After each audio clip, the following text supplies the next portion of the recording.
Get ready to match the stars. Bert Convy, Brett Somers, Gary Berghoff, Marianne Mobley, Richard Dawson, and Betty White as we play the star-studded Big Money Match Game 75. And now here's the star of Match Game 75, Gene Rivers.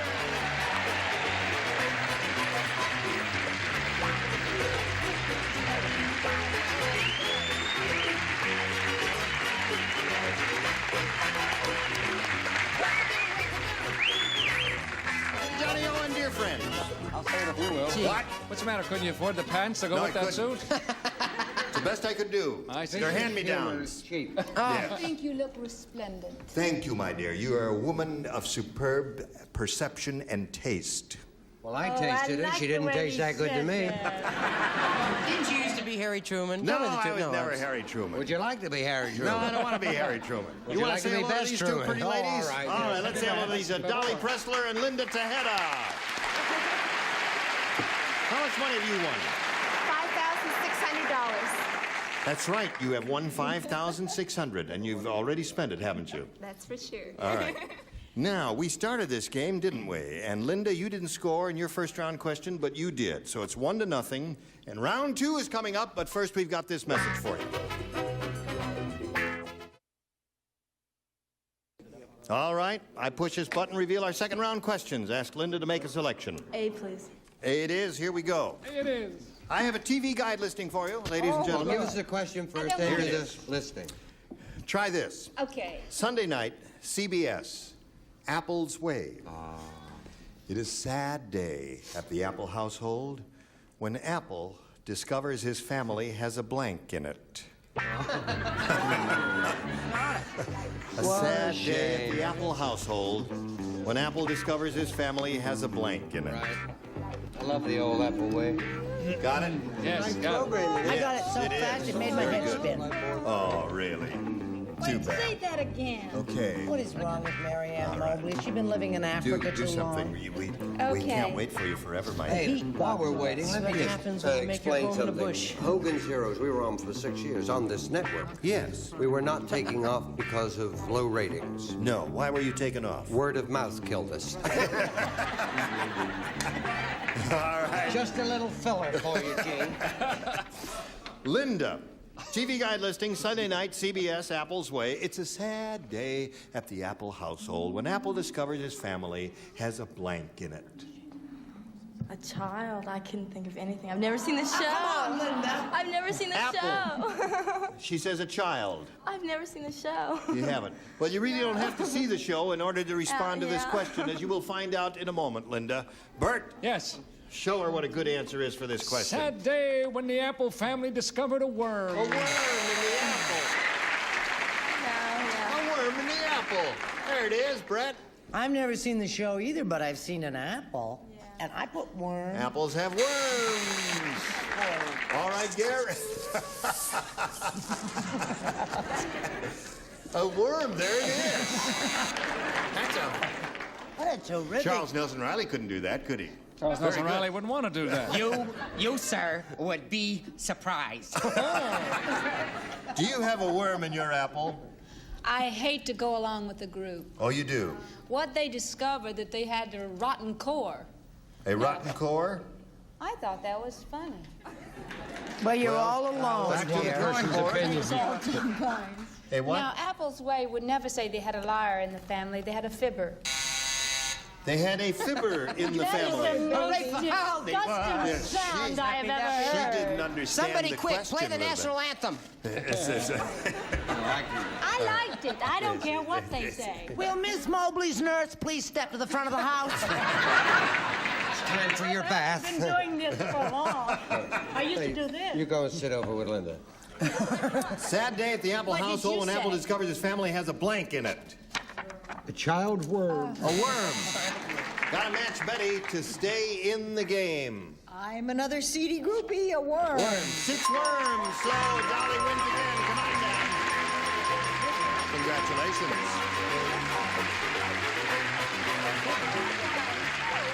Linda, it was a pleasure meeting you, and good luck to you in the remainder of your college career. And we have a gift for Linda Tejeda. Goodbye. Now, let's see if you're going to win some more money. You ready? Ready. Okay, you got your good luck thing there? Yeah, what do you call him again? My furry ducky. Furry Ducky. All right, let's see if he brings you good luck. We polled a recent studio audience. We got their best response to this. Onion blank. Now, the answer they gave most often is worth $500, then $250, and $100. Whom do you choose? Richard? She chooses Richard for a first response here. Oh, onion peel. Onion peel. Yeah. Were you? Marianne. Now, wait a minute. Wait a There minute. must be a reason why you gave such a rotten answer. Let him explain. I don't know. All right, who did you call him next? I wouldn't have phrased Marianne. it that way, Jay. Mary. Are you ready? Yeah. Yeah. Onion ring. You meant onion ring. Onion ring around the collar from yesterday. Yes, that's right. One more. Gary. Gary. Onion dip. Onion dip. That's right up there with peel. Onion dip. So you got onion peel, onion dip, and onion ring. You want one of those, or do you want to give us one of your own? Onion ring. You want onion ring. That's the answer Marianne gave you. Let's find out if it's up there. If it is up there, where is it? That is the question. Is it under the $100 response? I ask you that. Onion head. Well, enough about me. You don't know what that is? Ira, what is that? It's an That insult. was a movie that Andy was a Griffith movie? did. Andy Yeah, Griffith Onion made a Head. movie That's called what I Onion meant. Head. Okay. It's a lot of us saw it, didn't we? All right, looking for onion ring. Here's the $250 response. Onion soup is a good answer. That was another film that Andy Griffith did. That's right. Here's your last chance for onion ring as we reveal the $500 response. Onion ring.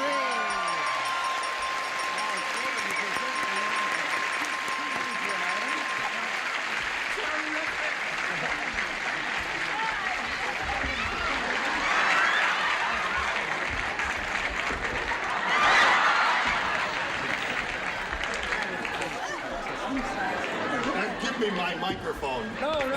What? Nothing for the bridesmaid. Hey, Gene. Want to dance? All right. No, my card is full. I'm How sorry. quickly they All forget right. you in this business. Now you got another 500. You're up to 6,200. You're going to try for another 5,000 now. To win, you must match one celebrity. This has to be an exact match, as you remember. Which one will it be? I took Richard before. It's Richard again. Well, any person would give you onion peel you naturally would take. Okay, here we go for 5,000. Don't Blank. cry, Marianne. What? Blank Cane. C-A-N-E.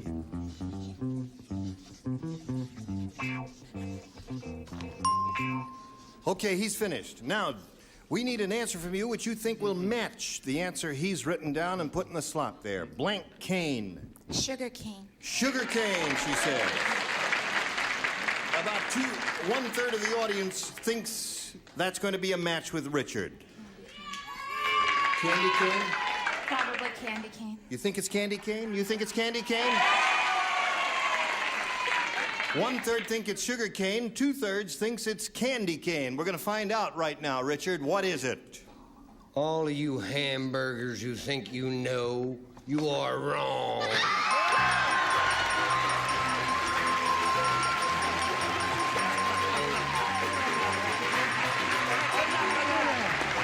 Here's a commercial. Hold on, Black. Football team. Get up. Come on, mother, go, come back. We're right there. Roll tape.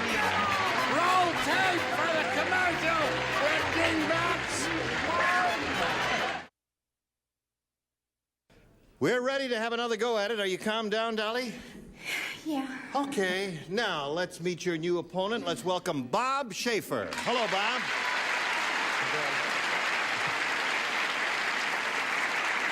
Where's Bob from? I'm from Agoura, California. I'm a I sales... didn't hear. What part? Agoura. Agoura. Agoura. I'm a sales manager, and I'm married. My wife's in the audience, and we had to leave our St. Bernard at home. Thank heavens. How long you been married? Dog. 5 years. 5 years. Okay, good luck to you here. Thank you. Shall we begin? B. B. Bob wants B. B for Bob. In Las Vegas, they threw the kangaroo out of the casino when they caught him stuffing a blank into his pouch. That's what they did in Las Vegas. When he stuffed a what? Stuffed a blank. They caught him stuffing a blank into his pouch. They threw the kangaroo out of the casino when they caught him stuffing a blank into his pouch. The scene is Las Vegas. Yeah. They've been married 5 years, 5 years they've been married. and all they've had is a Saint Bernard. Yes. But they're trying. Not very hard. You're just jealous because he's Mr. Right. Okay. Kangaroo out of the casino when they caught him stuffing a blank into his Oh, pouch. look, Dickie isn't finished. That just I can't tell you how that I'm feels. still recovering from those kisses of Dolly. Okay. Agora, is that one of those fellas that sits up in the Himalayas? No, it's a guru. Okay, Bob. Where is a guru? The girl's out by Thousand Oaks by Westlake. Oh, it's in the valley. Yeah. All right. And it's a You lovely heard area. him cheering. It's a nice. It's a Yeah. lovely area. A lot Beautiful of oak out trees. there. Nobody asked you to do a Okay. Gilbert and Sullivan. Let me trap. tell you how beautiful Agoura really is. Quiet. It has lovely oak trees. Quiet. Not him, you. Quiet. In Las Vegas, they threw the kangaroo out of the casino when they caught him stuffing a blank into his pouch. Now, what do you say to that in order to match the dingbats? A roulette wheel. A roulette wheel, okay? No, a roulette wheel ain't bad. You find those in gambling casinos, don't you? Sure you do. Well, I mean, it would make the kangaroo look a little funny, but what the heck? I don't care. You care about that? Yes, I care deeply, but I wish I said my first impulse was stuffing a chippy in his pouch. I canceled it down to a chip. A chip. Put a chip in his pouch. All right. He says roulette wheel. All right, Brett? Well, I'll tell you what I tried to stuff in my pouch. What? A pit man. A pit man. Okay, that's... Yeah, I couldn't think of anything except jackpot. a jackpot. Okay. I think we can safely say you couldn't think of anything then. That's right. But Agoura is When you really a can't nice think of- place. yes, when you can't think of anything like that, please don't plug any other shows. All right, now I don't your know. I question. think a jackpot Come is on nice to put down. in your pouch. When they caught him stuffing a blank into his pouch. Well, he put a $1,000 chip in his pouch. A chip. Okay, no roulette wheel yet. You offer a roulette wheel. No, but I have a brother in Philadelphia we're worried about. Means nothing, does it? A marked card deck. A marked card deck. Yeah, it's Beautiful. the same film from Onion Skin. Skin, right. And if you love Best that. he's ever given, isn't it? Yes, now, here we go. With I Betty had White. trouble coming up with an answer. All I could think of was password, but I didn't say it. You see, I said a stack of chips. A stack of chips. Laura Scudder. No roulette wheel, sorry to say, Bob. Now, Dolly, let's see what we've got for you. This is it. Betty White said. She says, I have this very smart dog named Fido.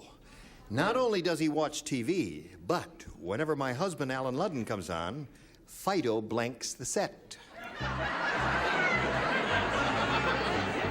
Fido blanks the set. How do you say it nicely?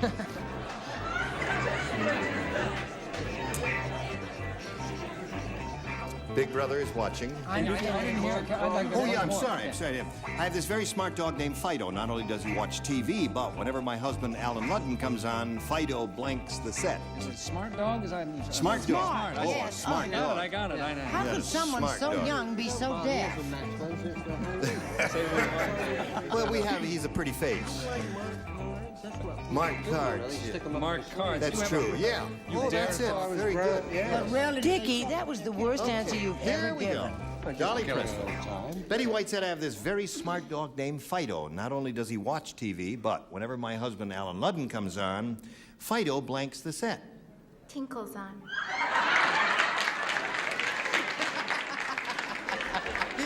Well,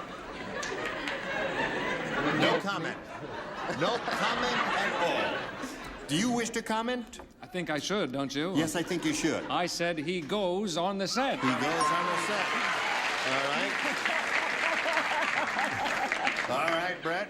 Do you wish to comment? I have no comment. I have no comment on anything Okay. so far tonight. Be the first time in the last 10 years. when- Right. I said turns off the set. That's a smart dog. Now you, Gary. I don't know. I said Waters the set. Waters. All right, that's 2 for you. And how about you? How about me? Well, he does this funny little dance. It goes 1, 2, lift. Just a simple answer is all we call for. But I needed to stand up. Oh, I see. She sure does dance funny, doesn't Yes, she does. By the way, Harry. Romper Room called. You're canceled. He dampens the set. He dampens the set. 4 for you, Dolly. And now we come to the moment of truth. I promise you, you do not know my Fido is perfectly housebroken. Willie might get into a little trouble, Yes. but Fido, he kisses the sun. She saved her marriage, didn't she? Yes. The dog All right. died. At the end of round 1, 4-0, favor the champ. And round 2 coming up, but first got him a little bit, whatever it is.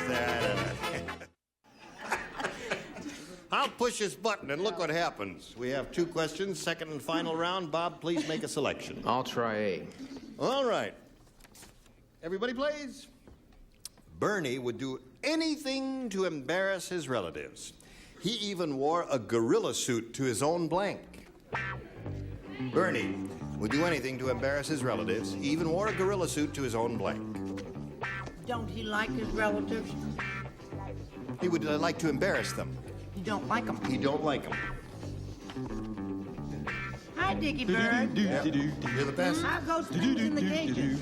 What, darling? Did you learn that? I've never learned that. It's a terrific song. Little monotonous, but terrific. Okay, here we go with Bob Schaefer. Bernie would do anything to embarrass his relatives. He even wore a gorilla suit to his own Wedding. wedding.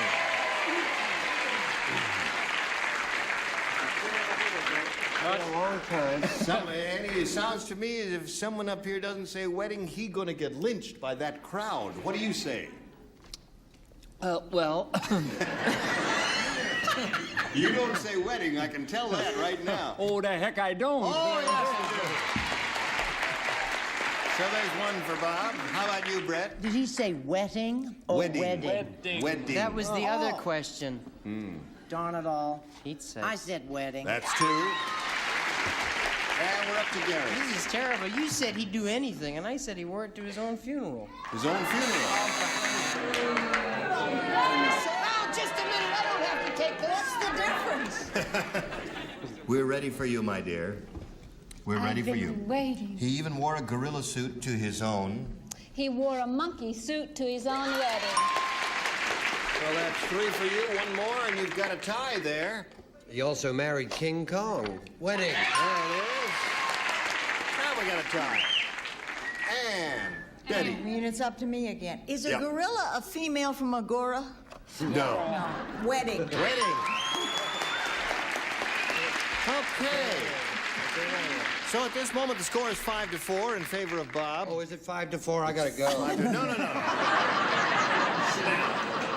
Well, I gotta be somewhere at past. Now, well, you got plenty of time. Don't worry about it. We got a car waiting outside with the engine running. Now, this, you need 1 to tie, 2 to win, all right? Here we go. George said, my wife needs glasses. This morning at breakfast, she dunked my blank in her coffee. These 2 people do not play. I don't want to Wait a minute. play. Who is My light is on. I Brett don't know why. and Betty, Betty. the 2B. I don't Oh, want, yeah. may I It's have just for a the don't 2 of write? you. Oh. George said, my wife needs glasses. This morning at breakfast, she dunked my blank in her coffee. All right. Go. All right. All set? We'll come over here to Dolly Pressler. George said, my wife needs glasses. This morning at breakfast, she dunked my blank in her coffee. Tie. Tie. My tie in her coffee. All right, she says tie. Brett? Is it all depending on me? No, she needs 1 to tie, 2 to win. I'm sorry, I said napkin. My napkin in her coffee. And what do you say? Donut. Donut. So Bob Schaefer wins the game. Come on down, Bob. Congratulations to you. You stand by for a moment. We got to say goodbye to Dolly. She's going to be leaving here with $11,200. Thank you. Dolly Pressler. Goodbye. Now this message for you. Don't go away. How do you feel? You were grand. I'm not surprised. You've done it again. I'm not surprised. And again, and again, and again. And I thank you all, and we'll look forward to seeing you two on Tattletales. Thank you. Is it concurrently? I mean, does it Yes. like this Right week? now, right Oh, right now. now. Sure. Run and change I clothes would be and around Now say there. goodnight quickly. Say goodnight quickly. No, I don't. I say now. Next time we get together, we're going to have these dingbats. Dwayne Hickman, Brett Summers, Gary Berghoff, Carol Lawrence, Richard Dawson, and Marcia Wallace. Now I say goodnight quickly. Good night quickly. Gene Rayburn here, Match Game 75. Goodbye.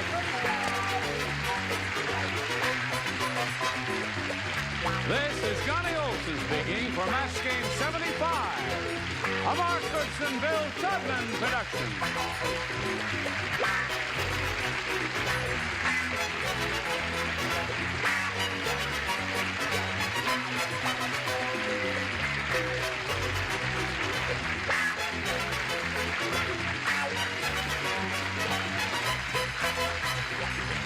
Stay tuned for Tattletale, starring Bert Convy, next over most of the CBS stations.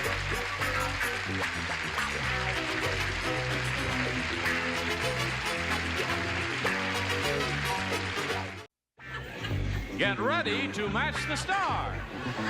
Dwayne Hickman, Brett Summers, Gary Berghoff, Carol Lawrence, Richard Dawson, and Marcia Wallace as we play the star-studded Big Money Match Game 75. And now here's the star of Match Game 75, Gene Rayburn.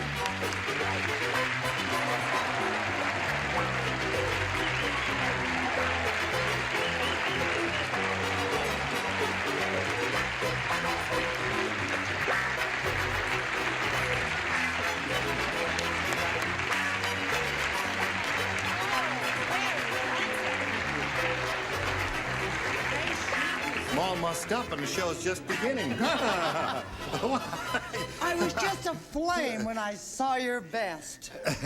Gene, what are those little things on the... Are those flowers?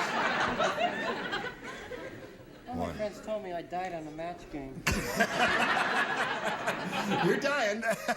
He's a man of extremes. That's right. Okay. Those are, I don't know. What are those? Birds of paradise, I suppose. I don't know. what they- Maybe the bird of paradise. My wife got this for me for Christmas. Wasn't that nice of her? Very yeah, lovely. thank you. She must think Ask we're me what old. time it is, Richard. Why, what time is it, Gene? Oh, half past kissing time, time to kiss again. 11:32. Well, that's New York time. Oh, of course it is. I Isn't see. that pretty? Lovely. Beautiful, Gene. Richard gave that to me. Actually, it plays a tune, That's real doesn't gold, isn't it? There? it? It plays a tune. Nothing's too good for me. Thank you, The theme Richard. song of the Third Reich. You're nothing. Now let's say hello to our current champion. Here is Jim Lawrence. How are you, Jim? How you feel? Good. Good. Jim, as time ran out last time, he had won a game. He's got his $100. Now he's going to have a go at over $5,000. How do you feel about that? I'm ready.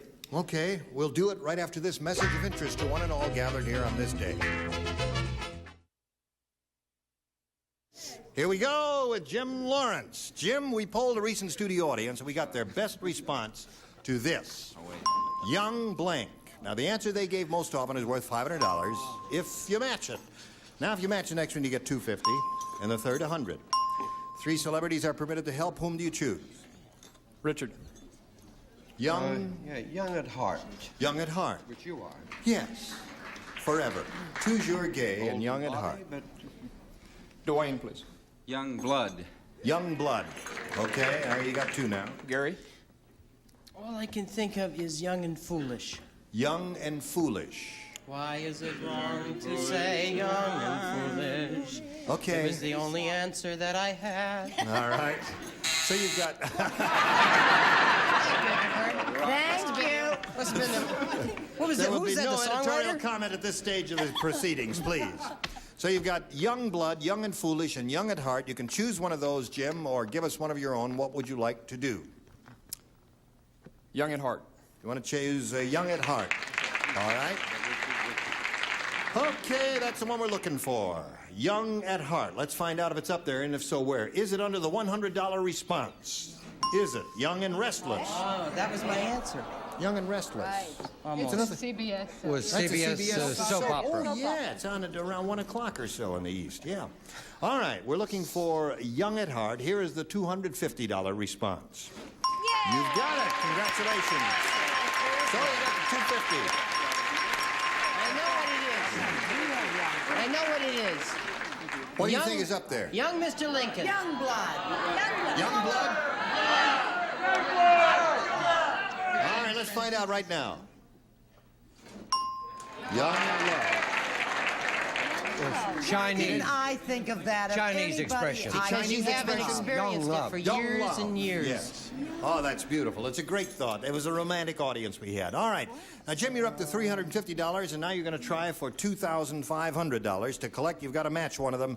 This will have to be an exact match. Which one will it be? Richard, please. Okay, Richard, you get ready to write, and Jim will face Jim, me. I've been very unfortunate this week. I hope things turn out all right. I have faith in you. Well, just in case you pilot a plane that I'm on one.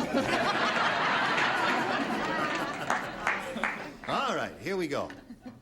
Ready? Puff blank. That's P-U-F-F blank. Puff blank. As in, Puff. Yes. so there'll be no mistake. Yes, puff blank.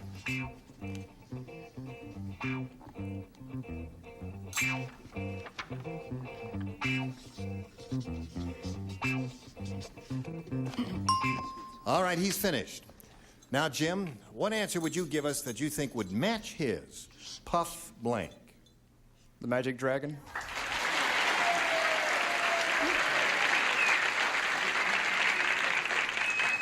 Pray tell, who is Puff the Magic Dragon? I remember it from a song. That's about all. Okay, all right, just want to know what your answer. All right, he says Puff the Magic Dragon will match you. What do you say? Well, I say, I guess I'll be traveling by other forms of transportation. I have pastry. You're going to leave the driving to us and take the bus. I will on the Greyhound. Okay. I was better yesterday with Harry Truman. Yeah.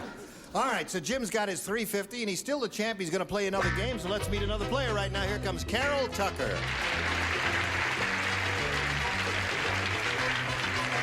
Okay, get aboard the merry-go-round. Hello, Carol. Hi. You know, Jim? I do. How's Carol Tucker at this moment? Well, a little shaky. No, you're not shaky. What else do you want to tell us about Carol Tucker, aside the fact that she's a little shaky? Oh, well, she's just fantastic. Yeah, I think so. Isn't she fantastic? She sure is. I'm married to a police officer. I have 2 lovely children. Mm-hmm. I am a school teacher and a housewife. What do you teach, Carol? I teach elementary school, 4th and 5th grades. Yes. Is that a difficult job? Are they difficult to manage? Yes, they are. They are. There's an honest lady. Okay, let's begin, shall we? Please make a selection, A or B. B. You want B. All right. This is for Carol. On the airplane, Oh, yes. Stephanie said to Jessica, I don't have much confidence in this airline. I just saw the pilot, and he had a blank sticking out of his pocket. Just saw the pilot, and he had a blank sticking Oh, I out got of it. his Oh, I pocket. just was there. I was hesitant for a minute. Yes. This, I think this is in... All right.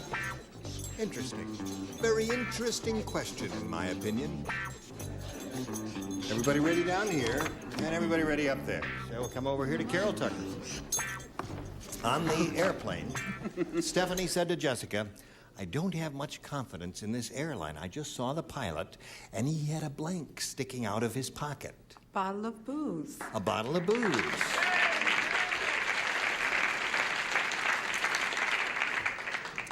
Bottle of booze. He had a learner's permit. A learner's permit. That'd make me nervous, I'll tell you that. What do you say? I say I think I'm in love. Is that a cute answer? That's a darling answer. He's just adorable. Yes, he is. But I'm not in love with him. She'd be in love with him if his answer was Harry Truman. We won't go into that, Mary. All right. Anyway, I don't know why she would say that. But I always try to draw on my own personal experience. Yes? And I never travel without one, a flask and/or bottle. There it is. There's one for you, Carol. She's looking for a bottle of booze. What are you offering, Gary? Nobody's ever called me Mary for years. You've changed. It's like old times. No, I said a parachute. A parachute. Okay. Had a parachute sticking out of his pocket. Just saw the pilot and he had a parachute sticking out of his pocket. That's what he said, although she said bottle of booze. What do you say? I say bottle, too. Bottle. Okay, there's Carol's answer. That's 2 for her. And here we come. Yes, I'm surprised Mary didn't say bottle as well. Yeah. 3 for you. Hello there. Hello, Marcia. Hi, Brett, Jean. Marcia. Hello, Mary. It's not attractive to watch a grown person go to pieces on national television. No, it isn't. It isn't. It's never attractive. And You're not going to go I to once heard when the mind goes blank, say banana. Yes, sir. Banana. Yeah. You are going to pieces, my dear. You know, that Would you get the scare wet me, sheets too. ready, please, for Marcia? And that little we'll girl take a care hug, of it. will you? Yes. Okay. So that's 3 for you, and now we've got this. Oh, no, we don't have that for you. I'll put it right back there. And we got this message for you instead. There it is. I love the way they shook it at. Now, we go to second half of round 1. Have this question for Jim Lawrence. Carol matched 3 celebrities in her round. Let's see how he does with his. Hey, Nate, the delicatessen owner, is a fantastic violinist. But he doesn't use a bow. He strokes the violin with his blank.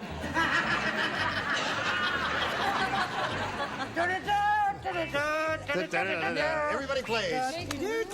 Nate, the delicatessen owner. He's a fantastic violinist, but he doesn't use a bow. He strokes the violin with his finished. Finish. Bravo, darling. bravo. All right, Jim Lawrence, you are deep in thought. You are thinking deeply. You're getting sleepy. No. Nate, the delicatessen owner, is a fantastic violinist, but he doesn't use a bow. He strokes the violin with his... Salami. Salami.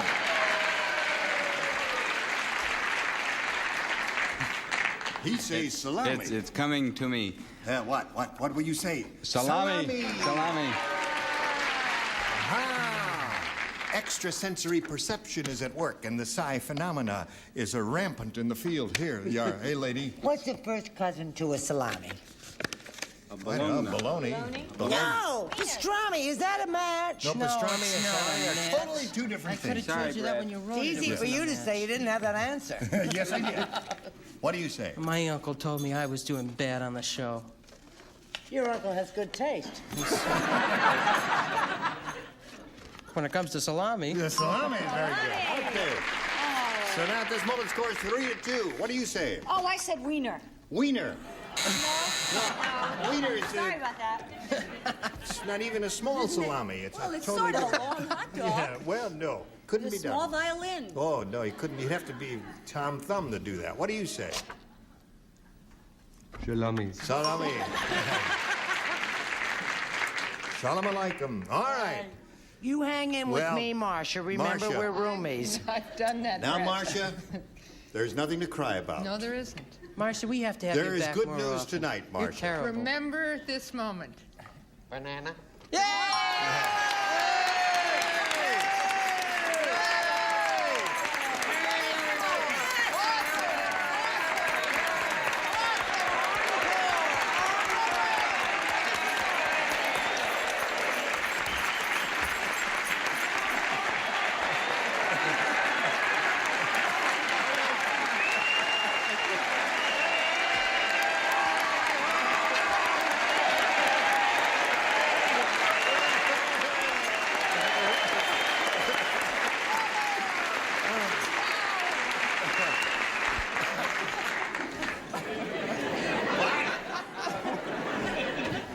Bob Newhart will be proud of you.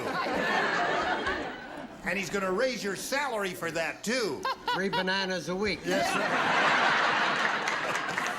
right. Okay, now we go to round 2. Score is 4-3 in favor of the current champ. And Carol, please make a selection. B. B. Here we go. Brett does not play. You do not play. You do not play. Everybody else does. Hey, Weird Sylvester was thrown out of the department store when they caught him blanking the mannequins. No, Weird. Weird. Sylvester the Weirdo. Weird Sylvester was thrown out of the department store when they caught him blanking the mannequins. I told you never write your questions from personal experience of the people. I never wrote this question. All right. Okay. You finished? Everybody ready? I'll take the mic cable if you don't mind, please. All right. Here we go, Carol Tucker. Weird Sylvester was thrown out of the department store when they caught him blanking the mannequins. Loving the mannequin. Loving the mannequins. All right. They caught him loving the mannequins. What do you say? I had something a little more exotic in my undressing. Undressing the mannequins. Yeah. That would be a preliminary step, I would think. Is that a match? No, that is not a match. Gary, may we see your answer, please?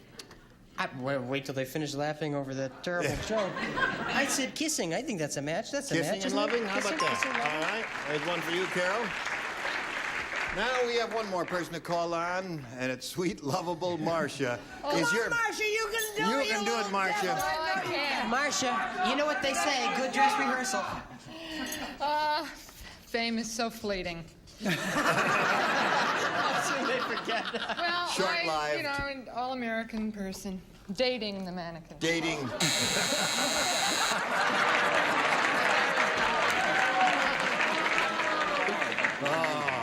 Poor Judd is dead. For one moment, you were our favorite. Let's see, what do we got here? 4-4, and you're in a good spot. You need one to win, that's all. But we're not going to find out right now if that'll happen. Got to do a little business first. This is it. Okay, here we are.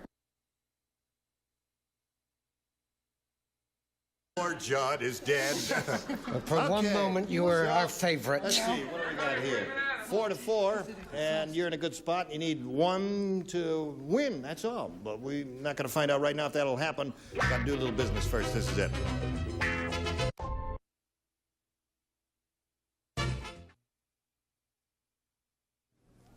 Okay, here we are. We're going to finish this game. Now, the score is tied at this moment. Jim Lawrence needs one match to win his second game. Let's see if it happens. Jack said, I dreamed I was a circus performer who jumps off a tower into a tank of water. When I woke up, I found I had jumped headfirst into the blank. 3 people play. Brett. 2. Beg your pardon. Brett and who? Brett and Carol. Oh, I don't. Hi, Carol. Hi, Brett. No socializing. Do your job. Jumped into the what, honey? I dreamed I was a circus performer who jumped off a tower into a tank of water. When I woke up, I found I had jumped headfirst into the blank. We're going to have such fun later on. You're just going to love it. That's room 1207. On an 11-story house. All right. Oh, wait a minute. It's not that. It's the other. Well, No, that's right. a woman is allowed to change her mind. You didn't. The woman is allowed to change. Okay, her Jim mind. Lawrence. Jack said, I dreamed I was a circus performer who jumps off a tower into a tank of water. When I woke up, I found I had jumped headfirst into the... John? Into the John. All right. One John wins a Why game is for him. Carol Lawrence, who likes ravioli, going like that? She's going,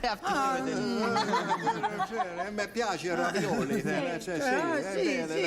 Si brinca. Into Jumped what? into the brink. Jumped into the brink. That's worse than motel.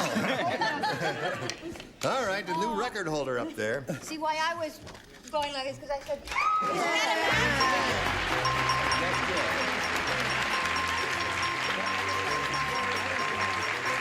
So there's another game for you. Carol, I'm sorry it's been such a short meeting for you. I hope you had a few laughs while you were up here. I had a great time. Good. All right, Carol Tucker, we've got a gift for you together with our thanks. Goodbye. Now, You know how this goes, so we might as well get right to it, right? Yes, sir. Okay, we polled a recent studio audience. We got their best response to this.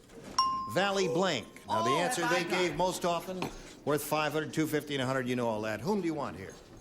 Richard, please. Valley Forge. Valley Forge. Carol. Carol? Valley of the Dolls. Valley of the Dolls. Brett. Valley of the Jolly Green Giant. Valley of the Jolly Green Giant. So you've got those three. Valley of the Jolly Green Giant, Valley of the Dolls, and Valley Forge. You want one, or do you want to give us one of your own? Valley of the Dolls. I'm going to say Valley of the Dolls. All right.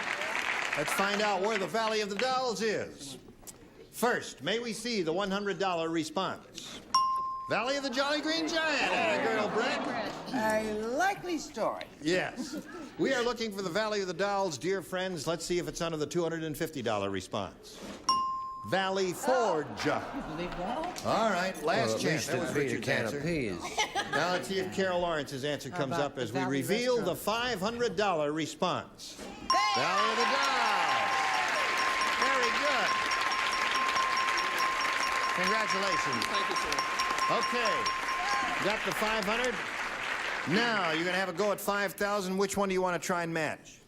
Carol. Okay, Carol, you get ready to write. Here is the $5,000 question. Face me, if you please. 12 o'clock blank. 12 o'clock blank.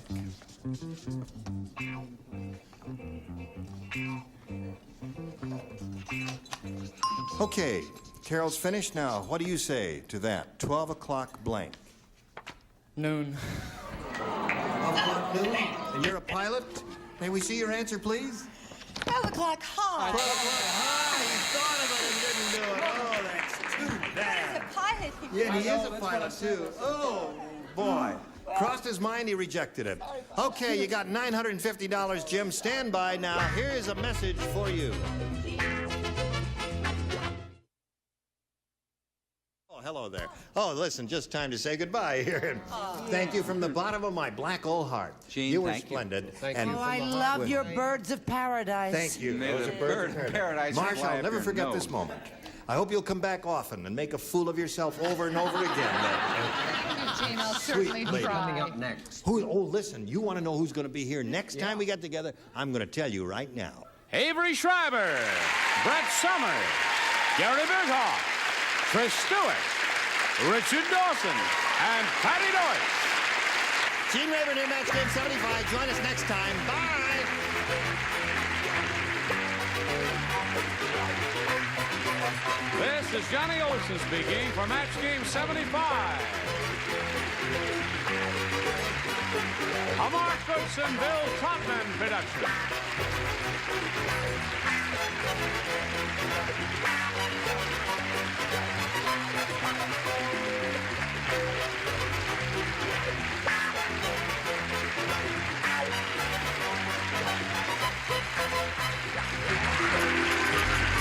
Stay tuned for Tattletales next over most of the CBS stations.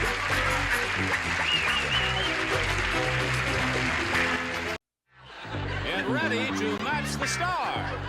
Leslie Nielsen, Brett Summers, me, Johnny Olson, Patty Deutsch, Richard Dawson, and Marcia Wallace as we play the star-studded Big Money Match Game 75.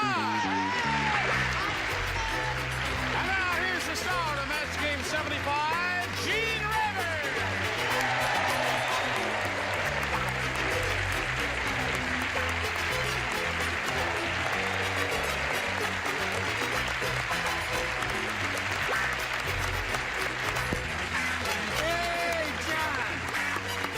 Well, John, isn't it nice to see you up there? Thank you, Mr. Gene Rayburn. It's nice to be sitting up here next to my pal Brett and all the Isn't rest it of the wonderful panelists. Don't touch her. It arouses her. Unless Something I- fierce.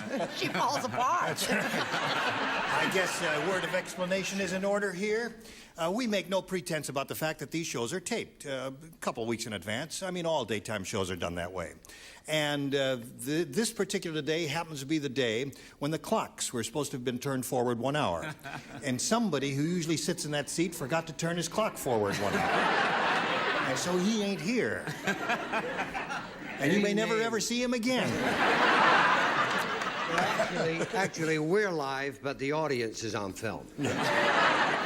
No, but he'll be along in a little while. In the meantime, we're delighted to have Johnny Olson up there to fill in for us. And now let's, us old-time celebrities here on this platform, welcome the new kid on the block, Leslie Nielsen. How are you doing? Terrific kid.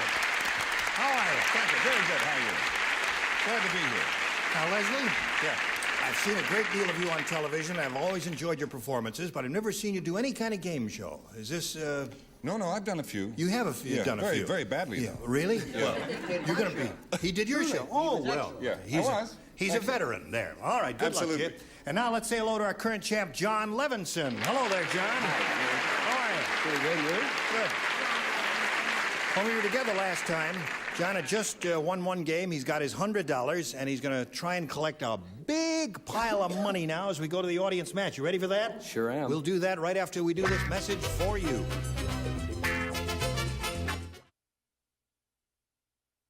This is John's first trip up here, and if you're set, I hope so. Can I touch your velvet? Certainly. Boy, that's terrific.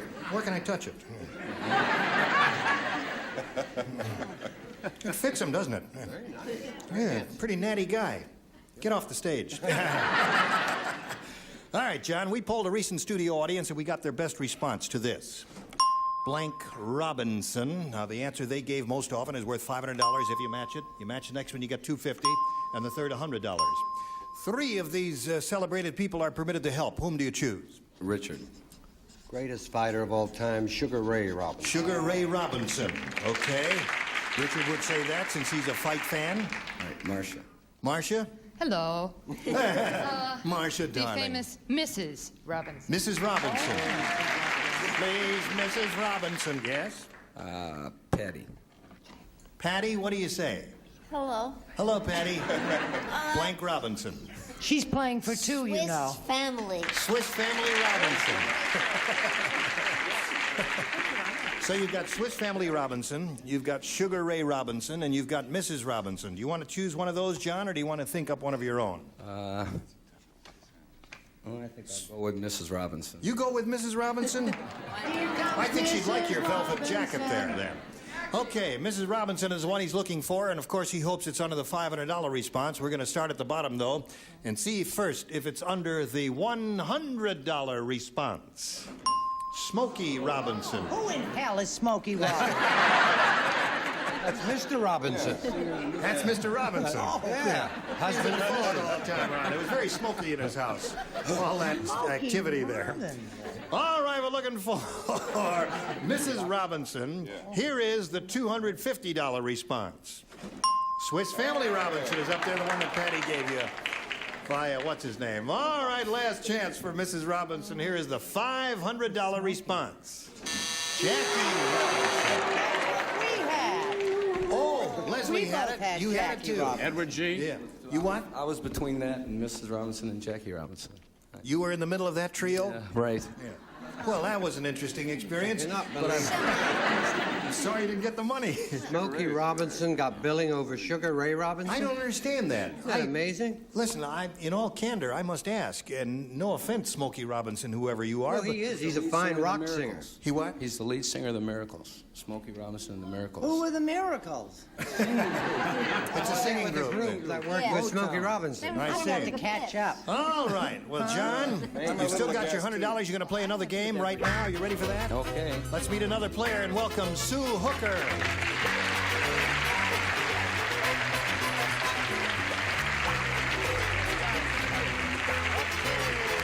Hello, Sue. You know, John? Now, Sue, would you please tell us a little bit about yourself? My husband and I live in Cerritos, California. Yep. I'm an airline hostess, and I'm presently on temporary leave of absence right now because we're expecting our first child in May. In May, you're expecting a child. This little lady is expecting. You're expecting yours, Patty. This show is catchy. No. It's a very fun show. I- Everybody that shows up with When are you reason. expecting your child? June. June. I'm expecting mine in August. August. November? Leslie? September. September? Halloween. Twin. Johnny? April Fools. April Fool's Day. Also February. Yes. Well, I'm going to keep my dressing room door locked, I'll tell you that. I hate it when you lie. Is there anything else you want to tell us? No. That's about it, huh? Very happy to be Okay. here. Good luck to you here. Let's begin, shall we? Sue, please make a selection. B, please. B. All right, folks. Larry the Lush said, he said, "Hey, bartender, I want to talk to you. Bartender, don't turn your back on me." He says, "You won't believe this, but I just saw the Statue of Liberty blanking in the Hudson River." Bartender, I'm talking to you. Bartender, you believe this? I certainly do. I just saw the Statue of Liberty I'd believe it if I could understand you. blanking in the Hudson River. Oh. You know that lady who stands out there with the... You do a terrible job. All right. Did you hear that, Sue? Yes. He says, "Bartender, you won't believe this, but I just saw the Statue of Liberty blanking in the Hudson River." Why are you so mystified? Oh, I've got it. I have a better. Oh, you finished. Yes, of course. Oh, I have a better. Did you put it in the answer. slot? Oh, put it in the slot. Put it in the slot. Certainly, That's it. I'm Okay. happy as, Yes, sir. Brett? I've known Leslie Nielsen for 20 years. I have. A lot of laughs, isn't he? That's not what he said 20 years ago. Okay, Sue. Larry the Lush says, "Bartender, you won't believe this, but I just saw the Statue of Liberty blanking in the Hudson River." Tinkling? Tinkling.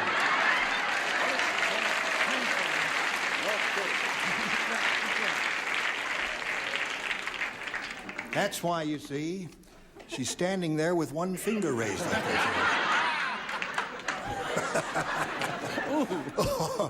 Yes, you are first to show and tell. Well, you see how booze can affect a person, you see, because you can do it very daintily like this, but it's really tinkling. Oh, yes, in that case, of course. There's one for you. There you go, right in there. All right, so far, everything's terrific, Leslie. All right, Brett? I was going to say dancing, but she didn't have a partner. And so I put something I thought was fairly sensible. I said swimming. Swimming in the Hudson River. Oh, come on. Not a bad answer. No. Statues don't swim, especially those made out of statuary bronze. Now, Johnny Olson, you're up for the first time. All right, Gene, I've gone by the Statue of Liberty many times in New York. Yes. And I've looked up at her. Yes. I didn't see her tinkling, but I saw her dripping. Oh. Yes.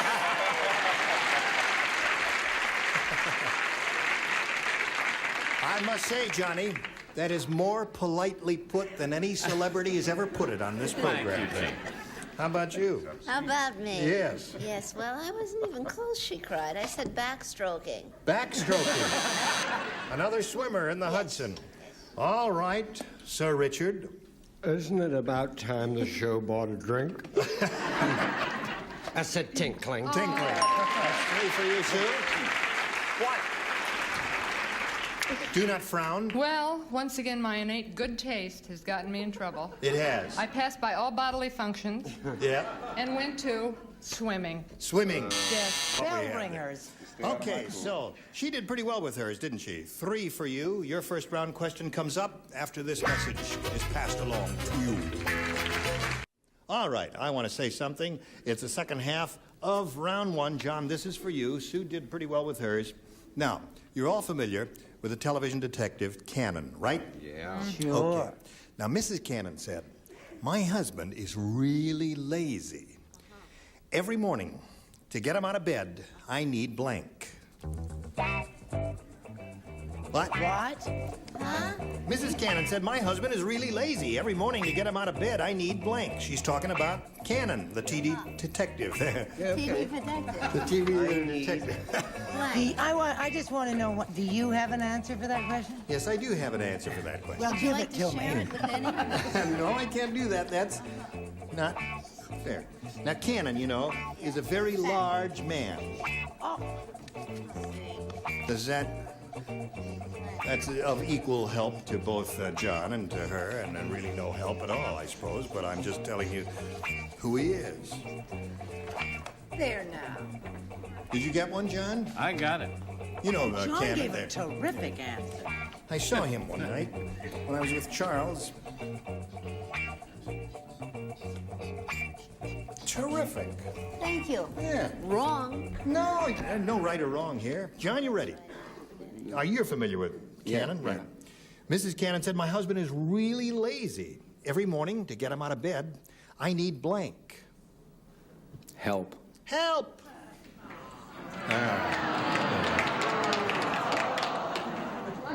They've warmed the cockles of your heart, haven't they? All right, Leslie. Hi, honey. What do you mean by that? It's your turn. Okay. When you're that big, it's not laziness. I put down a crane. A crane! Certainly, that's an answer. When you show and tell, if you'll just hold it here, sometimes they can get a tight shot, you know. Okay. When it's a good answer like that, be proud of it. Okay. Yeah. If it's a rotten answer, just hold it, you know. Just... Something I said? All right, Brett. I said wheelbarrow. Wheelbarrow. A bad answer. Yeah, that's another possibility. Yes. You're all making friends here with Mr. Cannon, aren't you? What do you say, John? Well, I say it being on CBS that is canon and all. Right. That he does need a little help once in a while with ratings and getting out of bed and stuff. So I said the best thing to get him out would be Kojak. He needs Kojak. Kojak can help him out. Very good, John. There's a whole new career for you here, John. Yes. Oh, hello. How do you do? Yes, I on the other hand.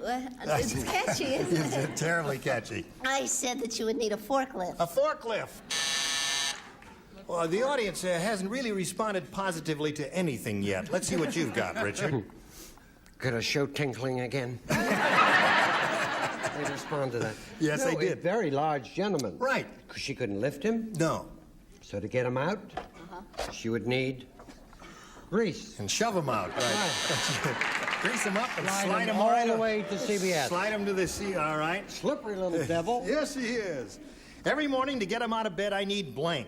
And John said, help. Now, what do you say, my dear? Jean. Oh, Marcia, darling. Marcia. Jean, Oh, Marcia. Do I hear John? Marcia. John, Jean, Richard. Nothing sprang to mind. That probably surprises you all. Yes. Kojak. Kojak. That was two Kojaks. What are they? One forklift and a crane. And a partridge in a pear tree. What do you say, Sue? I'll try B again. B. All right. Now, 3 people do not play, and 3 do, and you know who you are, so why waste the time going through that? Count Dracula said, while strolling down Transylvania Avenue today, I was approached by a panhandler. I gave him a blank. That's what I gave him. I gave him a blank. A blank.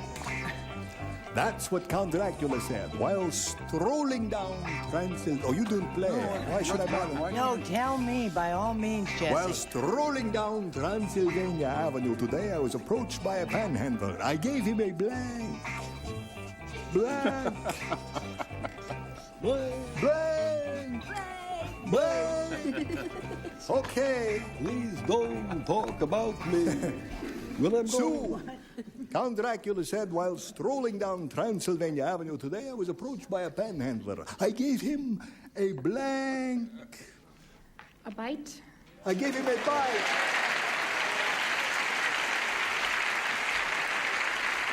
They let you know when they like it, when they don't like it, don't they? All right. Oh, they're going to love this answer. They are. Don't you worry, kids. We're getting on fine.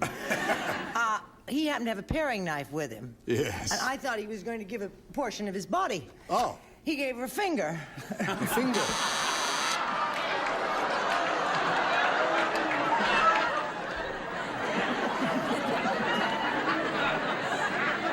Revolting. Revolting. Hello, little girl. Hello. What have you got there? I've got a bite. You got a bite. That's one bite for you. Would you like to give her a bite? Oh, sure, but I can't. Why? Well, Gene, may I speak frankly? Yes, don't touch me, though. No, Just talk to me. I certainly won't. Yes. Once again, I have an answer that's less than adequate, but I tend to doze off during some of your impersonations.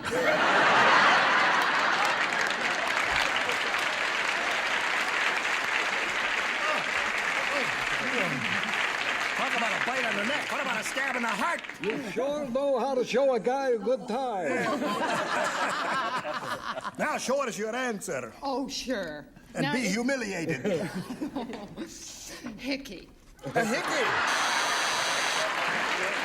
That's a Joe. Ira.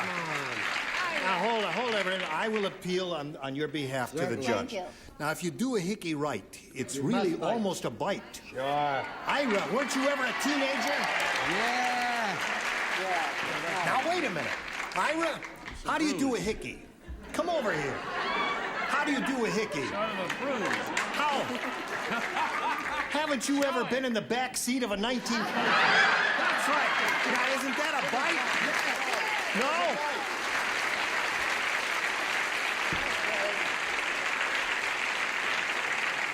Sorry, Sue. It's the best I could do for you. Gene? All right, what? Is he a good kisser? Yes. Look at the red mark he left right there. See that right there? Yeah, there it is. looks like a bite. Yeah, it looks like a bite. Now, we're going to put the bite on you for a little business here, and then we'll be right back. Here we go. Our last question in this game. Now, you've got to match 4 celebrities to stay in the running here. However, John, if you match 5, you'll win your second game. Ready? Mm-hmm. Horace said, he said, yesterday I went to a very unusual wedding. Old Farmer Brown married his blank. Yeah. Very, very unusual wedding. That's Old Farmer Brown. You remember him? Oh, surely. Well, that tall, very tall. Very nice man. Well, I'm already finished. well, that's because you're from Maine, you know. I know all about Farmer Brown and those eggs. He Remember married his blank. Old Farmer Brown did. Well, he wasn't that old. We called him Old Farmer Brown. Even when he was a young man, we called him Old Farmer Brown, yes. But he was getting along. You understand. Okay.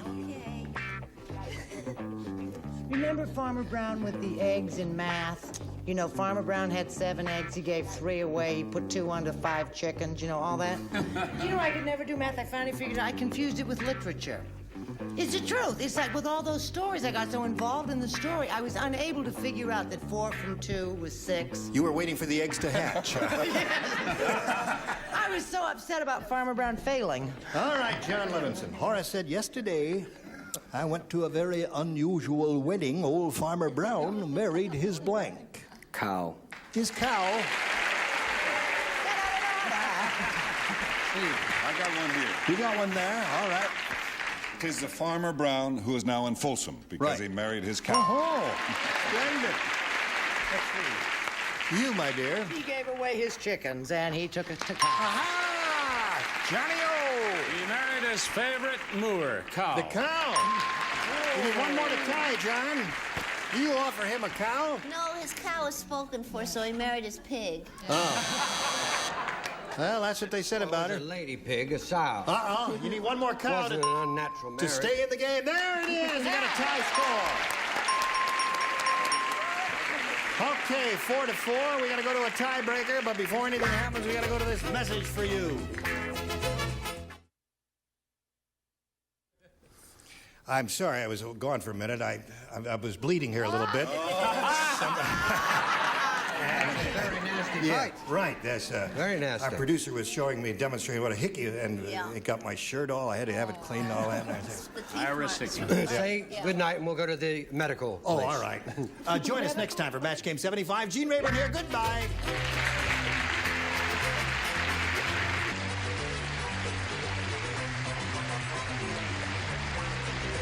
This is Johnny Olson speaking for Match Game 75. A Mark Goodson, Bill Todman production. Stay tuned for Tattletales next over most of the CBS stations. Get ready to match the stars. Jimmy Walker, Brett Summers, Gary Berghoff, Lee Merriweather, Richard Dawson, and Joyce Bulafont as we play the star-studded Big Money Match Game 75. And now here's the star of Match Game 75, Gene Rayburn.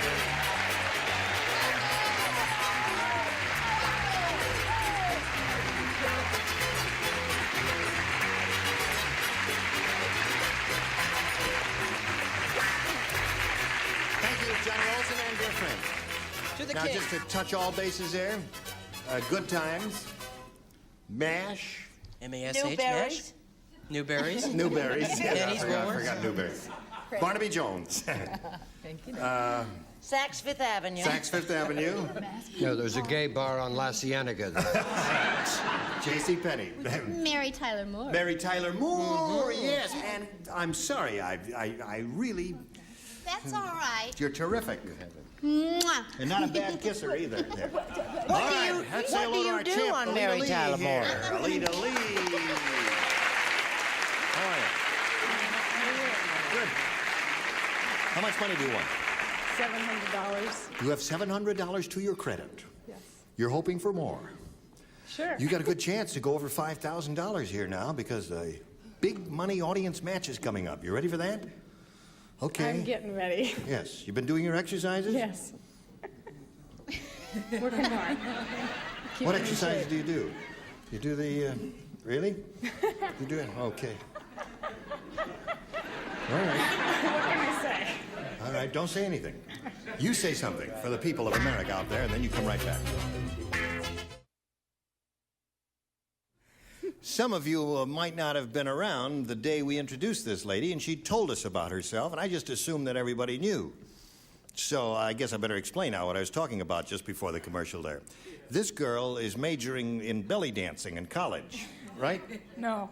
No, see? What did you tell me? I told you that I liked belly dance. Oh. I love belly dancing. And that I won a talent show at where I work with a belly dance. You do that, huh? Well, Okay. I attempted. I haven't taken any Could you lessons do a yet. couple Could of you just turns, give us one honey? idea of what it's like? Yeah, go ahead. Play the music, Mark.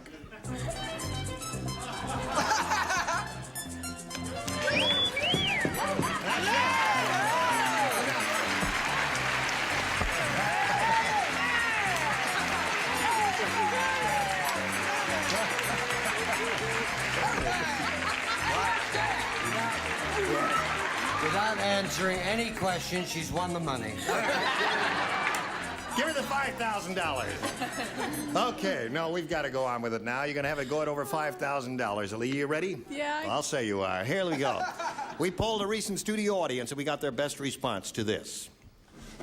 Blank maker or blank maker. Now, the answer they gave most often is worth $500. If you match that, and then if you match the next one, you get $250. And if you match the third one, you get $100. Whom do you call on here? Richard again. Good old Richard. What I hope Gene will be for you and I, a matchmaker. A matchmaker. If the price is right, what's that? Lee again. Lee? She remembers Kingpin. Little old winemaker, I wrote. Little old I don't know. winemaker. That's the answer you want to go with. Little old winemaker. All right, you got two now. Joyce again. Joyce again. Yeah. Dressmaker. Dressmaker. So you got dressmaker, little old winemaker, and matchmaker. Do you want one of those? Or have you got one in your head you think is better? It's got to be Richard again with matchmaker, because that's what I thought of on my own. You thought of that first before he said it. All right, that may be your lucky omen. Let's find out if it's up there. And if it's there, where is it? That is the question. Is it under the $100 response? No, it is not. Homemaker is under there. It's interesting that nobody of the ladies thought of that answer. All right. We are looking for matchmaker. Here we go with a $250 response. Rainmaker. I had that. I'd like to Gary thank and the I celebrities had for their help Rainmaker. on this little girl here. Last chance for matchmaker. Here we go with a $500 response. There it is!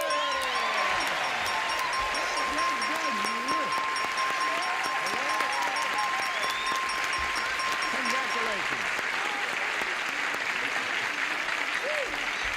All right. Now, Alita, you have $1,200. You're doing very well. Let's see if we can keep it going now. You're going to play for $5,000. You have to choose one celebrity. Richard? Okay. Richard, you face me if you would, please. And here we go with the $5,000 question. Face the blank. Face the blank.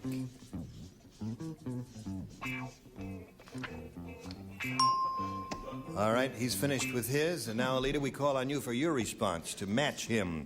Face the... The only thing I can think of is the TV show Face the Nation. Yeah, that occurred to me, too, right off the bat, but I guess there may be some... The audience thinks that's pretty good. All right, there may be some other good choices here. Let's find out right now for $5,000. Richard, may we see your card? I don't think we're ever going to get together. Face the music. Face the music. You know, that's good. Face the music is another... apparently the audience thinks that was a pretty good response, too, but Yes. Face the Nation is good, too. That's what I said. And Face the Nation, is that on CBS? It's on television. It's on television. It is on CBS. It is. Thank you. All right, listen. You're up to $1,200, Alita, and you're going to play another game, so let's bring on John Levinson. Hello, John. Hi. All right. Alita, you know John? Sure do. How are you? Pretty good. May we hear the John Levinson story? Well, if you have a couple hours, no. No. Can you do it in about 20 seconds? Yes, or sir. thereabouts? I'm a professional golfer, and I also teach and play bridge and backgammon. Really? Yes. We got a couple of backgammon players around May here. I ask a question? Yes? Do you give lessons? Yes. Meet you later. My place or yours. But her dad will forget it. What's your handicap? My handicap? Well, right now, I think it's Johnny Miller, but... Oh, yeah. He's Are you I take it you're a scratch was- golfer? Yeah. Yeah. I was on the tour for 3 years, and I had to drop off, and I had an operation on my hand out in Los Angeles. And are you playing again? I'm going to start playing again this summer. Well, we wish you the very best of luck in that Thank venture, you. and in this one here, too, John. Let's begin, shall we? Ask you to make a selection. A, please. All right, here we go for John Levinson. When Brett Summers was born... Lincoln was a child. There are any number of directions you can go, but this is the way we're going to play it. When Brett Summers was born, the doctor took one look at her, then he decided to blank her. When Brett Summers was born, the doctor took one look at her, then he decided to blank her.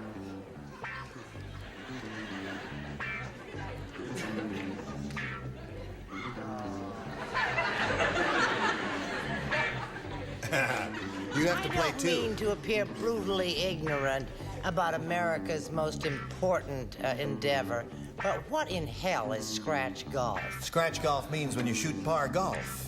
What in hell is par golf? Par golf is What when- is golf? What is golf? She thought that he gave lessons in scratching. That's her. Oh, I see.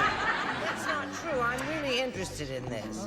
I feel Well, I should par broaden golf, my... you know, you go to a golf course, they say, well, the length of this course is 5,134 yards, and a really good golfer should be able to do it in par, or 72 strokes. See? That's par. I think they should Like be you! on You're a par golfer. Yeah, that's right. Ready, here we go. You're finished, right? All right, John Levinson. When Brett Summers was born, the doctor took one look at her, then he decided to blank her. Excuse me, Brett. Put her back. Put her back?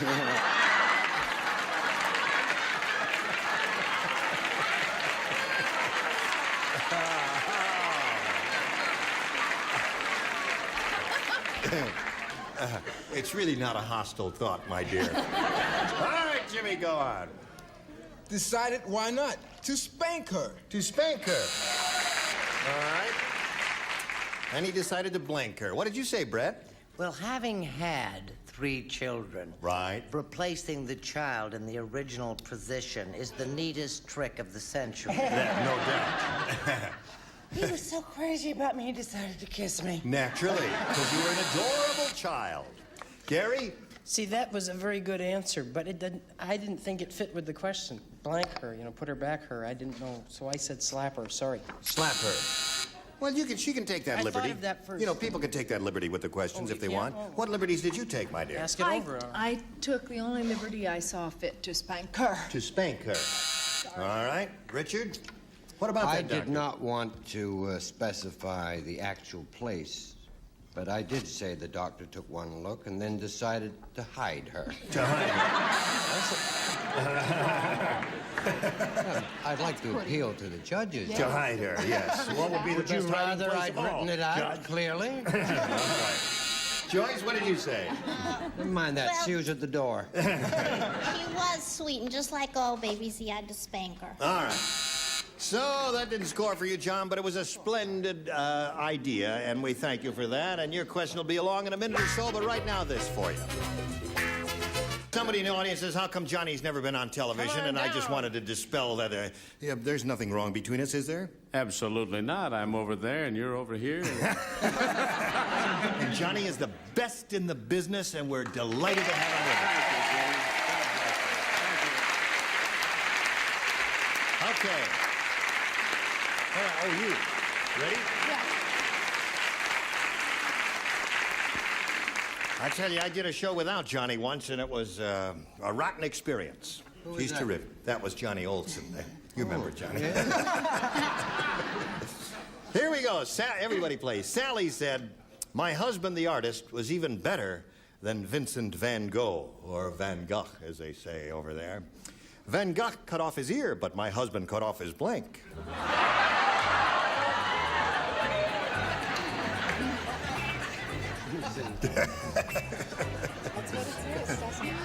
Better. Van Gogh cut off his ear, but my husband cut off his blank. Oh, man. All right. Such a hard question. My husband cut off his ear. No. Van Gogh cut off his ear, but my husband cut off his blank. There's such a thing as pushing too hard. Just write something on the okay. card there, and let's get on with it now. Such a thing as being cut off the ear. A lovely girl. Okay, everybody ready down here? We're waiting for the slowpoke up there, and now, Alita. Sally said, my husband, the artist, was even better than Vincent van Gogh. Van Gogh cut off his ear, but my husband cut off his blank. His hands. His hands. But he held a paintbrush in his teeth, is that it? Okay. There's the guy that paints with All his right. feet. She said he cut off his hands. What do you say, Jimmy? You expect to win with that, huh? A simple answer is all we require Oh, of you, I'm sorry, my dear of friend. course. Nose. Nose is a good answer. The crowd knows. Yes. Okay, Brett. She's gotten awfully cocky, hasn't Yes, she has. Well, she's rich now. Well, I said arm. Arm.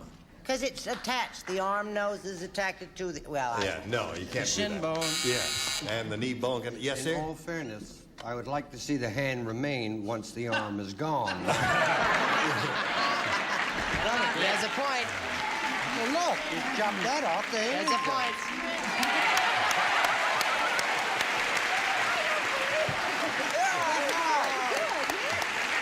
Very fair. Right.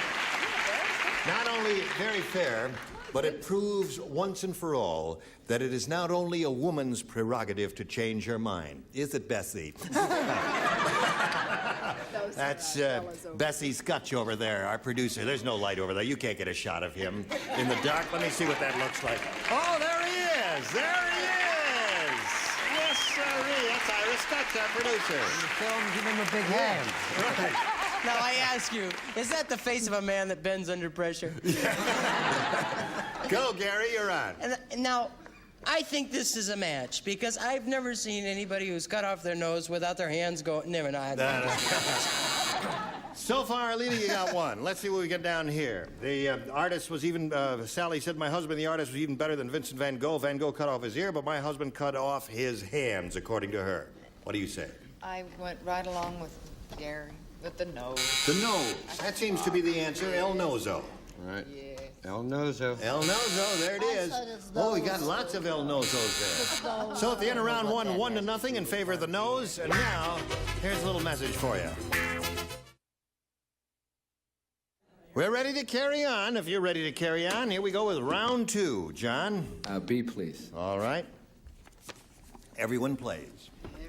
Flora has gained so much weight. How much weight has she gained? Tell you how much weight she's gained. She now uses a giant shoehorn to wedge herself into her blank. That's how much weight she's gained. Now uses a giant shoehorn to wedge herself into her blank. Finished. You're the best. Well, thank you. You're very attractive yourself. That's it. You got it? You got it? I got it. Good for you. I can't even Whoops, give she it just away, lost but it. I got it. All right. John, Flora has gained so much weight that now she uses a giant shoehorn to wedge herself into her blank. The questions you ask. I'll try girdle. You'll try girdle? Well, John, I say if you try a girdle, you'd be very attractive in a girdle. I do know. No, I'm only kidding. Jimmy, he says girdle. That's Girdle is not the answer. You get yourself a bigger girdle. But there's only one size bathtub. Bathtub. A giant shoehorn to wedge yourself into her bathtub. That's his answer. What's yours, madam? Isn't it so easy for people who are 6 feet tall and weigh 90 pounds to say, get yourself a bigger girdle? Yes, it is. I hope you blow up like a poisoned fish. Where is this show going? You really have a way with words. Damon Runyon would have been proud of you. Now. John, I don't know why I did this for you after your ugly, hostile attack. But I did say girdle. Okay, John, that's one for you. Gary? You see, I said girdle too, but she was so big that her bra went down around her waist. A giant shoehorn to wedge yourself into her bra, eh? No, John says... I'm just trying to make a mental picture there, but no. You shouldn't have too much trouble, honey. Yes. He says girdle. What do you say? It took a giant shoehorn and a lot of oil, but it was a girdle. That's two for you, John. Would you give John a girdle? Well, just this one. What are you doing with that girdle in your glove compartment? Ever since my wife found it, no, a big shoehorn to get into her car. Big shoehorn to get into a car. It was I a see. little beetle.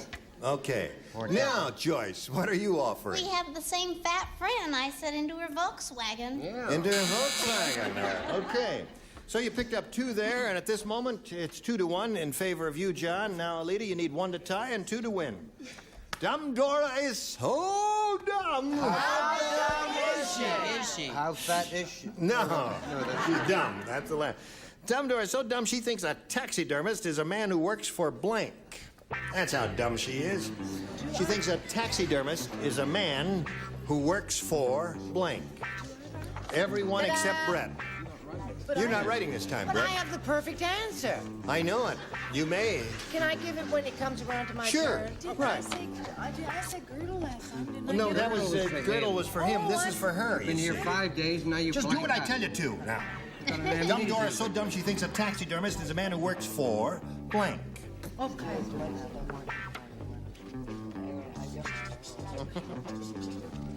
All right.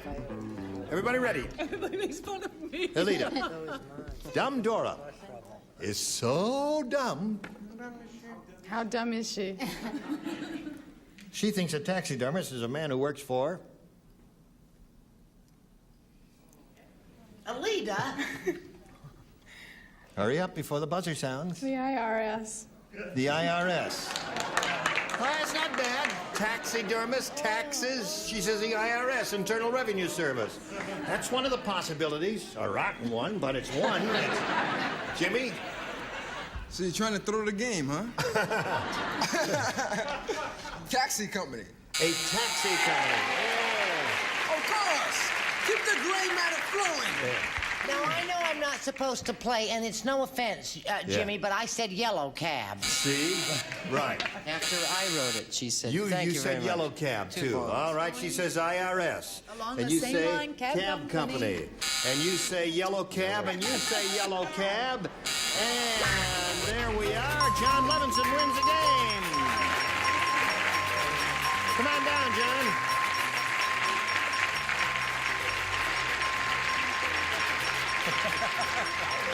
John said he was very lucky. All right, we're going to say goodbye to Alita Lee here. She's got $1,200. We thank her for being with us and wish her the best of luck. Now, this message for you. You were all absolutely terrific. No, you were grand, and I thank you very much from the by. And all of you will come back one time or another. I'm not saying when, but one of these days. Listen, next time we get together, these are the bodies you will see on this here stage. Leslie Nielsen, Brett Summers, Gary Berghoff, Patty Deutsch, Richard Dawson, and Marcia Wallace. Gene Rayburn, Match Game 75. Join us next time. Goodbye.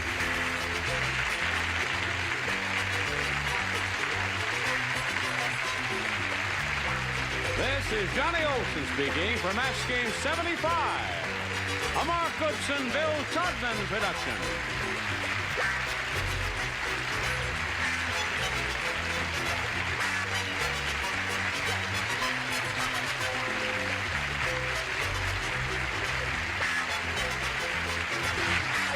This program was edited for broadcast.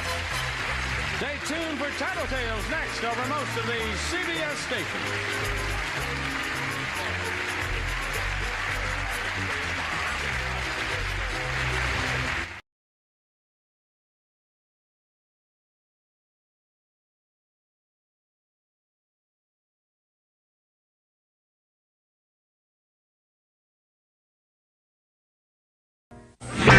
Get ready to match the stars. Dick Martin, Brett Summers, Gary Berghoff, Marianne Mobley, Richard Dawson, and Patty Deutsch as we play the star-studded Big Body Match Game 75.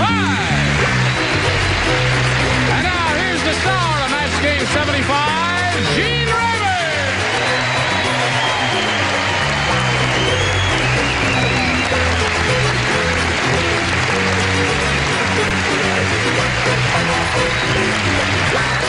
And Johnny Olson and friends. What's wrong? Everything okay? Okay. We greet you. Don't overdo it. You get your check anyway. Oh, okay. Now, for those the benefit of you in the studio audience and you who are watching maybe for the first time, we have a little tradition. The celebrities always give a nice, warm greeting to the new kid on the block, and we welcome Dick Martin.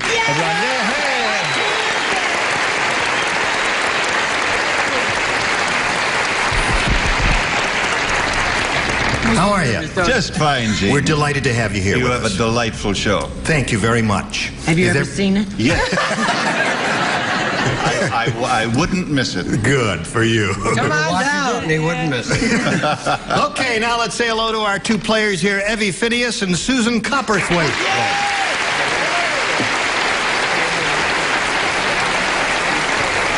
Evie is our current champ. She's won one game, and she has $600 to her credit. And let's see, how many days have you been on now, Evie? I've forgotten. What is this, your third or fourth? Or second? Third. Speak up, Evie. This is your second day. Oh, well, you're a veteran. No, it's... Third. Uh-huh. Yeah. Well, you're a veteran by now. It's his old hat, isn't it? Nothing to it, right? Right. Talkative rascal, isn't she? Now she's going to be challenged by Susan Copperthwaite, who will tell us a little bit about herself, if you would, please. Okay, I'm married. I live in Simi Valley. I have 2 sons, and I enjoy needlepoint and growing plants, painting statuary, and I think you're terrific. Thank you. Well, that's one for me. Mine. I do needlepoint, too.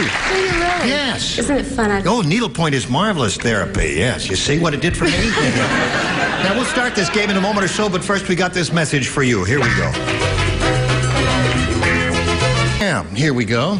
I will push this button, ladies, and reveal our 2 first-round questions. Ask Susan to make a selection. I'll take B, please. B it is. Here we go. Everybody plays. New game, folks. Albert said, I found the solution to the energy crisis, but it only works in Washington, D.C.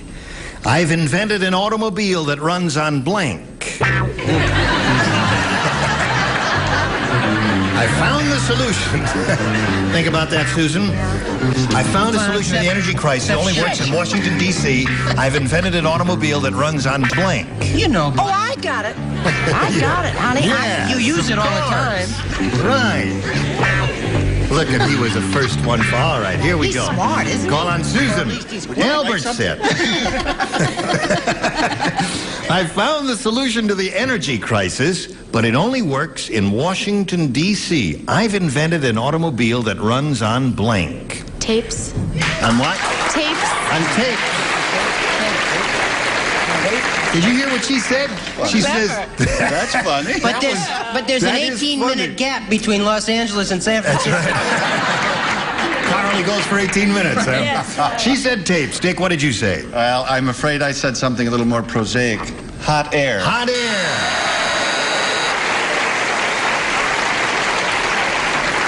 And we're not kidding, Senators. Brett, what do you say? You know what I say? Well, Let's you and me get married. You did it. You did it. Hot air. Hot air. Now, That's funny. Listen, now, if you also said hot air, you got to think of something clever to say like they did before you say hot air and hold up your card, don't you? I had something very clever, but it's too late now. You blew it for me. Hot air. Hot air, okay. Hot air seems to have been the answer, Susan, although your answer of tapes is rather interesting. What do you say, madam? I am so worried. I'm thinking like Brent now. Really? I said hot air. Hot air. Has 4 orders of hot air. And now we come to Richard. Tapes is a marvelous answer. Yes, we say. No, really, because it, would not only get you where you're going, it would lie about the mileage. I happen to hear all those politicians speak, and I know the car would run on bull manure.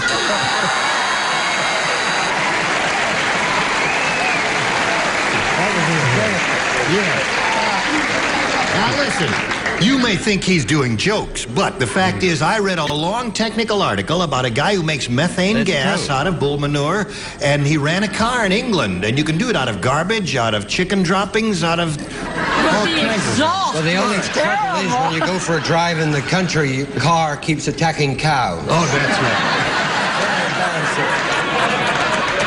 No. That's it up.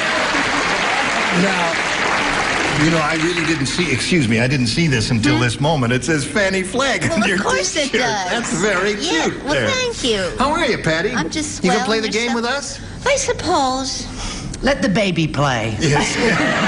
What have you got there? Well, coming from a sheltered home life and all, I said that it ran on bovine droppings. Bovine droppings. That girl went to college. Okay, now we got your question, Evie. You ready for this? The warden said, I think that prisoner's been on the chain gang too long. Yesterday, he tried to blank his ball. That's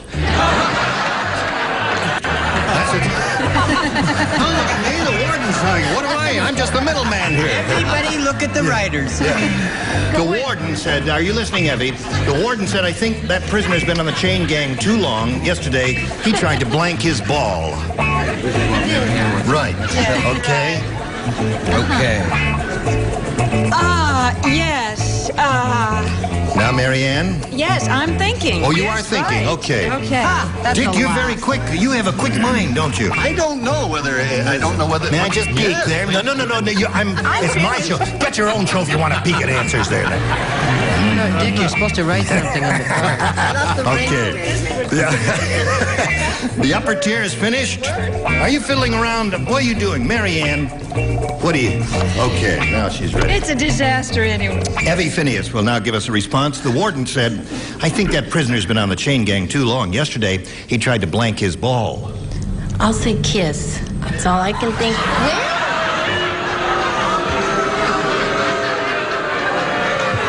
Now, hold on just a minute. Evie's a little insecure, so don't boo her. Did you see on yesterday's show, or whatever it was? What was yesterday, John? Was yesterday Friday? Look on your sheet there and tell me what... Yesterday was Tuesday. Did you see her on yesterday's show? Well, this must be Belgium. Well, anyway, you heard her answer. Dick, what did you say? I'd love to match hers, but I did say lift. Tried to lift the football, okay. Brett, what did you say? Well, I kind of went along with Evie because I'm crazy about her. I think She's cute, the isn't she? cutest Yeah. thing we've ever had on this show. I said he tried to marry his ball. Oh. He was a desperate man. The cane would have been the yes. Yes, Gary? one to know one. Well, he was the guy who, towards the end with the limp. I said bounce his ball. Tried to bounce it. That was a good answer. Is that a good answer? Try to pick up that 80 pie. I don't know how much those things weigh. All right, Marianne, we're up to you. I wish I could take it all back. He tried to kiss his ball is what Evie said. Now, what did you say? And I like your answer so much better.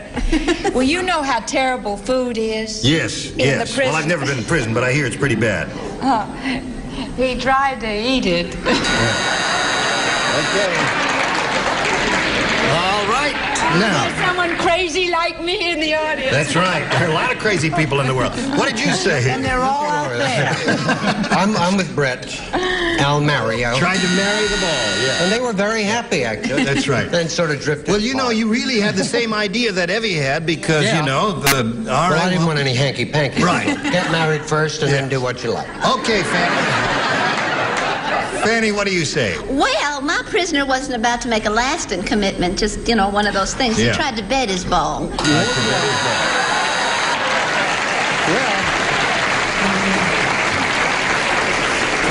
Sorry, Evie, you didn't score with that. And as you can plainly see, we got another one of those tight games going here. And we'll continue all this intense contest in a moment or so, but now this. Round 2 coming up. Now, ladies, Susan, I'll give B another chance. you're going to give B another chance, and vice versa. So well with it. Yeah, did well with it last time. The funeral director said, I just planned a funeral for the most insecure man I've ever met. He made me promise to bury his blank with him. That's what the funeral director said. Planned a funeral for the most insecure man I've ever met. He made me promise to bury his blank with him. Oh, honey, I've got it. Your brow is furrowed. Oh, honey, it's an easy one. Gary's first one finished. All right, upper tier is ready. You got it. He was last. Did you change your mind? Okay. All right, now we'll call on Susan. The funeral director said, I just planned a funeral for the most insecure man I've ever met. He made me promise to bury his blank with him. Okay.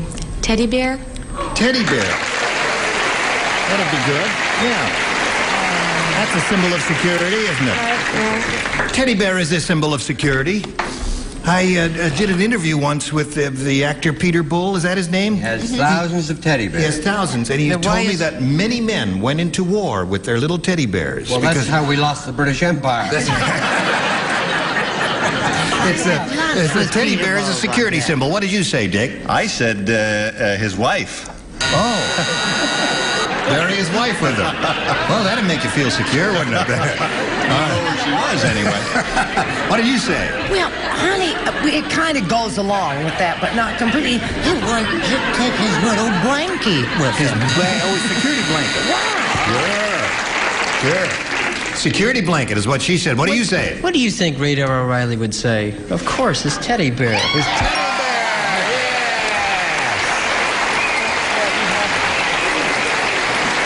Now, wait a minute. Didn't I see you in an episode of MASH involving a teddy bear? Many, many episodes of MASH. You can see me at home involving a teddy bear. Why do you think his wife got pregnant? That's enough of that. Now, They spread honey all over the room. he made me promise to bury his blank with him, and Susan said teddy bear. What do you say, Marianne? Well, yes, they put his thumb in his mouth and then gave him his teddy bear. Two for you. Do you offer that lady a teddy bear? I wish I did. I wrote tapes. I said security blanket. Security no? blanket, yeah. I guess that's the answer. Patty, did you have a security blanket as a child? Yeah, and so did he. And so he did, all right. So that's 2 for you. And now, Evie, you have to match 2 celebrities to stay in the game. 3 will win your second game. The electrician said, I have just examined the $6 million man.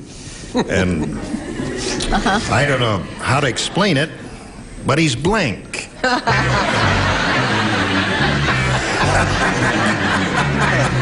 What, sweetheart? Could you repeat that, please?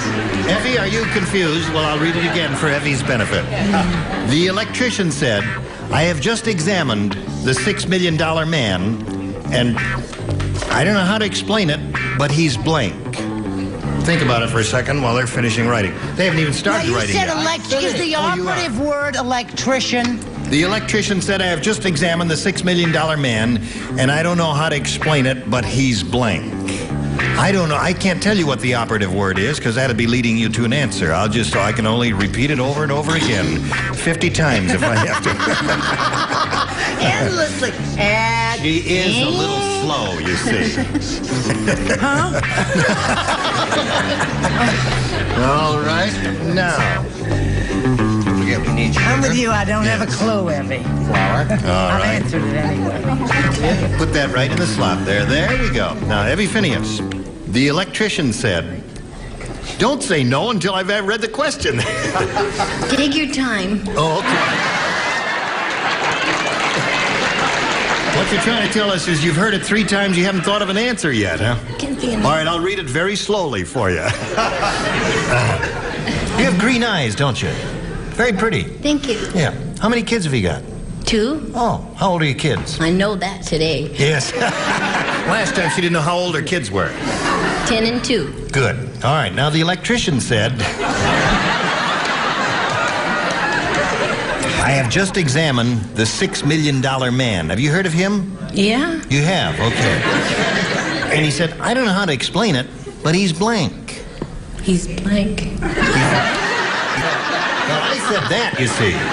I said he's blank. You have to say he's... I can't say that.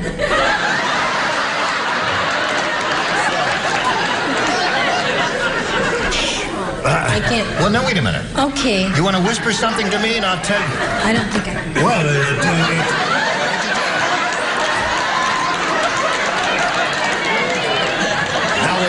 You know what you can say and what you've watched this show a lot. You know what you can say and what you can't say, don't you?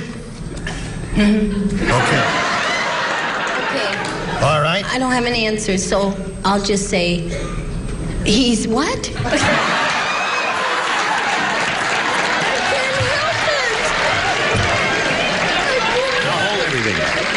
Come on, Stepper. I'm supposed to do this, I know it. What? Not supposed to do what? You're supposed to just say it. Say it. I forgot the question. You forgot the question. All right, the question is, the electrician said, I have just examined the $6 million man. I don't know how to explain it, but he's... He's what? No.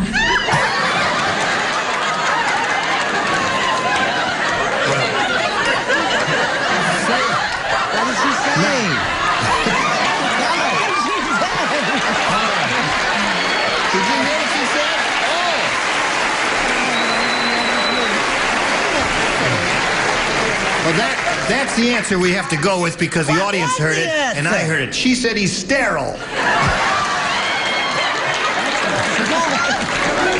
Okay. That's possible, isn't it? That's possible. Pay $6 million for a man and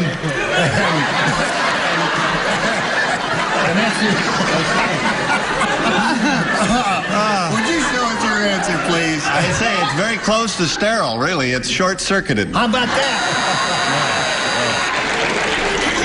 Well, I suppose that'd make him sterile. What did you say? What was it she said? She said, I don't know how to explain it, but he's sterile. Good gravy, Marie. What a peculiar answer. Yes, it is, isn't it? Well, of course, a man full of batteries would be sterile.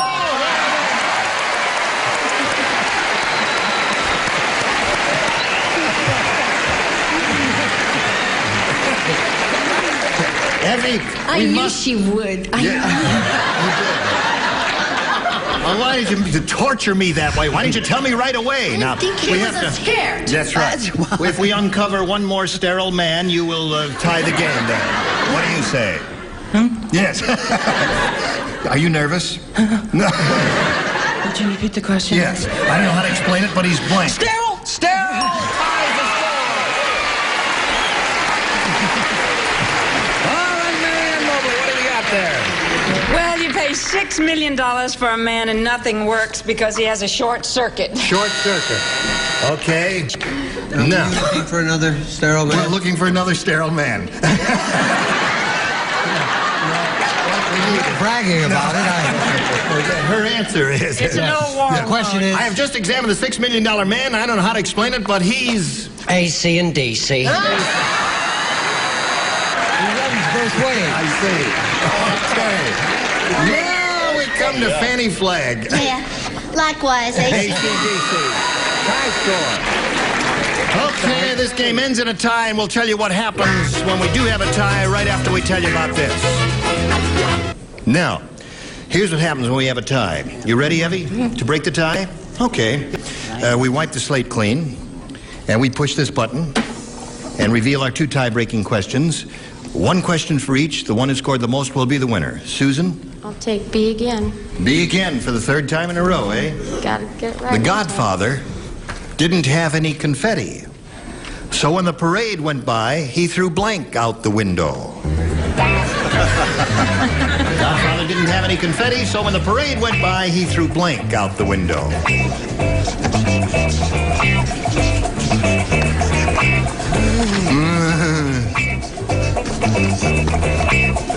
All right. Waiting for the lady with the red hair. Come on, Pat, just don't take advantage And just the because roots you're to match. braggy. Now, Susan, the Godfather didn't have any confetti, so when the parade went by, he threw blank out the window. It's gotta be bullets. He threw bullets. She says, took a handful of bullets, flung them right out the window. What do you say? I said he threw his brother out the window. Oh, lovely fellow. Yeah, you'd be a rascal. What do you say? Well, he wanted to perk things up. Yeah. So he threw several bodies out the window. Several bodies. I love a parade. What do you say? I said money. Money.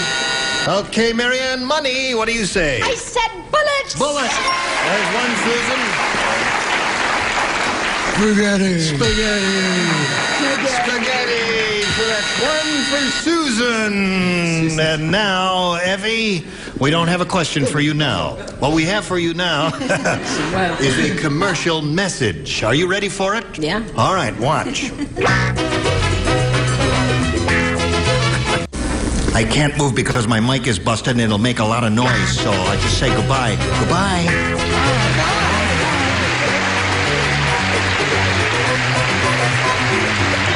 This is Johnny Olson speaking for Match Game 75. A Mark Brooks and Bill Todman production.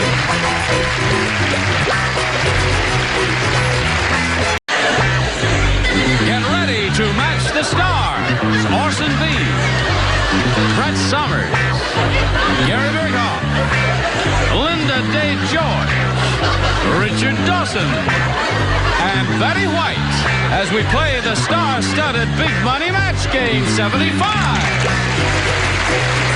And now here's the star of Match Game 75, Gene Rayburn.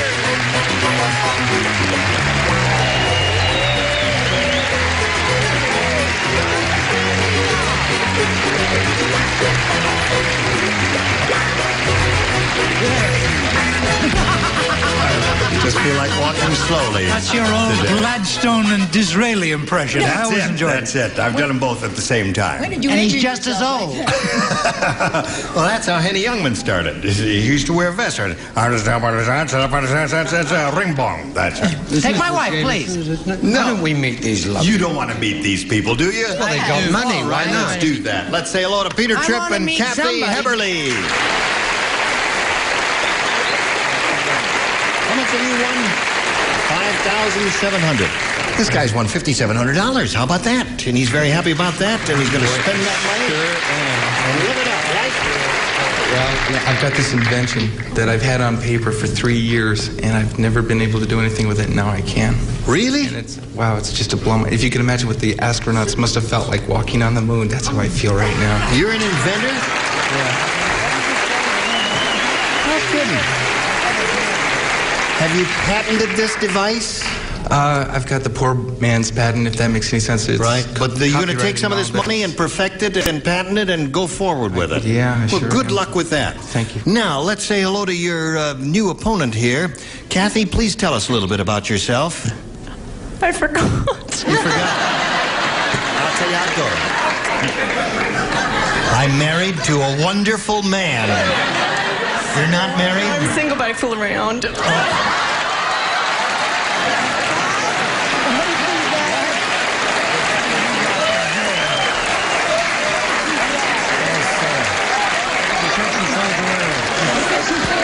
Peter? She fools Have you got a pencil I can borrow? Gene? Yeah. Thank you very much. No. What's your phone number? Would you give her my business card, please? If you're ever in the valley, please feel free to drop in. Where do you live, Kathy? Or maybe I shouldn't ask, huh? I live in Whittier with my girlfriend, and we're in the process of opening up a shop. What are you going to do there?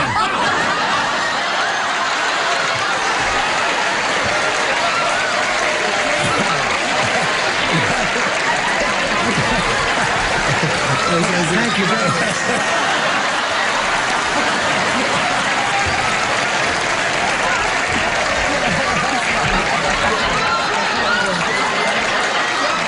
Get back there!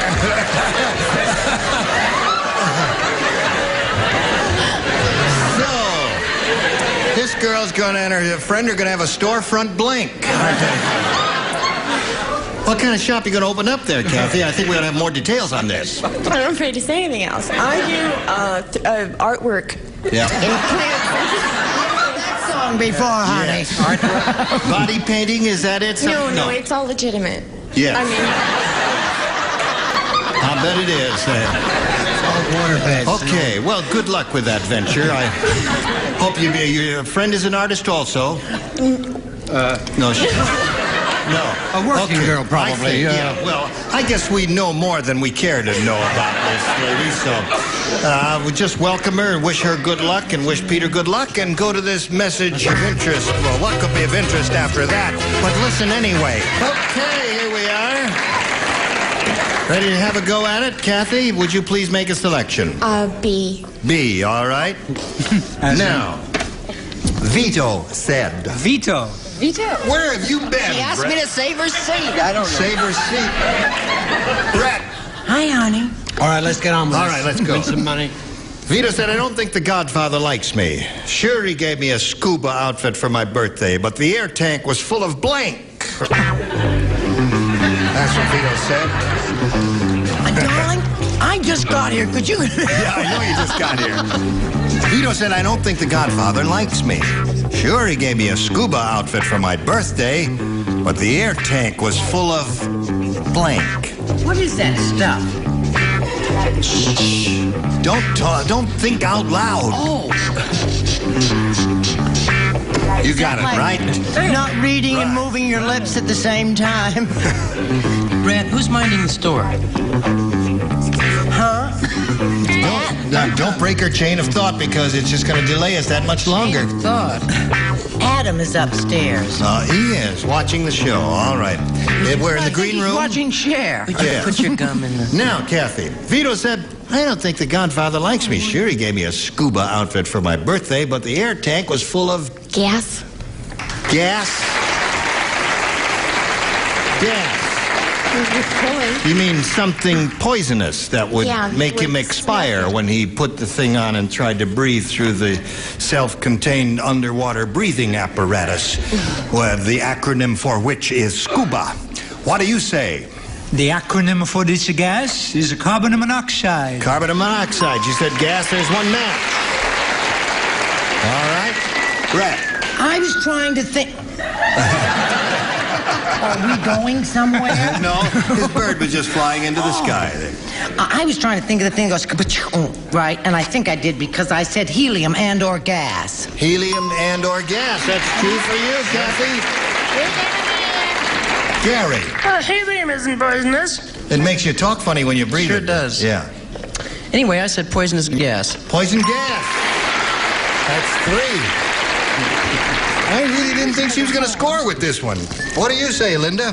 Well, if he really didn't like him a lot, I guess what I thought he might have done was put water in it, but if he put water in it, the guy would have already been gone. Yeah. Well, you don't have to make it so definite, that buzz. That really was a loud buzz. That buzzer was louder than usual. Now, you've got this sweet girl. She's too fragile for that sort of thing. Well. Do you offer this lady a little gas?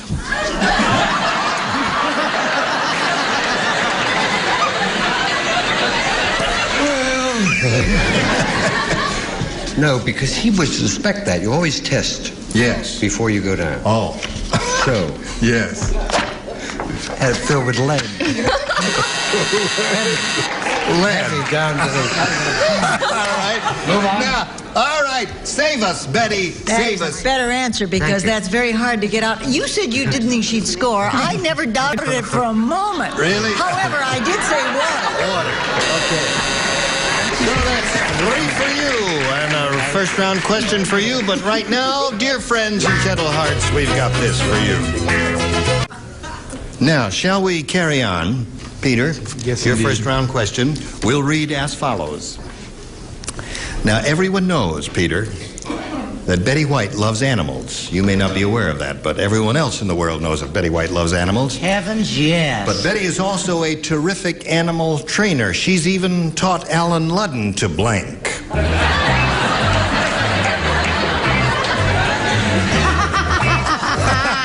Oh, you're gonna love it, Betty. Betty's also a terrific animal trainer. She's even taught Alan Ludden to blank. Have you ever noticed how much Linda Day George looks like Marjorie Main? It's an incredible. Yes. And if I'm not, I think they're about the same age. I'm not sure. Maybe a difference of Could 6, be. 8 months. Yes. 2 months. That's what I figured. Speaking of attractive ladies, how is your pretty wife, Carolyn? My sweet Carolyn is Yes. sitting upstairs right now watching the show, fooling around with her son. And how are all your kids? All the kids are fine. Michelle, Max, Yeah. Susanna, Splendid. and Ezekiel. Good. Ezekiel. Alderman. Right. Ezekiel saw the wheel. The wages of Okay. sin. Peter Tripp. Everyone knows that Betty White loves animals, but Betty's also a terrific animal trainer. She's even taught Alan Ludden to Play dead. play dead. No one had to teach him that. I resent that. But that's a little trick you teach a dog to do, roll over and play dead. And that's the answer he gave, the same kind of trick you have. So what did you say? I know what goes on in their house. She's taught Alan Ludden to sit up and beg.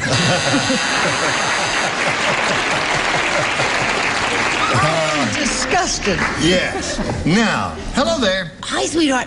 Well, I've been to their house several times for dinner, and as you know, Yes. and once when he disappeared and went into the kitchen, Yes. I realized she taught him to go on the paper.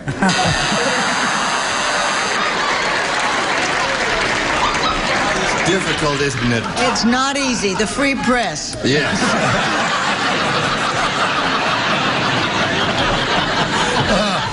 All right. Hello there, Gare. That's what I said. No, on the paper. That's 2 of those and 1 of his. And none of his. He's looking for the answer. She's even taught Alan Ludden to play dead. That's what he said. What do you say? Could he beg to play dead? No. Begging is different. Yeah, it is. Somewhat. Yes. What do you say, sir? I have a 2-part answer. You have a 2-part answer. The first thing is that she is marvelous. Oh, Yeah. Just a minute. She is terrific. Time for her sugar.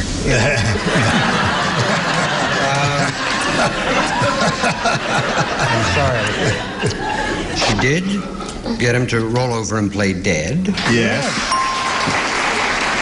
But in all fairness, Alan calls it lovemaking.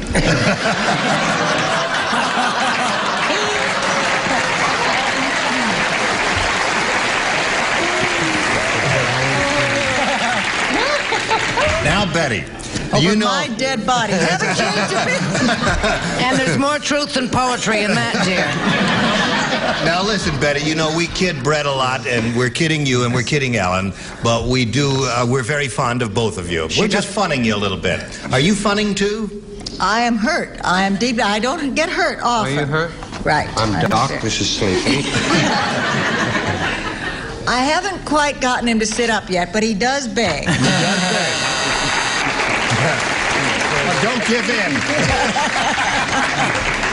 Okay, so where are we here? We're at the end of round one, and we have a score of 3-1 in favor of Kathy. We go to round two, just like that. Kathy? B. B. Now, let's see. 3 do and 3 don't. Oh, the lower tier only. Is that right? We had a blackout. Okay, here we go. The zoo sits this one out up here, do we? That's it. You sit it out and listen. Bob said that new judge sure gets confused easily. At the end of the murder trial, he told them to hang the blank. That new judge gets confused easily. At the end of the murder trial, he told them to hang the blank. Oh, I have the perfect answer. That what an unfortunate predicament that I'm not playing this round. Hello, dear. Okay, everybody down there is ready. Kathy, we call on you. Bob said that new judge sure gets confused easily. At the end of the murder trial, he told them to hang the... Jury?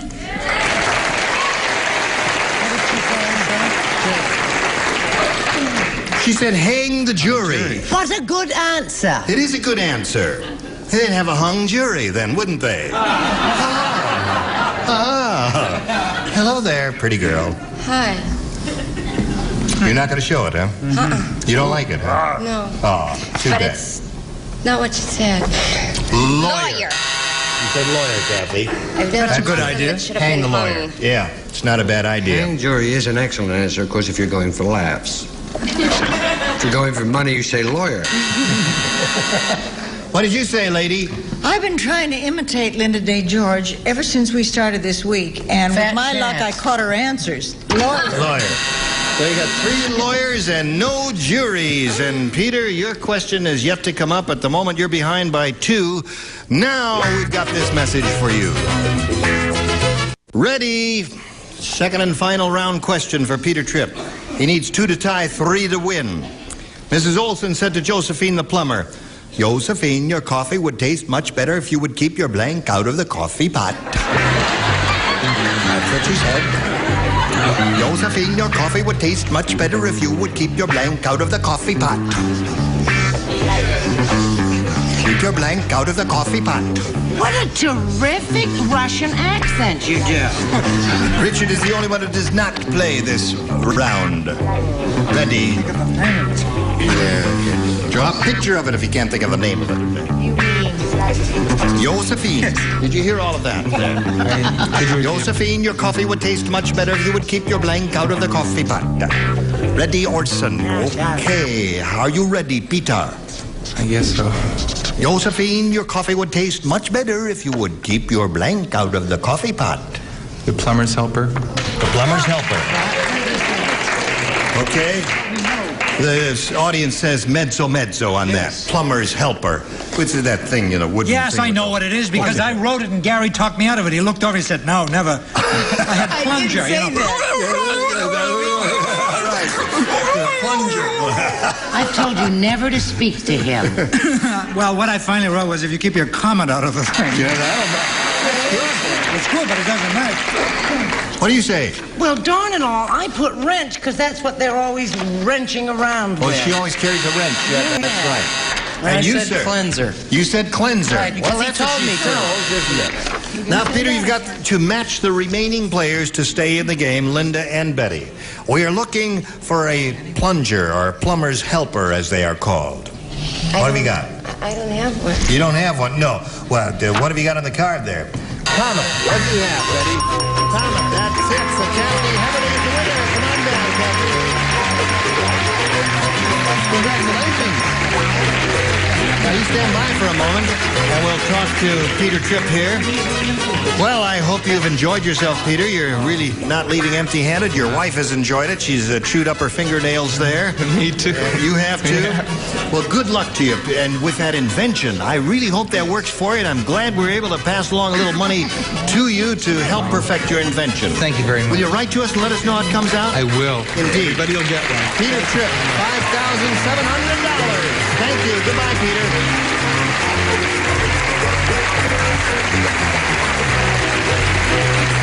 Now, are together again. I thought we'd never be alone. Now listen, pull yourself together here, because if you keep shaking, I'll keep shaking, and then the mic's going to break, and where are we? Listen to me, Kathy. We polled a recent studio audience, and we got their best response to this. What are you dinging for? I haven't done anything yet. I'll tell you when to ding. You always ding when you open that? Isn't that funny? I just noticed that. Blank cowboy is what it says up there, right? All right, the answer they gave most often is worth $500. If you match next one, you get $250, and a third $100. Whom do you call on over here?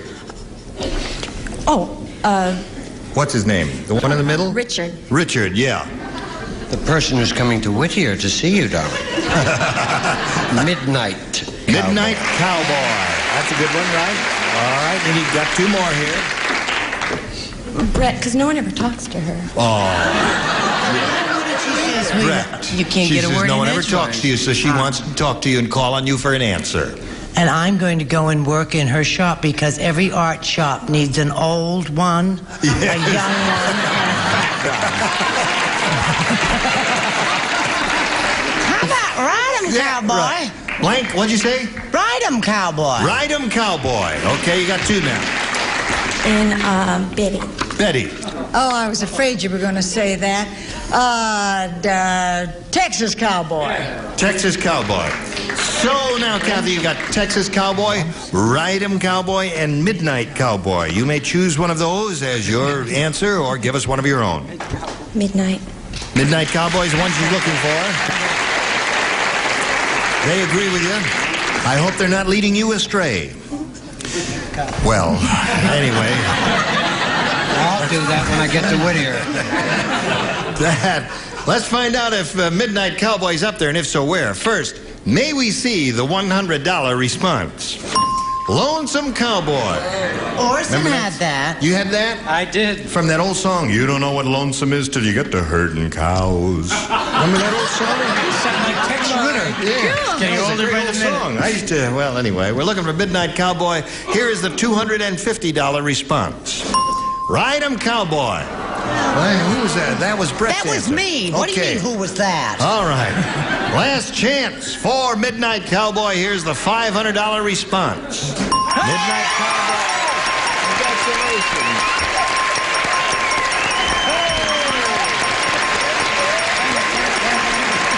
Okay. Come over here. Now, Kathy, you got $600 to your credit. You're still shaking. I know. Hold me a little tighter. That's it. Now, you'll stop shaking in a minute. The money has a way of calming you down. Okay,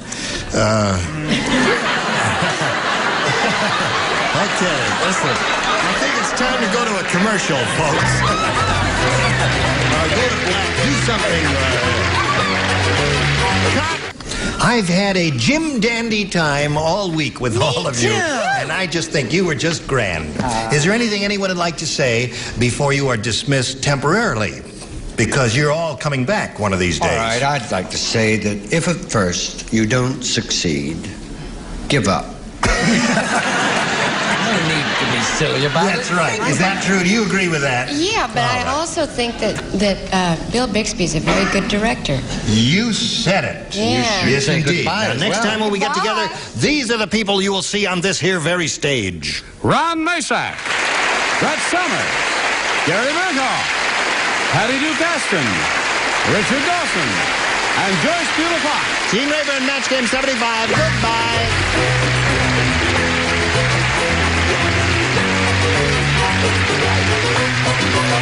This is Johnny Olson speaking for Match Game 75.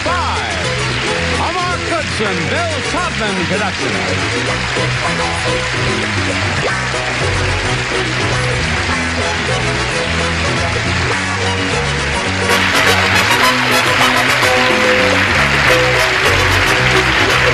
Stay tuned for Tattletales next over most of these CBS stations.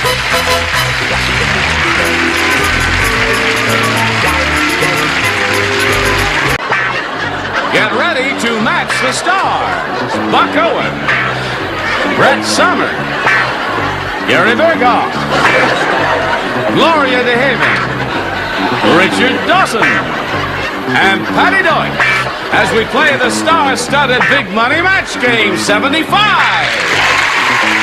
And asking 75, Gene Rayburn.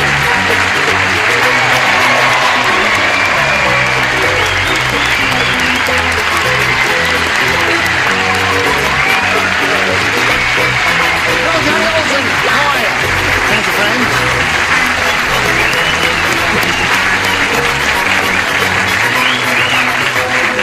Hold everything. Don't nobody move. Gary? What? You look different today. No, your hair is longer. Oh. Well, it's the first time it's rained for a while. No, actually, it's a friend of mine's. Oh, really? Yeah, we flipped for it, and I lost. Is that hers? I'm not saying because I don't think she's too happy about this. I gave that to him as a present. Yes. No, Because he's balding. No, that's what Time Magazine would say, balding. Listen, all us regulars on the show have to welcome two new kids on the block here. Okay. Gloria DeHaven and Buck Owen. How are you, buddy? They look kissing on the lips. No. Nice to have both of you here. Now you're going to have a peachy keen time. Peachy keen You time? are indeed. That'll be. You're going to have a lot of laughs and... That's peachy keen. That's right. I All want right. Now let us welcome our two players over here, John Sclementi and Sandy Vasco. Hello there, John. John is our current champ. He has $1,550 to his credit, and you see it put a smile on his face, didn't you? Sure did. You happy about that? Yeah, I'm tickled. Has your wife been spending the money mentally? Yeah, I think she's already started a little. She has, Yeah, yes. she's been- But you're going to keep some in reserve, aren't you? You're not going to try and solve the recession problem all in one fell I'm gonna swoop, try. are you now? Okay. And Sandy is challenging him. We're going to start this game. We found a little about Sandy last time we met. Why don't you repeat a few of the things you told us last time when we ran into you here accidentally? What do you say? I'm single and I'm a student at Wayne State University and I teach tennis on the side. You teach tennis, that's right. Yes, and I asked you to cure my tennis elbow, and you refused. Push the button and roll it back, please, there. No, I'm only kidding, Sandy. Good luck to both of you. We'll start this game in 1 minute and 2 seconds. Count them. Hello there. Now, we are going to begin a brand new game. I push this button and ask Sandy to make a selection. B, please. B it is, all right? We ask you to make the selection because some of our contestants find some questions more difficult than others, and we leave it purely up to you. Here we go. The Sideshow Barker shouted, "Hurry, hurry, hurry, step right up and see Barney the human beaver. Barney..." How human was he? Stop that. Step right up and see. Hurry, hurry, hurry. Step right up and see Barney the human beaver. Barney eats trees and spits out blanks. Hurry, hurry, hurry. The human beaver. And see Barney the human beaver. Barney eats trees and spits out blanks. What happened to your... Oh. It stopped raining. The next time you do Well, you that, have to put it in there. when I Bob. say You put that in there. your hair is longer, you say we've had a lot of rain in California. I didn't want to say that Try because that. there isn't any real wood to knock on. It's flooded outside. All right, Brett, are you still fiddling around up there? I'm right here. I was trying to Buck, help. is this lady Buck. molesting you? Yes, she is bothering me, dang Trying to it. help you. You see, it's slow Welcome down. to the Give him a little club, hip. Buck. He's a happy old Buck, old cowboy singer. That's right.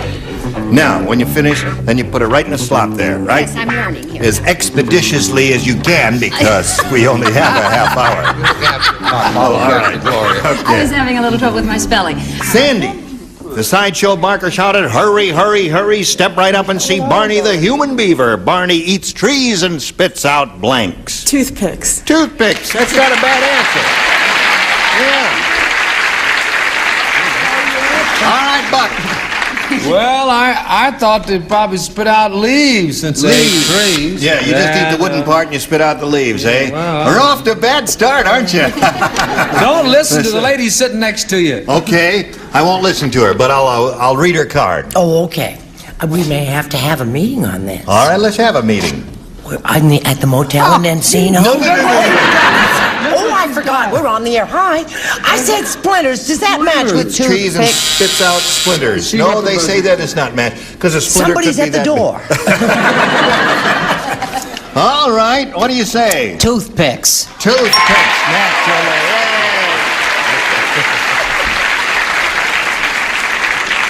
You think you can do this now, or do you want a little more rehearsal? No, I'm practicing. All right, then show and tell. All night with her. It seems to come out. I'll put it right there so There it sometimes is. they get a tight shot of it there. I said splinters also. Splinters also. Yes, another All right. splinter. Yeah. Yes. 2 new kids on their block are really... Yeah, it's called El Flunco the first time, yes. But you're going to get worse as time goes by. Oh, thanks a Don't worry lot. I about really it. appreciate that. Okay, Dawson, you really helped her, didn't you? I just showed her the mechanics of how to fit the car. Thank you so I much wouldn't for give her doing the it. answer because I wrote toothpicks. Atta boy. That's good for you. You've been on the show for years. How come you didn't help me? Now, there is Patty Deutsch. Yes. Who is heavy with child. Semi-heavy, And yes. semi-heavy. Semi-heavy. And has a heavy answer. Oh, yeah. Yeah, you did say beaver. Yes. Yeah, I said damn toothpicks. I did indeed. Okay. That's not bad for a first round question, is it? Pretty good. Let's see how you do with your first rounder.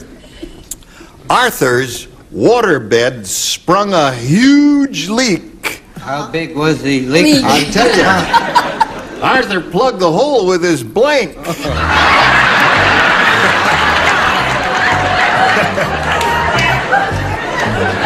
I shall pass among you. I'm finished. That's nice.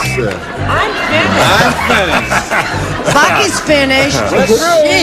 You through up there? We're finished. Brett and I are You're finished. pretty quick there. You know, Yeah, I you don't have a have quick any of mind. them. I don't have any of them right, but I'm quick. I'm through, but I haven't written anything yet. Arthur's waterbed sprung a huge leak, so Arthur plugged the hole with his blank. A huge leak. Big leak. Big leak. Right. Right. Oh! I'm finished. Good girl. And I put my pen back. Oh, yes, the and slow one's up there in the corner. He's emulating Charles Nelson Riley, who is also slow. Wait till you see my answer. Thank you. Yes. What? What's Same that? to you, fella. Zip up my boot? Your zipper. Oh, my boot's unzipped. Gene, your fly's open. Hey, wait a minute now. It's broken, Gene. How can it be zipped I think up? you need a little cobbler there. Wait a minute. Oh, no, wait a minute. It's busted. Hold on. It's busted. Come on. Stop that. It's busted. I tell you. You're right, Brett. It's busted. It just can't be broken, fixed. darling. So what I'm going to have to do is just take it off. It's a half-hour show, Gene. Yes. I'm so That's glad. very good, dear. Watch Gene take his boot off. Watch Gene take the skin off of his ankle. That show called Take Your Boots.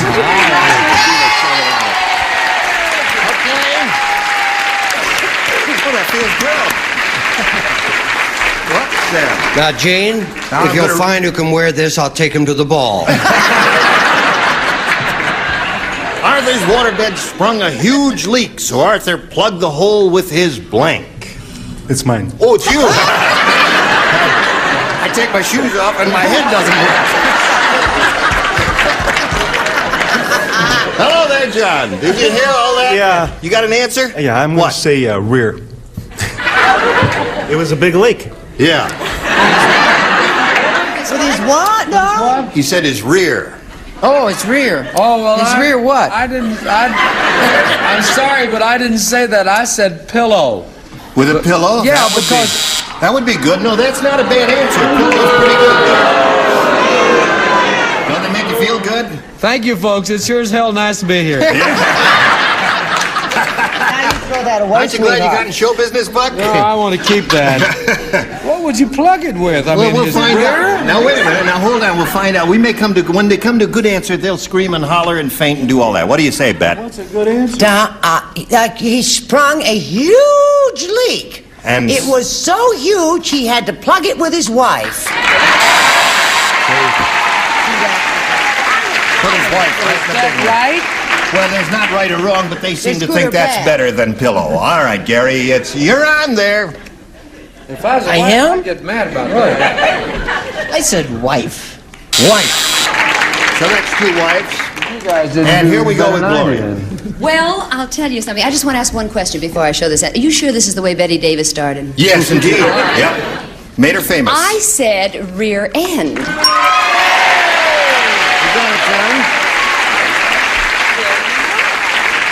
Okay. She's ahead of you by $1. But she's got a head start. Yes. Now, Richard. I can't believe that answer, and I can't believe that you would match. I mean, what sort of a hole would that be? Are you kidding? Well, they held all the water in Holland with a finger, didn't they? With the I said toe. Toe. There it is. So Arthur plugged the hole with his rear end, according to Johns Clemente. What do you say? No, I said he used the little woman. The little woman, the wife. All right. So 3-1 is a score at the end of round 1. Round 2 coming up in a moment or so. You hurry right back, will you? Okay, here we are. Round 1 is over. 3-1 is a score in favor of our challenger, Sandy. We go to round 2 and ask you to make a selection. I think I choose B again. B again. 3 people play this time: Buck, Brett, and Gloria. Are you ready, my dear? Yes. Larry said, my wife Alice eats like a bird. I don't mean she eats small portions. I mean what she eats for dinner is a plate full of blanks. My wife eats like a bird. My wife Alice eats like a bird. I don't mean she eats small portions. I mean what she eats for dinner is a plate full of blanks. I'll put that down. I Eats don't like a even bird. understand that, 'cause she eats like a bird. My wife eats like a bird. I get that part. Yes. And she slept in the What- bathroom what- for 6 weeks. I don't mean she eats small portions. I mean what she eats for dinner is a plate full of blanks.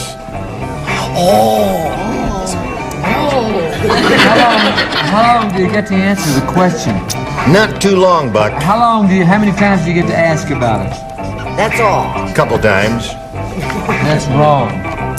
There is There's no right really or no wrong. right or There's wrong only here. good and bad. Here we go. Sandy? Larry said, my wife Alice eats like a bird. I don't mean she eats small portions. I mean what she eats for dinner is a plate full of blanks. Seeds? Seeds. Bird seeds. She knows what she's talking about. That's a nice lady. She's a tennis teacher and everything. I play tennis every day.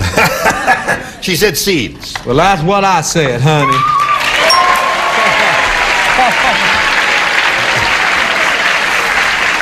Well done. That's one. That's one. All right, Brett. Now, smarty. Now, I want you to understand that nobody in this whole world must tell Betty White my answer. All right. Not if you're put on the rack.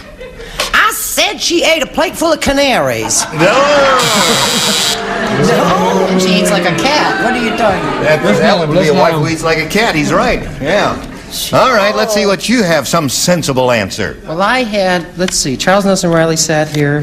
What? Oh, no, we don't have Ignore You know, we him. got to make these lights brighter. I really do. It's hard for me to tell what the score is. Yeah. Well, now I want to. could see. Why do that? Do it the hard way. I want to tell you something here. I thought that was a very seedy answer, and I would love to have gone along with it, but I didn't because I said words. What'd she say? All right. Now, John, 4-1 the score means 3 to tie, 4 to win. Here we go. Dumb Dora was so dumb. How dumb was Hi, she, Jean. She thought the Nutcracker suite was a blank. That's how dumb Dora was. I can't write. You don't write? Nutcracker. You're the only one who doesn't. Everybody else But I does. like this one. You could write a little answer for me if you Could want. I write one for you? Yeah, just a teeny All right. weeny answer. Just you and I will play a little game All here. right. She thought the Nutcracker suite was a... Yeah, that would be Was good. a? I would do that. Was a? The Nutcracker suite was a blank. Okay. Hello there. honey? All right. Well, they sure do hiss and boo here when you get a bad answer. Yeah, we don't get they? lively audiences here. You know, they've stood out there in line for a long time, and they're all ready. Now, John, here we go. Dumb Dora was so dumb, she thought the Nutcracker suite was a blank. I'm gonna say, I don't know. What am I? Oh, I am going to say, I think it's a hospital or a sanitarium. Hospital or sanitarium? They love me. Now, wait a minute. Yeah. Well, they're going to love my answer. As you know, the Nutcracker Suite is a great piece of music. And he's just doing a little play on words here. Now, if you're going to boo him, since we're talking about music, let's do it in unison. Ready? Good. That's not too good. No, you got to practice the cutoffs a little more there now. All right, Buck, you're up. Dumb Dora was so dumb she thought the Nutcracker Suite was a... Well, I thought it would probably be a room, you know. A room? Yeah. Well, see, there are your people out there. What did you think it was? Well, it was not only a room, it was a specific room belonging to a... What's come over me today? I'm knowing nothing but animal answers. It was a squirrel's apartment. A squirrel's apartment. A little funny. Now, John, you got to match the remaining celebrities to stay in the game. Gary, he's looking for hospital or sanitarium there. You're a terrific guy, John. I'm sorry. I said a room in a nut factory. A room in a nut factory. So, Sandy wins the game. What do you have? What's on your room in a factory? Okay, come on down. Congratulations. Now you've got your first 100. We'll see how much more you'll win in a moment or so, but we got to say goodbye to John. Whoa, what parting words have you got for us, John? Yeah, see how talkative he is? Well, anyway, he's got the $1,550 together with our best people. Have a great time. So long, John. Bye. Now, you stand by for a moment. We got to do a little business, friends, and this is it. Today's consolation prizes are American Tourister Go Anywhere lightweight luggage, Continental styling and carrying ease, American Tourister, the casual luggage that isn't made casually. And from Costco's Leathersmith shop, 2 pedestal bar stools and easy care vinyl that looks like leather, feels like leather. That's no stranger, that's a Costco. And a gift certificate from Jack in the Box, Jumbo Jacks, French fries, and other delicious things. Take life a little easier at Jack in the Box. Match Game 75 will continue in a minute. Such a gay time here, you'd never believe it. Now, this girl's going to try and win some money here. She can win over $5,000 here in the Big Money Super Match. Are you ready? Yes, yes. Sandy, we polled a recent studio audience, and we got their best response to this. Black and blank. The answer they gave most often is worth $500. If you match the next one, you get $250, and the third, $100. Whom do you call on? Richard? Richard, what do you say? Black and... Oh, very similar to... Well, he says it. He hasn't said anything yet. Well, if they want to cheer, No.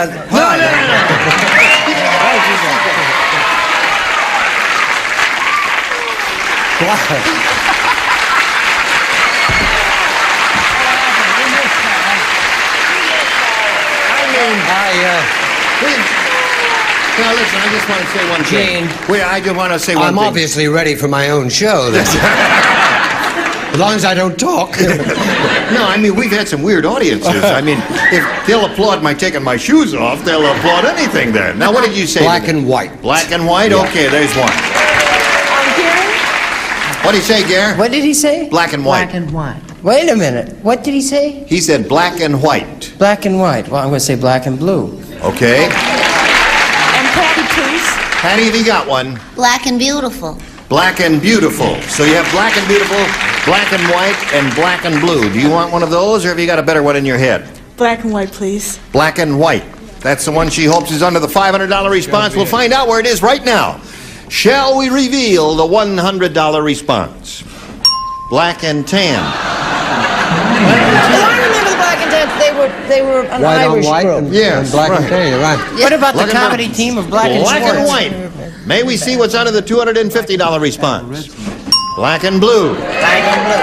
That was Gary's answer. Last chance for black and white. Here is the $500 response. Black and white.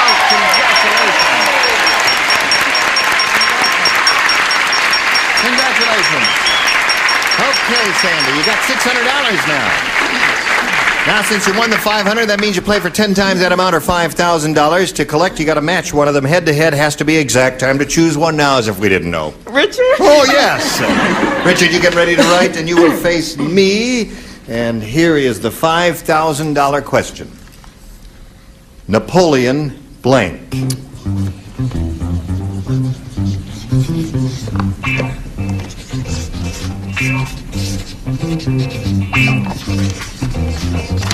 Now, he's finished, Sandy. We need an answer from you, one you think will match his. What do you say to that?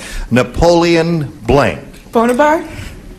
Napoleon Bonaparte. Okay. Richard, the audience seems to agree with her that Napoleon Bonaparte would be a good choice, and we ask you now to reveal your answer for $5,000. Every time I pass, Brett's dressing room, there's a bottle of Napoleon brandy there. Oh, yeah. And then I pull her leg and her bone Got comes it. out.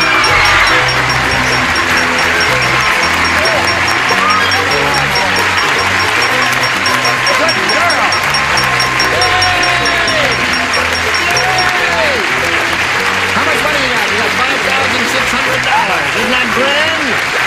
While she's pulling herself together with a new little message for you. Here it is. Brava, brava.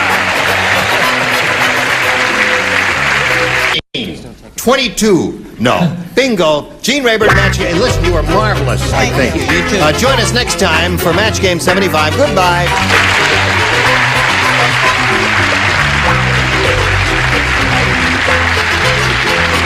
This is Johnny Olson speaking for Match Game 75. A Mark Goodson, Bill Todman production.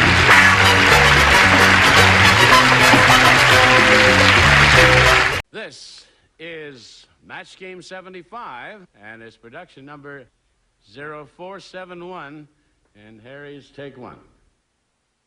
Get ready to match the stars. Gary Berghoff.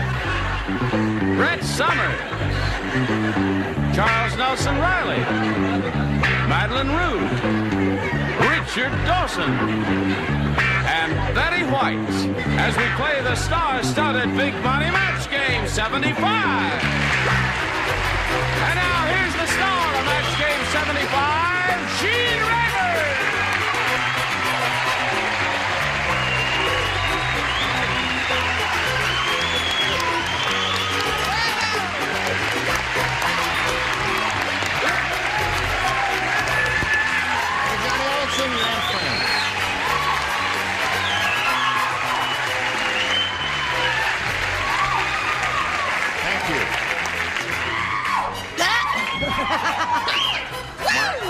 Marlon Brando's bunch is in, huh? Hello there, group. Hi there. Hi, how are you? Wonderful. Good. How are you? I'm Grant. Where's Charles? I thought Oh, Charles was he'll coming. drop in a minute. He will? Yeah. Hopefully. He is late. Well, you can't. Is Mark Goodson here? Can he substitute for Charles the way he did one time? Before? He'll come in. He will? Yep. We heard that he was... Charlie! Charles, wherever you are. Come out, wherever you Charlie! I guess we're going to start without him, right? I guess we'll have to. Well, he'll be in a minute. Here, they do.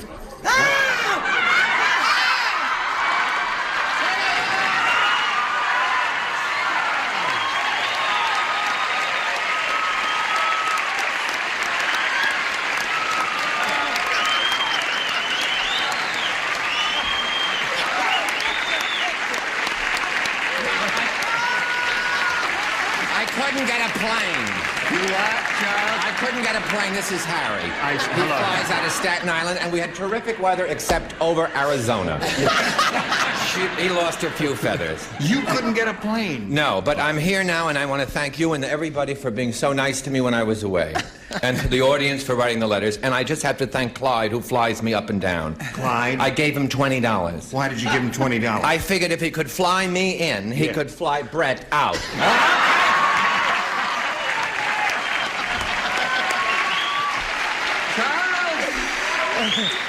It's grand to have you back. I hate to tell you where the wire is. All right. I guess maybe we ought to say hello to our two civilians here, Glenda Burke and Don Sims. And welcome welcome them. We're going to start with the beginning of round 2, and I guess as expeditiously as possible, we ought to go to a commercial. You have a little water for him. Yes, I do, because Betty White is here, and the animal lovers of the world are going to be very unhappy if we don't give him some water. He died a natural death, Betty. Over Arizona. And so will you if we don't go to black and go to the commercial.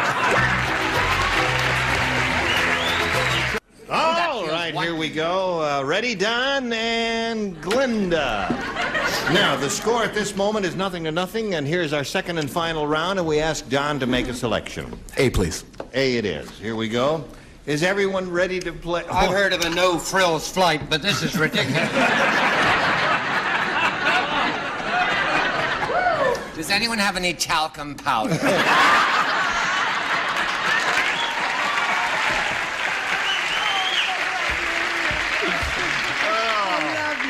Well, we've missed you, and it's grand to have you back. And old Gary did yeoman service while in your absence. What does that mean? That means you were good. All right. Are you ready? Yeah. Here it is. Dumb Dora is so dumb. How dumb is she? I'll tell you, when she went on an Easter egg hunt, she took along a blank. That's how dumb Dora is. Dumb Dora is so dumb. When she went on an Easter egg hunt, she took along a blank. Oh, I got it. I got it. You're just smart as a whip the way you read those questions. How's your throat? Oh, it's much better. Oh, good. Glad to hear that. Dumb Dora so dumb when she went on an Easter egg hunt, she took along a blank.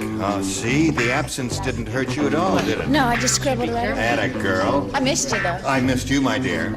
Everybody ready down here, okay? Brett, are you fiddling around there? No, here we go. Don Sims.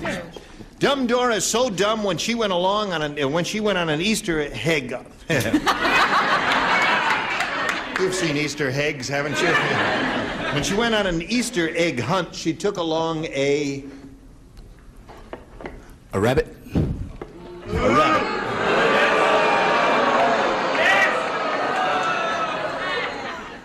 Is that by way of a comment? Yes.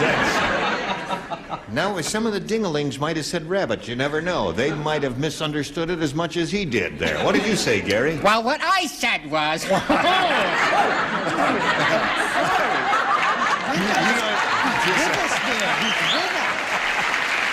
see... It just sort of grows on you after 16 weeks in a row. But my voice was never that high. And never that masculine. Go. Let him go. Read the question, please. Dumb Dora so dumb when she went on the Easter egg hunt, she took along A rabbit gun. A gun. Right. See, a gun, you see. Now, don't boo him. That's a good answer. No. What's wrong, though, sweetheart? You see, the operative word is hunt. Hunt, right. As in? Well. Fox hunt. Yes. She took along a dog. A dog? Well, that's another good answer. Now, hold on. We're going to have trouble with you. Because both his answer and her answer were quite acceptable in our group. What do you say, better and better. Chief? Don't yell at my pretty squaw. Throw things, but don't yell at it. I said an egg beater. An egg beater. Oh, you didn't say that because he just came back. You're just doing that to welcome him back. I know that. They'll That's turn a on worst you in a answer in the while, top honey, row don't there. worry. Okay, my dear. Yes? What do you say? I say she took along an egg. So when she went on an Easter egg hunt, she took along an egg. She took the egg with her. Boom. That's right. Don't make me feel lonely. Yeah, that's it. All right, Richard. Now, the lady was dumb, is that correct? Dumb Dora. Yep. Going on an Easter egg hunt, or Right. as some people say, Easter hegg. Yes. She took along a chicken. A chicken.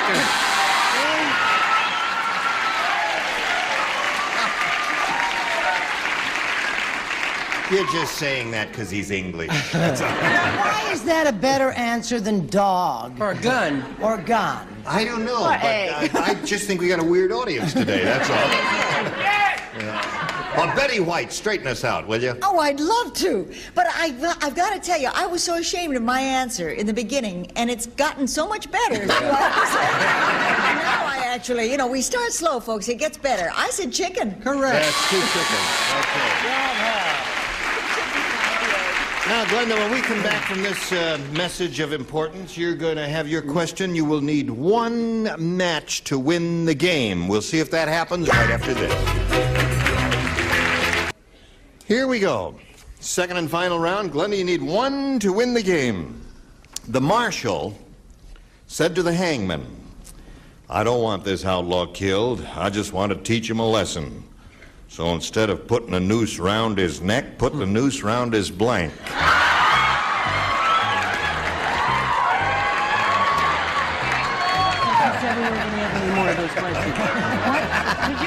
Is it a real hound dog? I don't want this outlaw killed. I just want to teach outlaw. Oh, outlaw? I thought you said hound dog. I couldn't figure out. How can you my enunciation is perfect. I heard you say a little outlaw, Czechoslovakian. clear The as marshal mud. said to the hangman, I don't want this outlaw killed. I just want to teach him a lesson. So instead of putting the noose around his neck, put the noose around his blank. Can he carry a bird on the way down? I don't know about that. I thought in the 6 months, dumb Dora would have died. She did many times. She's She died more often than we care. What do you do? Get out! Stop that now! Get away from there! Don't touch me, you dirty man! And he is a dirty man. Would you like a walnut-o? I didn't know where that was coming from. Everybody ready? Here we go. Glenda Burt. The marshal said to the hangman, I don't want this outlaw killed. I just want to teach him a lesson. So instead of putting the noose round his neck, put the noose round his blank. What do you say to that, Glenda Burke? Feet. Feet. All right. Nothing wrong with that. A foot may come up here and there. Gary? I said toes. Toes. That one's... Hey! What else have we got there? Anybody else? Toes. Legs, toes, nose. Okay, come on down. So, we congratulate you. That means you've got another $100, and that means you're up to $5,700. And you stand by for a moment while we say goodbye to Don Sims. Don, it was a pleasure meeting you, and you seem like a good citizen to me and a good cop. I hope if I ever get stopped in traffic, you stop me, Don. Thank you, Jane. It was nice being Got here. a gift for you backstage. Don Sims. Yeah. Are you ready? Here it is again. Now, you went all the way here once, Glenda. You may do it again. Let's begin, shall we? So. What? All right. We polled a recent studio audience, and we got their best response to this. Flea blank. Now, the answer they gave most often is worth $500. If you match it, the next one, you get $250. And if you match the bottom one, you get $100. Whom do you call on here? Brett. Brett, what do you say? Flea market. Flea market. Okay, there's one. Richard. Richard? Something I gave Charles for Christmas. What? A flea collar. A flea collar. Okay. Gary. Gary. The only one left that I can think of is flea powder. Flea powder. So you have flea powder, a flea collar, and a flea market. Do you want one of those, or do you want to give us one of your own? I'm going to go with Brett. Flea market. You're going to go with Brett and choose flea market. All right, that's the one she's looking for. Of course, she hopes it's under the $500 response, but we'll begin at the bottom and see what's under the $100 response. Flea collar. That's the one that I told you it cost me a lot of money. Yes. All right, looking for flea market. Here is the $250 response. Flea bite. That was my second choice. Was that your second choice? Yeah. I hope they came along with it. Okay.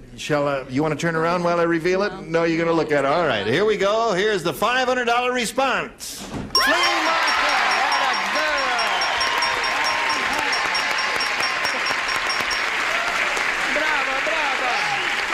Very good. Very nice. Okay.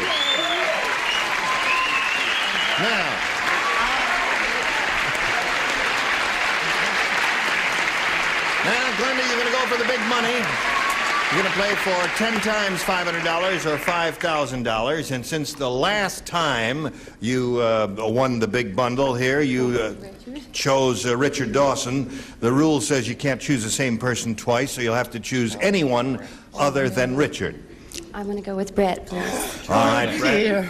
You get ready to write, and Glenda will face me. And here is the $5,000 question. That's all? Slot blank. That's S-L-O-T blank.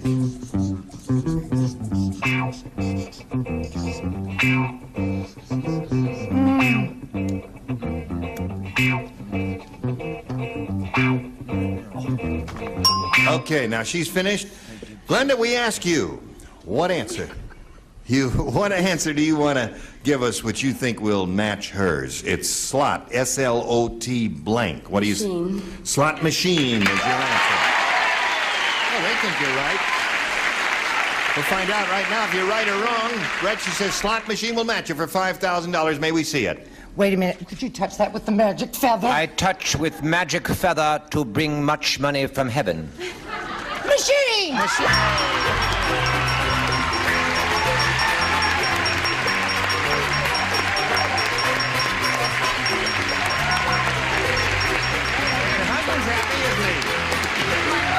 Your mom? Who else is down there? And my girlfriend. And your girlfriend? My mom came all the way from Atlanta, Georgia to see me. No kidding. Glenda says her mother came all the way from Atlanta, Georgia to be here today to see her win that. Wouldn't it have been terrible? Or lose? Wouldn't it have been terrible if she had lost? What's your mother's name? Lillian Strickland. She didn't know her mother's name for a second. Lillian, nice to have you with us. Well, you got $11,200 now. We congratulate you. And now let's meet your challenger, Sherry Garner. Yes, you can. Hello there, Sherry. Now, let's stop and find out more. Sherry, you know Glenda? Yeah. Now, we'll find out a little bit about Sherry Garner, shall we? I'm married. I'm from Ontario, and I go to a figure salon 3 days a week. And I'm going to school. I didn't hear what you do 3 days a week. I'm sorry. What was that? I go to a figure salon. Oh, you go to a beauty salon? No, figure. For the... Oh, a figure salon? Yeah. Oh, you just go there? I go and I work out. Oh, you work out? Yeah. I see. And Okay. I'm taking a course in human relations. Right. And I have Well, two I don't children. mind if we have some human relations. Shall we just start with a simple handshake? Well, Sherry, we're delighted to have you with us, and Thank we wish you you. the best of luck, and we'll get back to you two ladies right after we do a little business with America. Today's consolation prizes are Hager double knit slacks, contemporary styling with a comfortable fit. They're machine washable in a wide range of beautiful colors and patterns. Hager double knit slacks. And beautiful St. Mary's rugs and bath carpeting. Soft, thick, 100% background polyester pile. It's completely machine washable plus color coordinated towels. And treat your kids to a good hot nourishing dish. Serve Franco-American spaghetti or SpaghettiOs. They only cost about 15 cents for 7.5 servings. Match Game 75, starring Gene Rivers, will continue in a minute. Okay, here we go. Ladies, are you ready? Round one coming up. Sherry, please make a selection. B, please. B it is. New game, folks. Everybody plays. When the Egyptian sheik died... How died what? No. They buried him in an enormous coffin because he wanted to be buried with his blank. When the Egyptian sheik died, they buried him in an enormous coffin because he wanted to be buried with his... Right on the nose, Right on the nose. How have you been, my dear? Terrific. It's been a long time since our paths have crossed. I know. And I've missed you. Watch it. I've missed you. Oh, my God. What are they doing down there? She wants, she can have. Are you all ready? All right, here we go. Sherry Garner. When the Egyptian sheik died, he wanted to be buried. They buried him in an enormous coffin because he wanted to be buried with his Wives. wives. She said wives. What do you say? It's a terribly chauvinistic question. Male You realize chauvinist it. pigs of the world well, unite. I wouldn't put it that strong. No. What would you say? I said harem. Harem. Spell it right. That's a Y. That's wise. That's a match. Sure. Very good. All right. The day I climb into a coffin for some man. Someday in the middle of the week. How about that? Why? An elephant. An elephant.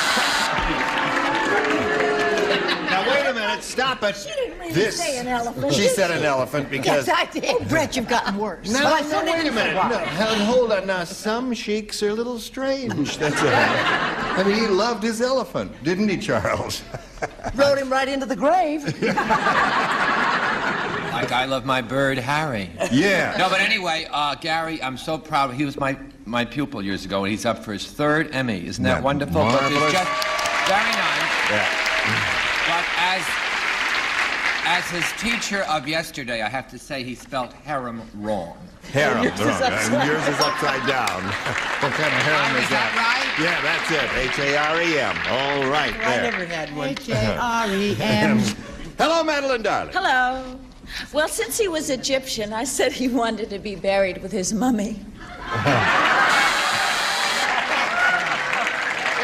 Interesting. It's a little play on words. All the Englishmen are so funny. Well, thank you. They don't have sheikhs in Egypt. They don't have sheikhs in Egypt. No, they have Arabs are sheikhs. Yeah. Of course, they do have elephant.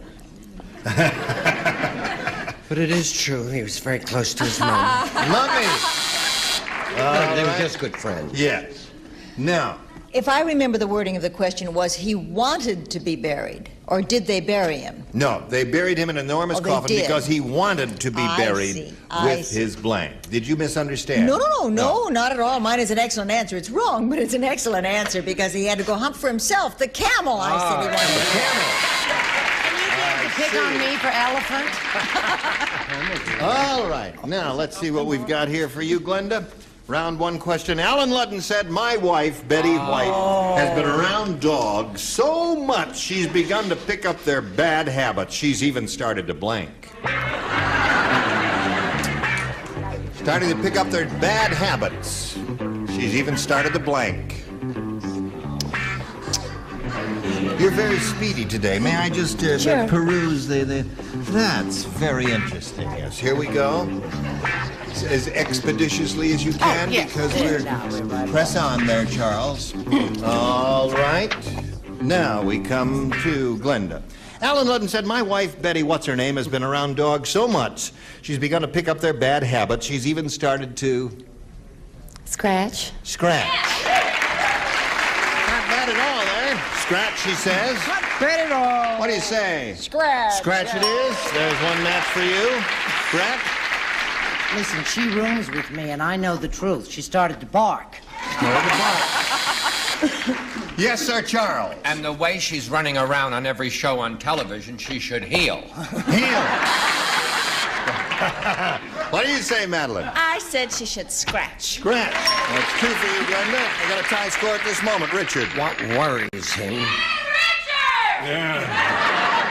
She's starting to get on the furniture. She's starting to climb up on the furniture. You know you're not allowed on the couch. How many times do I have to tell you that? That's what he always says. I don't know what they're talking about.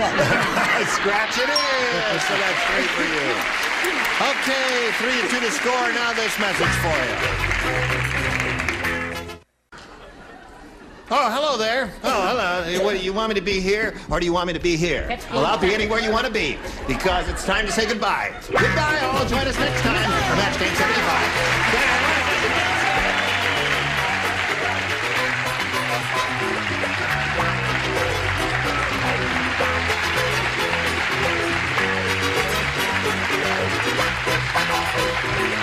This is Johnny Olson speaking for Match Game 75, a Mark Goodson, Bill Tubman production. Stay tuned for Tattletales next over most of the CBS stations. Get ready to match the stars. Bill Daly, Brett Summers, Charles Nelson Riley, Ethel Merman, Richard Dawson, and Fannie Flagg as we play the star-studded Big Money Match Game 75. And now here's the star of Match Game 75, Gene Rivers.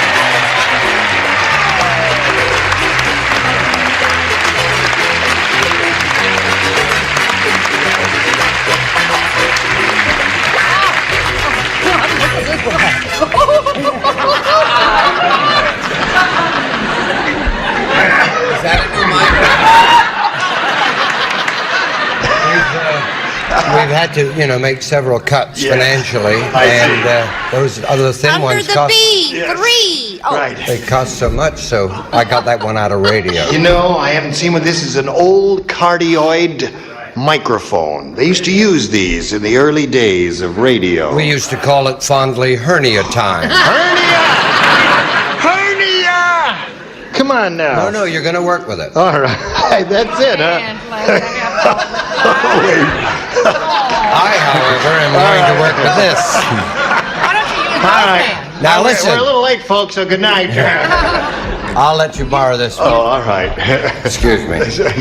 I'll just test for bombs. All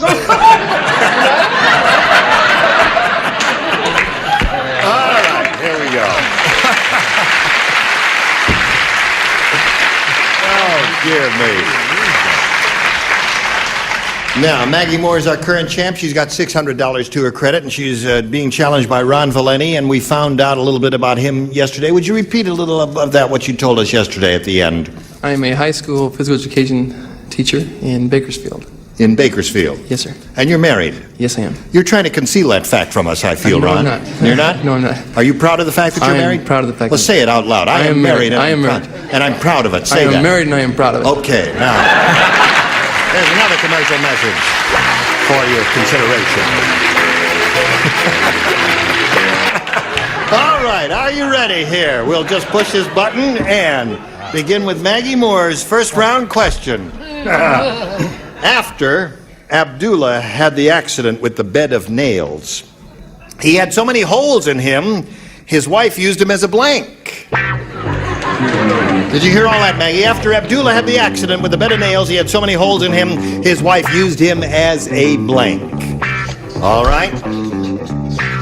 Well, I have this. This is an easy one. Abdullah, let's see, had the accident with the bed of nails. Dance. And his wife used him as a blank. The fall is over.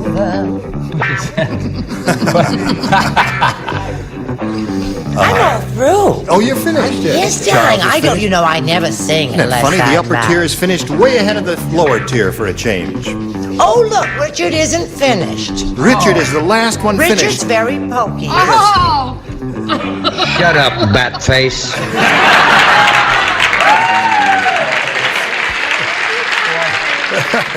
All right, here we come with Maggie Moore now.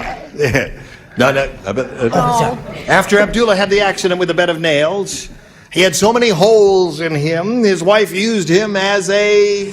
Strainer? As a strainer, that's good. Very good. His wife used him as a strainer, she says, Bill. Well, I'm sure glad I have a series because I'm real bad at this, man. I'm really awful. I said salt shaker. That's not Yes, so bad. salted. That's pretty good. That's okay. Yeah. Not You do bad have. for a, you say for you an have a envelope, series, yes? What? You do have a series, do Yes, you? I don't know now. After that, I may Yeah. not have. I may not. What's be your able to series go back called? one. I think it's called the Bill Daly Show. No, it's the Bob Newhart Show. The I'm Bob sorry. Right. Newhart. Newhart. Yes, I'll try and That's hard remember to say that. when you Yes. want to have your own show. What do you say? I say I want the audience to try and refrain from wild applause and, and a standing ovation and everything. I said wine rack. A wine rack. Wine rack, it's got a lot of holes in it, you know. But I think strainer's a terrific answer. Oh, she came up with a marvelous answer. It's the dingbats who are letting her down. Charles? Strainer's wonderful. Wine rack is wonderful. But I chose a word because this way she could still squeeze Abdullah. Sponge. Sponge. Oh! Yeah, a lot of holes in him. He loses it as a sponge. That's not bad.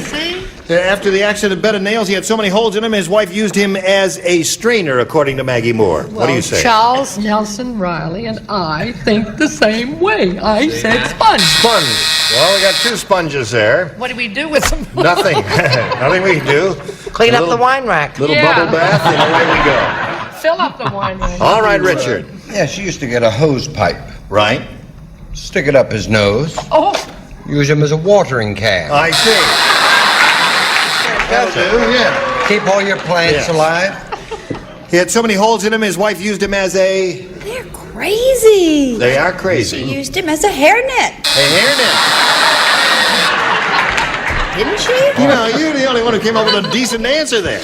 No, actually, some of those were good. Hairnet was not bad, and some of the others. All right, Ron.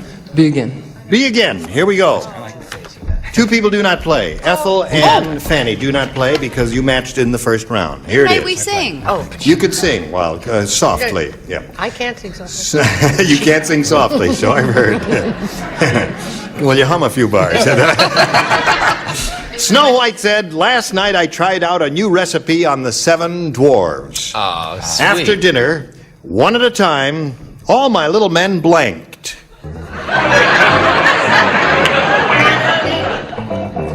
Snow White said, "Last night I tried out a new recipe on the 7 dwarves. After dinner, one at a time, all my little men blanked." Think about it, Ron, because they're going to give you plenty of time to think, I think. There's one. "Last night I tried out a new recipe. After dinner, one at a time, all my little men." It's up to you. Yes. All right. Okay, Charles is finished. Brett's finished. We're waiting for... Okay, here we go. Now, Ron Valenti. Snow White said, "Last night I tried out a new recipe on the 7 dwarves. After dinner, one at a time, all my little men blanked." Got sick is all I can think of. Got sick. Is that all you can think of? That's it, eh? Got sick, he says. Okay, Bill, you're up.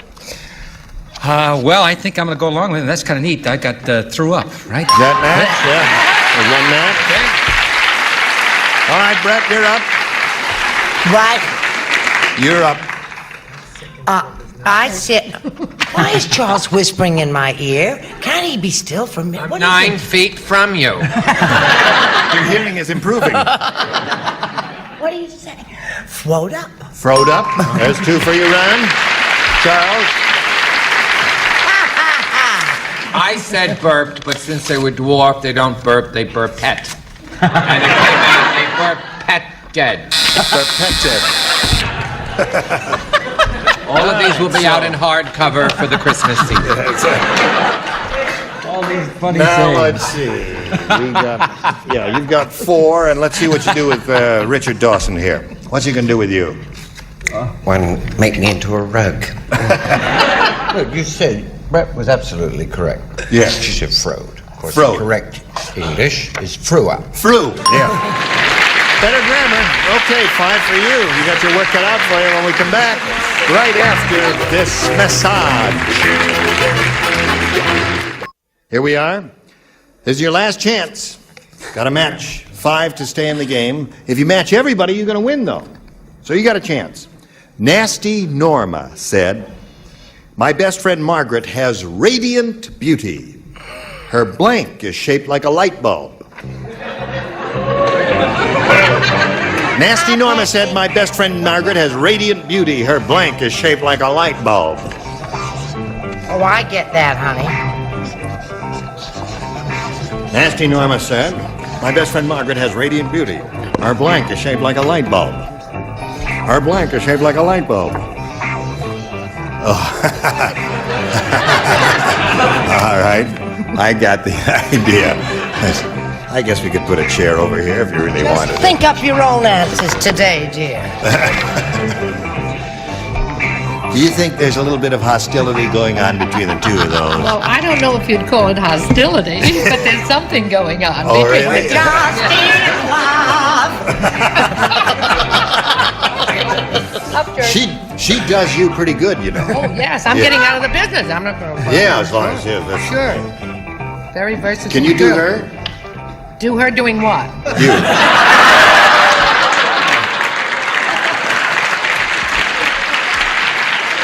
I quit.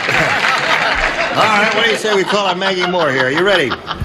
Nasty Norma said, "My best friend Margaret has radiant beauty. Her blank is shaped like a light bulb." Her head. Her head. Okay.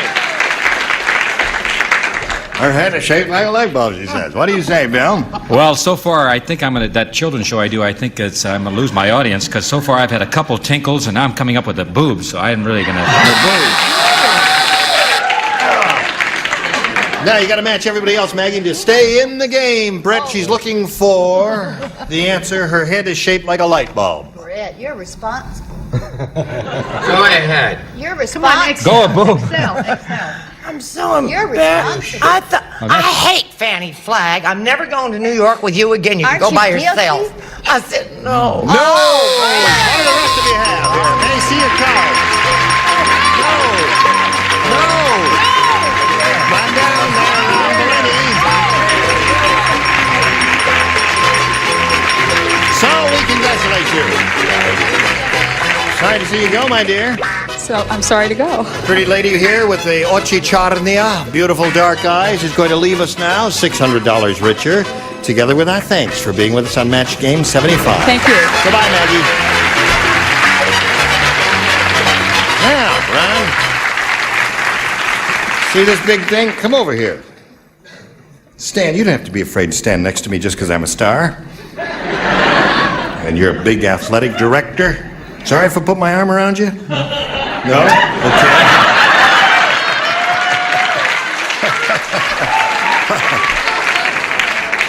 He says, what'll boys in the locker room say? I think he's a little too butch, honey. Yeah. Okay, Ron, we're ready here now, if you are.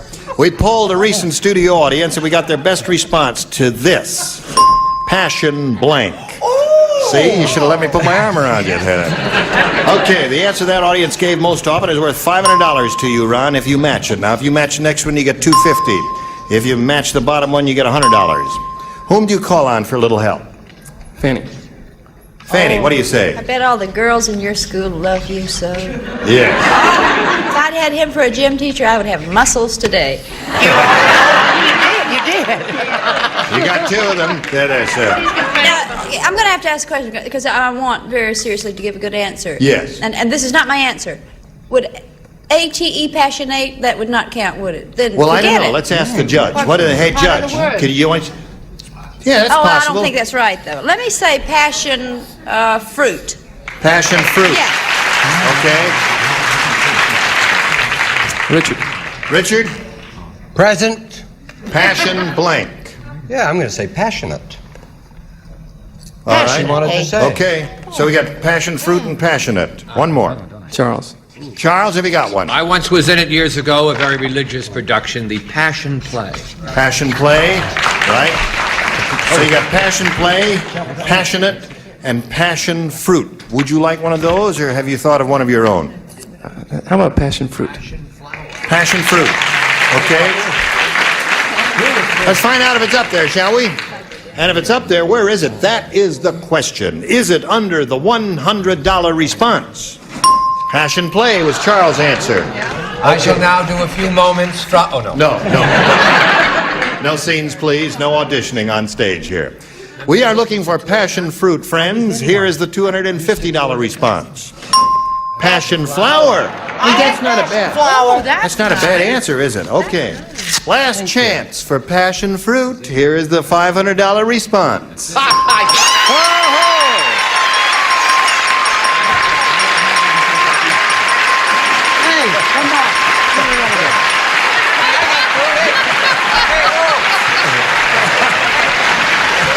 Here, get in the thing. Inhale, inhale, inhale, inhale.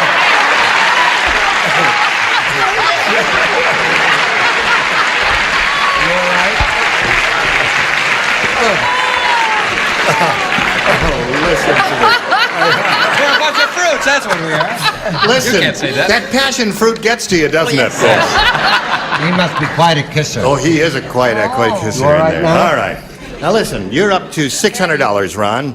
Now, since you won the $500, that means you play for 10 times that amount, or $5,000. But before you collect, you have to match one person. This has to be an exact match, and you got to pick somebody now, as if we didn't know.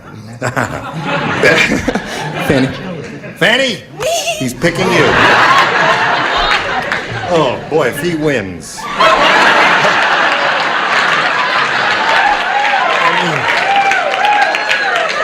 You kidding me? She fainted when he kissed her for the $500. For $5,000, what do you think is going to happen? On this stage, a first in television. All right, here we go. $5,000.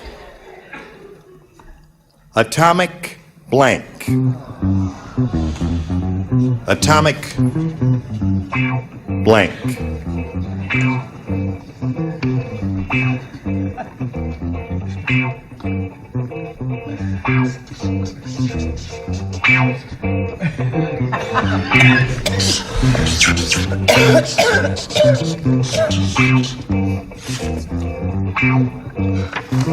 Okay, she's made up her mind and she's written her answer down. Now, Ron, it's up to you to give us an answer which you think will match hers.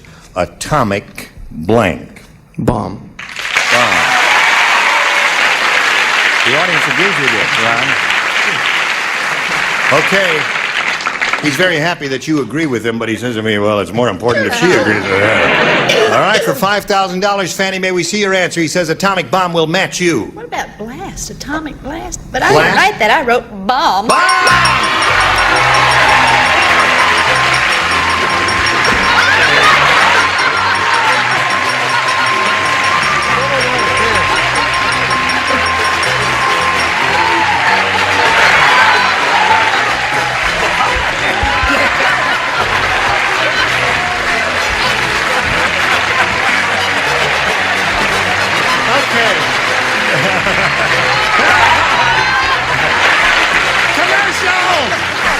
Commercial message!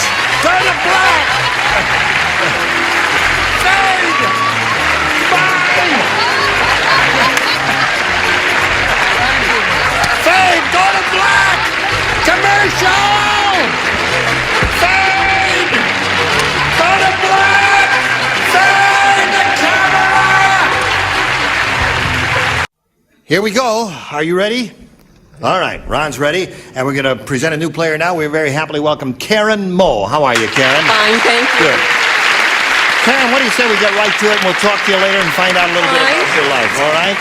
Let's see what we've got here, A and B. For my youngest daughter, I would like A, please. A, all right. Does her name begin with A? No, but she just picked the number A, or the letter A. Oh, I see. Larry the Lush said, Innkeeper, I had a terrible accident at the tavern across the street last night. While I was drinking, I got a blank caught in my throat. Is what he said. That's what he said. He says, Innkeeper, I had a terrible accident at the tavern across the street last night. While I was drinking, I got a blank caught in my throat. I like This is Larry the Lush. No, it's not a bad question. It's a rotten question. I have Here's a man who has a little drinking problem. He's called Larry the Lush. I get it. My father was one. I No see. offense, Dad. Yeah. While I was drinking, I got a blank caught in my throat. See? Okay, here we go, Karen Moe. Larry the Lush said, Innkeeper, I had a terrible accident at the tavern across the street last night. While I was drinking, I got a blank caught in my throat. Toothpick? Oh.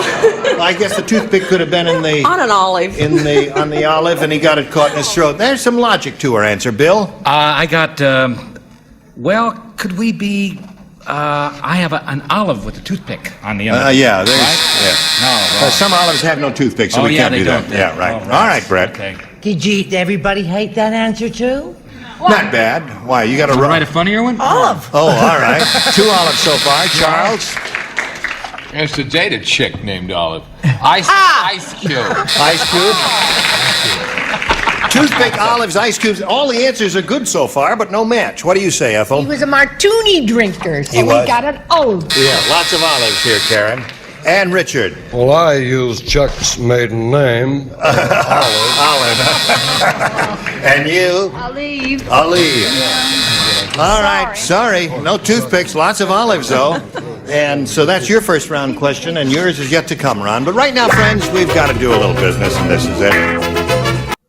We just have time to say goodbye. Goodbye.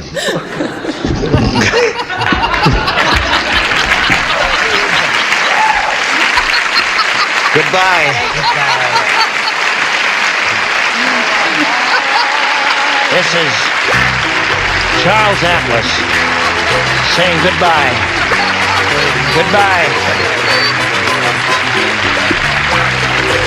This is Johnny Olson speaking for Match Game 75, a Mark Goodson, Bill Todman production.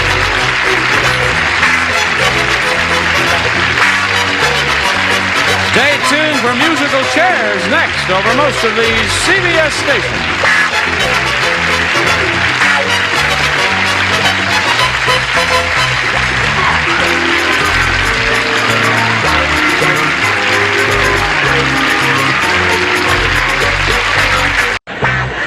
Get ready to match the stars. Alan Ludden, Brett Summers, Charles Nelson Riley, Dolly Martin, Richard Dawson, and Betty White as we play the star-studded Big Money Match Game 75. And now here's the star of Match Game 75, Gene Rivers.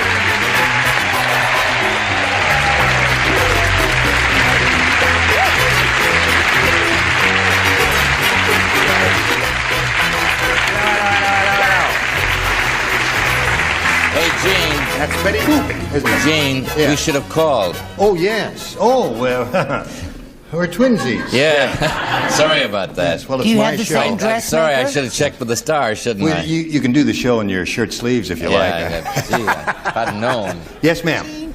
I'd just like to make a little announcement. Brett is wearing the same outfit she wore Thursday. But this time I'm wearing it with beads. Okay, if you're all ready, we'll say hello to our two players here, Maxine Lambeth and Elaine Peake. Maxine is our current champ. She has won $9,050. Have you had a chance to digest that idea? Not yet. You haven't. And she's being challenged by Elaine, who's had her first round question and didn't match anyone. And your first round question will come up in a moment or so, but right now we've got this for you. All right. Game Here show we go. for 15 years. There we go. Now that's for you, Maxine, your first round question. The Tidy Bowl man said... I love it. Oh. Josephine the plumber is out to get me. Yesterday, she opened up the tank and threw a blank at me. That's what the Tidy Bowl man said. Josephine the plumber is out to get me. Yesterday, she opened up the tank and threw a blank at me.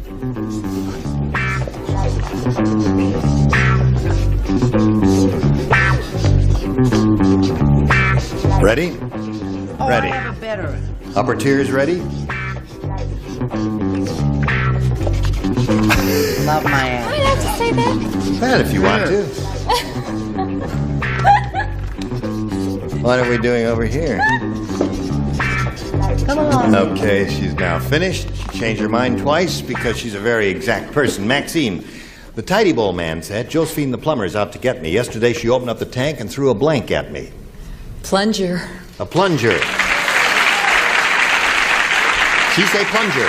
What do you say? She's the champ, isn't she? Yep. You know why? Why? Because she's smart. She says plunger. Okay, Brett, you're up. That's one for her.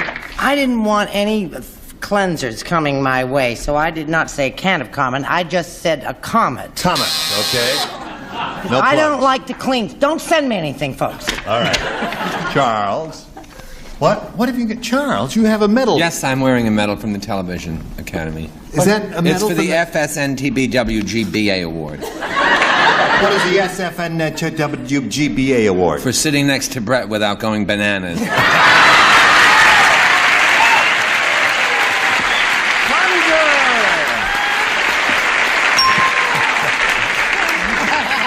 All right. You were bananas long before you sat next to me, darling. It doesn't help. He's even wearing one around his neck today. Okay, Dolly, you're up. I said toilet roll. Really? Ooh, that's nice, dear. Flush it down that little hole there. Flush it down. Okay. What was the question? What was the question again? please? Yeah, Josephine the plumber's out to get me. Yesterday she opened up the tank and threw a blank at me. He's in a boat, isn't he? That He's in a little devil? boat in the Well, tank. a plunger won't get you. No. What's the way you really sink it? You toss an anchor in there. Toss an anchor. Boom. Down to the Flush deep. with There he success. goes. The Yeah. thing is to match her. Yes. Look at that. Did you see Betty's lips move when he spoke? All right. right, Betty, your turn. These may not match, but Brett and I believe in playing clean. Can of common. Can of common, okay. So that's 2 for you. That's the end of round 1. 2-0 to score in favor of the champ. Elaine, please make a selection. I'll have a B this time. B it is for you. Everybody plays. The tuba player said. I may be crazy, but I'm not deaf. I can read. You don't have to have me read lips. Well, I want you to understand it correctly. The tuba player said, I don't think the new conductor likes me. In the middle of my solo, he started blanking in my tuba.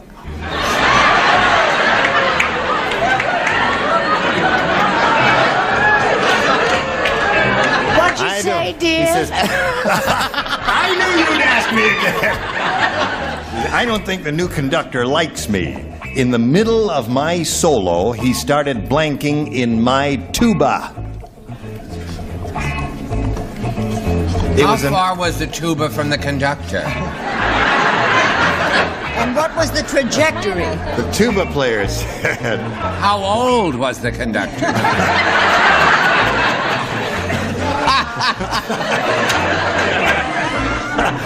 I think it's all those strings to get across.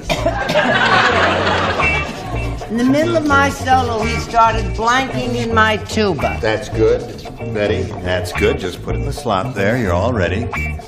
Yes. I changed my mind. You did. Well, that's a woman's prerogative. Does that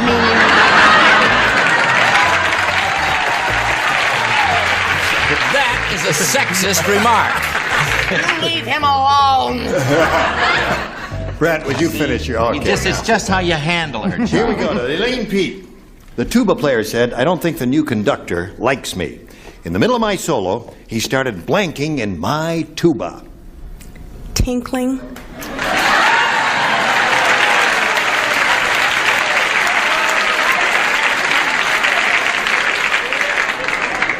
Let's see.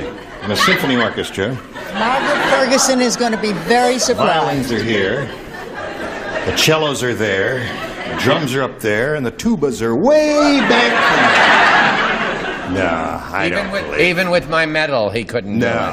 What do you say there? Can I just skip this whole thing? No. You got to show and tell. Those are the rules. Okay, it's not any better than tinkling. It's just a little bit worse than tinkling because it's no more logical. I said blowing because I couldn't think of anything else. In the middle of my solo, he started blowing in my tuba. Well, all I together. deserve that, Bob. Thank you. You want to see my tank watch?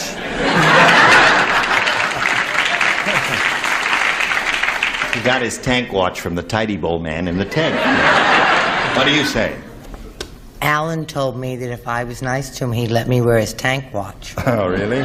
So I was, and he didn't. My children have a wonderful word they use constantly, and then they are sent to their rooms. Barfing. Barfing. Started barfing in my tuba. Now, why do they applaud that? It's just as wrong as mine. Crazy about me, that's why. That's right. They're your people, aren't they? Okay, Charles, are your constituents here? Gene, I chose a lovely answer, eating lunch. Delicately put. Splendid, yes. Now, what do you say, little girl? I was going to say, I said something, right? Yeah, right. Which was, this is a better word instead of what I said. I don't know what it means, but Richard told me what it means, and this is what it is. Expectorate. Expectorate. Oh, Which yes, is, good. yeah. I said the other... You didn't want to say spitting, is that it? That's it. You didn't want to say spitting? Well, no, I didn't know if it was correct, so I asked... Expectorate's a very good word. Richard. Yes. Well, thank you. Now, may we see yours? In the middle of my solo, he started blanking in my tuba. Does her name Tinkling mean anything? There you go. One for Elaine. Okay. I believe we'll have to have a meeting. I All think right. we'll have to have a meeting. You and me have a meeting in my dressing room. All right. We'll discuss this at great length because Right. I think it may be a match. Pouring water. No. So Maxine wins the game.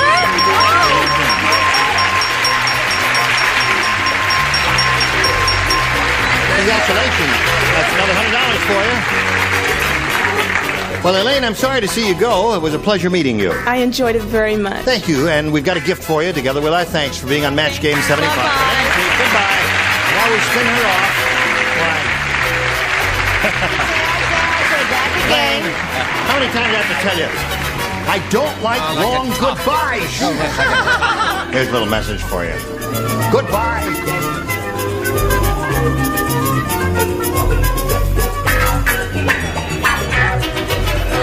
Fade to black. Turn off the lights. All the way. Here we are, just standing around waiting for you to return. Now that you've come back, Maxine, who has $9,150, is going to try for another $5,000. Ready? I'm ready. We polled a recent studio audience, got their best response to this. Blank your hands. The answer they gave most often is worth $500 if you match it, then $250 for the middle, and $100 for the bottom one. Whom do you call on? Richard. What do you say, Rich? Clap your hands. Clap your hands. Okay, there's one. Alan. Alan? Kiss your hand. Kiss your hand. Not yours. Not this shows bananas. I may do it. Not yet. All right, one more. I haven't tried Betty yet. I've tried Betty. Little joke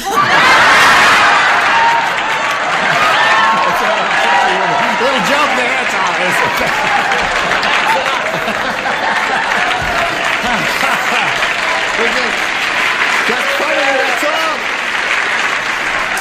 Just funny. Wash your hands. Wash your hands. So now you got wash your hands. Oh, it's hands. Clap your hands. We couldn't see the S. We couldn't see the S. I couldn't either. Did I say clap your hand at the beginning? Yes, you did. Well, then I misled you. I couldn't see the S either. But anyway, those are the answers. Clap your hands, wash your hands, and what was the other one? Kiss your hands. My first instinct was wash, so I'm going to go with wash. Yes. Mother always said wash your hands. Okay. That's the one we're looking for, and of course she hopes it's under the $500 response, but we'll begin at the bottom. And reveal, if you would please, sir, the $100 response. Raise your hands. All right, not there.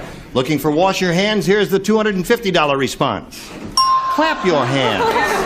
Well, we're getting close. Last chance for wash your hands. Here's the $500 response.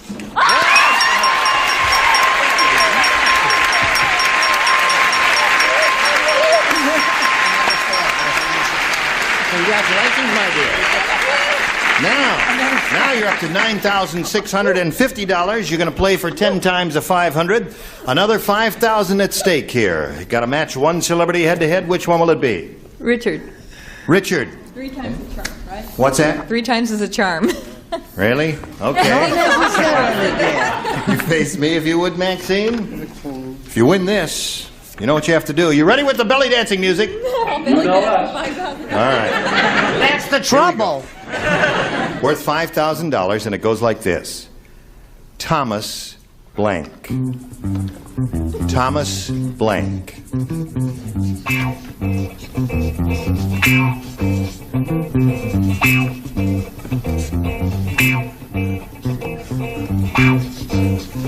Thomas blank. He's finished. Now, Maxine, we need a response from you which you think will match his. What do you say to that? Thomas? Edison. Edison. Okay. Richard, she says Thomas Edison matches you for $5,000. What do you say to that? What did he invent? What's that? He invented the electric light bulb. Hello? And the gramophone. And the stock ticker. And all kinds of peachy things. Unfortunately, I have pain here. No, I have Edison.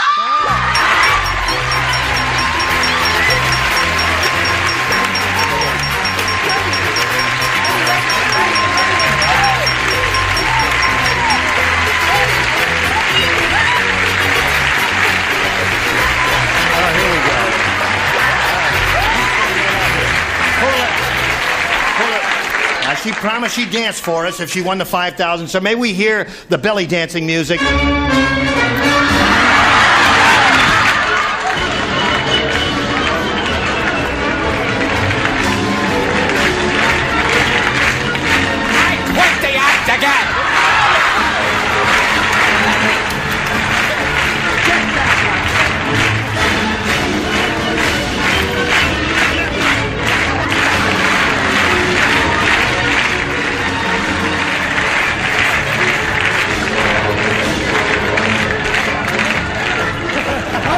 Oh, there's the winning $5,000 card. You now have a total of $14,650, and we have this message for you.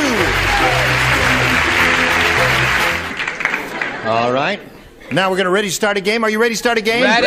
Here's a new player, Barbara Geib. Hello, Barbara. You know Maxine, right? Yes. Now, tell us a Barbara Geib story, if you would, please. I'm married and Yeah. I've got 4 kids. 4?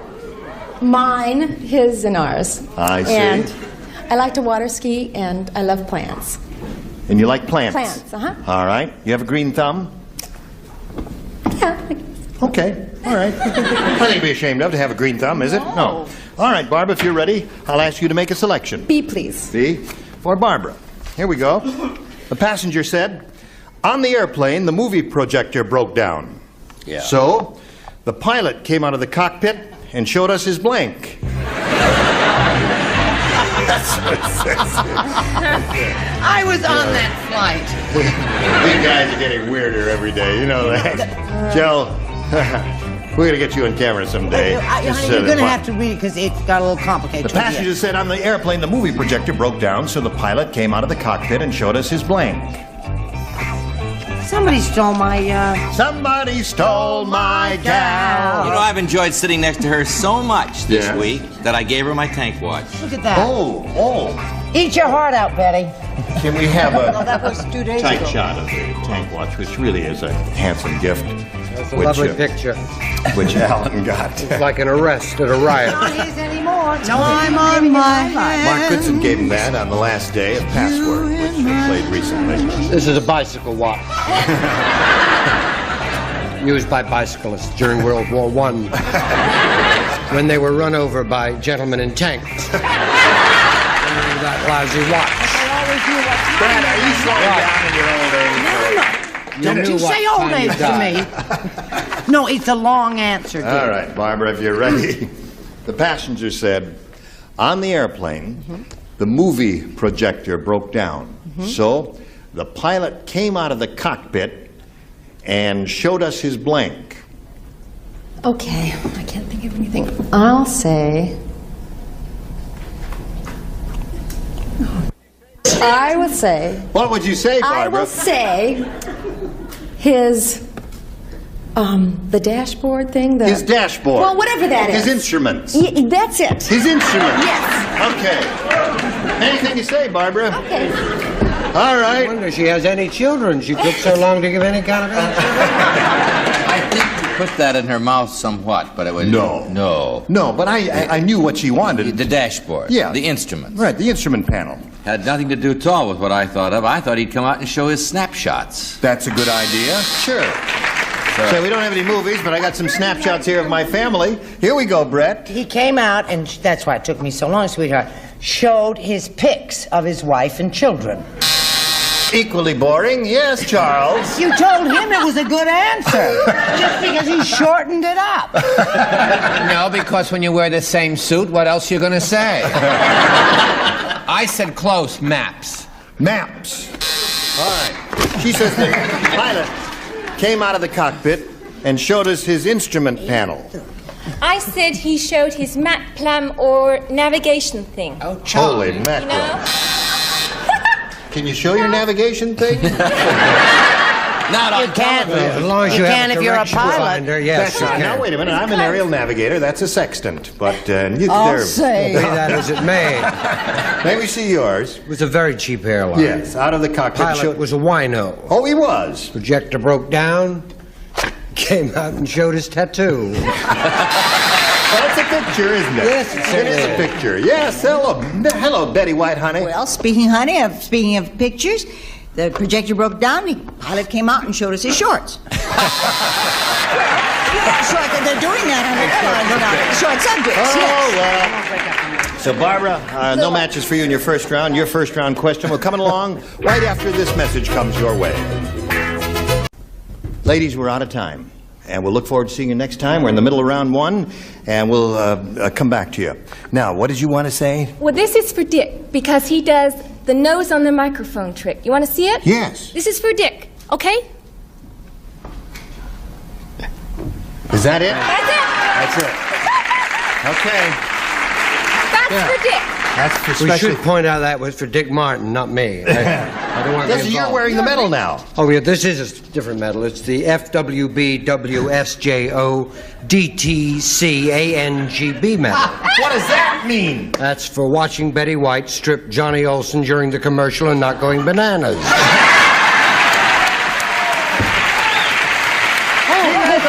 Next time we get together, these are the celebrities we'll have. Gary Berghoff, Brett Summers, Charles Nelson Riley, Brenda Dixon, Richard Dawson, and Patty Dorff. Join us next time. Match Game 75. Goodbye.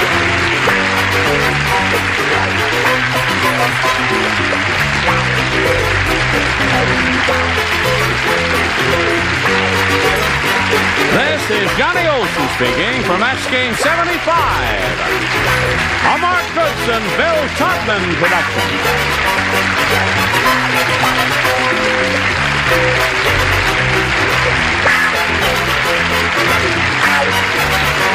This program was edited for broadcast.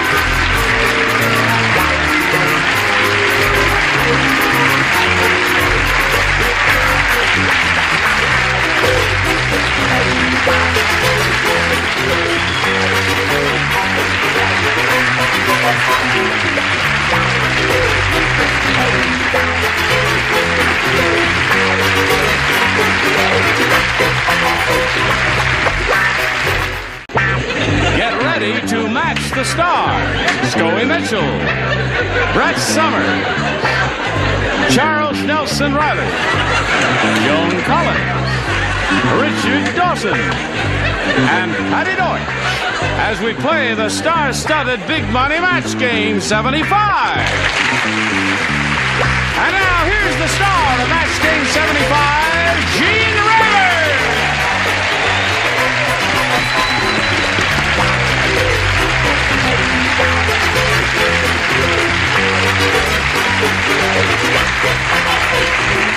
Johnny Olson and friends. Doesn't she look like something out of The Great Gatsby?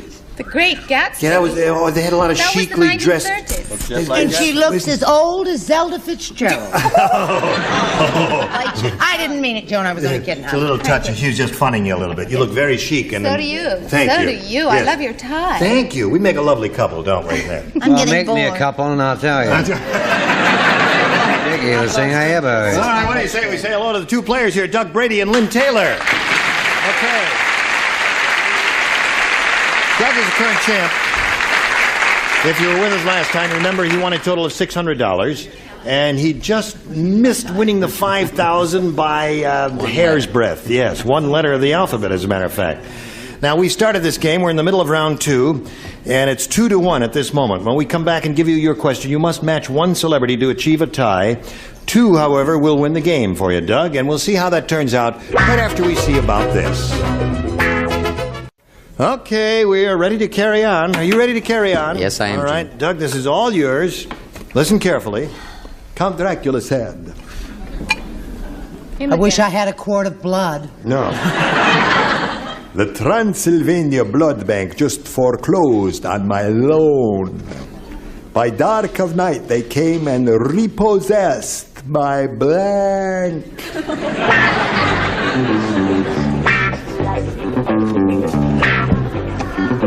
The Transylvania Blood Bank just foreclosed on my loan. By dark of night, they came and repossessed my blank.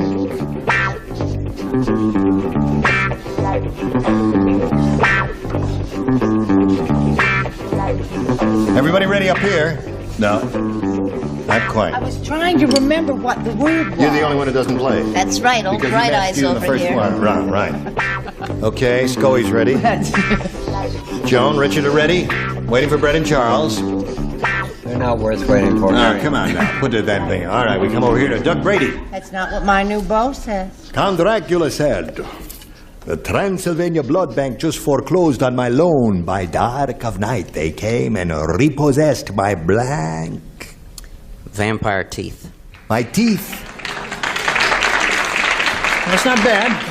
Wait a minute, let me write that down. Yeah, write that down. All right, he had big fangy type teeth, Scoey. Have you enjoyed yourself, Doug? Yes. End of the line is what he's telling you, Doug, but don't listen to him. You never know about what can happen up here. I'm surprised because anyone who is familiar with Count Dracula and so forth knows that he drinks his blood through straws. He does.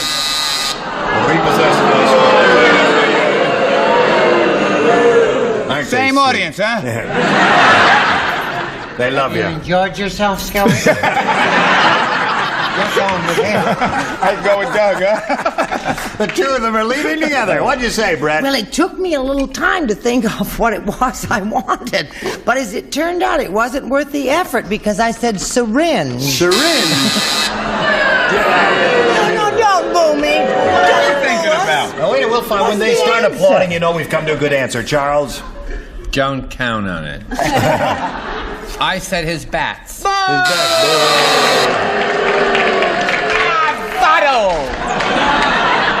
And he's not even Italian. Yes. Are they going to boo your answer, Joan? Oh, I know they're going to boo. All Doug, right. I'm But sorry. wait a minute, hold everything. Boo now for her. Boo. Okay, cut. Now, Sean, don't boo when she shows it there. What's that? Monster. Well, that deserved 2 boos. Yes. All right, what do you say, Richard? You got to match Richard, Doug, to stay in the game, and he's looking for vampire teeth. They came and repossessed my teeth. Repossessed your house. So where did he live? He lived in a coffin. You bet your life. Oh, that's right. Hey, so Lynn wins the game. Come on down, Lynn.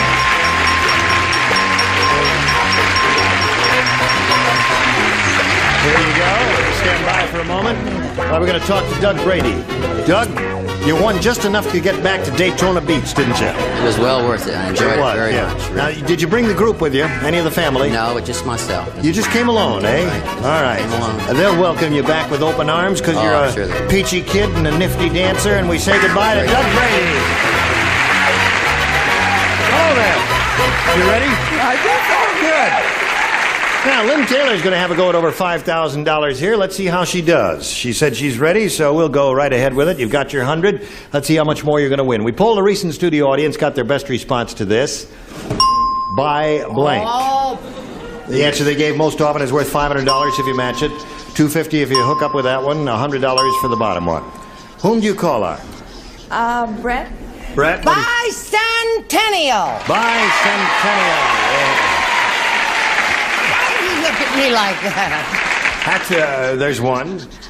Charles? Charles. Bisexual. Furthermore, Gore. We've got to go on now. Control yourself. Richard? I don't believe in buying it. Anyway, what did you say, darling? Bifocals. Bifocals? Yeah. Okay. Oh, sure, you're cheer sexual and someone with bad eyesight gets a boob. Right. Bunch of freaks here. What, Charles? I was going to say biplane, but my answer's more fun. Yes. Okay, so you got bifocal, bisexual, and bicentennial. Do you want one of those, or have you got a better one in your head? After all, you're a school teacher. You're a very smart lady. You can figure this out. What do you think that audience did? Oh, this is so hard. I'll go with bisexual. Really? Okay. Follow me. All right. Bisexual is the one she wants. By George. Whatever turns you on. What do I care? All right. Bisexual. Let's find out if it's under the $100 response. Bilingual. Aha. Okay. That's We're a looking. popular favorite. Yes, indeed, it is. We are looking for the answer bisexual. May we see the $250 response? It is there! Congratulations. Now, did you honestly think it was going to be there? Did you really think it was going to be there? No. What do you think is under the big one?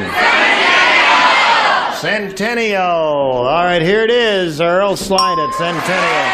Why did you say that? I couldn't decide. You couldn't decide? No. Okay, well, listen, you're up to $350 now. Get the money, Mama. That's right. I think you should get twice the money for bisexual. I would think so, yes. Don't ask me. I'd like to chip in a couple of dollars. 10 times 250 means you play for 2,500. Which celebrity do you think you can match to collect that amount? Richard. All right, Richard. Gave you bifocals, of course. All right, you turn around this way, and I'll get the question here and ask Richard if he's ready. Yep. Blank rat. R-A-T. Blank rat.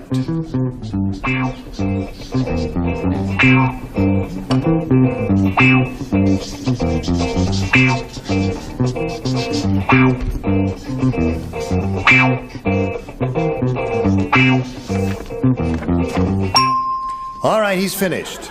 Now we need an answer from you which you think will match his. What do you say to that? Blank rat. I can only think of pack rat. Pack rat. Pack rat. Oh yeah, that was a popular phrase not too long ago. We'll find out right now for 2,500 if it matches Richard. I never even thought of that. I thought of you, dirty rat. Yeah.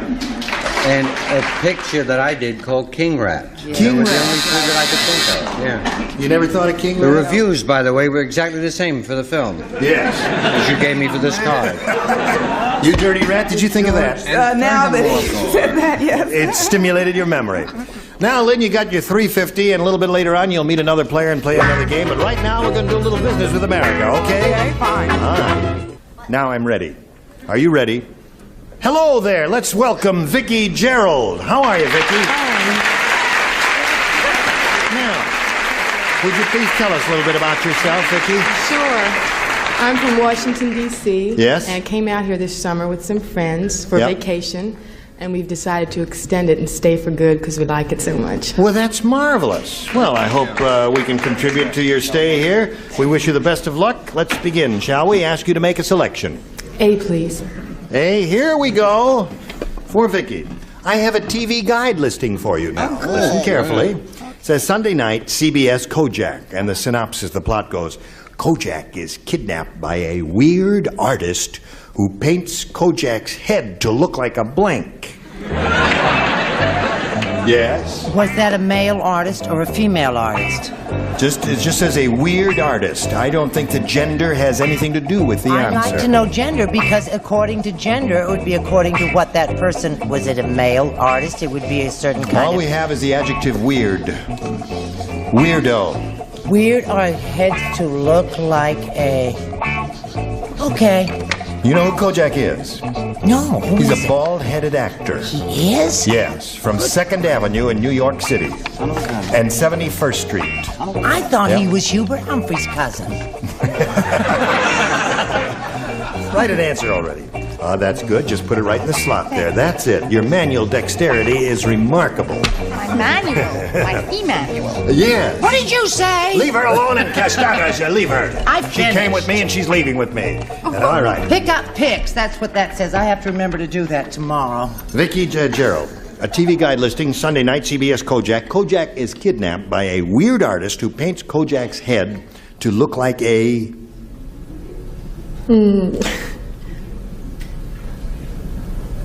A woman. I can't think of anything. You can't think of anything. Okay. Her answer is a woman. Not your all-time thrilling answer, but what the heck? You What know, are you the gonna- audience was so disappointed they didn't even boo. Yeah, that's right. What the heck's happening? You forgot to boo. Let's hear it for her. Okay, cut. That's enough. Partiality. Yeah. All right, now we get ready for him, too, because... No, I think Equal Brett time. brought up a very good point, whether it was male or female. I'd like to take it one step further. Were they black or white? Yeah, no, because I imagine from my background, the only thing I could think of was they painted to look like a watermelon. A watermelon, yeah. Well, Oh, I think I'm in love. All Let's right. get rid of Claire and go Yeah, off to yeah. the Tahitian. Well, you see, I was joshing you before. I know who he was all the time. Oh, you did? I said basketball. Basketball is a very good answer. Charles? But with the holes in the ears, it was a bowling ball. A bowling ball. That's another good one. All right. Vicky is looking for the answer. Woman. Painted Kojak's head to look like a woman. Well, I have to go along with everybody who's talking about different kinds of balls, and I have down a beach ball. Yes, that's good. That would be interesting. Gaily colored with stripes and all that sort of swirls Red, and everything. festive blue, and Beautiful, yes. All right. Gaily covered with stripes and swirls? Yeah. That's what a beach ball is. Could you do my dressing room for me? So yeah, drab of up course. there. Just painted all I different. thought. What was the question? Weird artist painted Kojak's head to look like a toupee.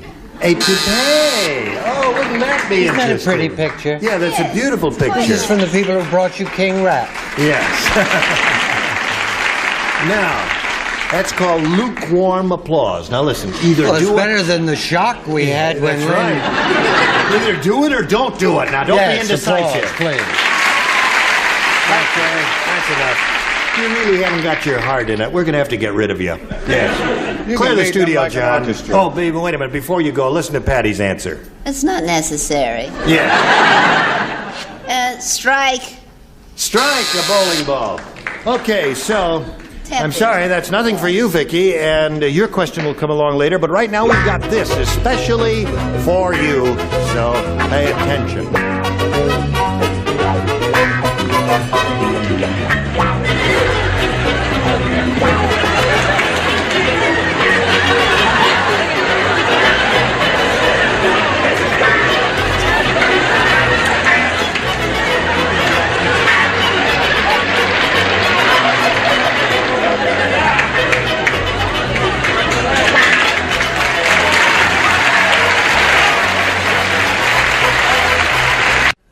Here we go. Second half of round one. Ready, Lynn Taylor? This is all yours. When Otto... Who? Otto. We've never had this fella on the show before. Otto. When Otto tried to be the life of the party by putting a lampshade on his head, Sally went over and blanked him. Remember Otto? He was at all those Condé Nast parties. Otto, you remember Otto? Yes, Otto the He used to Otto, attend yes. every party. He was a member of the Algonquin Round Table, and he was a very charming fellow, witty fellow, storytelling. Put a lampshade on his head. Sally went over and blanked him. Of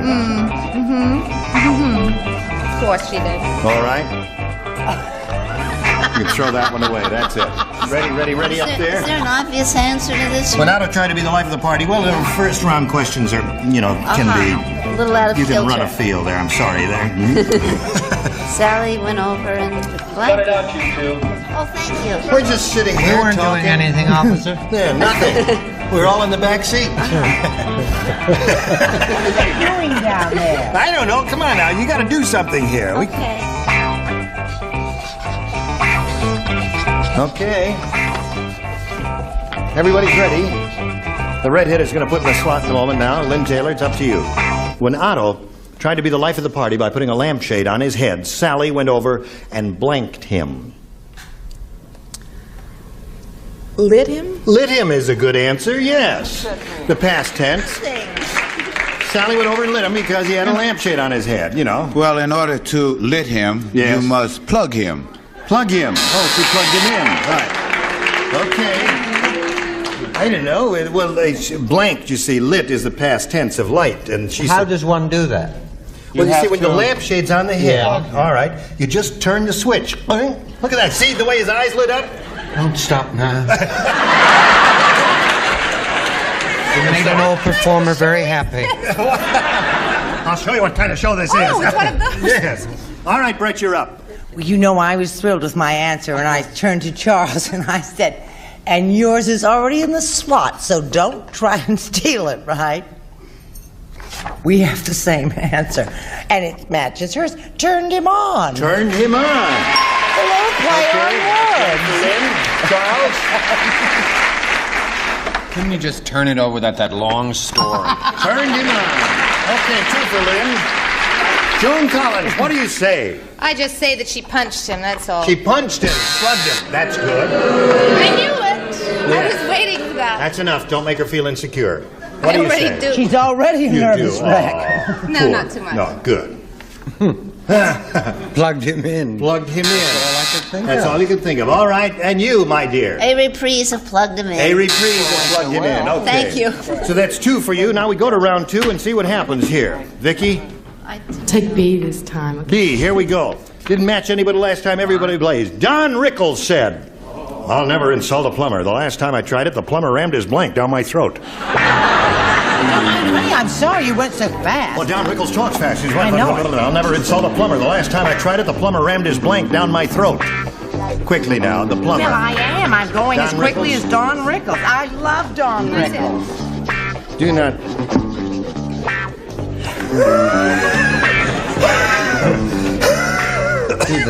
Do that. Ready? Everybody ready? All right, Vicky Gerald. Don Rickles said, I'll never insult a plumber again. The last time I tried it, the plumber rammed his blank down my throat. What are these, plungers? The plunger. Okay, she says plunger. The audience seems to like her response of plunger. What do you say? I can take another boo. I said, being old alumni from Manual High, snake. Snake. Well, that's the thing that cleans out the pipes. Yes, of course. Brett, what do you say? We have to hurry along here, right? It's the speed of a plunger. Plunger. One for Vicky. Charles? A plongeur. Plongeur. And Joan? His tools. Shoved his tools. Okay. Richard? Plungero. Plungero. That's 3 for you. And Patty? Another name for a plunger is the plumber's friend. Friend, that's right. That's a plunger, right. Well, look at that. Middle of round 2, score is 4-2, and we got to stop right now, ladies, so hold your breath. In the meantime, we got this message. Now, how did you feel about it? This is the end of your first week out here with us. Did you... Probably my last. I find I it wouldn't say got that. better and better. Yes. I feel very good now. I didn't get hissed too much in the last show. Right. Give her a round warm of applause to make her feel better. Thank you very much. Okay. Now, the next time we get together, these are the people you'll see on this stage. Robert Urich, Brett Summers, Gary Berghoff, Jamie Lynn Bauer, Richard Dawson, and Fanny Flagg. Thank you all. You were splendid. Gene Rayburn here for Match Game 75. Join us next time. Goodbye.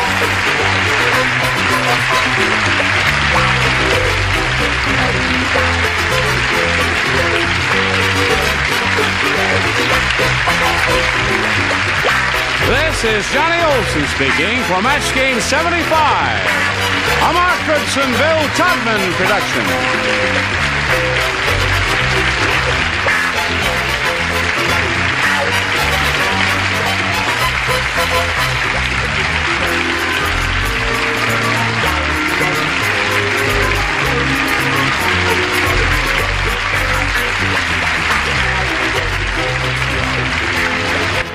Stay tuned for Tattletales next over most of these CBS stations.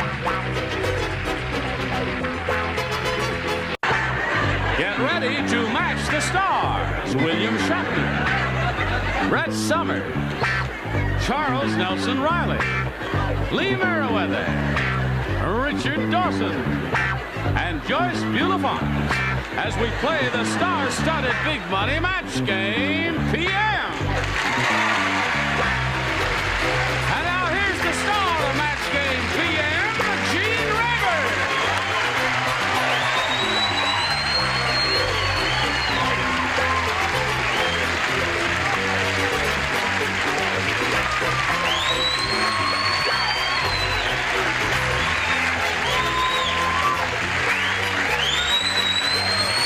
My dear, hey, Johnny Olson and friends. Hello there. How are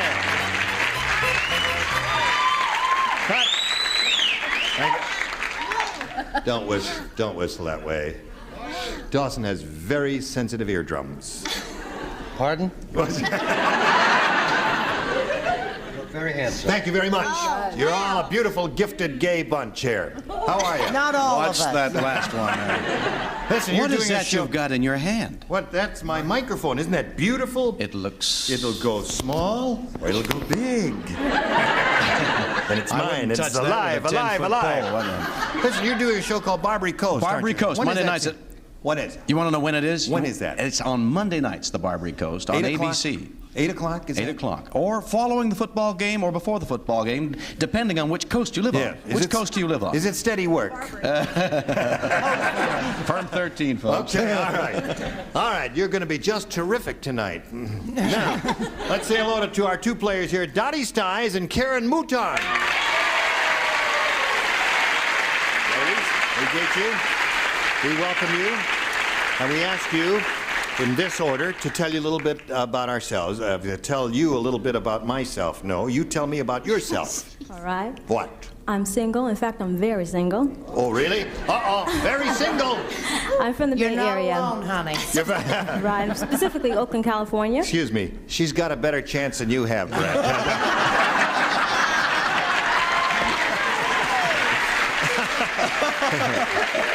But you know, I love you. I'm never going to Encino with you again. Oh, yes, you are. Yeah. Excuse me for interrupting, Karen. All right.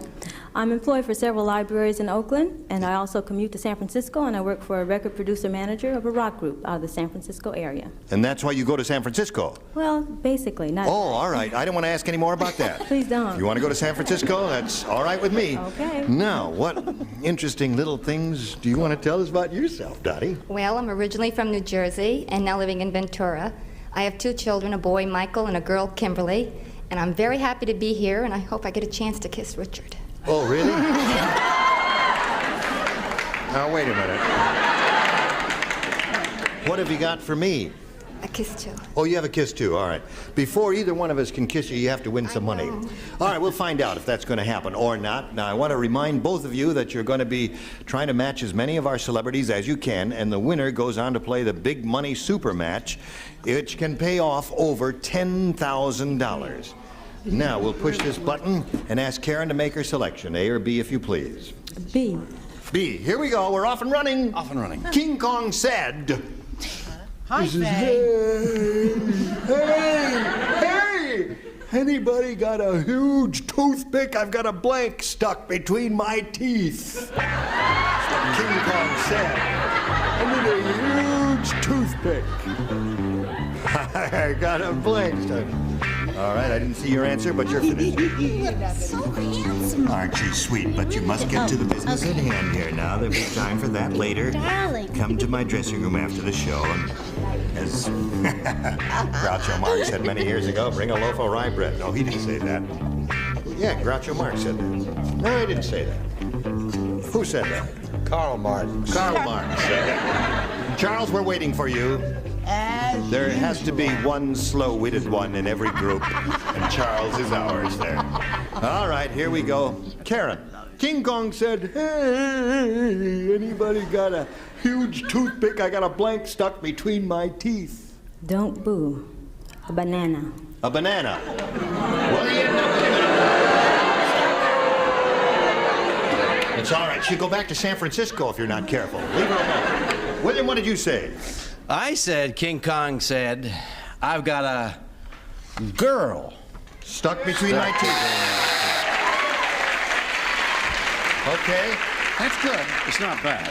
He certainly had wide spaces between his teeth, didn't he? It was a very small girl. Oh, I see. Brett, what do you He needed say? braces. Oh, he did? I said he had a arm He had stuck a between arm his stuck. teeth. Hold it. Just a minute now. Leave her alone. Go ahead. Charles. He was in a movie. Yes. So he had a movie star stuck in his tooth. Movie star? Fay Ray could have gotten stuck between his teeth. That's all of those are logical answers now. Now, what do you say? I remember the movie. Now we come to the illogical. That's for sure. Yeah. I saw the movie, and I also saw some of the edited versions. Yes. And the fella had, natives stuck between his. Oh, really? And so I figured, well, why not between his teeth? Had a native between his teeth. Yes. Okay. Now we'll come to the logical answer from Richard. Well, thank you, Gene. I said person. A person. A body. Karen says, I've got a banana stuck between my teeth, is what King Kong said. Now, what do you say King Kong said? It ain't a banana. It ain't? What? What is it? Well, I saw that movie. Don't say it. Come on now. A You leave her alone. building. A building. No, now listen, it could have been any one of those things, the airplane or any of those things flying around. Sure, that was okay. Now, Dottie, this is all yours. You ready for that? Here's Dottie's first round question. All right. Donna phoned the psychiatrist. Doctor, you remember my uncle who thinks he's a hot dog? Well, he just covered himself with mustard, and now he's sitting on my blank.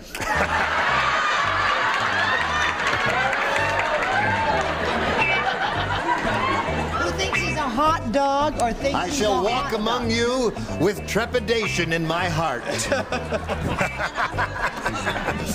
Okay. I wouldn't touch that with a microphone. Now, don't think so hard. You're going to strain something, and then we're going to have to send you to first aid. And Could there you hum are. a few bars of Miss America? Yeah. She might remember to fly. Now we're all set, and we come to Dottie. This lady, Donna, phoned the psychiatrist. She said, Doctor, you remember my uncle who thinks he's a hot dog? Well, he just covered himself with mustard. Now he's sitting on my blank. Bed. Bed?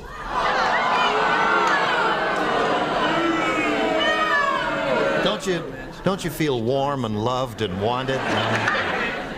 Shut up! Okay, you William. tell him, fat lady. Yes. Now he's sitting on my blank. She says bed. Well, if he's full of mustard. Yeah, and he thinks he's a hot dog. And he thinks he's a hot dog. He's got to be sitting on her buns.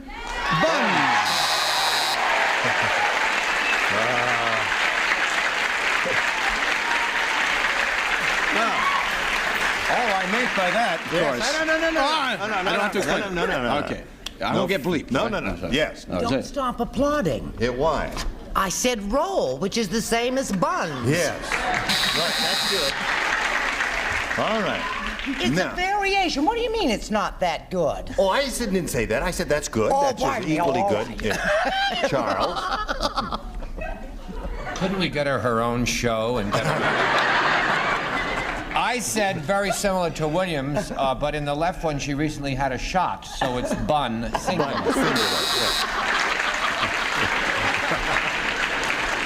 Now, you remember my uncle who thinks he's a hot dog? Well, he just covered himself with mustard. Now he's sitting on my blank, and Dottie said bed. An unlikely possibility, but nevertheless, it may come up. He was covered with mustard. I Covered? assumed that he would be sitting on her kitchen sink. That's right. Kitchen sink is what it says there. I'm gonna have that analyzed. We've only just begun. All right, Joyce. I don't have to. I could match, couldn't I? You could match if you said bed. I didn't. I said buns. You said buns. Okay, so there's our first round, and we have no score, but we've got 2 more questions, one for each of these ladies, and we'll see how round 2 progresses in a moment or so. We are ready to push the button, go to round 2, and now let's see, since we have no score, she went first last time, why don't you go first this time, just for the heck of it, huh? I'll take B. You'll take B, that's it. You got it, Dottie. The doctor said to the patient, Madam, if you want to ring for the nurse, pull on this cord, don't yank my blank.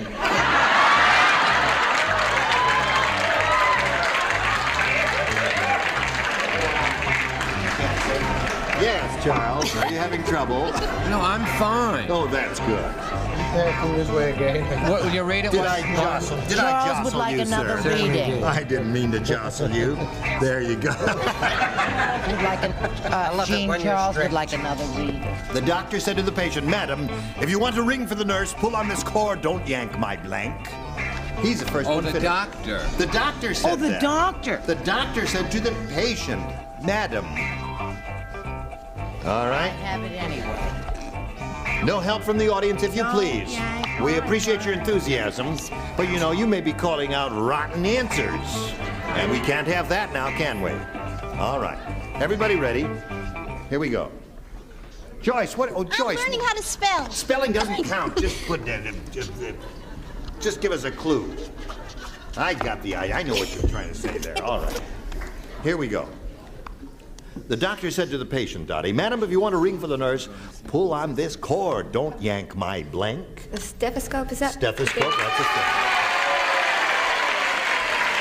So she says stethoscope. What do you say? Well, I mean, the patient was obviously mad. The doctor was a psychiatrist. All psychiatrists we know, they talk like this and they have the beard. Beard. Don't pull on my beard. That's good. Yeah. I did an accent. I told a story, and I got a move. That's right. You're a mean butt. Mean group. Mean group. Brett. I'm discarding this group. I'm just saying belt. And going straight on. They're coming for us. Charles. Well, you know, usually on the nighttime show, I let it go for about, I think it's 10 or 11 minutes, and then just for a change of pace, I come up with a match. Yeah. One for you, Daddy. He says, "Man, if you want to ring for the nurse, pull on this cord, don't yank my blank." And she said, "Stethoscope." What do you say? Well, I was going to say zipper, but I didn't. I'm glad you didn't. Stethoscope. Stethoscope. Okay. Now, Richard. I had a picture in my mind of the doctor leaning over the lady patient. Yes. And he said, "When you want the nurse, yes, ring the bell. Yes. Don't yank my tie." Okay. Disgusting. You went through all that to get a buzz. Well, what am I going to do? I had a wrong answer. Joyce. I look embarrassed. Show us what a wrong answer really looks like. This is a super answer. 9 years It of ain't college. spelled right. I asked Richard's help. I'm sorry it took so long, but Don't involve me with his spelling, please. Come here now. Wait a minute. Want to see what rotten spelling looks like? That's what rotten spelling looks like. Get out of there. Yes. This is how she spells tie. That's all right. So, what do we got here? You got 3, and you've got to match 3 to stay in the game, 4 to win the game. Ready? Here we go. I have a letter. It's a letter addressed to Heloise's household hints. Dear Heloise, how can I improve the appearance of my head? How? Signed, Kojak. And she answers, Dear Baldy, blank your head. Blank your head. Now, one or two may come to mind immediately. Wait a minute. What is going on here? I don't know. You have a very limp. Listen, if you got a screwdriver, get me a screwdriver. It's really good. Don't stand there. Get me a screwdriver. Do what I tell you to. I'll have a Bloody Mary. No.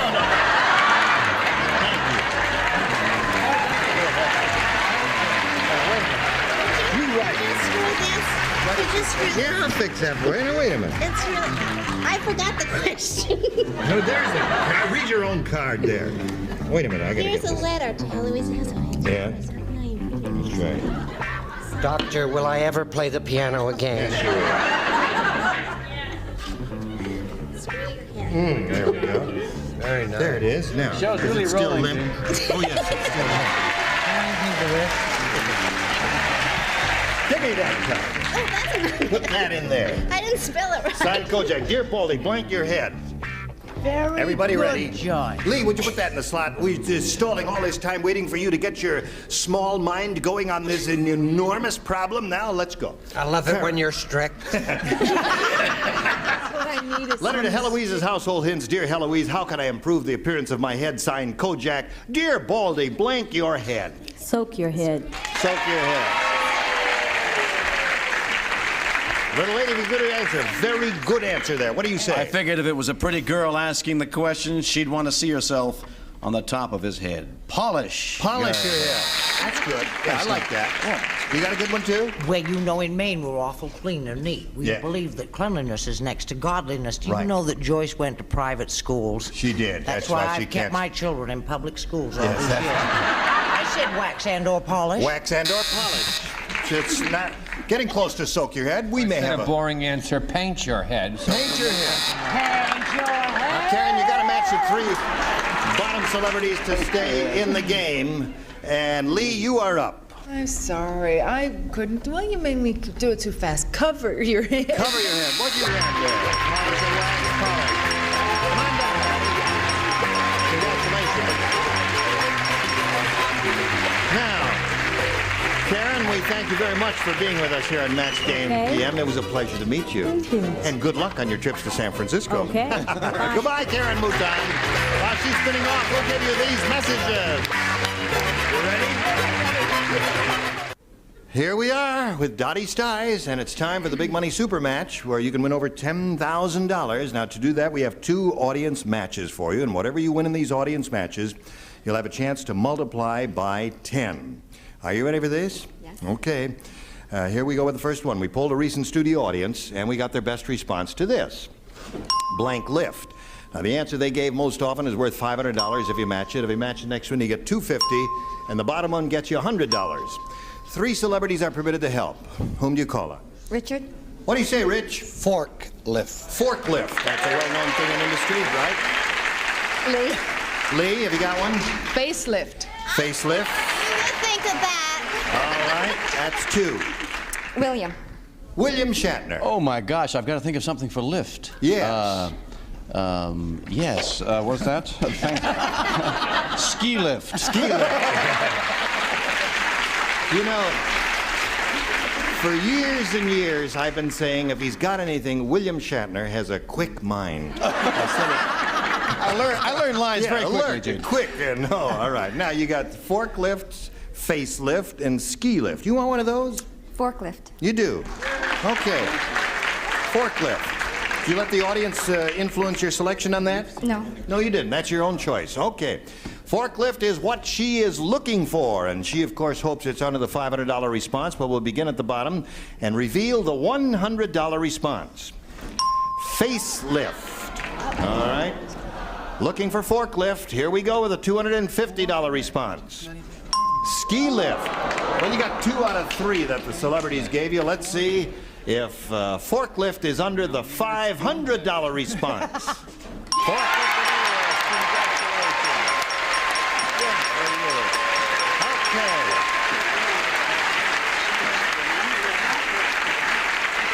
Now, Dottie, you've won $500, which means that the least you can be playing for is 10 times that $500 or $5,000. Now let's see how much more you can win with the second audience match, and here it is. We polled a recent audience, got their best response to this. Blank the cat. Now, Blank. now I want the cat or the cats, because once I couldn't see over there. It's just the cat, The singular. cat. Blank the cat. All right, whom do you call on? Brett? Brett. How about Felix? How about Felix? Charles. Charles, have you got one? I got a lousy one. Well, let's have it. Let out the Let cat. out the cat.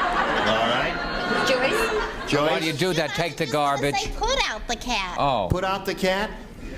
What Is did it okay Charles to say? go Get from out? let out to put out? Let out the cat. You want to say put out the cat? Is that Yeah, your I answer? think put out is All good. right, so you got put out the cat, let out the cat, if your grammar is rotten, and Felix the cat. You want one of those? Felix. You want Felix. All right. She's looking for Felix the cat. Let's find out if it's up there. Is it under the $100 response? I ask you, fair and square. Morris! Oh, I love Morris the cat. He is really one of the great actors of our time. Now, we're looking for Felix the cat. Here's a $250 response. Fritz the cat. Last chance for you, Felix, wherever you are. Are you under the $500 response? I ask you now. Felix. All right. Now, Dottie, you want another $500? We multiply that by 10, which makes another $5,000. We add that to the $5,000 you won previously, gives you a $10,000 pot to shoot for. To collect, you got to match one celebrity head-to-head exactly. Which one will it be? Richard. All right, Richard, you get set to write. Here we go. This is worth $10,000. Stick of blank. Stick of blank. Now he's finished. Dottie, we need your answer. One you think will match his. Stick of Gum. gum. All right. $10,000 at stake here. Richard, may we see your answer, please? I want a kiss.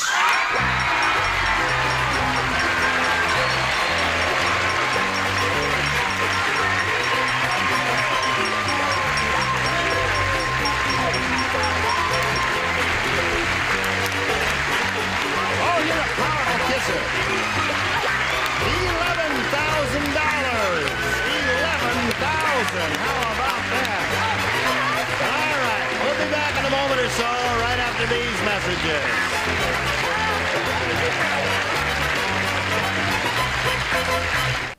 This little lady just won $11,000. She's very happy. You were marvelous. Join us next time for more laughs and excitement on Match Game PM. Gene Rayburn here. Goodbye. Some contestants will receive from Charmglow the all-new portable electric barbecue, a real barbecue flavor, self-cleaning, automatic temperature control for precise cooking from Charmglow Products, Antioch, Illinois. And the Skip Tote, worth over $25, crammed full of fresh and lovely makeup by Maybelline. Have a ball. Try them all. And the Schick Fresh Air Machine freshes any room in the house, automatically sprays every 15 minutes. A fresh gift idea for yourself or a friend. And a car care assortment featuring Turtle Wax, the world's largest selling car wax. Cleans, polishes, protection, one easy operation. Turtle Wax with a hard shell finish. And to keep your car running smoothly, 33-quart cans of Castrol GTX motor oil. The motor oil of champions for all models and sizes of cars. Castrol lubricants for cars, motorcycles, and snowmobiles.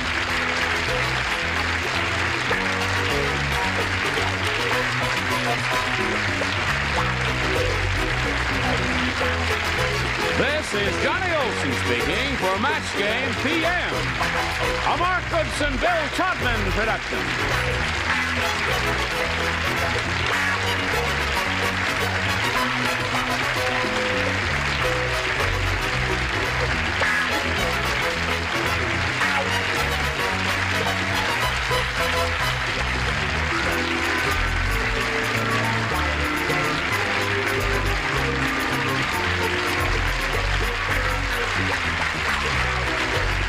Five one, and it's take one. Get ready to match the stars. Bobby Van, Brett Somers, Charles Nelson Riley, Sarah Kennedy, Richard Dawson, thank you, and Betty White, as we play the star-studded Big Money Match Game 75. And now here's the star of Match Game 75, Gene Rayburn.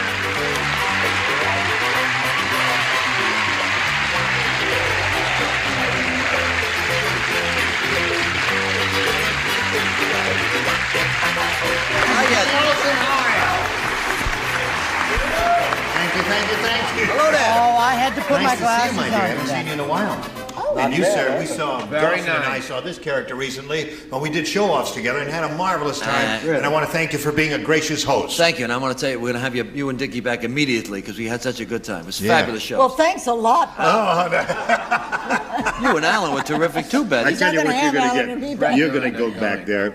I don't know what I'm going to get. but Without whatever. Alan. No, you're not going to get anything. What kind of talk is that?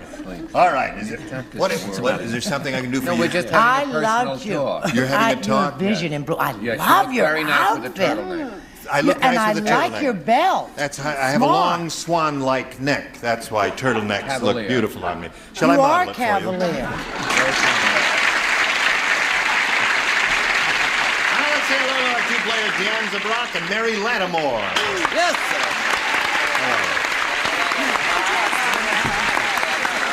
You won a lot of money. This little lady won $5,600. What are you going to do with all that loot, Deanza? Well, I said I was going to quit work, and then I had to go to work today. You this did? morning. What did he say? Well, he's supposed to be here. I don't know if Did he's you here. did you change your mind about quitting work? Well, I'm going to stay a week.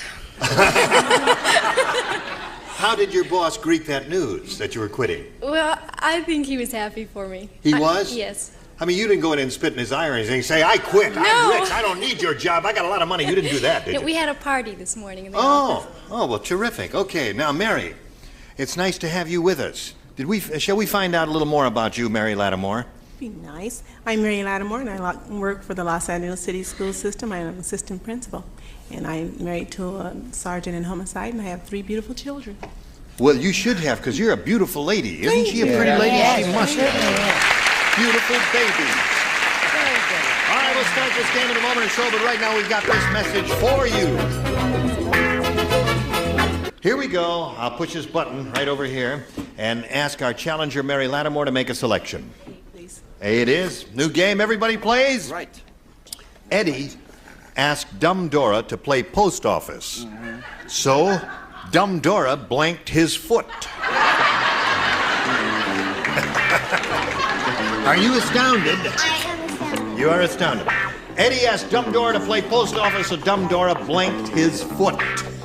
I'm finished. Good, because you're a perfect person. He's a Yes. perfect person. He's a little finished. less perfect than I am. Charles is a little less perfect than you are. And I'm just finished. Wrinkled. In a little. No personal. You remember what Mother said? Do not make personal comments. Oh. Remember that? Didn't they teach that to you in finishing school in Maine? Yes. But What else they teach you? I can't tell you. All right. Everybody is now ready. We'll call him Mary Lattimore. What? Oh, sorry. I gotta put it in there. Okay. They're Forgot. so busy with their own shows, they forget right, they that's don't right. know. Now that you're a host of your own Just show, they don't you know forgot where that. they I don't are. have to put anything in the slot in my show. Yes. Oh, all People in the right. booth, that's all. Okay. Now, Mary Lattimore. Honestly. Eddie asked Dumb Dora to play post office, so Dumb Dora blanked his foot. Kissed his foot. Kissed his foot. That's how you play post office. Now, wait a minute. That's not bad. When you play post office, you kissed him. Weren't you ever a teenager? No? You were 18 years old when you were born, huh? All right. She said kissed his foot. The first thing I thought of was what she said, and I said to myself, nobody would say that. So I said stamped his foot. Stamped his foot. Dumb. She was dumb. Dumb. No, those are the two good possibilities. Dumb Dora. Kissed his foot is good, stamped his foot is good. What do you say? I thought of a kiss too, and then I quickly wrote stamped because I was so thrilled with myself. Charles, what about you? And I was the first one finished. Yeah. After you copied, we all copied from Bobby. Well, I'm sorry, Mary. So far, it's all stamped. Dumb Dora, Eddie asked Dumb Dora to play post office, so Dumb Dora blanked his foot, and she said kissed. Well, I said Dumb Dora was so dumb that she just stamped his foot. Yeah. I don't think Dumb Dora really had it together this day. That's why she's so dumb. Dumb Dora. Kissing her foot, his foot would be a lot more fun than stamping on it, wouldn't it? What do you say to You're that, Richard? sick. No, there's nothing sick about that. Let me show you. No. Come on, take your shoe off. Go ahead. No. I'll kiss your foot. I don't care what's his name. Is he watching today? No. What do you say here? You. I say I'll kiss her other foot. Okay. I hate to see that look. You have such a darling smile. I figured you were going to get 6 like that. Yeah. Because I'm sure that we all have it stamped. Ooh, so far 5. Now, you don't have a, you have a foot fetish. Kiss my foot, Yeah. stamp. Damn. Sorry. Okay, well, it could have gone either way, Mary. That's the way it is here. Janza, this is your first round question. Gunga Dingy said. Gunga Dingy said. Read it first. He said. Talk like that, by the way. He says, when I meditate, I really lose contact with the outside world. Last week I was meditating. While I was meditating, I didn't even notice my blank was on fire.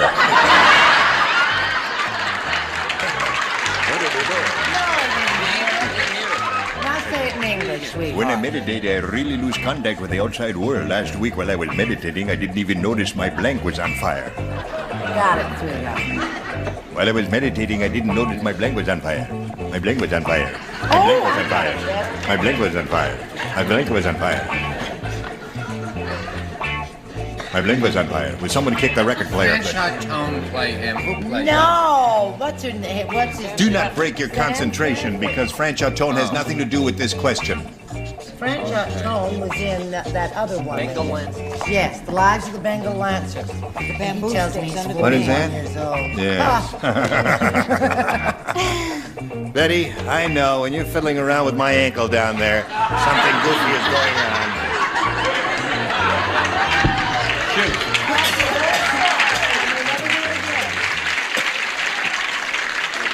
Has Alan been out of town? Is that your problem? I think I've been overseas too long. Where are we here? Oh, this is yours. Gunga Dingley said, when I meditate, I really lose contact with the outside world. Last week while I was meditating, I didn't even notice my blank was on fire. My beard? My beard. Gunga Dinny, did he have a beard? I don't know. Did not have beard. Did not have a beard. Was clean-shaven I have man. a clean-shaven man, that's right. He did not have a beard. What do you No say? bearding. Well, I thought you'd get this. I wrote the simplest thing I could think of. What's that? His pants were on fire. My pants were on fire. I figured she'd say that. Gunga Dinny did not wear clothes. He gonna wore a write- dress. You know Gunga Dinny, he wore... Well, they do... wore a hoop do- skirt. We don't call them dresses, but we call them something else. What do we call them over there? They're called gingy. Gingies. That's Call right. him Gingy. Gingy. My Gingy's on fire. Monday, Tuesday, gingy. Did he wear a little hat?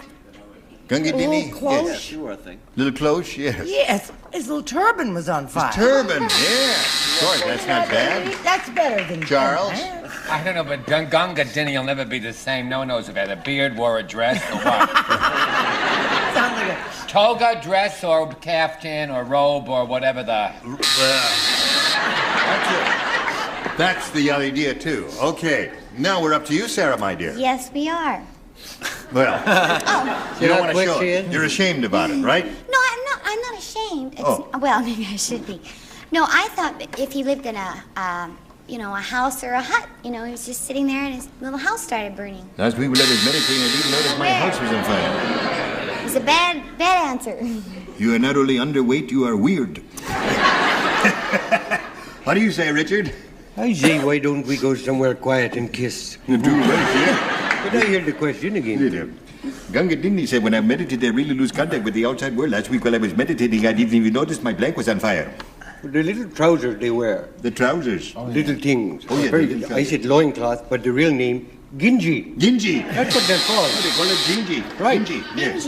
I thought the With the soft Gingy tea. was the river that they all jumped in after they were dead. It's the Genji. Ganji. Ganji. This is the Genji. This is No, the that's Genji. after their Ganji. They were, no, I got wound up in my answer and said turban. Well, then, You got wound up in your sorry. answer. Yes, I'm sir. sorry. Another pitcher's duel going here, friends. Zip to zip is the score. Pay close attention. More of this excitement will continue right after this message.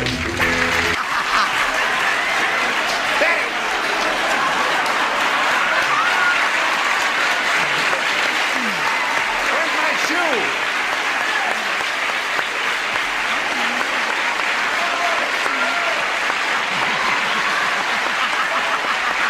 Look at my shoe.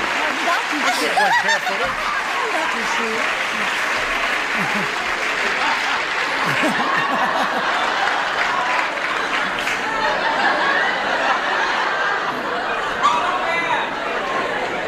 Lady wanted my socks as a souvenir, so I gave them to her. continuing with our Cinderella hunt. Come here. You think you can wear this? Yes. If it fits you, you'll go to the ball. Terrific.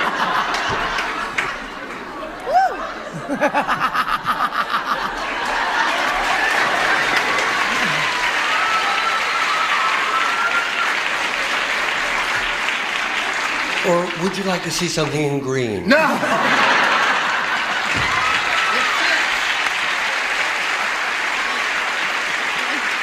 Okay. Shall we carry on? We have been carrying on, haven't we? I'll push this button. We go to round two. Mary Lattimore, make a selection. A, please. A it is. Everybody plays I again. just think, I must tell you, if I'm sat at home now, I would be very cross. Why? Well, because they don't know. A lady from Coronado, very prettily, asked Jean for his socks. She'll pull Where? them Oh, up. she's got them. Souvenir. Well, otherwise, the people at home have no idea. Oh, I thought I explained that. No, I you forgot didn't. about that. Thank you. Thank you Tune for in that. again tomorrow when his shorts will be. But not on camera. No, all right. Here we go. If she does windows. King Kong was hungry. How So, hungry was he? I'll tell you, he took 2 huge slices of bread, he went to the naval base, and he made himself a blank sandwich. King Kong was hungry, took 2 huge slices of bread, went to the naval base, and he made himself a blank sandwich. I'm finished. Oh, thank you. I really forgot. Got it? Got it? Got it. Got it. Ready? All right, lay it in there. Waiting for old Bob. Put it in the slot now, and away we go. Now we come to Mary Lattimore. You know what a naval base is, don't you? Yes. Okay, King Kong was hungry, so he took 2 huge slices of bread. He went to the naval base, and he made himself a blank sandwich. Now think about it. Torpedo? That's not bad. It's not Not over bad, here. but I don't think it's going to happen. Now, Mary, in a moment you'll see why, and I think it will be clear to you. Bobby? Yes? Oh, That's how you see Bobby's The answer. torpedo is good, but there are some that might even be better. What do you say? I don't know. I didn't know what to say, so I thought he went over there and made himself a Fay Ray sandwich. A Fay Ray sandwich. Mary, that's worse than yours. No, that's worse than hers. I know. No, I like hers. Yes, what do you say? Now, the operative word was naval, was it not? Right. Not meaning belly button. No, naval, where the boats hang up. Well, meaning sailor. Can't believe it. I see. We don't have any sandwich eaters on this panel. Charles, I hope yours is better. Hello, Captain. But he liked people, King Kong. Yeah, that's true. But wait till you get. Now, wait a minute. It may come up here, Charles. In keeping, Gene, and other panelists with the sea motif, which I'm so, recognized as. Yes. I said, Gene, battleship. You fool. Well, what's the magic word? No socks and turtlenecks? What is it? It's coming up now. Sarah, it's coming up now. Does Sarah have the good answer? I don't know. All right, Sarah will show you the perfect answer. I do. Go. Okay, it's a submarine.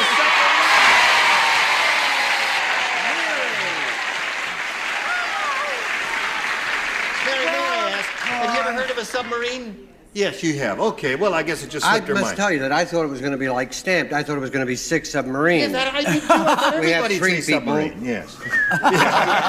Enrolled in your school immediately. Submarine.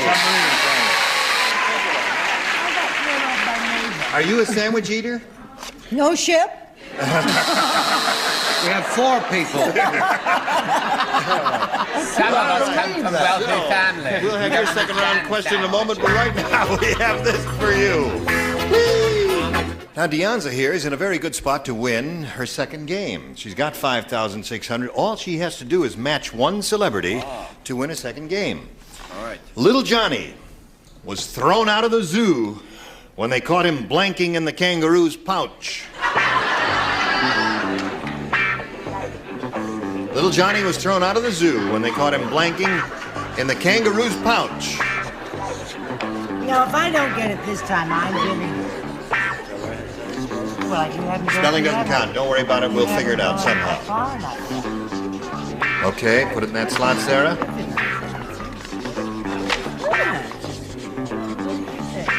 Yes. Splendid. Okay. All right, everybody's ready. And we come to Deonza. You're not ready, Deonza? Have you been thinking about it all this time? You still have. Well, I'll read it one more time, give it a little more time to think. Little Johnny was thrown out of the zoo when they caught him blanking in the kangaroo's pouch. This is awful. What? Wedding. Wedding? That's all that came to my mind. Okay. One wet pouch wins the game. What? One what? One wet pouch wins the game. Wee-weeing? Wee-weeing wins the game.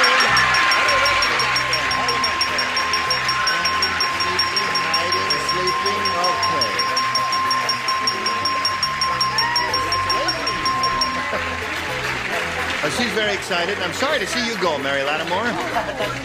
You really are a beautiful lady. I know you've got beautiful kids, and we've got a couple of gifts for you, and thanks for being with us on Match Game 75. Goodbye, Mary Lattimore. Now, step down here, and we'll have another go at it. You know how this goes. I know. You've been here before, so should we just start? Let's go. All right. We polled a recent studio audience, Deonza, and we got their best response to this. Knuckle blank. Now, the answer they gave most often is worth $500 if you match it. If you match the next one, you get $250. If you match the bottom one, you get $100. 3 of the dinglings are permitted to assist. Whom do you call on? Richard. Richard? A dance that fighters attend. A knuckleball. The knuckleball. All right. Leave him alone. He's a star. And he's right 98% of the time, too. Charles. Did we get knuckleball from that same brilliant mind that got submarine the other day? Isn't that a ball that they throw? Knuckleball is Yes, a very we'll explain it. familiar There's a term. paper given out to the audience so that your answers. Well, we'll see if it comes up, Charles. Pitchers use the knuckleball. Chuck says knucklehead. Knucklehead. Okay. Betty. Betty, have you got one? The more you look at knuckle, the funnier it looks. It's one of those words that gets sillier the longer you look at it. Yes. Knuckle under. Knuckle is a funny word. Knuckle under. Knuckle under. Knuckle under, knuckleball, and knucklehead. Knuckle Why, down. you think all three are good, don't you? Knuckle down. No, dear, that's buckle. Have you got a better one? Have you anything occur to you? But I'll go with knuckle ball. Knuckleball. Okay. That's the one that Richard gave you. All right, knuckleball. $5,700 between us. Don't boo us, folks. That's please. right. You know, the fact is, baseball is a great American Wouldn't that be pastime, terrific and if it knuckleball, was? I mean, anybody who watches baseball ought to know about that, so we'll find out if it's up there. Let's begin down at the bottom and reveal the $100 response. Knuckle down. Knuckle You're not down. even right. It's buckle down. It buckle isn't. down. It's No, it's buckle knuckle down, when No, soft, it isn't. buckle No. Knuckle down is the next chorus. Knuckleball take is your what cap we off. want. Let's see if it's under the $250 response. Knucklehead. All right, here's the last chance. Charles gave you that one. All right, here's the last chance for knuckleball. Richard May is we see the correct $500 again. response? Correct again. I almost said sandwich. Did you almost say knuckle sandwich? Oh, I can't. It was Submarine between that expert. Red had it. I tell you, Red had it. you know, if you had said knuckle sandwich, it's not very likely that she would have. Would you have said knuckle sandwich? That's what I thought of. I know that sounds awful. Oh, Hey, I listen, could that didn't even kill did it. Did you? myself. Did it occur to you? What is a knuckle sandwich? Is that when someone belts you in the mouth? Is that what a knuckle sandwich How would is? you like Oh. a knuckle sandwich? I got two knuckle sandwiches Yes. and a BLT. And one submarine to go. Well, Deonza, you've picked up another $100 here, and you're going to play another game. Are you ready to meet another contender? Here we come with Terry Thompson.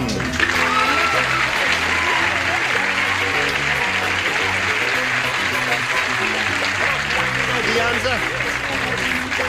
Okay, let's find out a little bit about Terry Thompson. Okay, I've been in California for 11 years. Yeah. I'm a professor at one of the Los Angeles junior colleges, Yeah. teach marketing, and I love to snow ski. You do? Yeah. Downhill. I try it downhill. It works a Well, lot I do better that way. cross-country, Well, I'm not which- too good at that. It sort Yeah. of wears me out, you know? It's a very difficult sport, but you see, when you're as young as I am and as strong as I am, you can do cross-country. You older fellas, you can't do it. That's you see. right. I never thought of that. Okay, now that we've alienated him, let's have a little commercial. 17. Gee, I'm sorry, we gotta stop right now, but you'll all be fresh as a daisy the next time we get together, and we'll start right from the top with a brand new game. I want to say you were absolutely splendid today, but you're gonna be even better next time. You man. Forget to watch Tattletales. Oh yeah, watch Tattletales with Helen, what's her name? She's terrific. Gene Rayburn here, Match Game 75. Goodbye.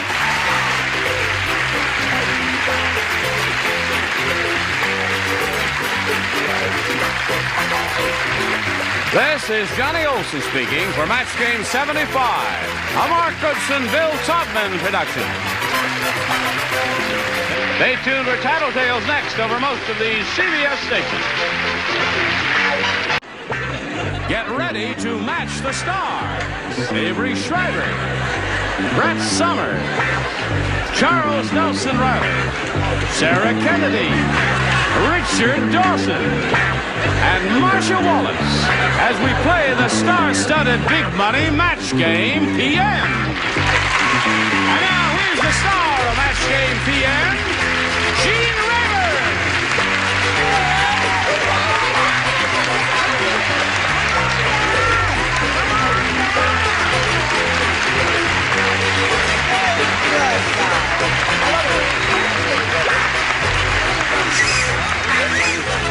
Good evening to you. Thank you, Johnny Olson and friends. And you are our friends, aren't you? Are they friendly, John? Right. Good. What the heck is going on here? Charles? Well, I'm glad you asked, Gene. I'm with my friend Colonel Dawson here. Yeah. And we are... What, sir? Why are you wearing We that are big here. hat? I will get to that. We're here for the annual convention of the HPY BBPHS. What is the HPYBBPH? Ask Colonel Dolphin. What is the HPYBBPHS? So I'm in shock that you do not know what the HPYBBPHS is. Okay, I'm going into shock. You're going into shock. Well, ask me then exactly what you want to know. What is the HPYBBPHS? Sir, that happens to be help preserve your basic big picture hat society.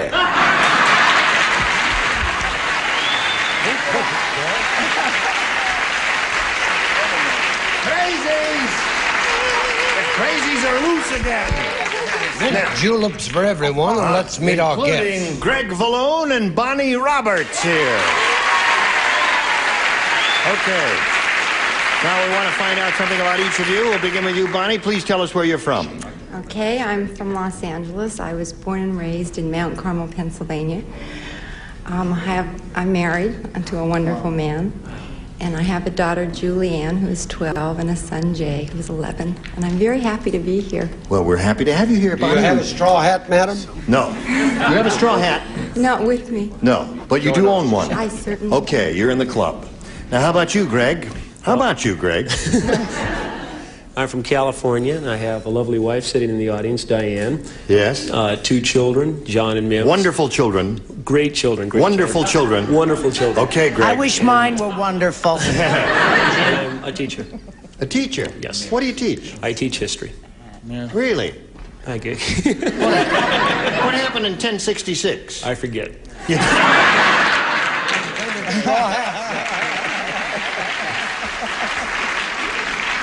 Sir, don't you know the Battle of Hastings took place in 1066? It's coming back to me. Okay. And you were there. All right. May I remind you, you're going to try to match as many of our celebrities as you possibly can, and the winner goes on to play the big money super match, which can pay off over $10,000. Now, we'll begin. I missed the button. Bonnie, what do you say there, A or B? I'll take B, please. B it is for Bonnie, and here we go. We're off and running. Vito said. He says, hey, you hear what happened to the Giovanni brothers, huh? The Godfather made them into blanks. That's what happened to the Giovanni brothers. Hey, hear what happened to the Giovanni brothers. The Godfather made them into blanks. Oh, darling, you're going to have to come over here. Yes. Vito said, hey, you hear what happened to the Giovanni brothers? The Godfather made them into blanks. Do you get the idea? Do you recognize me? Let me see. Who is it? Oh, it's the Wicked Witch of the North. No, I won the contest. Oh, you did? The I'm straw Miss hat. Help Preserve Your Basic Big Picture Hat Society winner. What? Sit down there before I belch in them out, lady. He helped to make them into what, dear? Okay. Am I the last one up? All right. He's a good-looking man. Yes. Marcia. Oh, I know, Gene. Marcia. How rude of you to bring up that I'm not finished. So rude. I'm a college graduate, though. You are? Yes. It's just the nearness of you. Do I really excite you, or are you putting me on? You really excite me. More.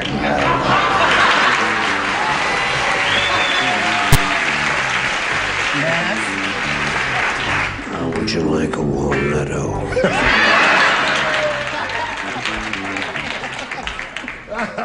All right. Where are we? Bonnie, it's up to you. You hear what Vito said. Hey, you hear what happened to the Giovanni brothers? The Godfather made them into blanks. That's what happened. Corpses. Corpses, you say. You say corpses. Well, we may get some more interesting answers than that.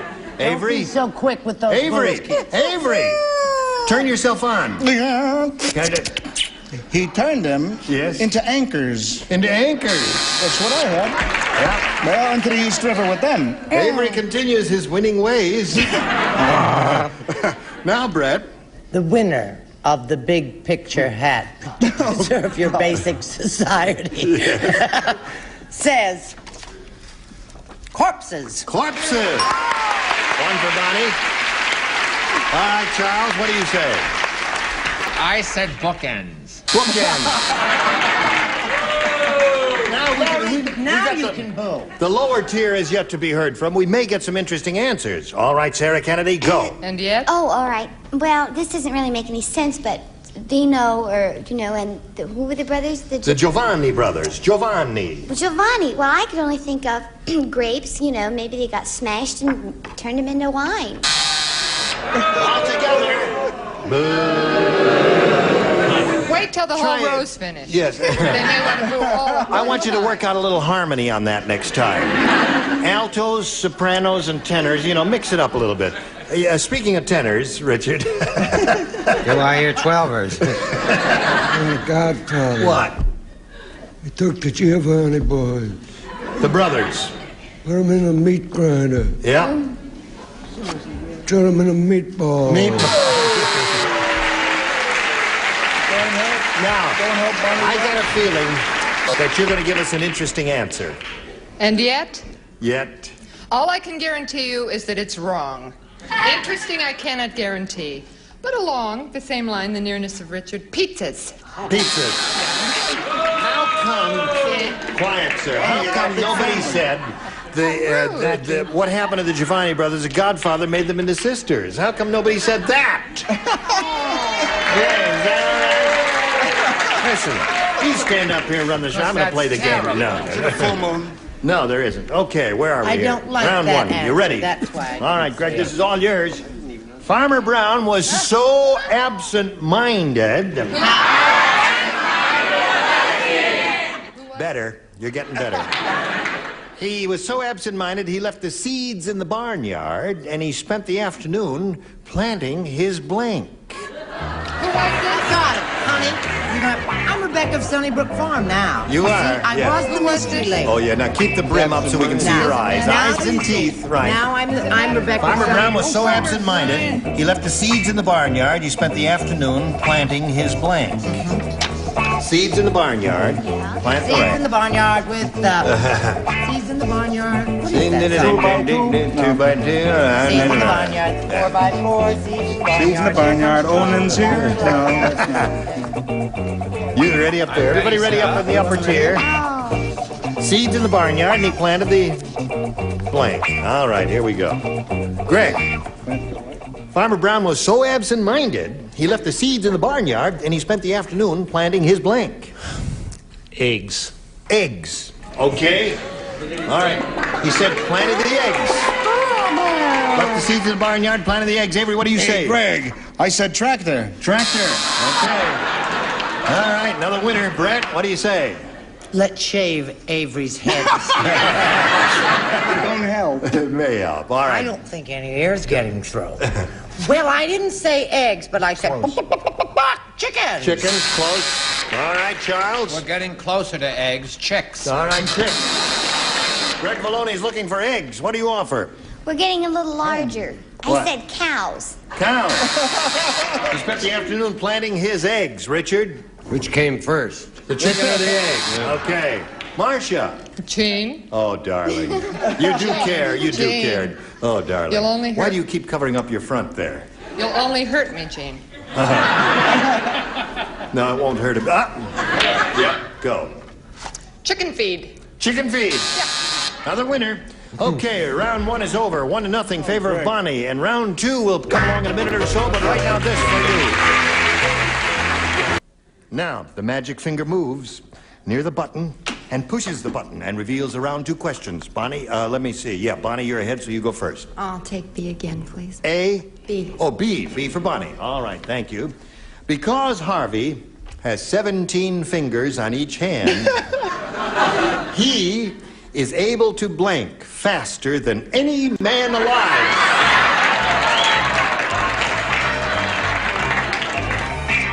That's the question. Oh, there are so many terrific answers for Now, that. wait a minute. You don't play because you matched last time. You're out of it. You lay out, all right? Everybody except Brett. Ready over there. He has 17 fingers in each hand, therefore he's able to blank faster than any man alive. Okay. Yes. Oh, you're... Oh, that's terrific. Yeah. All right, everybody ready? Okay. Bonnie, because Harvey has 17 fingers on each hand, he's able to blank faster than any man alive. Count? Count. Now, wait a minute. That's a very good answer. He can count to, well, yes. Avery, I got the feeling you've done it again. Another loser. Don't cry, dear. Don't cry. Well, it's even, you got to show it anyway. I thought the only logical thing was tickle. He could tickle. Okay. No, don't give up. No, listen, it could be worse. What do you say? Type. He could type faster than any man alive. Hers was pretty good, I think. What do you say? Well, I figured with all those fingers, Yeah, he could dress or undress. You know, Really? very fast. Well, all right, what are you going to do? Get out of the you weren't business, gonna- Sarah. Yeah. Brett says, get out of show business. And you, sir?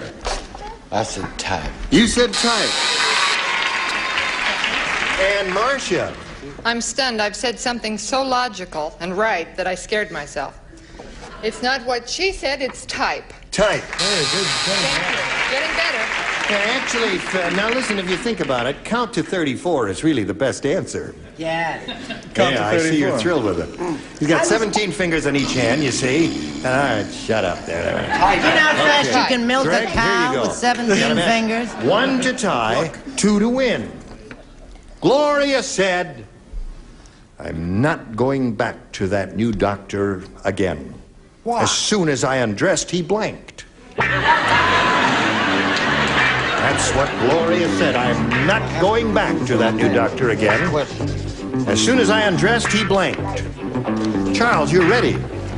Charles, you were the first one. What's gotten into you? I can't hear with this heavy hat on my head. Oh, all right. But you can think better. He can't hear without that heavy hat on his head. All right. Okay. Ready. Ready. Okay. Ready. All right, Greg Valone. Gloria said, I'm not going back to that new doctor ever again. As soon as I undressed, he blanked. He gets excited. He got excited, or gets excited, or whatever. All right, we'll find out who is going to win and who's going to lose here. Avery. Not only does he look like me, thinks like me. However, I had he fainted. Fainted. What about that? No match there. All right, Brett, you're up. I've been up for 25 years. I said he took off. He took off. He walked out of the room. He let take his clothes off and he left. Charles? I said he laughed. He laughed. As soon as I undressed, he got excited, according to Greg. What do you say, Sarah? He screamed. Screamed. No, they're not matching that either. All right, Richard, what about you? In the vernacular, he departed. He departed. You got to match Marcia to stay in the game. Just Marcia. right away, left. Right, he left. He Oh. walked out. Now, what do you say? Jumpy fellow. He left town. He left town. That was the thing. So Bonnie wins the game.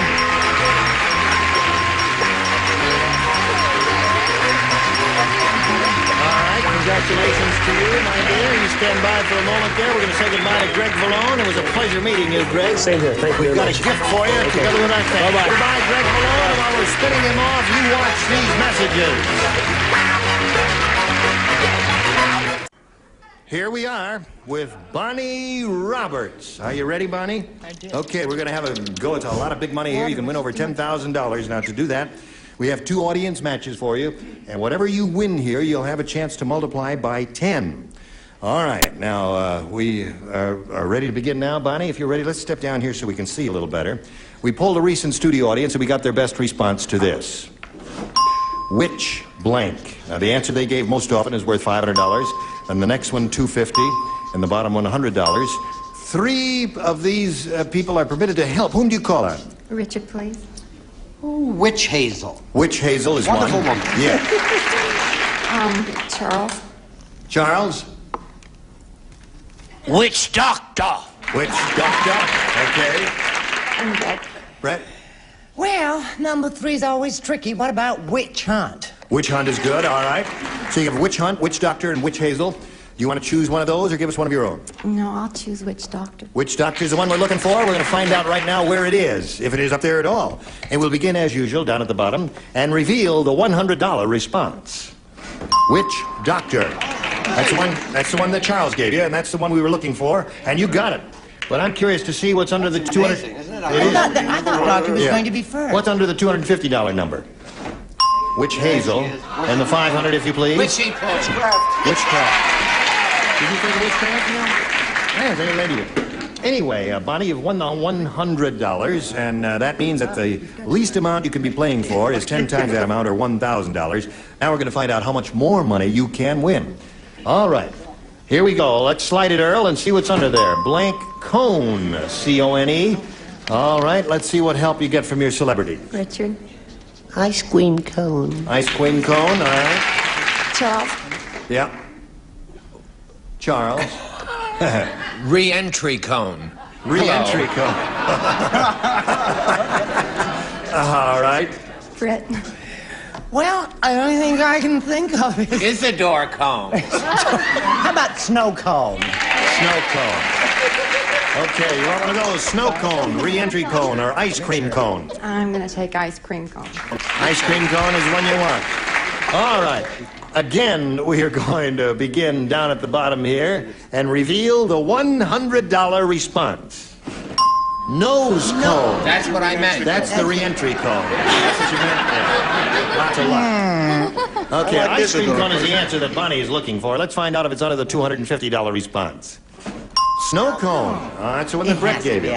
Last chance for the ice cream cone. Here's the $500 number. Ice cream cone. Congratulations. Okay.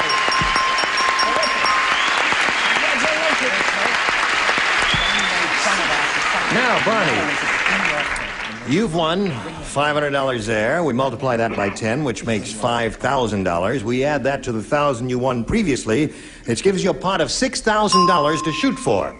And to collect that amount of money, you're going to have to match one of our dinglings there head to head exactly. Which one will it be? Richard. Okay, Richard will get ready to write. Bonnie will face me, and here we go with the $6,000 question. Blank robber. R-O-B-B-E-R. Now, he made up his mind very quickly, Bonnie. It's up to you to make up your mind now and give us an answer which you think will match his. What do you say to that? Blank robber. Bank robber. You said bank robber. The audience seems to agree with you. We're going to find out right now whether you're right or wrong in matching him with bank robber for $6,000. Richard. As chairman of a representative for the preservation of your basic big picture hats, yes. I'm ashamed and then again overjoyed to say bank.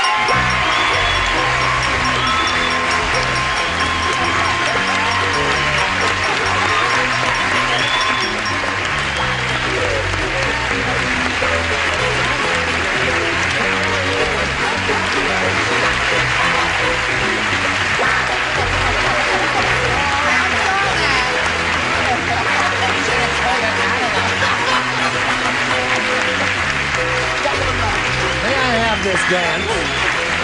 Now, this little lady's got $6,600. What are you going to do with all that loot? I'll pay off our second mortgage on the house. You're going to pay off your second mortgage on the house? Yeah. You got anybody down here rooting for you? Yeah. Is that your husband? That's my husband and mother-in-law. And your mother-in-law. Well, they're all very happy, and we're very happy for you. And Richard here has the... Sir, I'd like to congratulate you. Yes? You have a great little kisser down there.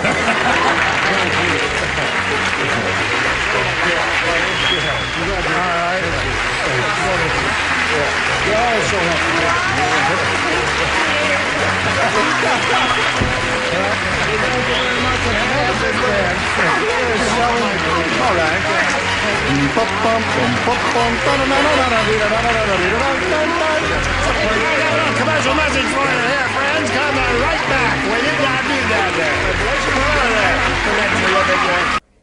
Now, here she is, the winner of $6,600, and we're very happy for her. and her husband, and her everybody's happy down there. And her mother-in-law. I'm very happy also. Yes. And what's the first thing you're going to do after you pay off the mortgage? Buy a straw hat. That's it. Yeah.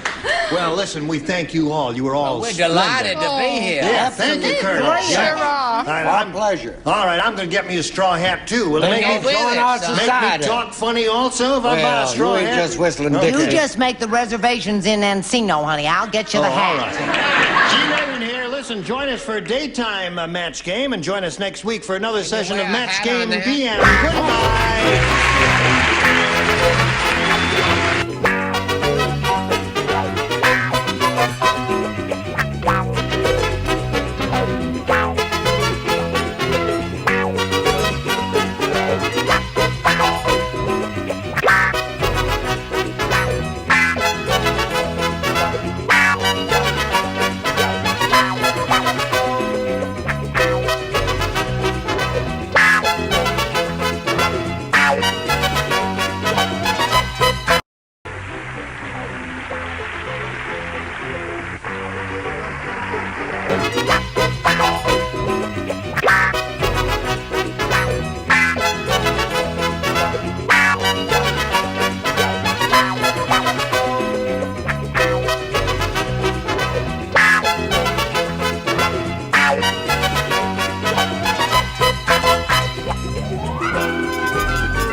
And it's take one. Get ready to match the stars. Bobby Van, Brett Somers, Charles Nelson Riley, Sarah Kennedy, Richard Dawson, and Betty White as we play the star-studded Big Money Match Game 75. And now here's the star of Match Game 75, Gene Rayburn.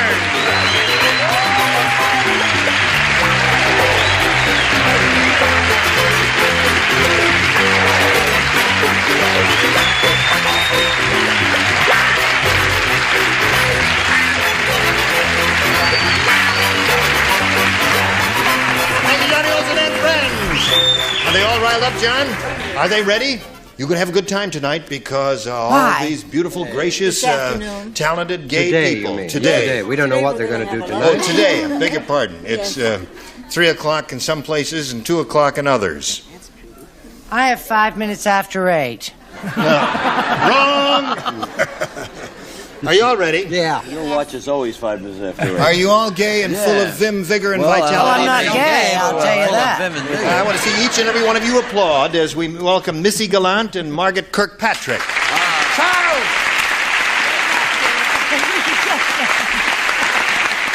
Thank you. Now, this lady's the current champ. She's won 1 game and has $350 to her credit. That's not a large amount, but the day is young. See, I didn't say the night is young, but the night is young, my dear. And she's being challenged by Margaret, who did extremely well with her first-round question. 5 is most unusual for a first-rounder, isn't it? So you've got your work cut out for you, but you're going to have 2 shots at least, and we'll see how this game turns out right after we see about this. We are ready to carry on. Middle of round 1. Missy, this is your first-round question. Listen carefully. The mad scientist crossed a rhinoceros with a chicken. What a neat trick.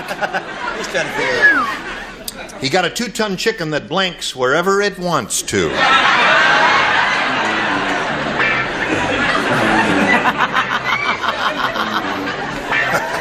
Once more. All right, Charles. Captain, are you ready? Now hear this. The mad scientist crossed a rhinoceros with a chicken. He got a 2-ton chicken that blanks wherever it wants to. 2-ton. 2-ton chicken. That's a lot of chicken. All right. He's got it.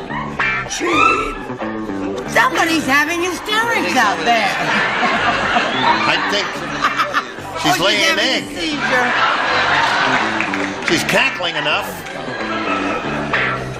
Don't. Charles. I'm getting it. Would the lady continue her whatever she's doing until it... Where is she? One wearing Oh, there. Is that your husband with you? They're all pointing at each other. No one wants to take responsibility. Okay, let's go.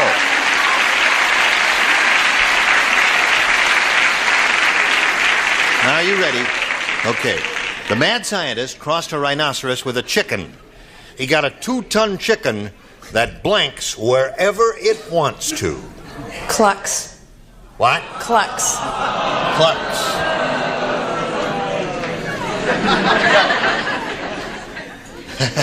They're awing you.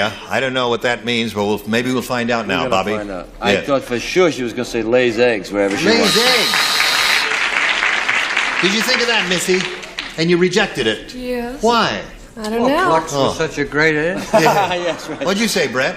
I think clucks is a terrific answer. It clucks wherever it wants to. Yes, because it rhymes with cackles. Oh, there's a man. Right. Sorry, God. Okay, cackles and clucks. Charles? I still say that answer laid an egg. Okay. Better than one All right, Missy, you got one so far. Let's see if you score with the lower panel down here. Sarah, you're up. Well, I said lays eggs. Lays eggs Yeah. wherever it wants to. Wherever. Yes. And Richard, what did you say Yes, sir. about a 2-ton chicken? Pardon? This 2-ton chicken. Yeah. Powerful. It blinks wherever it wants to. Oh, that's very interesting. How'd it turn out? Well, it went into the barnyard and demolished the barn. I didn't know which was correct English, so I said lays or lies. You would have had a lot of... That's right. It would have been very good. Betty, what did you say? Having studied animals as much as I have, that may seem like a strange combination. It is strange, but the courtship is delightful. I said lays. Lays, okay. So at this moment, the score is 5-1. We go to round 2, and you have a choice here, Margaret, of A or B. B, please. B, and only one person plays. And that person... Huckleberry Dillinger. Yes. Captain Charles, are you ready? I'm ready, sir. This is for you and you alone. Have you met Miss Brett, my pretty attendant? How are you, honey? Pleased to meet y'all. Delighted It's such to a meet you. wiggle. Yeah, I've been with Captain Andy Yes. for now 25 years. Yes, you come up north and very he's never often. laid a hand on me. And that's where he's going to be. Okay. Jimmy said to Judy, don't look at the card because it's going to distract you. Just look at my eyes. Look at my face. Watch my lips move as I'm I'm speaking. all right. He said, Jimmy to Jenny. no. Jimmy to Judy. How do I love thee? Oh, sweet. Did you get my last letter? Okay. All right, come on. Now, Judy, wait a minute. right. I'm You like act- it up here. You I'm see how much acting. better it is up here? I'm acting and you're upstaging me. Okay. And you know that's a Also cardinal doing Robert sin. Browning.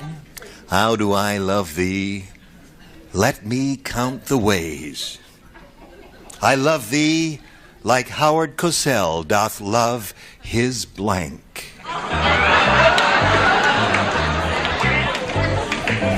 Now that's an easy. Have I broken your heart? How do I love thee? Let me count the ways. I love thee like Howard Cosell doth love his blank. It's up to you. Hooray for the red, white, and blue. Don't distract him.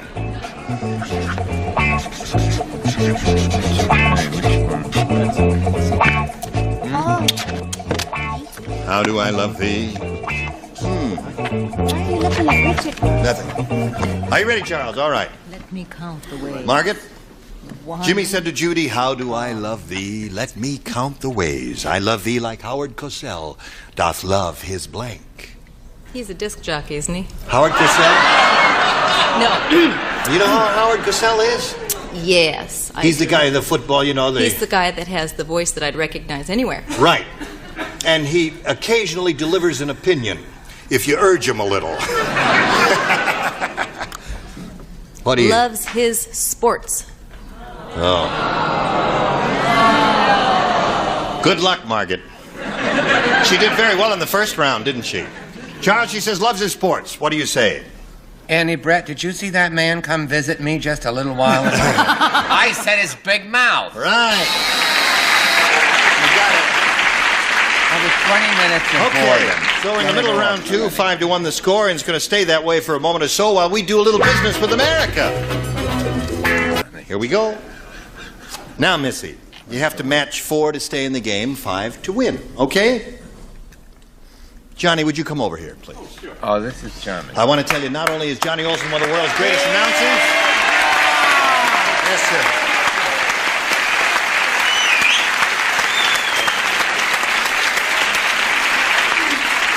This fella is just terrific.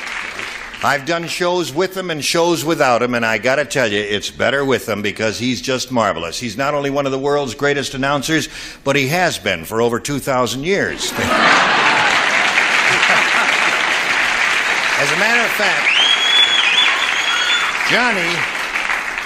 Johnny hosted the world's first game show. That's right. That's the truth. Absolute right.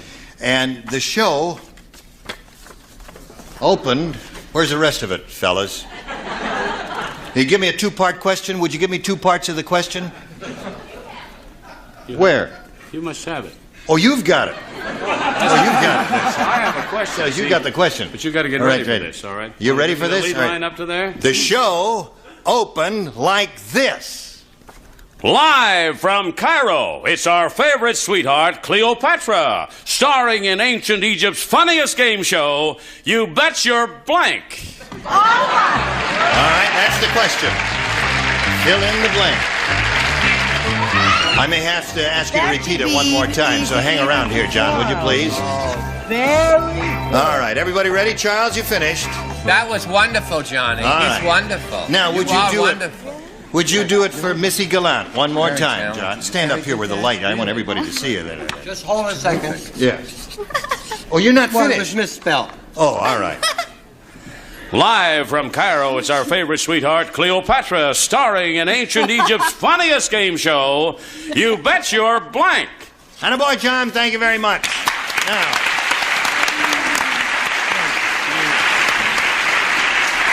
ancient Egypt. Ancient Egypt, Cleopatra, You Bet Your Blank.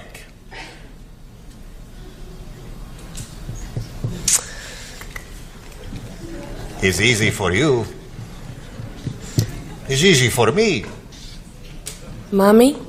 You bet your mummy. Well, that's ancient Egypt, isn't it? Okay. Now, don't boo her. You make her feel insecure. No, that's not a bad answer. You bet your mummy is not bad. What have you got, Bobby? You bet your ass was better. You bet your ass.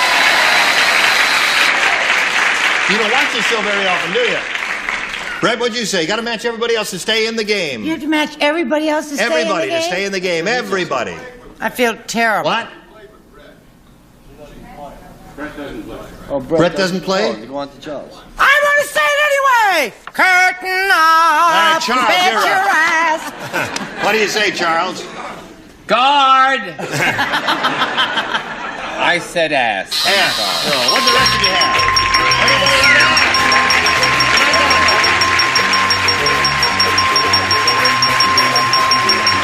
Well, here you are. Now, you stand by for a moment or so. Well, Missy, you're going to leave us now, but you did win some money, and we had a lot of laughs. I hope you enjoyed it. I did. Good. Missy Bye, Richard. Gallant will be leaving with $350. Now, you come up here with me, Margaret. And you've got your $100. Now you're going to try for over $5,000. Shall we begin? Sure. We polled a recent studio audience, and we got their best response to this. Blank joint.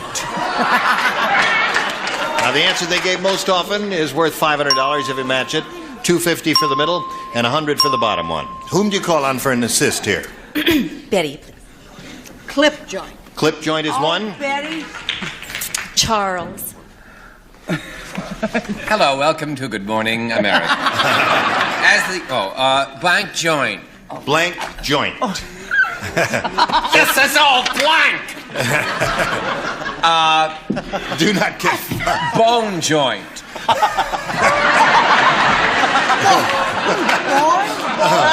Well, it's better than Twinkleberry of last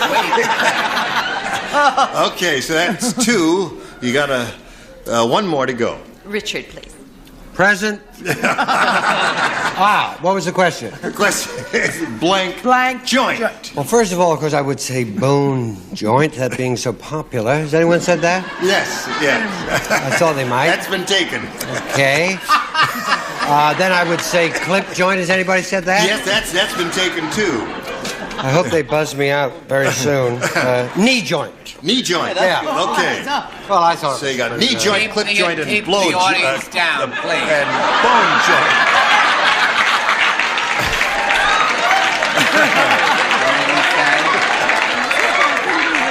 You got bone joint, knee joint, and clip joint.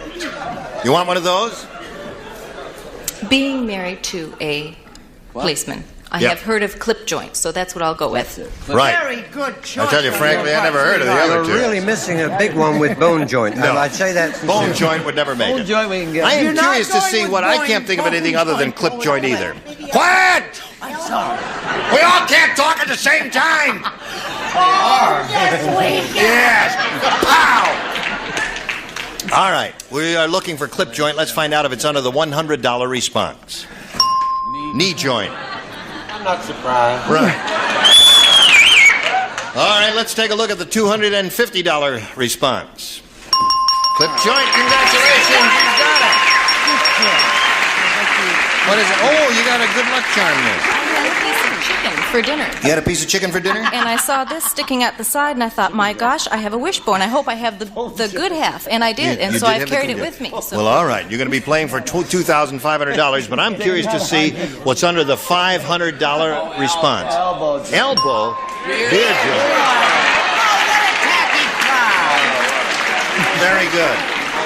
That's Now- the same thing as bone joint. No, it isn't. Yes, because when they finish the beer, they go their bone dry. I see. Okay. Keep it down in the studio. Nice try, Charles. $2,500 is what you'll be playing for now. But to collect, you got to match one of them head to head. Exactly which one will it be? Betty. Okay, Betty, you get ready to write. Let's try. And Margaret will face me, if you would, please. And here we go for $2,500. Blank shorts.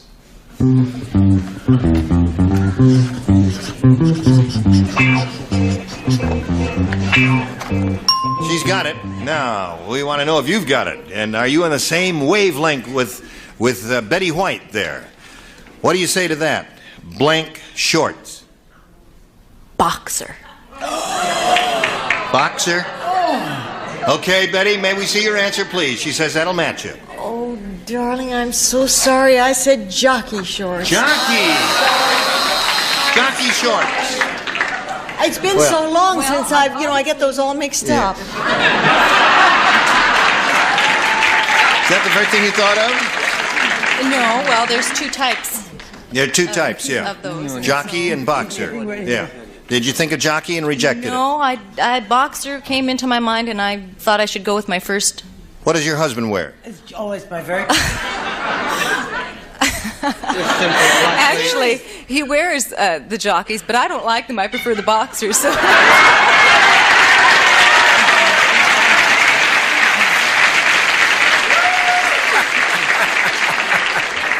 Well, Hogan has cost you $2,500. That's right.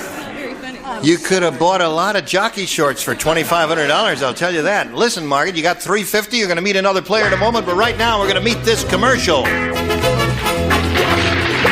Now, let's welcome Don. Great. Nice to meet you, Don. Glad to meet you. We're going to find out a little bit about you tomorrow, if that's all right with you, or on the next show.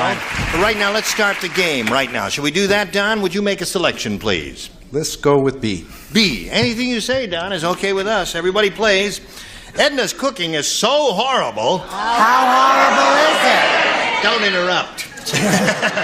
That at the end of dinner, instead of giving you dessert, Edna hands you a blank. That's how horrible her cooking is. At the end of dinner, instead of giving you dessert, Edna hands you a blank.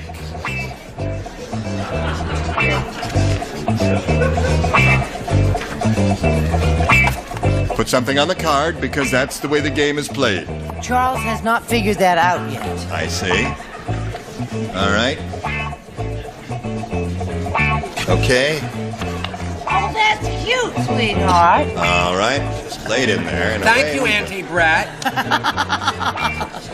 Miss Betty, honey, you're always so quick. That's good. Okay. Now, John. Very tailored today. Edna's cooking is so horrible that at the end of dinner, instead of giving you dessert, Edna hands you a stomach pump.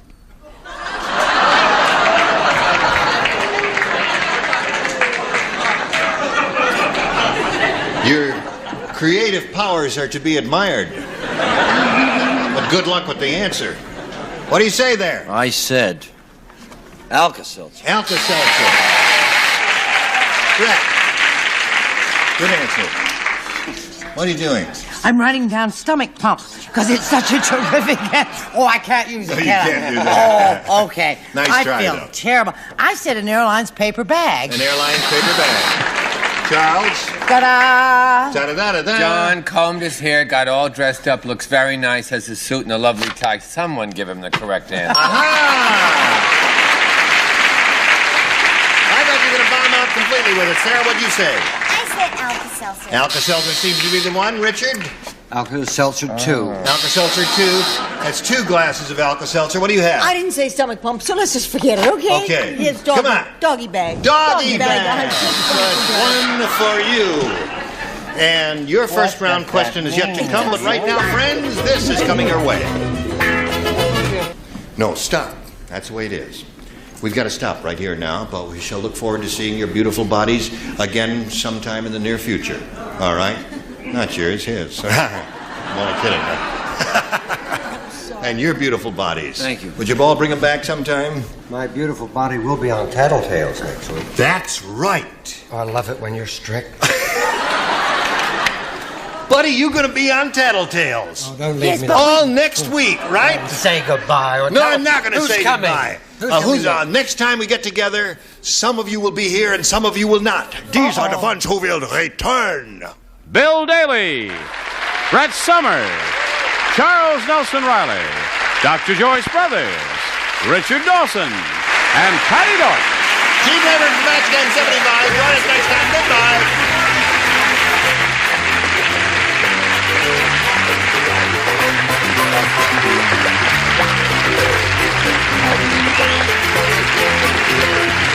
This is Johnny Olson speaking for Match Game 75, a Mark Goodson, Bill Todman production.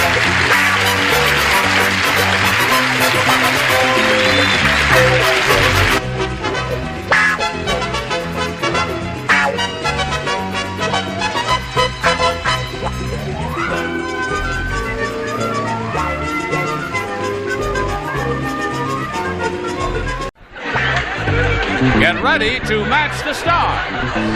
Bill Daly, Brett Summers, Charles Nelson Riley, Dr. Joyce Brothers, Richard Dawson, and Patty Deutsch as we play the star-studded Big Money Match Game 75. And now here's the star of Match Game 75, Gene Rivers.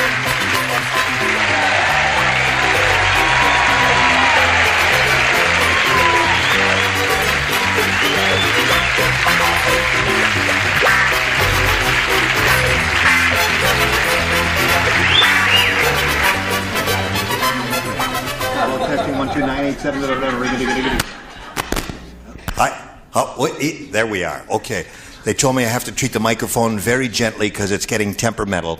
So, and I mustn't make it small. See, it telescopes. It has the ability to telescope. I mustn't push it down and bring it up. So I just carry it like this by the pinkies all during the show. By the way, that's a beautiful outfit you have. Thank you very much. I thought you'd never notice.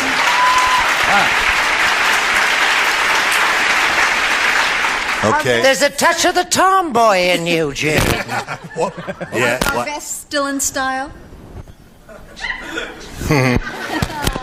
You're through. Yes.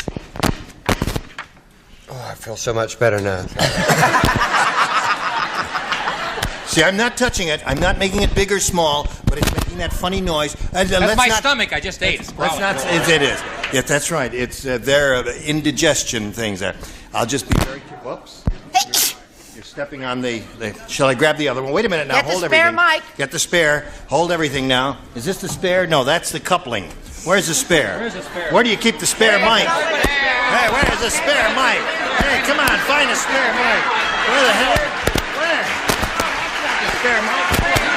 Wait, I found it. Here, I got it. I got it right here. Hold everything. There. Yes. Yes. You take it. Yeah, you can. Did they find the spare? Yes, we found the spare. Let's go back to the car, Mom. All right, now wait a minute, let's see. Is this one working? Hello, testing. LaGuardia Tower, do you read me? I'm landing whether you read me or not. I'm coming in. Okay, here we go. Are you ready? This is Margaret Kirkpatrick, who's our current champ. She has won $6,400.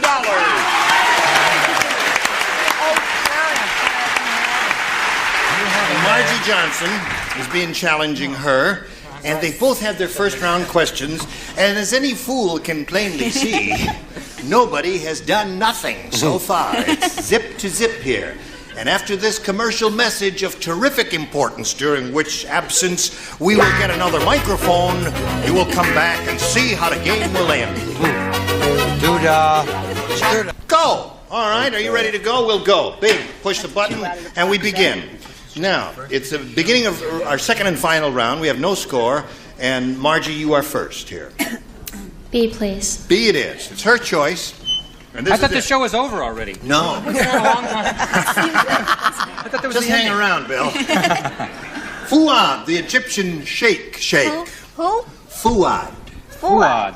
F-O-U-A-D. It's a What common... is an Egyptian? It's, Fuad the Egyptian is what I'm talking about, That's baby. better.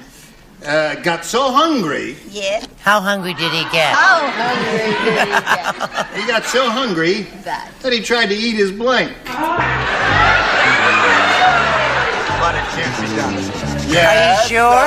Right an answer. Well, sweetheart, now. Fuad the Egyptian got so hungry he tried to eat his... The Egyptian Hold it at the bottom. got so hungry... Right here. Not here. Okay, I'll hold it right here. The first one they used in sound radio. This is it. Mr. Marconi himself. Are you ready? Yes! I don't think so. Okay. Whoops. Sorry. Now, Margie, have you been thinking about this? I'll give you another chance. I'll read it one more time, give you a little more time to think. Fuad the Egyptian sheik, or sheikh as they really say, got so hungry that he tried to eat his blank. You know what a sheik is. She even knows what a shake is. You know what a shake is. Shake or Gimme and shake. Yes. Shake and bake. You got an answer? Yeah. What are you afraid to say it? No, wait a minute, Margie, we're an easy bunch here. I'm just trying to... Say what's on your mind. Speak freely, my dear. You're among friends. Don't we all like Margie? We love her. Yeah. Okay. Go ahead. The only thing I can think of is Mummy.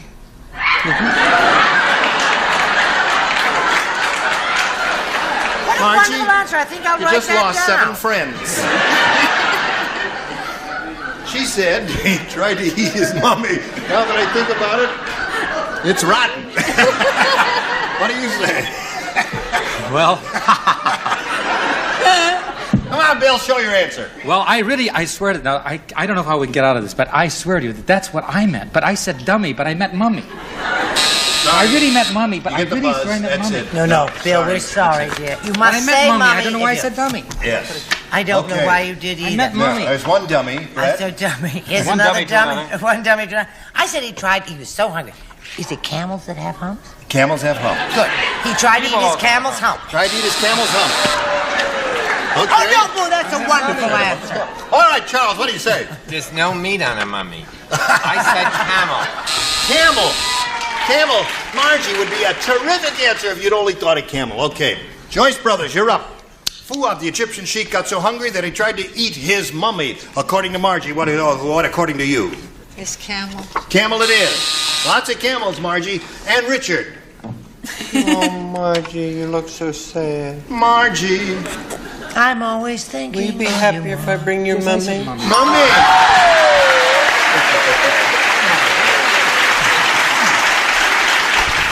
Trying to eat his mummy, eh? Go ahead, Patty. Fat pulley, Mummy. Yes. Tried to eat his caftan. His caftan.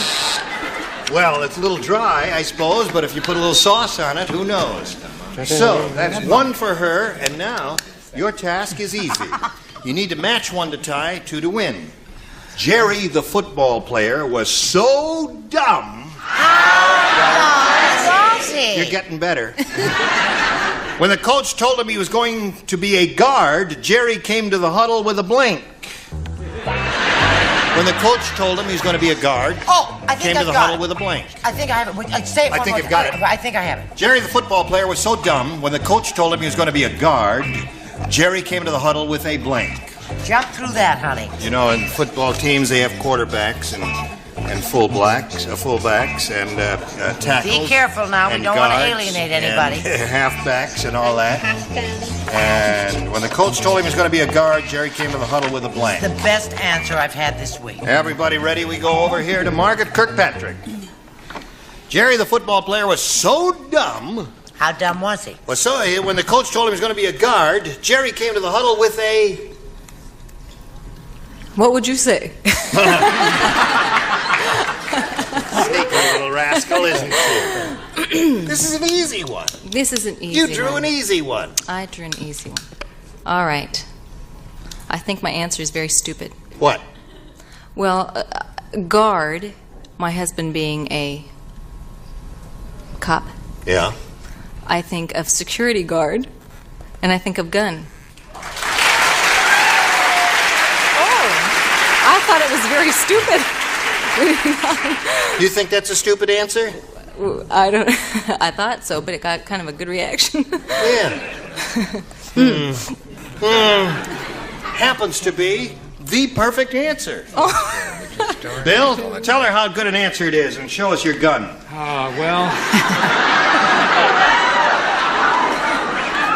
Well, I'm a little older than she is, so my guard is a little older. My guard came in with a spear. So my age is showing. No, wait a minute. Hey, beer! Hold it. Turning on me. Hold it now. Would you explain that answer? Well, guards always hold a spear. What's wrong? Well, he means the Romans. He means the Romans. Guards. Was the priest as a guard? Were you around? The Romans as guard? Doctor. Were you around in Roman times? I was around with the guys with the spears. Really? What's wrong with the guard with the spear? Nothing wrong with the guy with the spears. Yes, you're right, Doctor. Take him away. He'll be all right. It was a little. Let Dr. Joyce Brothers take me away, please. No. What do you say? What else? She gets of two course.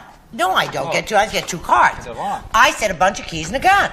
Bunch of keys and a gun. And that gives us a tie score.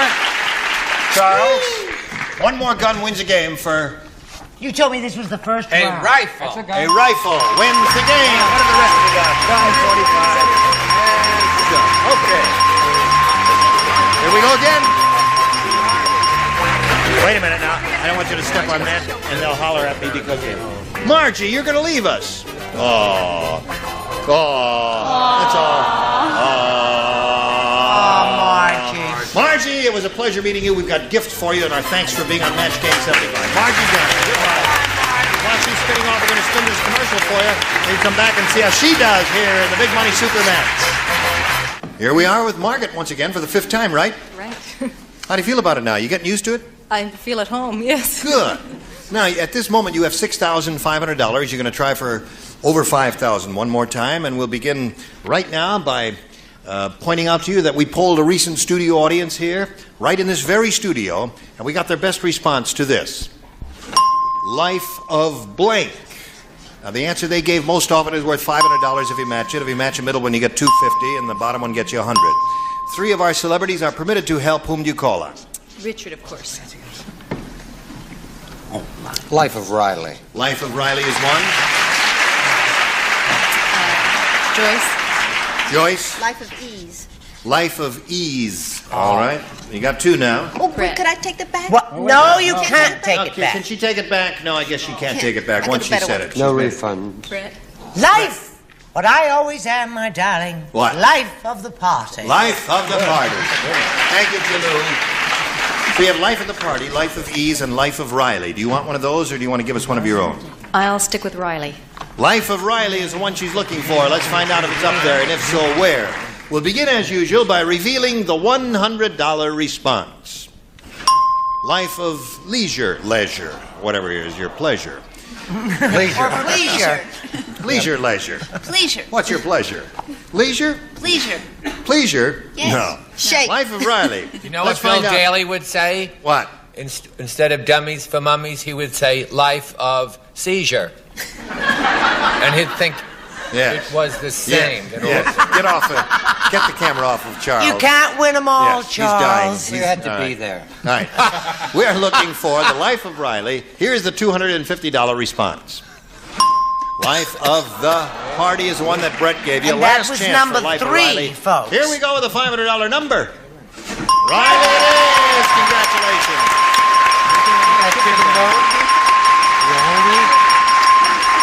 I think these two should get married, man. It's getting obscene down I noticed when you won the $5,000, you kissed him on the lips. Now you won the $500, you just give him a brush on the cheek. Is that the way it is? Yeah. When But she has money. She doesn't really need me If now. I match him on the 5,000, then he'll really get something super. And what about the guy in the audience you came with? Is he there? That's my husband, a policeman. Yeah, I know it. Her husband's a cop. You know that. He's the fuzz, Dickie Bite. Helicopter. He's in the helicopter. He's right there in the blue. He's right there. The blue uniform. Right in the middle? Oh, yeah, with the blue rugby shirt there. And yeah. the gun. Yeah, the mean guy with the 45. All right. He looks very friendly. I forgot, where does he police? Pasadena. He's in the helicopters. Oh, in the helicopters in Pasadena. You're safe, Richard. Okay. Okay. Now you got the 500. You play for 10 times that amount or 5,000. Remember, you got to match one to collect head to head exactly this time. Richard. Okay. Here we go. Remember, you said you'd kiss him on the lips if you win it all. Who gets custody of the chicken bone? She still got the chicken bone there. Okay. You face me if you would, please. And Richard, this is for 5,000. Ace blank. That's ACE blank. Ace blank.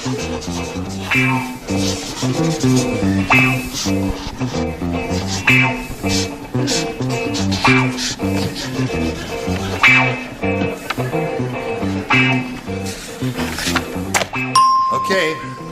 Now, he's made up his mind. We ask you to make up your mind and give us an answer which you think will match his. Ace blank. I can only think of Ace of Spades. Ace of Spades. Okay. I guess that is the highest order in a deck of 52 cards. It would be the strongest ace. That's the one she's giving to Richard. She said that'll match it for 5,000. What do you say? I didn't want to get into trouble with the policeman. No, I had a card at poker, ace in the hole. Ace in the hole. We were that close. Spades up here. Spades up there. We're good and smart and bright. These are the people that gave you dummy, if you remember. Yes, right. All right. It's a good So, thing Scully wasn't here this you're up week. to $7,000 even, and you're going to meet another player in a moment or so after we meet this commercial message. We're ready to carry on. Would you all kindly welcome Carol Bartos. Anything you say, darling. How are you? Now, would you please tell us about yourself, Carol? Okay. I'm from Orange, and I have 4 men in my life. Really? Husband and my 3 boys. I see. How old are your boys? 3, 7, and 14. Mm-hmm. And they take up all my time. Oh, well, we're glad you found time to come here and visit us on Match Game So am I. 75. And we wish you the best of luck, and we shall now begin by asking you to make a selection. A. All right, a new game. George said, my wife was raised by a pack of dogs. That's why she always blanks in bed. I hate that question. I hate the question, too, but it's the one that came out of the box. Good gravy. George said, my wife was raised by a pack of dogs. That's why she always blanks in bed. Okay. Trying to think of something sensible. Yes? Wasn't that speedy of you, Charles? The window's closed, sir, if you come to our other office in No, I'm sorry, Pasadena. they Now told look what me- she's doing. Now look at They see that. You can't do I that. know, I have my answer. I just wanted to see what he Yes. said. Well, Let me now, see if what you he have said. your answer, put it in the slot. Oh, I have a better one. You got a better one. I got one. All right. Did you finish? Yeah, I already Yes. What are you? What is going on? What are you doing? Very little. Get out, you! I tell you, we sure get some weirdos on this show. Smart look. You know, I have. Put it on. Put it on. No, I wouldn't. I have rather attractive legs now. Gentleman's let's face Quarterly. Put it just on. died. No, I wouldn't. Not bad. Gentleman's Quarterly Who's the just guy who's died whistling? a lot. Sorry, sir. I'm spoken for. What about the other leg? You promised you'd never show anybody else your legs except me. Oh, she's only kidding, folks. Helen, she's only kidding. Carol, are you ready? I think so. All right. George said my wife was raised by a pack of dogs, and that's why she always blanks in bed. Bites? Bites? Uh-huh. Well, dogs bite. What'd you say, Bill? Well, we used up tinkle, remember on Tuesdays? Yeah. I mean, one week you can say the word tinkle or what, Right. so I said growls. Growls? Yeah. Well, that's getting ready to My bite, wife does isn't it? growl, yeah, It well, does, that's- really. Now, Brett. I hated the question. I feel I should know you state did. You that probably right have up a rotten front. answer. Well, I said barks. Barks ain't bad. That's good. Charles? What all chicks should do in bed, they should. They should.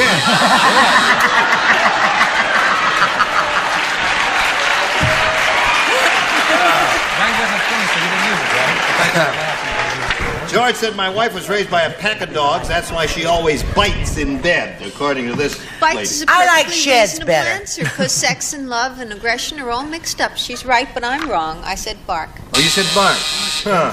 I was just going to bite you on the neck, but instead I'll bark. I said, rock, rock, rock. All right, Richard. I wonder if you'd give this a nip. I said bark. I love you. Patty Deutsch, are you ready? Yo, Bites. nisht. Nisht. No, I said rolls over and scratches and plays dead. Rolls over and scratches and plays dead. Not tonight, dear. I have a headache. Yeah.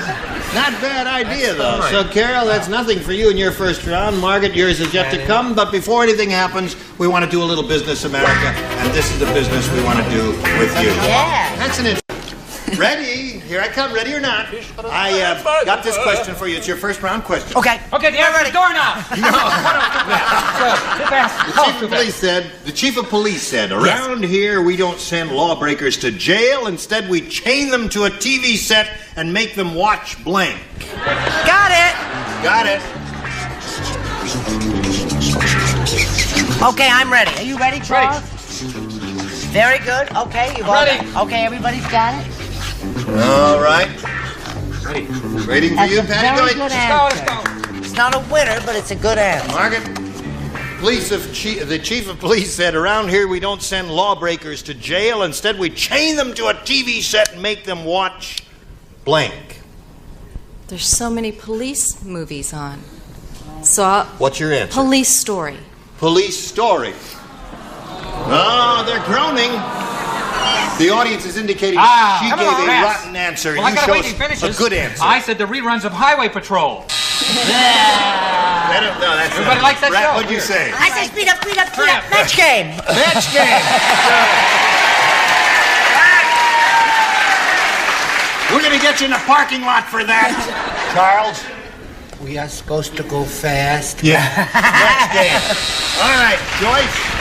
I'll meet you all in the parking lot, Match fellas. game, Richard. MG 75. Match game A little known 75. detective series, Catherine Coleman. Catherine Cohen. All the regulars Over are there, match match game 75. We hope you join us next time. Until then, goodbye.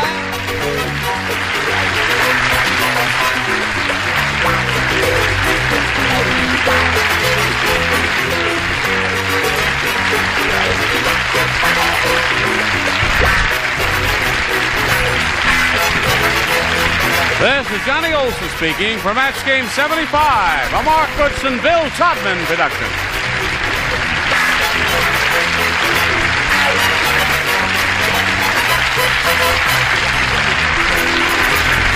Stay tuned for Tattletales next over most of the CBS stations.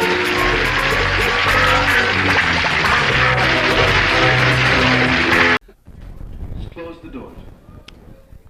Match Game 75, production number 0560. Take a one. Get ready to match the stars. Bill Daly, Brett Summers, Charles Nelson Riley, Dr. Joyce Brothers, Richard Dawson, and Patty Doyle as we play the star-studded Big Money Match Game 75. And now here's the star of Match Game 75, Gene Rayburn.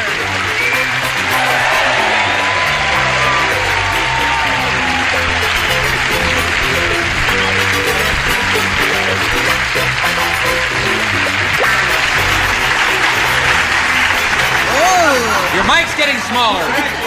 But it got fatter. Oh,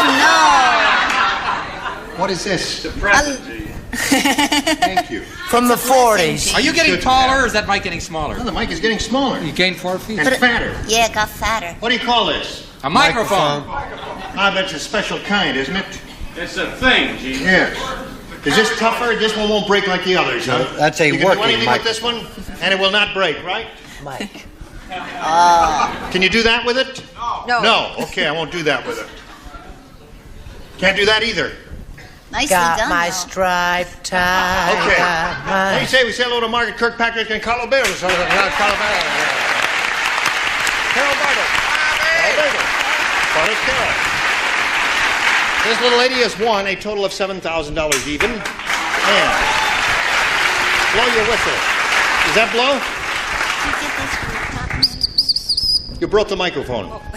No, I'm only kidding. What do you use that whistle for? Well, my husband, the policeman, has one. I've wanted, women's lib, I have to have my whistle too. Oh, isn't that nice? Okay, your opponent, Carol Bartos, hasn't scored, and neither one of you scored. We're in the we're going to start round 2, and one of you better score. Well, you better hurry back and find out what happens here. Ready? B. Yo. Round 2, second and final round. Carol, please make your selection. B, please. B it is. Here we go. Mrs. Colonel Sanders got so angry at the Colonel. You're improving. They're getting better, John. She went down to the chicken store and stuffed his head into a blank. That's how angry she was. I know the answer. I do too, but I have a funny one to go with it. Yes. Say it again. Mrs. Colonel Sanders, Sangerson, you remember her. She changed her name is what she did. She got so angry at the Colonel that she went down to the chicken store and stuffed his head into a blank. Oh, okay. His head. May I have a sip of your water?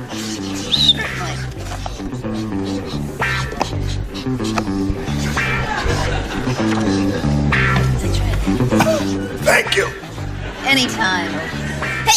Oh, I'm terribly sorry.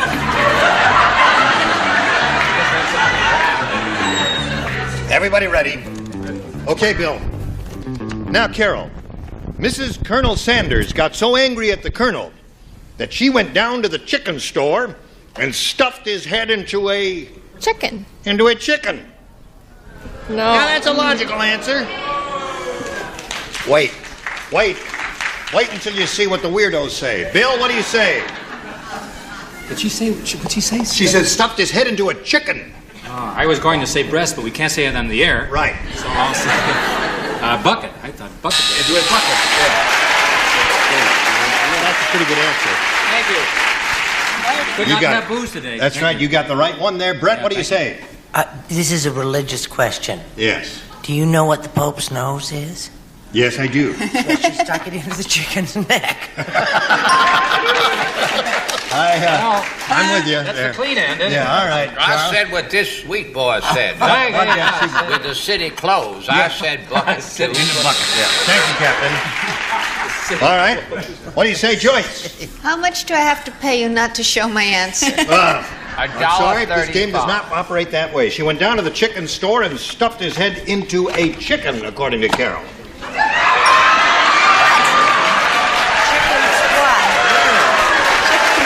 Chicken. Joyce!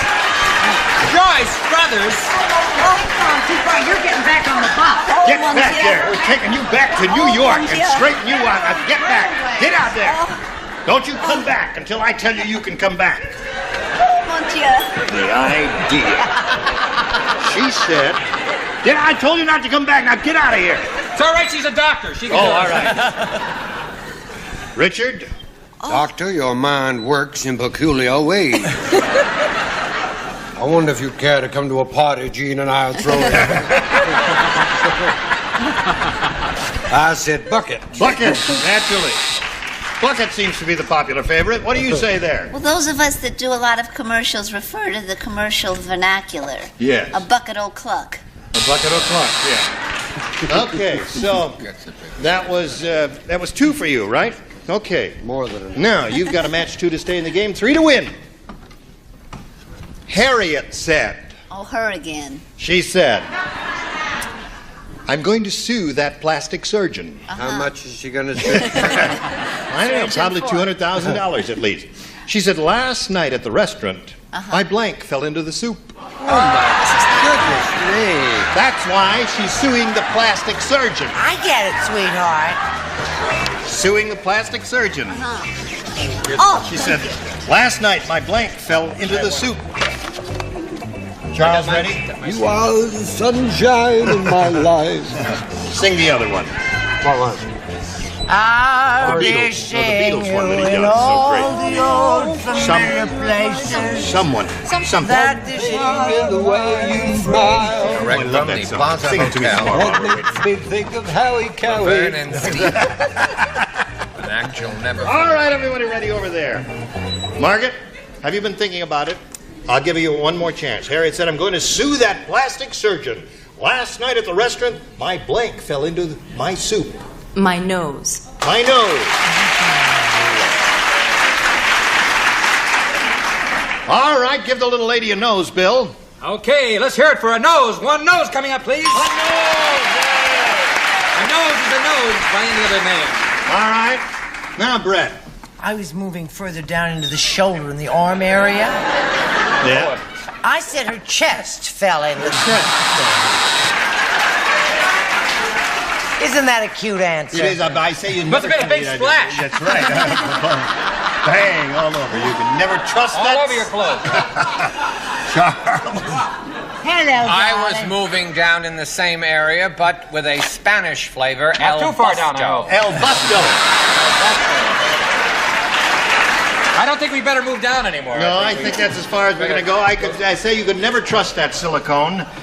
Now, Joyce, last night at the restaurant, my blank fell into my soup, and Margaret said my nose. Can I She just says kiss you rare. goodbye and go for good? Why, you really got another rotten one. Yes, I do. If it's rotten, you got to boo her real strong now, because if it's rotten... 1, 2, 3. Well, that's not bad. No, wait a minute, that's not bad. What is it? Breast. She said breast. American for El Busto. Yeah. What do you say, Richard? The Israeli version, El Bubalo. All right. Now, you got to match Patty to stay in the game, Margaret. Oh, Nose. I heard you. Nose. Well, this is still your advertising vernacular. What? Your silicone upper frontal. It's a silicone upper frontal. Come down, Gerald. Congratulations to you. All right. Well, got to say goodbye, Margaret. That's fine. I'm very happy. I had a great time. Thank you very much, all of you. You got $7,000, Margaret Kirkpatrick. Goodbye. Now, we'll come back right after this message. Hurry back. Here we are with Carol Bardos. What is that? That's my son. Oh, isn't that charming? That's What is it? a little locket ring. I don't know if you can ever get this close there. Open it up again there. And there's a picture of Carol's son in there. That's very nice. How very nice. Unusual. Oh, all together. Oh. What's his name? Peter Tony. Marshall. Tony. Okay, Carol. Are you ready to have a go at this? Yes. It's your first time up, but you know how it goes, and we'll begin. We polled the recent studio audience, and we got their best result, best response to this.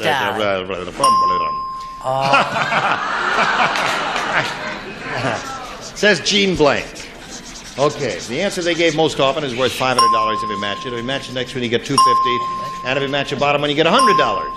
Whom do you call on for a little help here? Richard. Richard? I was going to say Harlow, but Gene I'll Harlow. say Rayburn. You'll say Rayburn.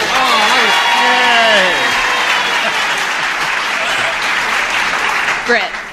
Brett? What about that person who's tops and taps, Gene Kelly? Gene Kelly. Okay. Charles. Charles, have you got one? I'd like Gina Lola Brigida, but I can't do that. No. And that gets such a huge laugh from the audience. Yes, of course. Right? Charles is thinking, as you can plainly see, but he needs...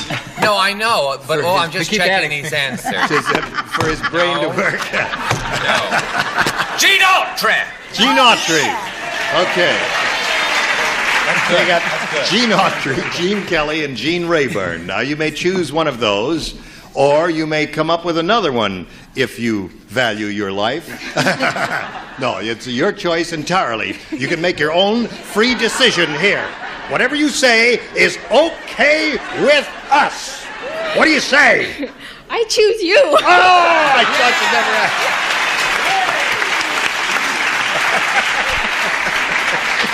All right. Now, let's begin down at the bottom as usual and see if Gene Rayburn is hiding, that rascal, if he's hiding under the $100 response. Gene Kelly. Whose answer was that? That was your friend. That was Brett's answer. Yes, indeed it was. No, I wouldn't expect Gene Rayburn to be hiding under the $100 number. I wouldn't even expect him to be hiding under the $250 number. Would I? No, I wouldn't. That's the one that Charles gave Won't you. it be embarrassing if you're not up here? Gene Harlow. Gene Schwartz. Earl, are you in there? If this doesn't come out Gene Rayburn, don't you come out either. You're not only going to stay in there, but you're going to go to the back of the box there, okay? All right. You're in the corner now. All right. I'm not going to look, Earl. All right, Earl, slide it.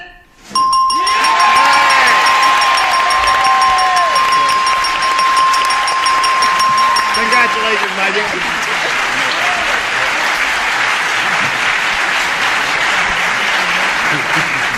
Eat your heart out, Gene Kelly. Okay, now you got the 500. That means you have a total of 600. Don't take the same pole at a dance school.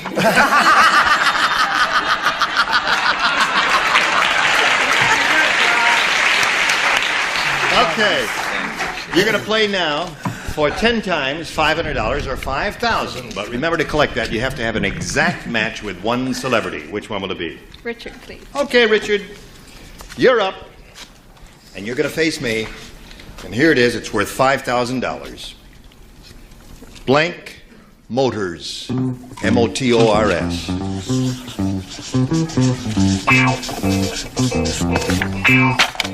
Now, he's finished. Carol, we need your response. One you think will match his. Blank Motors. General Motors. General Motors.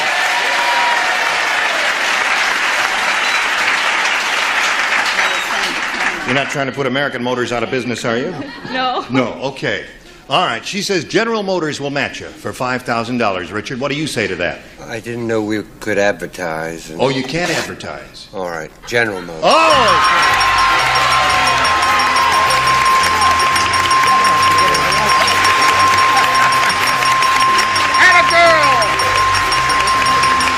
So you got $5,600. I see your husband's very happy about that. They're all there. Okay, isn't that grand? The fella in the blue shirt down there is her husband, and who's that with him there? Right beside him is my son. Your son is to the right of your husband, right? Yeah. My neighbor, my brother, my mother, my father. You got a regular clack here. Okay, well, you're all very happy for her, and we are too. And now let's press on and meet her next challenger and welcome David Olson. Hello, David. Okay, Carol. I guess Carol and David know each other.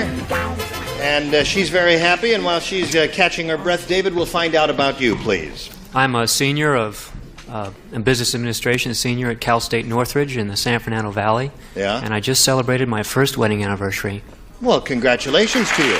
What day was that? Recently? 17th. Yeah. Okay. Is your wife here? Sure is. Okay. All right. We're very happy to have her here with us, too. And we'll come back to both of you in a moment or so, but right now we have to depart from the usual and do this message. Go! Go. All right. Are you both ready? Here we go. Round one coming up. Push the button. As you can see, the machine is a little temperamental. David Olson, make your selection. B. Here we go. Harry's girlfriend has been spending so much time with her plants that Harry got crazy jealous. How crazy jealous did he get? And how much time has she been spending with her plants? That's enough of that there. Last night, Yes. he burst into her apartment and blanked her begonia. Because he was so jealous. He was so jealous because she was spending so much time with her honey, plants. I got you see. it. He Honey, burst I'm into the hopefully apartment I'm the first and one. blanked her begonia. Good for him. That's it. She's pretending to read it. She can't see without her glasses. There she is now. I'm allergic to begonias. Oh, yeah. Oh, What is a begonia? this is not A begonia You is remember a... ruby begonia? Yes, you remember. No, a begonia has a tuberous stem and a very fragile, irregular flower. And it's very beautiful, and the colors are varied. Some of them are very, very I went out attractive. with one of those last night, I think. It's a tuberous stem. Yeah, very irregular, and the colors were varied. She had sort of red head here and black there. It was disgusting. All right, now Patty's ready, and we'll She was call on potted David half Olson. the time. Harry's girlfriend has been spending so much time with her plants that Harry got crazy jealous. Last night, he burst into her apartment and blanked her begonia. Bit. He bit her begonia. He bit her begonia, folks. How does that grab you, Bill? What show am I doing? This is match game. I'm doing very badly. I put, he watered on it.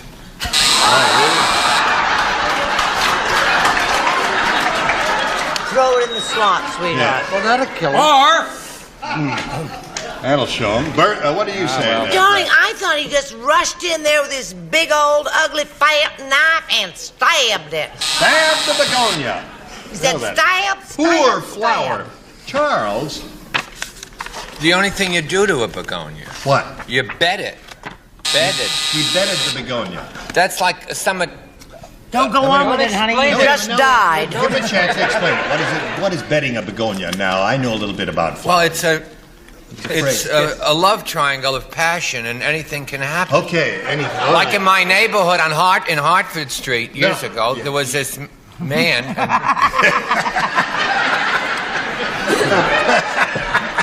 And a nurse and a librarian. Take three. Bing. 3. Come on, 3. We're rolling for 3. And the librarian found a nurse. Well, the doctor, Come on, she must have camera read. 3. There you go. Camera 3. Oh, there you go. Well, I'm tired of rolling. But it wasn't until the minister arrived.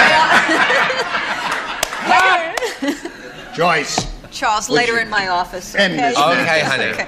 I can't end this madness. I'm with Bill. He drowned the begonia. He drowned the begonia. Okay, the little lady, the man says, Harry's girlfriend has been spending so much time with her plants that Harry got crazy jealous. Last night he burst into her apartment and bit her begonia. Yeah, well, it's a very painful occurrence. Yes, it was. And I was embarrassed with my answer until I heard the word bedded. Yes. And I knew I was home free with 8. He ate the begonia. That's close to bit. Close. No match there? Oh, really? Yeah, sure. Oh, yes, it is. Judges are very fair. Right. I've forgotten David's the fact answer. is, you could not eat the begonia Without giving biting it a bite. because you cannot swallow a begonia whole. I have tried it. You can if it's bedded. No. Wrong! What do you say, Patty Baby? Hello. This is a little-known social disease among your begonia verbae. A little-known social This disease? is correct. Among begonias. Oh, Yes. pardon me. He walked into that apartment and he infested it. Oh, that's the begonia. That's right. And that's why the begonia got sick. All right. Where are we here? We're in the middle of round one, and that's one for you, and your question will come along after this message.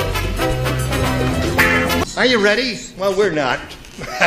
Yes, we are. Listen, we got to stop right here, but you will come back next time, won't you? Say yes. Yes. No, they're a dandy bunch there. And you're a dandy bunch, too. And I want to thank all of you for being here. Some of you will come back, and some of you won't come back. Now, Charles has more to tell you about bedding and all that. I don't want to hear anymore. I've When heard the more. nurse found the librarian's hairpin. Who's coming back quickly? I'll tell you who's coming back. These are the ones who'll come back. Bob Barker, Brett Summers, Charles Nelson Riley, Arlene Francis, Richard Dawson, and Fanny Flagg. Gene Rayburn here for Match Game 75. Join us next time. Thank you. Goodbye.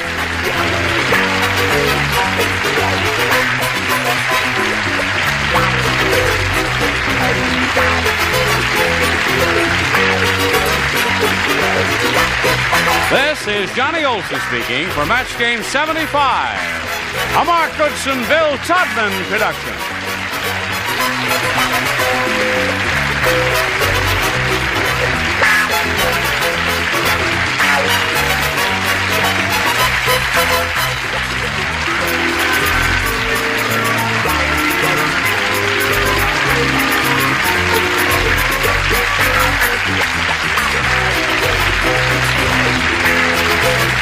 Stay tuned for Tattletales next over most of these CBS stations. Get ready to match the stars. Gary Berghoff, Brett Summers, Charles Nelson Riley, Adrienne Barbeau, Richard Dawson, and Fanny Flagg as we play the star-studded Big Money Match Game PM. And now here's the star of Match Game PM, Gene Rayburn.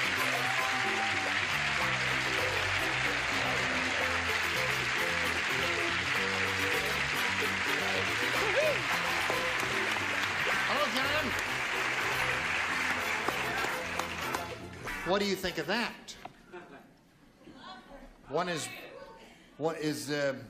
Is one bloodshot? No. Oh, all right. Winking. But the one that's winking is cutting off the circulation. We welcome you, all of you Thank gifted, you. beautiful people. Are you ready to have a go at it? Oh, yes. Why Shall we not? begin? Okay. Let's say hello to Dale Urey and Doris Brewer. How do you do? Now we'd like to find out a little bit about each of you. And Doris, we'll begin with you. Please tell us where you're from and all that. Okay, I grew up in a small town in Michigan called Ovid. I went to Michigan State, came out to California, where I've been a school teacher for a lot of years, in the Burbank schools, and Cal State Hayward, Cal State LA. Then in 1970, I got my PhD, but the most important degree I got was an MRS in 1972 when I became Mrs. Bob Brewer. Oh, how nice. That's sweet. What do you teach? I'm going to start a new job right now in a college in Pasadena. I'll be teaching broadcast production. Oh, good for you, Doris. Okay, we welcome you. Wish you the best of luck. And now let's find out about Dale Urey. I'm from Clinton. You're Dale Urey. Now remember that. That's Dale. right. First thing you remember, when I say Dale Urey, bing, you're on. Go. All right, I'm originally from Clinton, Tennessee. I now live in Upland, California. I'm married and have two daughters, Sherry 2 and Stacy 11. Okay. All right, Dale, we welcome you. Wish you the best of luck. I point out to both of you that you're going to be trying to match as many celebrities as you can, and the winner will go on to play the Big Money Super Match, which can pay off over $10,000. I'll push the button, reveal our first round questions, and ask Doris to make a selection. B for Brewer. B for Brewer it is. Here we go. Shirley said, I am not going back to that psychiatrist anymore. I'm with Shirley. This morning, when I walked into his office, I saw his blank hanging from the coat rack. That's why I'm not going back. That's why. I'm not going back anymore. This morning, I walked into the office, saw his blank hanging from the coat rack. Okay? Poor Shirley. What did you say, Solomon? I'll never tell. My answer's in my slot. Easy. Would you read it again? All right. Well, read it again anyway. Yes. Shirley said, I'm not going back to that psychiatrist anymore. This morning when I walked into his office, I saw his blank hanging from the coat rack. Yeah. That's all there Are is you to sure it isn't? I'm not going back to that psychiatrist anymore this morning. No. Anymore, period. Oh. Okay. Right, Ready? wait a minute. Oh, just put it in the slot. All right. And away we go. Oh, Charles has changed his mind. What mind? That's never mind. Now, here we go. Doris. Shirley said, I am not going back to that psychiatrist anymore. This morning, when I walked into his office, I saw his blank hanging from the coat rack.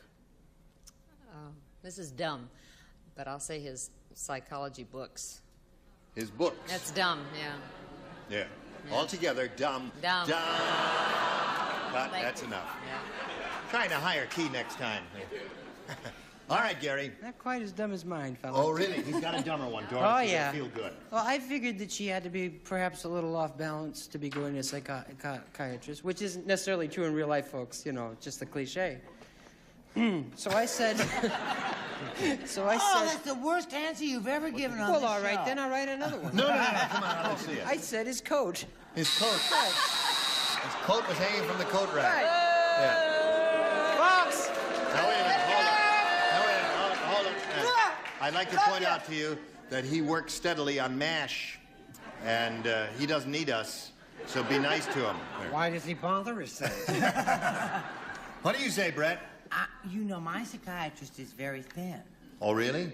How thin is your psychiatrist? My psychiatrist is so thin, if he shuts one eye, he could pass for... Come on now. Wait a minute. Here's the punchline right here. My psychiatrist is so thin, if he shuts one eye, he could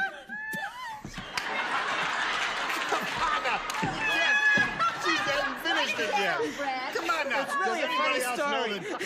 Does anybody else know the joke so we can get the punchline? What is, he's so thin he could pass for a needle. A needle.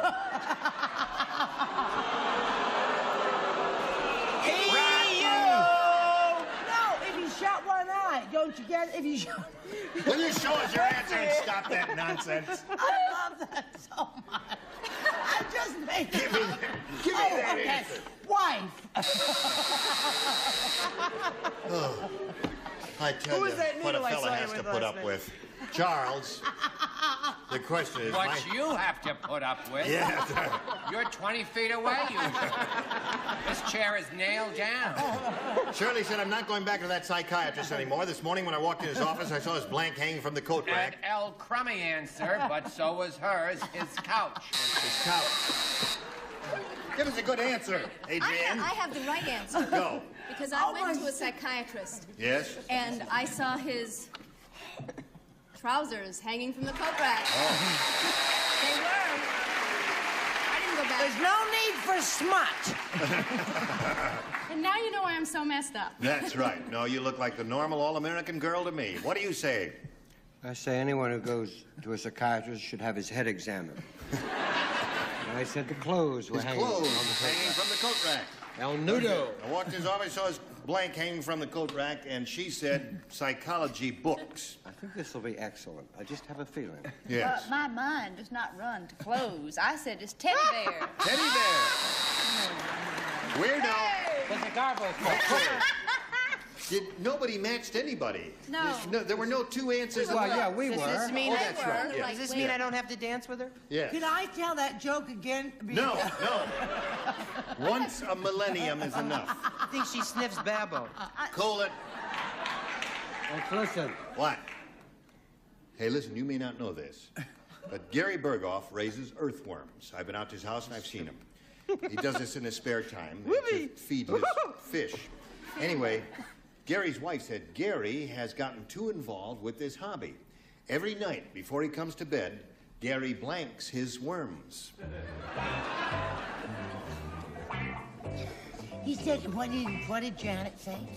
Janet said Gary has gotten too involved with his hobby. Every night. Involved with it. Too involved, yes. Every night before he comes to bed, Gary blanks his worms. Oh, golly gee whiz, it goes crime. Gene, I'm sorry, I didn't hear the end of Brett's story. There's nothing unusual. No, I don't. Don't do that to me. I'll give you a punch right in the eye.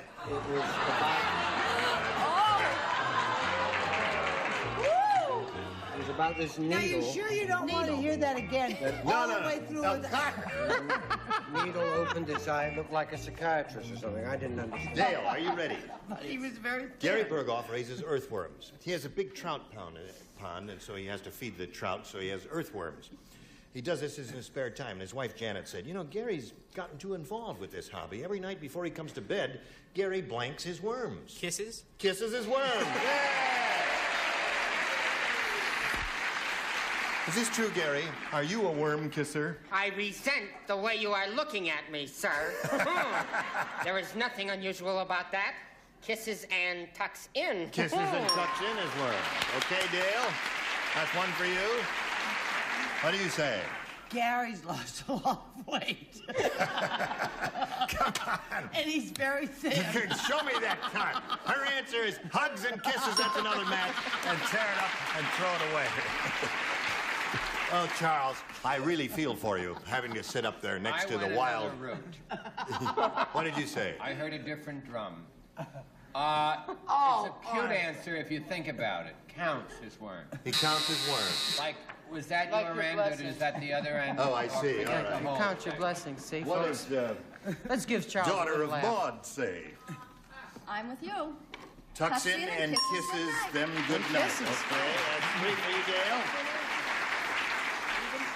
Every night before he goes to bed, Gary kisses his worms. What do you say to that? These worms had lost so much weight.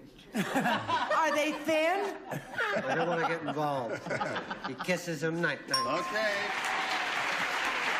All right, Fanny. Yeah. Worm kissing. That's Now, what we're if into. The psychiatrist had only one eye. Oh, kisses. Kisses. All right, so the score is 5-0 in favor of Dale at the end of round one. Round two is coming up in a little bit, but right now this is coming your way. Yes, shall we carry on here now? Okay, now let's see. Doris went first last time. You're ahead, Dale, so you go first this time. B, please. B it is. Here we go. This is just for Charles. Charles, you're the only one. Oh, no. It's only for you, Charles. Charles is the dummy. Listen, Charles. This window is closed, so we open at 9 in the morning. Oh, all right.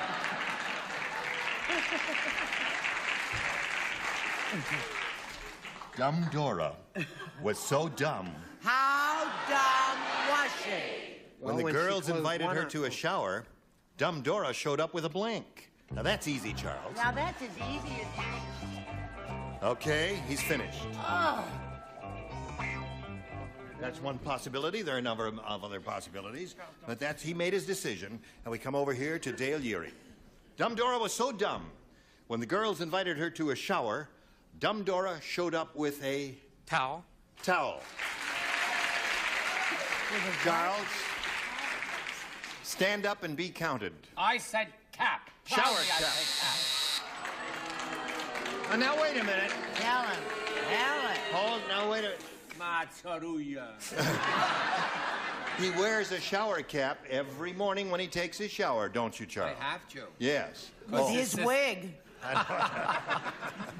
Okay, so Dale, you've got 5. Now let's see. Doris, you've got to match 5 to stay in the game. If you match everybody, Doris, you could win the game. Now listen to this. Brenda said, Okay. I've never been so shocked in my entire life. Yesterday, my living bra blanked me. Don't look at me. Well, what? Okay. Everybody finished? No. I've never been so shocked in my entire life. Yesterday, my living bra blanked me. Lights out up here. Are you sure we have... Yeah. My living bra? Blanked me. Why are they so quick? It makes us appear slow. Yes, it does, doesn't it? They have their cards written before you read the No. thing. All right, Charles, put in the slot. Here we go. Doris. Brenda said, I've never been so shocked in my entire life. Yesterday, my living bra blanked me. May I help you, madam?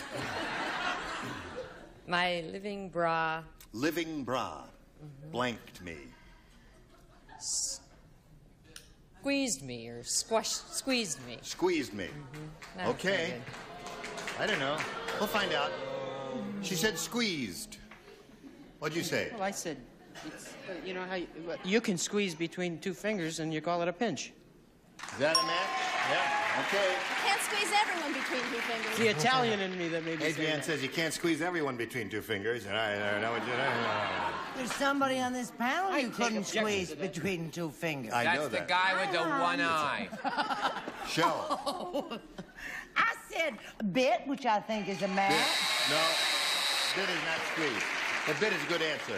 All right, now you got to match everybody else to stay in the game, Doris, and it's up to you, Charles. I said bit too, I'm Bit. sorry. So that means Dale wins the game. It makes five. Bit, yeah. Five right. Come on down, Dale. Congratulations. You stand by for a moment here. Now, Doris, we're going to have to say goodbye to you. I wish you the very best of luck in your new teaching career. And we have a gift for you, together with our thanks for being here with us on Thank Match you. Game PM. Doris Brewer. Okay, Dale. How do you feel? Nervous? You feel nervous? You know, he doesn't look nervous, does he? Not much. No. He looks thin to me. Dale, What do you weigh, nervous Dave? about? We're all friendly rooting people for you. here. You might win and have to kiss you. Oh, that's it. Okay. I never thought. Now, we're going to do a little commercial message here, Dale, and then we're going to come back and see how you do with the big money super match where you can win over $10,000. Come right back. Getting desperate, Richard. Here we are with Dale Yeary. You ready, Dale? Yes. It's time now for the big money super match, where you can win over $10,000. Now, to do that, we've got 2 audience matches for you here. And whatever you win here, you'll have a chance to multiply by 10. Here we go. Here comes the first one. We polled a recent studio audience, and we got their best response to this. Blank Master, or Blank Master. Now, the answer that group gave most often is worth $500 if you match it. If you match the next one, you collect $250. And if you match the bottom one, you get $100. Now, 3 of the celebrities, remember, are permitted to help, and it's time for you to call on them one at a time now. Richard. Headmaster. Headmaster. All right, there's one. Gary. All I can think of is bandmaster. Bandmaster. You got 2 now. Charles. What is 2? Taskmaster. Taskmaster. So those are the 3. Thank you Taskmaster. so much for your support. Bandmaster. We'll be open again tomorrow. And Headmaster. Do you want one of those, or have you had any Headmaster, ideas, Dale? probably better. I'll take Richards. You take Richards. Okay, that was Headmaster. Let's find out if it's up there. English. And if it is there, where is it? That is the question. We'll begin down at the bottom and reveal the $100 response. Schoolmaster. All right, looking for Headmaster. Here's the $250 response. Dutch Master. What on earth does that mean? Now, who did they have in here that day? A bunch of artists. Bunch of cigar smokers, yes. Oh, All right, last chance for I Headmaster. get it. Here's the $500 response. Scoutmaster. Oh, no. Scoutmaster, and no one thought of that. There's also Mixmaster. There's Mixmaster, And too. Toastmaster. There's also Cake Master. Listen, I'm sorry you Johnson didn't win and anything, Master. Dale, but you still have another chance, and we're going to do another audience match right now. Are you ready, Earl? I tell you, Earl, if you're ready, knock twice. He's ready. Now, we polled another audience. We got their best response to this.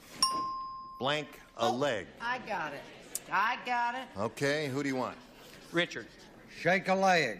Shake a leg. Okay. Charles. What did Richard say? He said shake a leg. Shake a leg. Shake a leg, that means hurry Or up. break a leg. Break a leg. I mean, slow down. Fanny. Manny, have you got one? Arm and a leg. Arm and a leg. It costs An arm and a leg. An arm and a leg. Just cake. isn't she a quick thinker, though? So you got arm and a leg, break a leg, and shake a leg. You want one of those, Dale, or do you want to give us one of your own? Fanny, arm and a leg. Arm and a leg. Okay, that's what he wants. It's up to him. Arm and a leg is what he says. Here we go now. Let's find out what's under the $100 response. Pull a leg. Okay. Anything you say, dear. Let's see if $250 reveals arm and a leg. Shake a leg. Oh, you may be right, you little devil. He may be. Last chance for arm and a leg. Here's the $500 number. Oh! Well, that's the first time Now, we've wait a ever minute. done that. Well, he had it. I said This has never happened before. That audience was made up of cigar-smoking actors. Well, no, those break a leg is really a perfectly logical Well, and answer. shake a leg. Break a leg is a total logical show too, but he didn't business choose any of phrase. those. He chose the one that the little weirdo on the end gave him there. Arm and a leg there. Gee, I'm sorry, Dale, but Dawson's a good kisser. He'll give you a consolation kiss afterwards. What's that? Oh, you got the $100. That's his irrevocably, and we got gifts and all that. But and with we'll the get way back your to- luck's going, Dale, you'll probably be mugged on the way home. All right, we'll come back right after this message. Hurry back. Here I am, all alone. Dale Urey deserted me. He took his $100 and he vamoosed. And we had expected him to try for the $10,000. It's the first time this has ever happened. And so we've got a little time to talk about something. Listen, Yeah. I saw you read a letter once on the Merv show? on the Merv Griffin show. Yes. Have you got it there? Yeah. Listen, now this is going to be fascinating. This is honestly a real letter, and it was written by a bricklayer to the firm for whom he worked, and it went like this. Respected sirs, when I got to the top of the building, I noticed the hurricane had knocked some bricks off of the top. So I rigged up a beam with a pulley at the top of the building and hoisted up a couple of barrelfuls of bricks. When I had fixed the building, there were a lot of bricks left over. I hoisted the barrel back up again and secured the line at the bottom. Then I went up and filled the barrel with extra bricks. Then I went to the bottom and cast off the line. Unfortunately, the barrel of bricks was heavier than I was. And before I knew what was happening, the barrel had started down, jerking me off of the ground. I decided to hang on. Halfway up, I met the barrel coming down and received a severe blow on the shoulder. I then continued to the top, banging me head against the beam and getting my fingers jammed in the pulley. When the barrel hit the ground, it burst at the bottom, allowing all of the bricks to spill out. I was now heavier than the barrel. So I started down again at high speed. Halfway down, I met the barrel coming up and received severe injuries to my shins. When I hit the ground, I landed on the bricks, getting several painful cuts from the sharp edges. At this point, I must have lost my presence of mind because I let go of the line. The barrel then came down, giving me another heavy blow, rendering me unconscious. I respectfully request sick leave.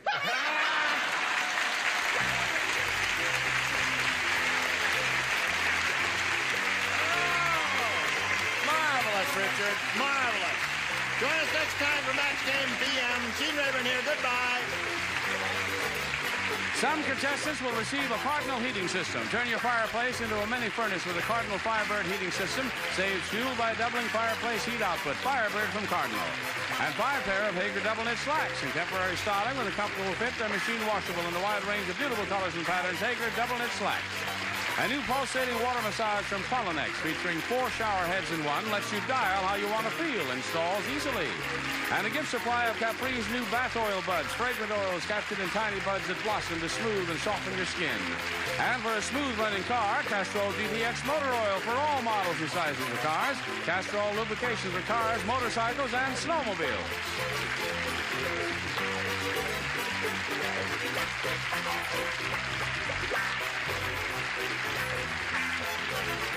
This is Johnny Olson speaking for Match Game PM, a Mark Goodson, Bill Todman production.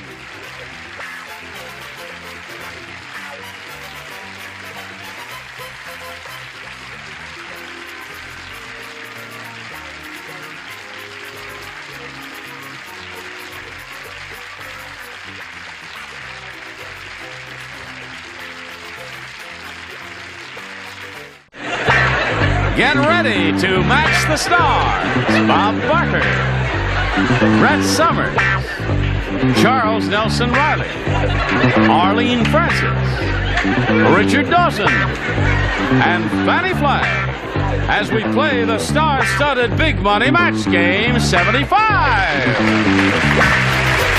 And now here's the star of Match Game 75, Gene Rivers.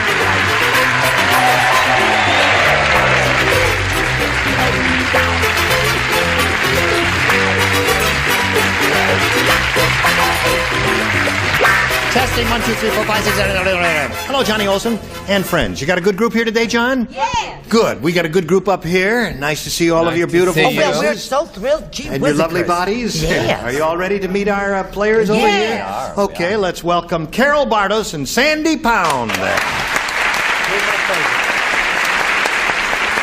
This little lady has won a lot of money. She has $14,050 to her credit.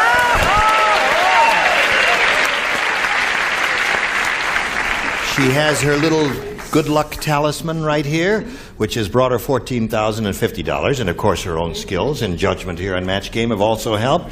And she's being challenged by Sandy Pound, who's had her first-round question and did not match any of our celebrities. But we've got a way to go yet. Your question will come along in a moment or so, right after this message. We are ready to carry on. Are you ready to carry on? Okay. I carry on by pushing this red button and revealing your other first-round question. Carol, that's for you. Linda is so cold. How cold is she? A little more rehearsal, John. When she went to the computer dating service, they matched her up with a blank. Oh, my God. That's how cold Linda was. Linda is so cold that when she went to the computer dating service, they matched her up with a blank. Think about that, Carol. We'll get to you in a moment or so after all of our beloved kooks here write their answers. All right. Ready. All right, here we go. We're calling Carol Bartos. Linda is so cold that she went to the computer dating service. They matched her up with a... Iceman. Iceman. Now, wait a minute. Why are you owing her? That's an amusing answer now. Don't you think that's amusing? I'm not looking for applause or any of that, or approbation. If you think it's amusing, laugh. If you don't, I want silence. They don't think it's amusing. I do. I'm glad. I thought it was amusing. You thought it was... Thank you, sir. I thought it was a Linda's so loser. cold, she went to computer dating service. They matched her up with an Iceman. With an Iceman, no. With an Eskimo. Eskimo. It's good, but not amusing. Brett? Well, what do you want? Do you want amusing or terrific? I want amusing answers that match. Oh, okay. I have a Eskimo. A Eskimo. Not amusing, but... No, but cold. But cold. Now, if they had tuxedos, they could tour. That's right. 3 Eskimos. Carol, that would have done very well for you. Yes. Okay, Arlene, it's up to you. In Alaska, they call Icemen Eskimos. Oh, they do. So far, we have 4 Eskimos for you and not 1 Iceman, but perhaps the Iceman cometh. Now, everybody in the theater here understood that. Richard, you understand the Iceman cometh. I was going to say they matched her up with a good humor man. Oh, yes. That wouldn't be very humorous, would it? No. Obviously. No, not very humorous. So what did you think of? So I said polar bear. Polar bear. Well, they had their own coat. That's right. And great little dancers. But they don't kiss too good. Now, Fanny, we're up to you. I want you to look at my Fanny. computer, David said, match her up with a Iceman. Oh, I'm so sorry. I said you're polar bear. Now, wait a minute. Oh, don't embarrass me. I'm not going to embarrass you. That's correct. She just wants that for a souvenir there. That's it. It says Polal Bear. P-O-L-A-L. I don't want to embarrass you. I are a college graduate. That's right. So, there we go. Round 1 is completed. And here we are, folks. Now we quickly move on to round 2. Sandy? B, please. B. Everybody plays? Oh, I have a TV guide listing for you. Oh. You all read TV guide? Here's what it says for Wednesday night on CBS, naturally. Cannon! Cannon is accused of police brutality after he blanks a criminal. Cannon is accused of police brutality after he blanks a criminal. Go ahead. Finished. Absolutely. I just take a peek at it there. Good for you. Hi, hon. What are you doing? I'm just checking. Oh, is that Mickey Mouse on the other side and Minnie on one side? Minnie and Mickey and Mickey and That's Min. right. All right. Charles, you finished? Is he ever finished? Yes. Okay, here we go. Sandy Pound. TV guide listing. Wednesday night, CBS Cannon. Cannon is accused of police brutality after he blanks a criminal. Takes a bite of.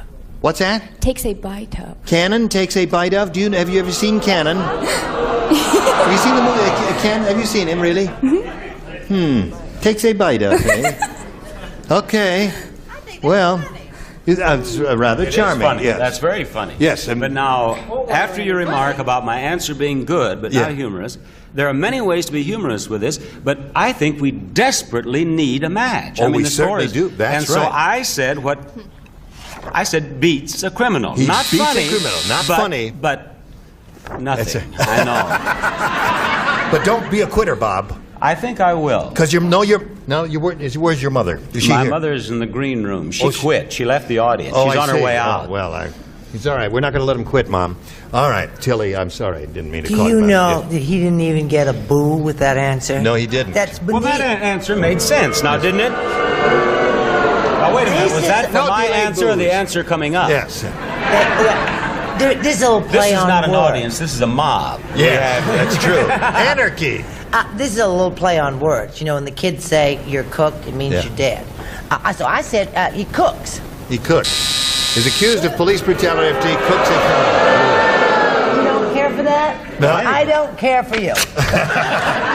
Charles, have you got a winner? Takes a bite of is the answer she's Well, looking that's crazy, that answer, but this is Hits is not that bad. Hits is not that bad. Bo. Thank you so much. All right, Arlene. I just want to say that I can't spell. What I meant was bites, but I spelt it beats. Nice try, Arlene. Cannon is accused of police brutality after he blanks a criminal. Now, he's rather a rotund fellow. Quite isn't he? rotund. Fell down, if I remember, and rocked himself to sleep trying to get up. Yes. So I would say he'd be accused of brutality if he fell on the prisoner. Fell on him, yes. Isn't that good? You remember that he's large, Sandy? Do you remember that? Well, I felt that if he took a bite out of the fella, that would help him to get a little larger. Oh, I see. Oh, that's how he gained all that weight. Calories, he kept biting you know. all of the suspects. What do you say? I say these darling people won't boo me because each one of you could be my mother, couldn't you, sweetheart? I said sits on. That's very good. Okay. So that puts Carol in the driver's seat again, and we'll see if she drives home one more time after we see about these messages.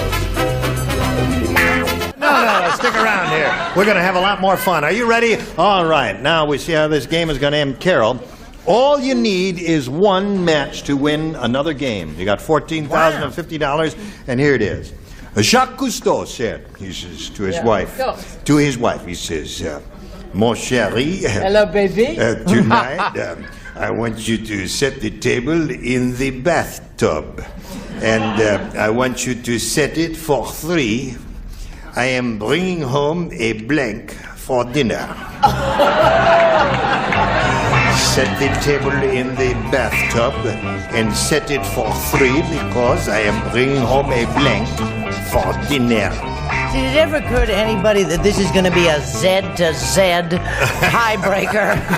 Gene, as a colleague of yours, what happens on your show if no one ever makes a match? Ever in the history just goes of on and on. They could never cancel you. We will be very embarrassed.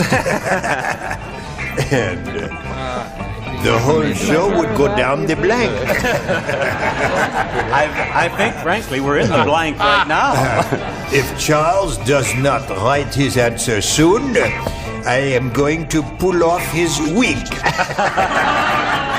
start bleeding. And then you will be the Frenchman who is mort. Are you ready, Charles? Charles is ready. Carol. Jacques Cousteau said to his wife, tonight, mon chéri, I want you to set the table in the bathtub and set it for 3 because I am bringing home a blank for dinner. A fish. A fish. Okay. A fish will win the game. Well, I think, we'll leave it to the judges, I may have made a match here. That is altogether possible in spite of your past record. In spite of my record. But in addition to being my answer, I think this sums up the way things are going. Flounder. A flounder? That was it. Fish. Frogman shot. Terrific. Congratulations. There you are again. Okay. Well, Sandy, mon chéri, I am sorry, but you have to go. It was fun. It was a pleasure meeting Sandy Pound. We've got gifts for her. Thank you for being with us here. Match game 75. Goodbye. Are you ready? Yes. Good. Now, you know how this game goes, Carol. You've been up here. This is your 4th time, right? Yes. We polled the recent studio audience, and we got their best response to this. The blank man. The blank man. Now, the answer they gave most often is worth $500 if you match it. If you hook up with the middle one, you get $250. If you match the bottom one, you get $100. 3 are permitted to assist. Whom do you call? Fanny? The $6 million man. $6 million man. She's in show business, isn't she? She really gives it. What? Bob. Bob. Bob? Bob. Bob! Aren't They you called Bob? on Bob! You are Bob. I am Bob. You are Bob. Well, after all, it's no wonder you called on me. Do you realize we've done a show and I'm the only one who made a match on this whole panel? That's do you right. realize that? That's right. I don't want to say that. No. What do you want to say? Thin man. The thin man. Okay, you got 2. One more. Richard. The invisible. So, And tell him I can't see him. I'm sorry, I didn't hear what you said. Tell him I can't see him. Okay. Just a little invisible joke. Right, that's right. Invisible man, thin man, and $6 million man. Do you want one of those? $6 million. Okay, that's the one we're looking for. Let's find out where it is. Indeed, if it's up there at all. May we see the $100 response? Invisible. There's Richard's answer. That was in the 3rd position. We are looking for the $6 million man. Here's the $250 response. Thin man. So far, there's 2 out of 3 there. Last chance for the $6 million man. Here's the $500 number. $6 million.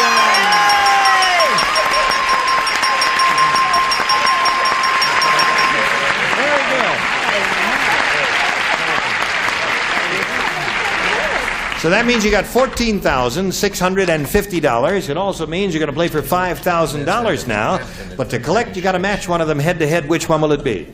Fanny. Fanny? Okay. There you go. Do you think better with your glasses on? Oh, yeah. Let's see. This would give her 9. Oh, hey, do you know what? Ira, this would be the all-time winner if she gets the 5,000. It'd give her $19,650. Let's see if it happens. If we only had money. Is she married or single? Blank tie, T-I-E. Blank tie.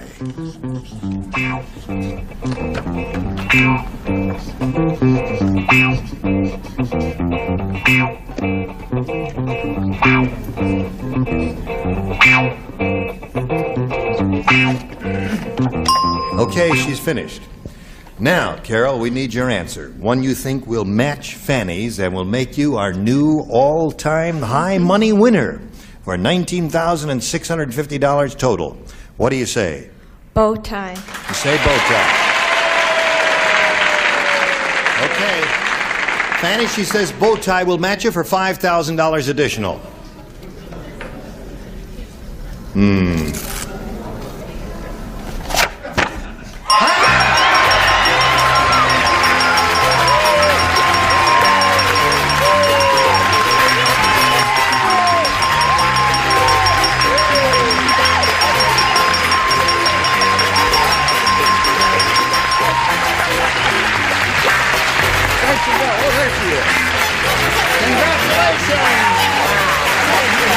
Here's the new champ of Match Game 75 with $19,650.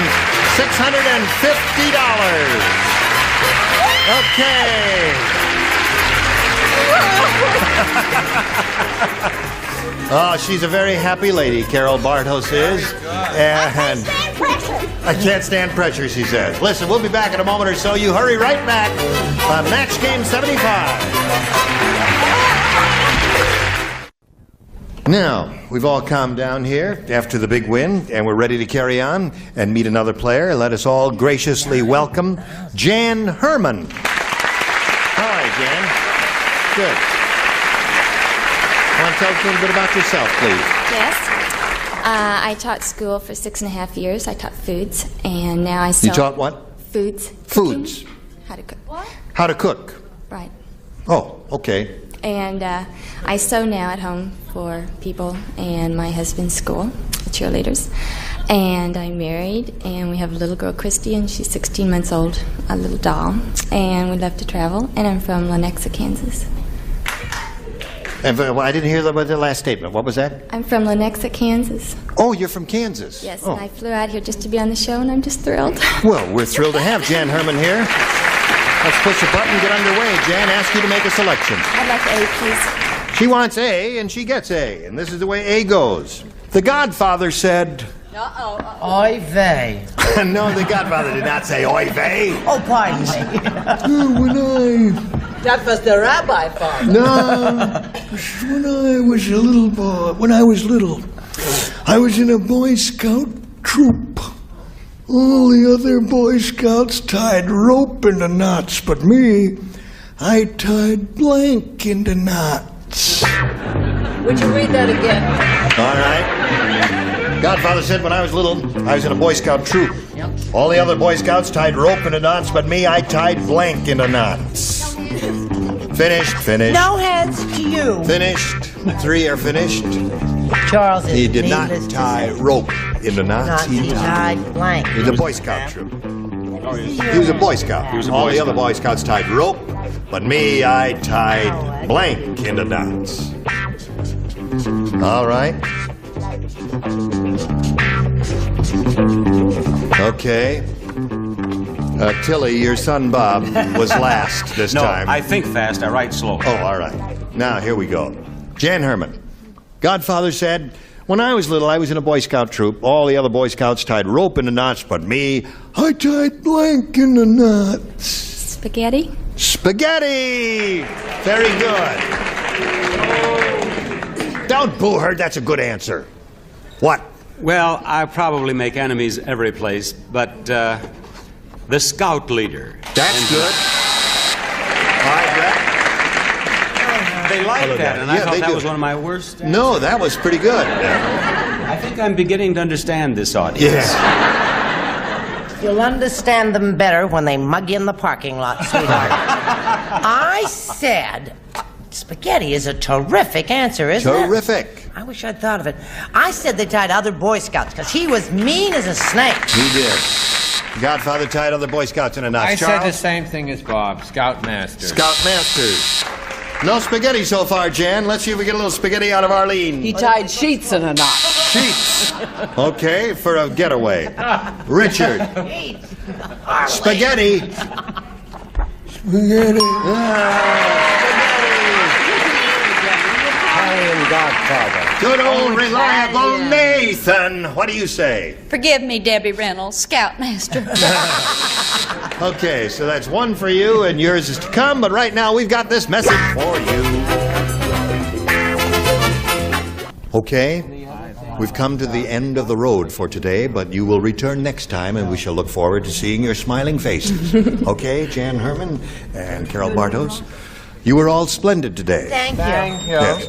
Now, I don't know why I did this, but for some reason, I did the whole show today with this hammer in my pocket. Gee, I don't believe that.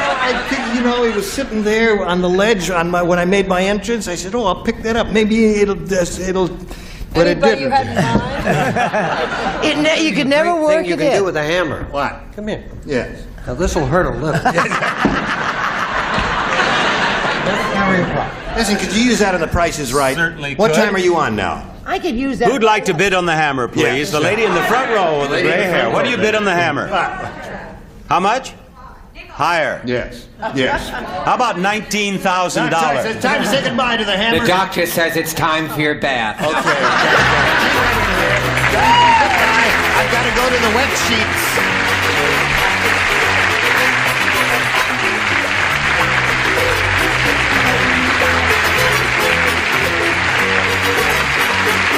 This is Johnny Olson speaking for Match Game 75, a Mark Goodson, Bill Todman production.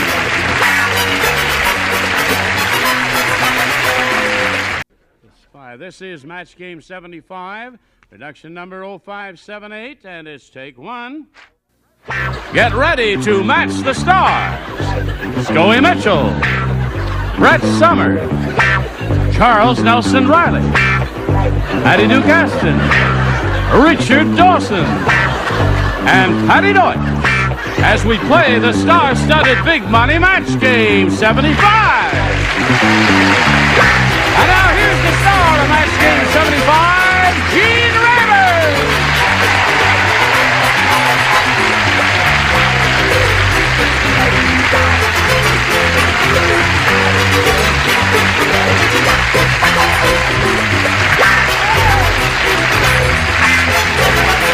Thank you, Johnny Olson and dear friend. You got a lively bunch here today, John? Right on. Good. Okay. What is that you're wearing? Oh, that's my That's it's my jacket. It I looks have a like heck of a time trying to get it off. trompe-l'oeil. You know what that is? Does anybody know what trompe-l'oeil is? No. Trompe-l'oeil? I bet Daddy Flag knows. No. Chinese food? Don't I look like her in this? No, trompe-l'oeil is a French phrase that means fool the eye or something like that. You know. Yes, it's a trompe-l'oeil. Right, that's what it is. Right. Okay, now that we've got that settled. I trompe Yes, l'oil. she's got a couple of trompe-l'oils there. Now, are you ready over there? As ready as I'll ever Okay, be. would you like to say hello to our current champion, Mr. John Schlicker? Hello, John. How much money have you won? $3,300. $3,300. Have you got plans for that loot? Every dime. You have every dime is earmarked so Right. far? Pleasurable things, sensible things, wild things? Sensible, I guess. Sensible. All right, Could well, put me through graduate okay. school. Now, as time expired last time, you had just won another game, and we're ready to have a go at the big money audience match. You ready for that? I sure am. Okay, we'll see how John Schlicker does with that in a moment or so. He's going to try for over $5,000 right after this message for you. Don't Ready? mash it. Here we are. John Schlicker is going to try for over $5,000. Now, wait till I get my microphone cable back here, John. Oh, I'm sorry. See there. Okay. We polled a recent studio audience, John, and we got their best response to this. Point of blank. And the answer that audience gave most often is worth $500 if you match it. If you match the next one, you get $250. If you match the bottom one, you get $100. 3 of the ding-a-lings are permitted to assist here. Whom do you call on? Patty Duke. Oh, Patty Duke. that quickly, huh? Well, the first one I came up with was interest. Point of interest. Yes. And I know it's not. It's that's your dull, best shot. but it's. No, you give us your best shot, right? That's all we ask. Well, it's my best shot without. All right. Okay. Brett. John, is that my best shot? That's your best shot. Would you believe I have 3 more and I can't? How about point of view? Point of view is a good one. Okay. And Richard. Point of no return. Point of no return. You got those 3 now. Point of interest, point of view, and point of no return. Do any of those? Step right down here because it's a little dark back there, and I want them to see your golden tresses there. I beg your pardon. No, I'm sorry. Not that we've got all the light we've got on you, Scoey, and that's why it's dark here. We had to turn all the lights on Scoey. Found that kind of funny, huh, folks? We know where you shop and your kids go to school, you know. Okay, are you thinking about those? We're giving a little time to think here, John. Point of view, point of interest, point of no return. Point of no return. That's the one you want. Point of no return. Okay, we'll find out if he's right or wrong. He, of course, hopes it's under the $500 response, but as usual, we'll begin down at the bottom and reveal the $100 number. Point of view is the one that Brett gave you. Point of no return is what he's looking for. Let's see if it's under the $250 response. Point of interest. Well, there are 2 out of 3 there. That may be a good omen, John. What do you think, audience? Is it up there? All right, cool it. There it is. Congratulations. Good. Get the money. You know, this is a very unusual situation, Richard. Usually, the person who's called on third will give a weak response because the first 2 who are called on, you know, have their choice of it and give the best. And in that case, you were called on third and you gave point of no return, which turned out to be the answer. And I don't think it's ever happened that way before. Isn't this fascinating? Okay, now, listen, you're going to play for 10 times $500 or $5,000. But to collect that, you got to match one of them head-to-head. Which one will it be? I'll try Richard again. Okay, Richard, you get ready to write. John will face me, and here it is. It's worth $5,000. Blank Kong. Now think about it. Yeah, think about it now. And trust your first instinct.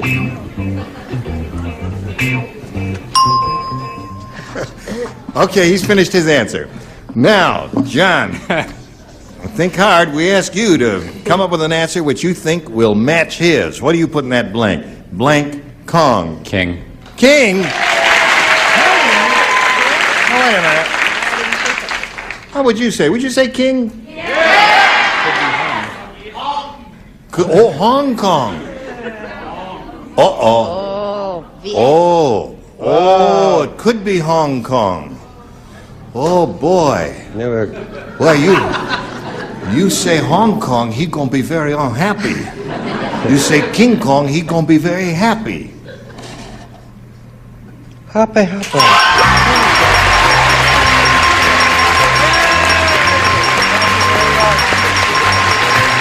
Congratulations, John.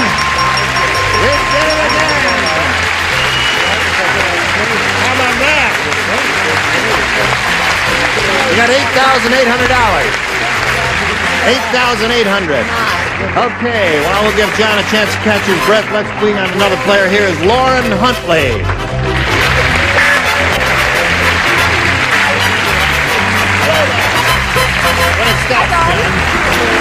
Okay, Lauren, you know John Schlicker, who is a rich person at this point. He's got $8,800. We welcome you and ask you to tell us about yourself. I work as a secretary during the day, and I teach French at night.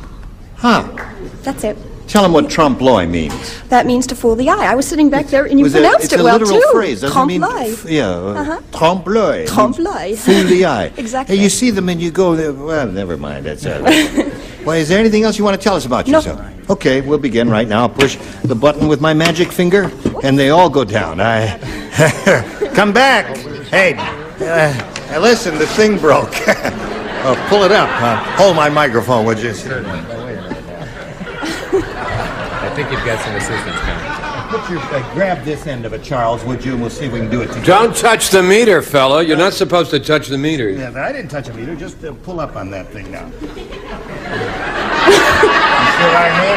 Have you got the wrong murderer? Don't go, nobody go. Will, Gene, and Charles get it fixed? I got it. Tune in again tomorrow.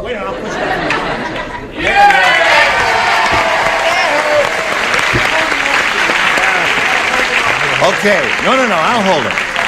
I'll hold it up. You see, you want... Clean this out. Get back upstairs. You're not supposed to wash your dirty linen in public there.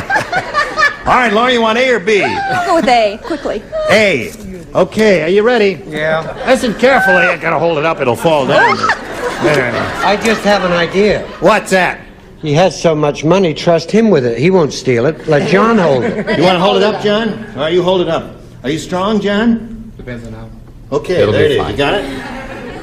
All right. Don't let go. Don't let go. Full life can be. Because I don't want Charles back there. Norman the prisoner is never getting out. Why? I'll tell you why. Late one night, Norman snuck out of his cell and made an obscene phone call to the blank. That's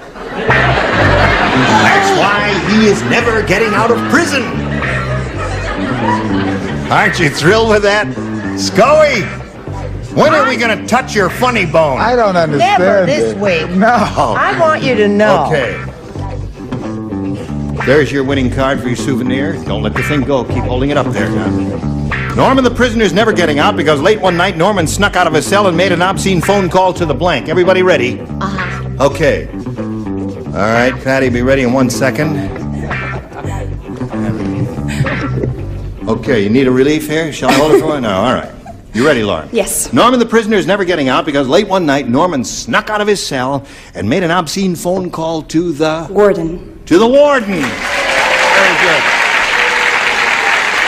Okay, Scully. She says she taught school during the day. Teaches school during the day and French at night. Oh, French at night. Teaches French at night. Oh. Teaches French at night. Right. Oh. Warden! Very good, Laura. Hooray! How many shows has he done? That's one, Scully. In 85 shows. Hooray! That's right. And you know what he said? What? I love you. He did. He said, Warden. Oh, that's good for you. Made the warden so nervous. Hello, Charles. Well, it's a good answer, but he could have written it on the wall, then the warden could have seen it, but he'd have to call the warden's wife, Mona. Okay. Norman's never getting out of prison because late one night Norman snuck out of his cell, made an obscene phone call to the warden, according to Lauren. What do you say? But I watched all those movies, and it was always the governor who gave them the reprieve, so he called the governor's wife. The governor's wife made an obscene But phone our call. governor's not married. So that's why he's getting out. We'll pass Oh, right really? by that, Pat. Well, I hope they're very happy together. What do you say there? Warden. Warden. That's three for Lauren. Now, this lady is looking for a warden, Patty Doyle. I went higher up. You did? Yeah. I said that he made an obscene phone call to the Right Reverend Billy Graham. Yeah, well, that'll get you. Oh, good. Okay. So, John, I'm sorry. I forgot about it. You can let go. I'll hold it up now. And during this commercial break, we may get it fixed.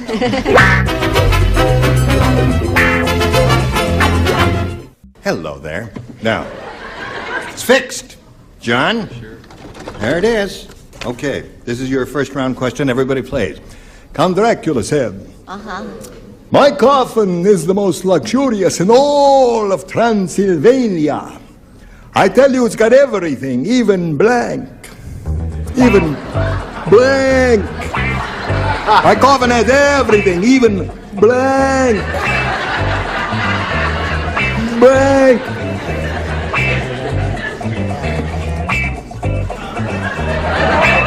What are you doing? Finished. Okay. Oh, am I finished? I got some, Bob. I forgot the question. My coffin is the most luxurious in all of Transylvania. I tell you, it's got everything, even blank.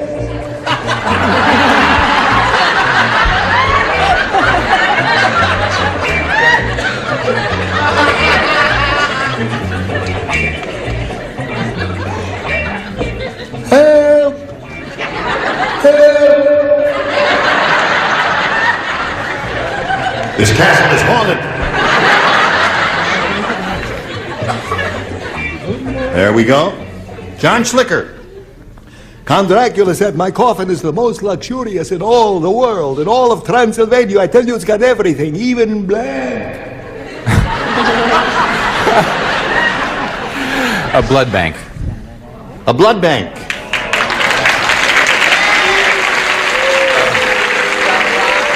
A blood bank.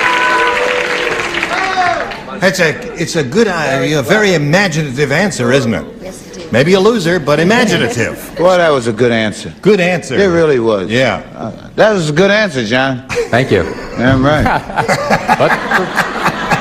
It's got a blood bank, too. Your head's going. You want to? Huh? Shall I lay back for you? No, it was a great answer. Great answer. Yeah. One winner in 85 shows ain't bad. Yes. That shows yours, right? Boy, that was a good answer. Yeah. Well, you know, with the cape and the lid closed and the air conditioning. Air conditioning. That's good. Well, that's a good one. That shows imagination. Brett? This is from your favorite movie. Pardon me, boss. Is this the Transylvania station? Yes. It even has track 29. Track 29. Listen. That's a good answer you gave, wasn't it? That's a terrific answer. That's if you're a Mel Brooks fan of That's one of the Young best answers Frankenstein. ever given on this that show. would be good. Yes, of course. Isn't it, dear? Yes, that's right. Thank you. All right. What did you say, Stephen? I said hot and cold running water. That would be nice. My coffin is the most luxurious in all of Transylvania. I tell you, it's got everything, even a blood bank, according to John Schlicker. What according to Patty Duke? Hot and cold running toilets, which doesn't make sense to me. I'm not even going to inquire about that at all. I do not understand that, and I don't want to understand it. All right, Richard. Bottled blood. Bottled blood. That's a blood bank. Thank you. That's a blood bank. What do you say? I said that he had an unobstructed view of the blood bank. A view of the blood bank. No? A view of the blood bank, yeah.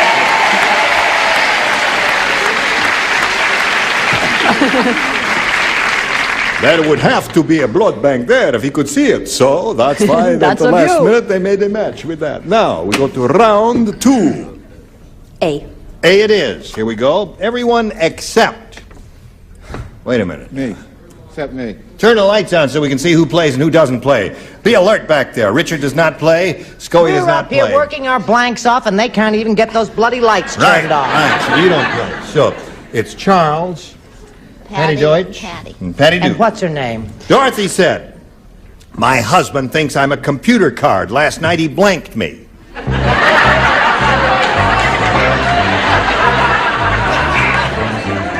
My husband thinks I'm a computer card. Last night he blanked me.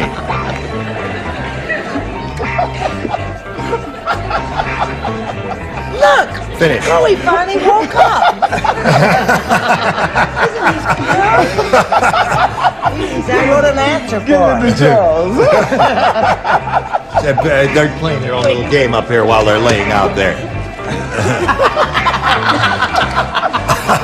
Did you write an answer? Oh, yes, you I did. am ready to play the game. You know, you've been bugging me all day. And sometimes I'll get furious at everyone. Okay, Lauren. Dorothy said, "My husband thinks I'm a computer card. Last night he blanked me." Punched. Punched me. A computer card. That's one thing that is done to a computer card. Punched, most frequently. Charles? I was going to say folded or mutilated, but I thought punched would be cute. Punch. Good. That's the traditional answer. All right, Patty Duke Aston. Since he didn't say it, I said it. Folded, spindled, and mutilated. Folded, spindled, and mutilated. Me? All right. Patty Deutsch. You're not going to believe this. What? Punched. Punch!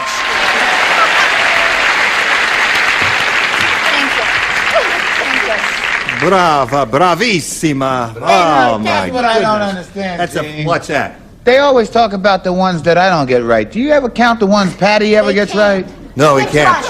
It's so infrequent that we've lost track It would already. be too All right. unkind. Middle of round 2. Here we are, 5-2. When we come back from this commercial, you got to match 3 to stay in a game, 4 to win. We'll see what happens right after we see about this. Ready? We are ready. Are you all ready? Okay, 5-2 the score. Got to match 3 to... Ready? All right, listen carefully, John. 2 do not play. Patty and Richard do not play. Patty Deutsch and Richard. Gunga Dingy has an unusual act. Does? Gunga Dingy? Has a very unusual act. Instead of walking on hot coals, Gunga Dingy takes the hot coals and sticks them in his blank. Aren't you sorry you're not playing? Not in the least. He's just the happiest person in the world. Cool. Instead of walking on hot coals, Gunga Dingy takes the hot coals and sticks them in his blank. Now, does dingy imply that, No, that no, he's that's a just- little dingy?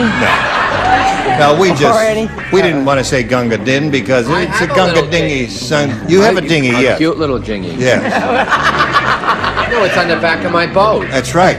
It's a little lifeboat, son. Fiberglass, is it? Right, I'm talking to him. Just give you time. I'll blow your wig off. Oh, you're wearing your own hair. Darling, Well, you don't want to try for the head? Yes. Hurry up now, we're running out of time. Oh, Okay. is it a speed up? Yes, it's a speed Oh, up. it's a Sheila speed up. I've forgotten the question. The Gunga Dingy has an unusual act. Instead of walking on hot coals, he takes the hot coals and sticks them in his blank. Now write something and don't be difficult, because you'll go to your room without any supper. Oh, I'm hungry. Come on, Brett. Brett, we're going to start without you. I finished Oh, my all right. line, but before you left the edge of the table. John, Gunga Dingy has an unusual act. Instead of walking on hot coals, Gunga Dingy takes the hot coals and sticks them in his Ear. ear. All right, let's see how many ears we got. Scully, what do you say? I wouldn't be particularly fascinated by a gentleman that stuck hot coals in his ear. No, I wouldn't either. I think But any guy that would stick hot coals in his shorts would really knock me out. right. Got to match the rest to stay in the game. Brett? Ah, you poked fun. You poked fun. attacked. Yes, you that's right. assaulted. I was You terrible. insulted. I was mean to you. I'm going to cancel the reservations in Encino. I said ear. That's one for him. Charles? I'm sorry I said drawers. Drawers! So that means Lauren Huntley wins away. And what do you have there? No.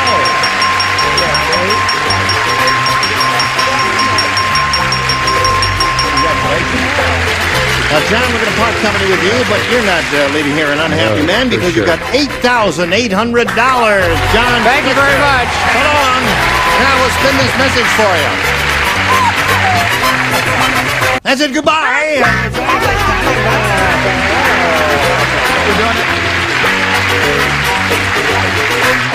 This program was edited for broadcast.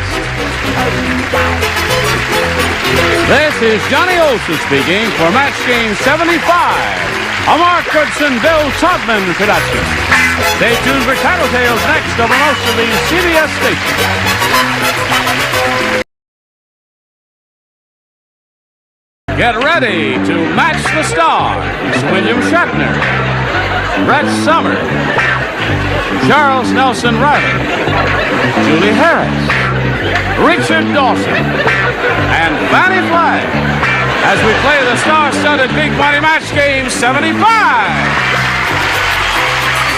And now, here's the star of Match Game 75, Gene Rayburn.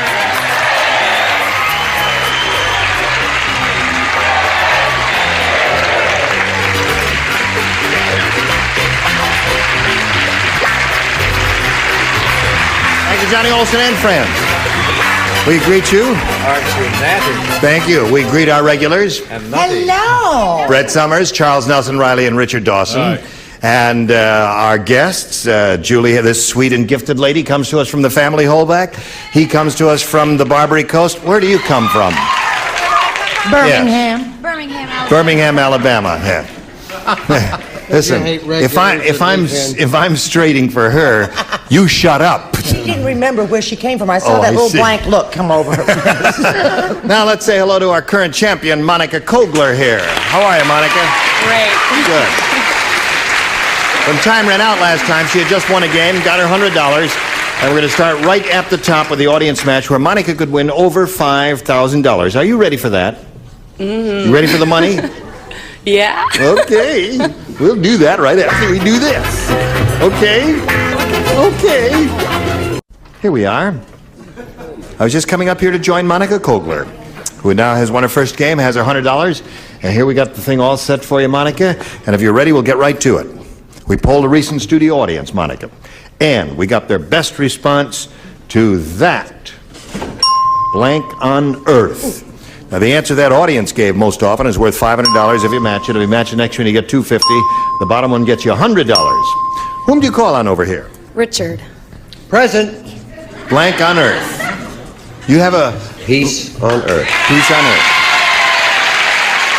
Okay, there's one for you. Brett? Oh, what about the biggest show on earth? What does Barnum and Bailey say? It's called the greatest show on Earth. What about the greatest show on earth? What about the greatest show on Earth? That's Barnum and Bailey, greatest Okay. show on earth. Okay, there you go. Fanny? Hi. Fanny doesn't have one, I'm does glad she? you called me. You know, I have it. Now, I've often said this. I said, what on earth am I supposed to say? What on earth? Yeah. That's here then. So you got what on earth, peace on earth, and the greatest show on earth, Monica. You want one of those, or have you got a better one in your head? I want peace on earth. Don't we all? Well, it's a lovely thought, devoutly to be hoped for, and we hope someday it comes to pass. Now, we're looking for peace on earth. May we see the $100 response?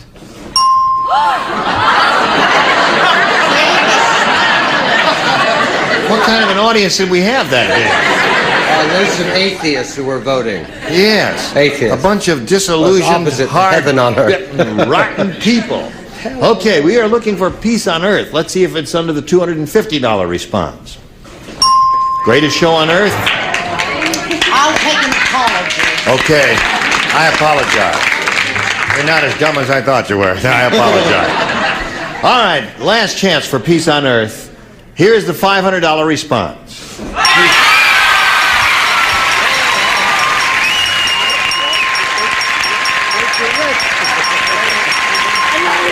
Good, good. I think we have a winner. Now listen, my dear. Gene and I, a little party later if you're doing that. I just want to point out to you, come over here, Monica. You broke the stage when you're jumping up and down. Look at this, Monica. Well, Monica There's a did big the crack effects for the film Earthquake. She jumped up and down, and a big crack appeared on the stage here. This is the San Andreas fault, you see. And the whole half of this is going to slide into the Pacific Ocean if you don't stop jumping up and down, Monica. Now you got the $500, a total of $600. You're going to play for $5,000 now. To collect, you got to match one of them head-to-head exactly. This has to be an exact match. Which one will it be? Richard. Okay, Richard, get ready to write. And you face me. I'll tell you what. No, I guess here it is. Worth $5,000. Mouse blank. M-O-U-S-E blank.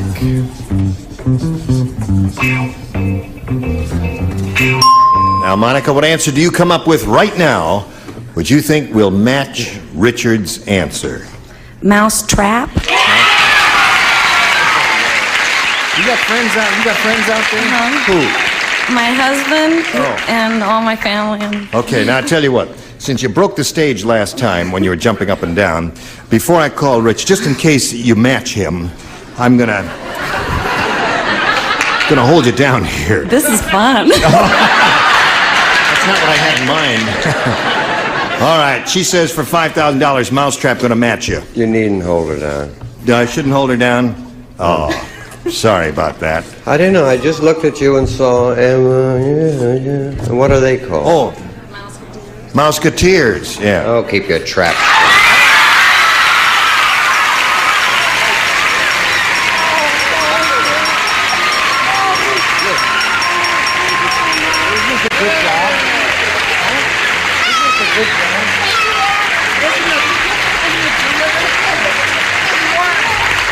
Okay.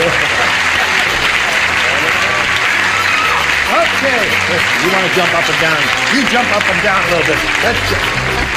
All right, we congratulate you, Monica. How do you feel? Oh, I don't know how to explain it.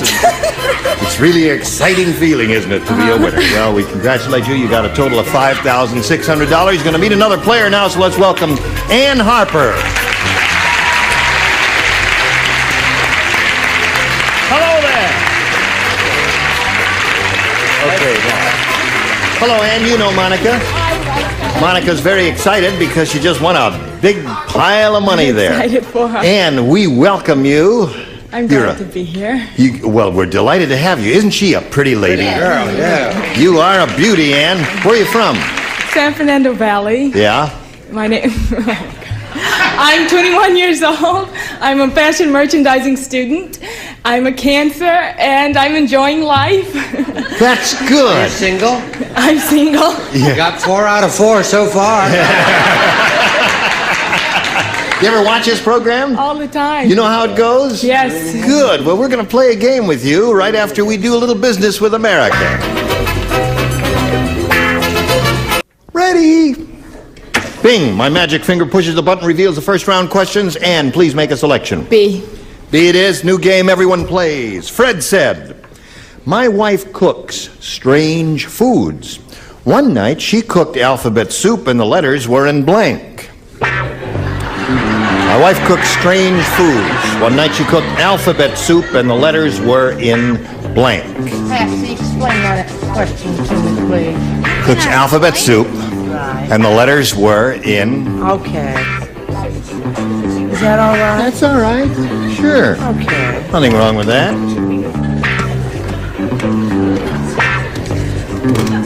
All right. 3 down here, ready? Okay. Ann Harper. Fred said, my wife cooks strange foods. One night she cooked alphabet soup and the letters were in... Backwards. Backwards. That's as good as anything? Now, hold on just a minute. Now, that is a very unusual and weird question. And her answer is just as good as yours. What's your answer? Braille? Chinese and Braille were the 2 answers the audience gave. What do you say, William? Well, she cooked very strange. She had a soup, and it was pie, because the letters were in Greek. The letters were in Greek. Okay, Brett, what'd you say? Well, if you like that answer, you'll be crazy about this one. Latin. Greek and Latin? 2 classical answers so far, but Ann's looking for the... I said Chinese. You said Chinese? So far we have Greek, Latin, and Chinese, Ann. She cooked alphabet soup and the letters were in backwards, according to her. Well, this is sort of backwards. Reverse. Reverse is the man. Very good, Ann. See? Yeah. That's marvelous. I'm getting very worried about you. You're beginning to understand the game. I thought we were going to be compatible, and I said exactly the opposite. I said alphabetical order. Alphabetical order is a good answer. Yes, I thought it was quite good. Fanny, hello, honey darling. Hello, darling. What do you say there? I said Braille. Braille. That's the audience's answer. It's the one they like best. So it's 1 for you, Ann. Now, Monica, here is your first rounder. It reads as follows. Bill said, my wife will never forget she used to be a sergeant in the WACs. You know what the WACs are, Monica? Mm-hmm. Women's Army Corps. Every night before I come to bed, she makes me blank. My wife will never forget she used to be a sergeant in the WACs. Every night before I come to bed, she makes me blank. I got it. Splendid. Splendid, my dear. Fanny and I are going to do Runaway Joy. I've decided to cast you as the ingenue after that Marvelous response. My ingenue days are over. No. I'll fight any man in this bar who says your ingenue days are over. Okay, let's go over here to Monica Kogler. Bill said my wife will never forget she used to be a sergeant in the wax. Every night before I come to bed, she makes me... Salute. Salute.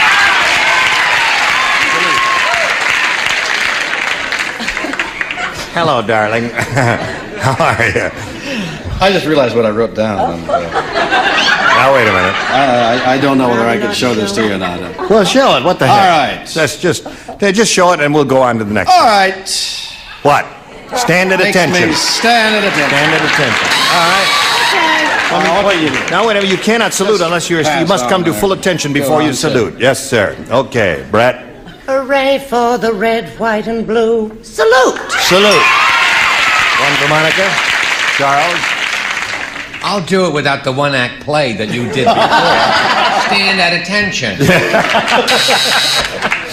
Are you going to do a one-act play in response to your thing there, Julie? No. Salute. Salute. Salute there. Do you notice the way it's going? Stand at attention, salute, stand at attention, salute. Stand at attention. All right, that means Fanny has to say salute if we're going to follow the prescribed order.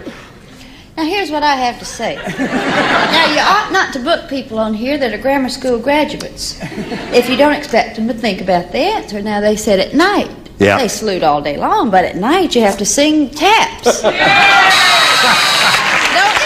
That's right. You were in the Army, weren't you? Oh, yeah. Okay. Yes.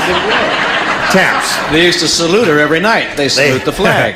They call that retreat when they lower the colors and okay, so that's the end of the first round, and the score is 2-1 in favor of the champ. And we go to round 2 and ask you to make your selection. B. B it is. Everyone plays except Julie Harris. At the police station, one cop said to the other, "Hey, let's go down to the fingerprint department. They just arrested Lola the stripper, and instead of taking her fingerprints, they're taking her blank prints."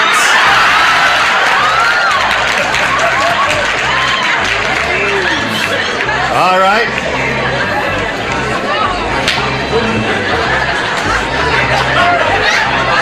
Yes, gotcha. Terrific. He who hesitates is lost forever. And you get me. Right. Okay. Right. Charles? Yeah, well, you're trying to get up to this level up here, aren't you? Well, he's... What the heck? Well, all right, Charles, you finish in a second. I'll start walking over to Ann Harper, and by the time I get there, Charles will be ready. Yes, he's ready.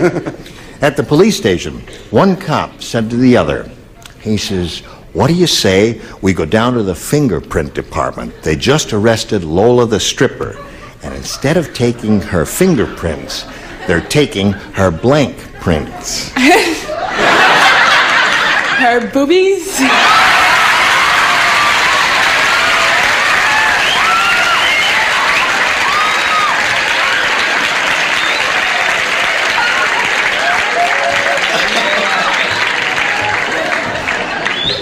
You know,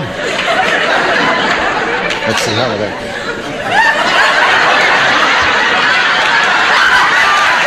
Is that the way that would work? You got it all wrong. I got it all wrong? On the island of Guam, Yeah. there is a booby bird. Yeah. This girl obviously has a pet bird, Right. which is a booby. A footprint. Okay. What do you say? They're coming up on the stage. Yes. Is that a bad sign? That was a rotten answer. Brett?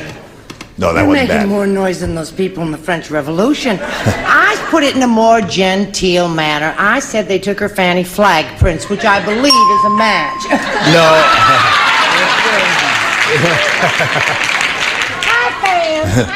Okay. Charles. There's more to that chick than just that. First of all, it's so hard for me to switch parts. First of all, they don't call them booby prints at headquarters. What do they call it? They shorten it to boob print. Okay, Ann. So, it's 3 for you. Now, Julie doesn't play, Richard does play. Well, 3 is a very odd number, isn't it? Yes, it is. They do come in pairs. They do indeed. So there's 4. Al Bubo. Instead of taking her fingerprints, they're taking her blank prints. Fanny? Yes, I love the way she said it. Booby! Booby! I can't believe it. So right now, middle of round 2, 5-2 is the score. When we come back, you got to match 3 to tie, 4 to win. So you come back and see how this turns out. Bye. Round 2, our final round, and Monica, you must match 3 to stay in the game, 4 to win. Vito said. He said, I think the Godfather's mad at me. He just put a blank in my hat. I think the Godfather is mad at me. He just put a blank in my hat.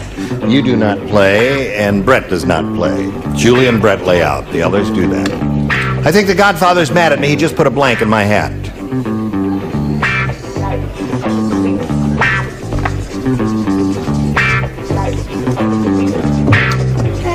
You get so carried away, you play when you're even not supposed to play, huh? Isn't that interesting, the way she participates?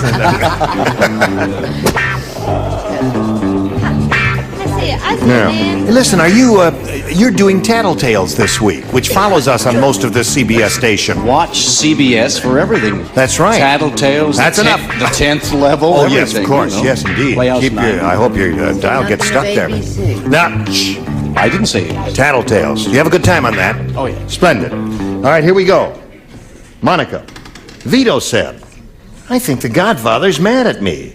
He just put a blank in my hat. A bullet hole? A bullet hole in my hat. Good answer. I guess he could do it if he wanted to. Bill? Yes, and, I was going to say a lot of things, but bullet came to mind. Bullet? That's, There's 1 for you. Score is 5-3. Now, Charles. Mine is always in my stomach. I said a plate of spaghetti or ravioli or ziti rigatoni's mostaccioli's or lasagna. All right. Now, Monica, you must match Richard and Fanny to stay in the game and achieve a tie. Richard? I said a bomb. A bomb would be a good answer, and that means Ann Harper wins the game. What'd you have, Fanny? A bomb. Come on down. Congratulations. You are a happy winner, aren't you? Dynamite! Okay. Monica, we're going to say goodbye to you, but you're not unhappy about leaving, are you? No. You got $5,600. Congratulations to Monica Kobler.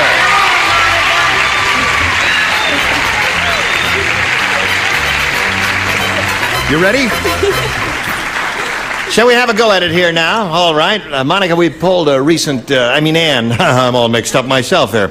We polled a recent studio audience and we got their best response to this. Blank, I can't see it, blank Packer. Now, the answer that audience gave most often is worth $500, $250, and $100. Whom do you call on for a little help? Richard? What is the football team? Is it the Green Bay? Green Bay Packers. I know nothing about them, but... Okay, there's one. Fanny? Meat Packer. Meat Packer. Charles? Charles, have you got one? Polly. What? Polly Packer? What the From heck? high school. She was terrific. Polly Packer? I mean, No friend she of was his. terrific in the Studebaker. Polly I mean, Polly wants a Packer? What the heck can you say? Polly Packer. A frozen food packer. Shut up, Charles! I should have quit with lasagna. Polly Packer, Green Bay Packer, and Meat Packer. Now, you may have a better idea, Ann. Richard. Richard what? Richard Packer? Oh. Green Bay Packer! Okay, Green Bay Packer. Let's find out if Green Bay Packer is under the $100 response. Meat Packer is up there. That's one Fanny gave you. Let's see if we get it under the $250 response. Backpacker. Last chance for Green Bay Packer. Here's the $500 number. Green Bay Packer, you got it. Congratulations. Took my shoulder. That was so quick. All right, Ann, you got $600 now. Good for you, and you're going to play for $5,000. But first, a word from your sponsor. You were all just terrific, and I thank you all, and thank you for joining us. Hope you'll join us next time for Match Game 75. Gene Rayburn here. Goodbye. Bye-bye. Goodbye.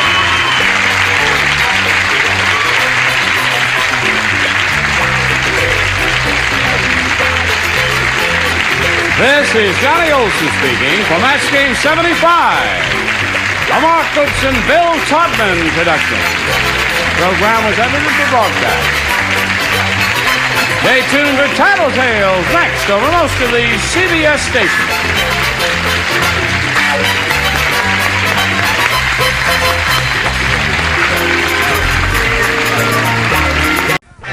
Get ready to match the stars. Alex Carey, Brett Summer, Charles Nelson Riley, Barbara McNair, Richard Dawson, and Joyce Bulifant as we play the star-studded Big Money Match Game 75. And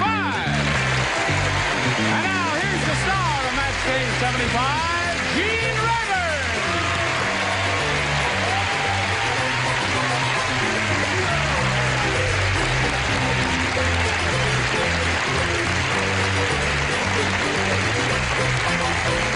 Johnny Olson and friends.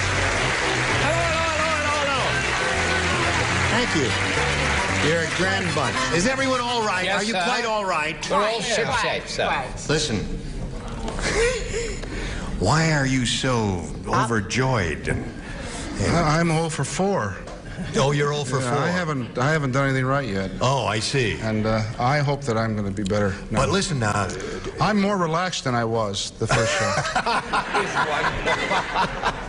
He was very tense. Did you notice that? Oh, yeah. It's not whether you win or lose, it's how you play the game, isn't Precisely. it? And Although you are ask the using 37 privilege coaches in that got fired in 5 years over in Detroit. Now let's say hello to our two players, Rosemary Weedy and Jay Sayer. Rosemary's a current champ. She's won $5,600. This game ended in a tie, and therefore we're going to go to a tiebreaker in a moment or so, and we'll wipe the slate clean right now and get rid of all that and get ready to play the tiebreaker. You ready for that? Ready. Yes. Okay, we will play the what? Could I want to ask a question. Yes. 3 years we've been doing this, haven't we? Yes. Who decides that we sit in these places? No, I would like to know that.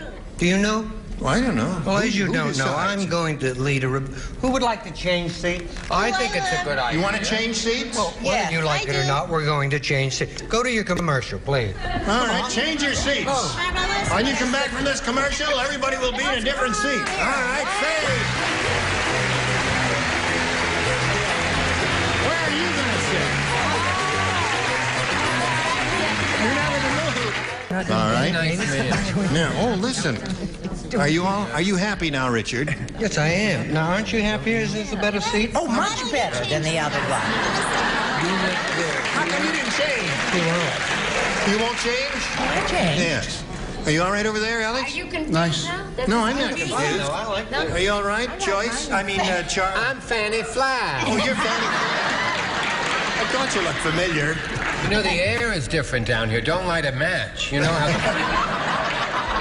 You didn't change anything. How do you know? All right, if you're all happy, we'll proceed with the tiebreaker here, all right?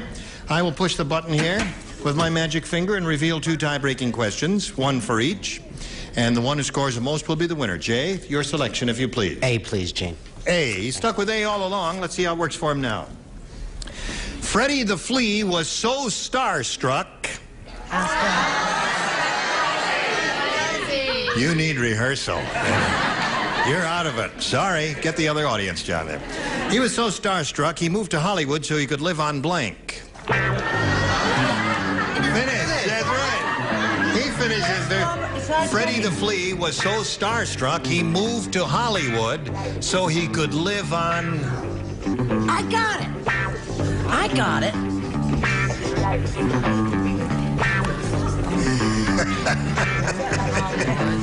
It's a flea, you see.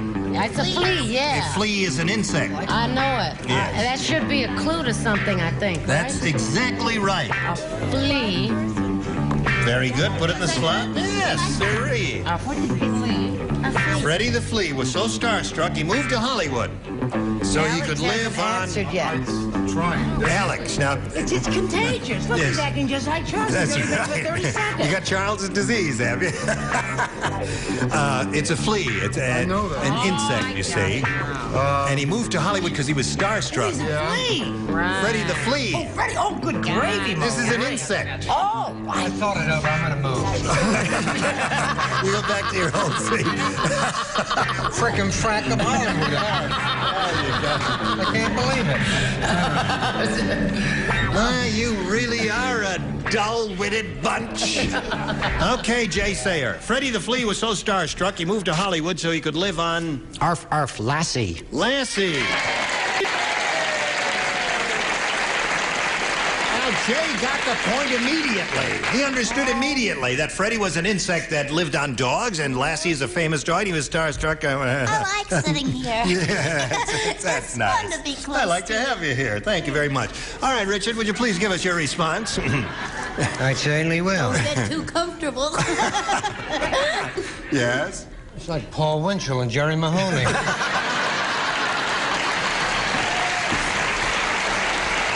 Your answer, if you please. He said... I want you to know, sir, that altitude has not affected my brilliance. Lassie. Lassie. That's one for you, Jay. Good answer, Lassie. Now this may be this may be a match because you may have to have a little conference. I'm just a little before his time. I didn't say Lassie, but it's a dog, right? It's Rin Tin Tin. Rin Tin Tin, my dear. Isn't that's a dog and a movie star? That does date her, doesn't it? Did anyone ever see them together? No, Rin Tin Tin was not Lassie. Well, maybe. But you got the idea. Now, Alex, did you get the idea after I pointedly said it was a flea? I got that part of it. And Lassie is a collie. Right. Poodles. That's 0 for 5 now, Alex. We're keeping score. Alex, you may never be asked back again, Alex. All right, my dear. Show and tell. I beg your pardon? Yes. I had to say this because I did that record, you know, I Feel Love, and it was about it from this movie, about that adorable little dog. Anybody like to live in Benji? Benji. Is it adorable little dog? And he or she... Heard of Benji. Yes, Benji is a movie star. Canine in the canine world. Barbara? Benji is a movie star, it's Yes. true. However, Benji does not have the fame, of certain other dogs in Hollywood. Name one. It did take me a while to get the clue. Yes. I could not figure why a flea would want to come to Hollywood to live on. I knew he didn't want to live on Vine Street or anything like that. So I figured it had to be Lassie. Lassie it is. Good for you, Jay. The previous occupant of your seat. Yes, Charles. I have some notes on this first group, Gene. From Yes. Richard, lose the accent the next round. Now, you tried without the glasses and a wig, and you were excellent. You can give notes from here. That's right. You're in the driver's What's seat. the question? The question is, Freddie the Flea was so starstruck he moved to Hollywood so he could live on Lassie. Fruit. No. Fruit.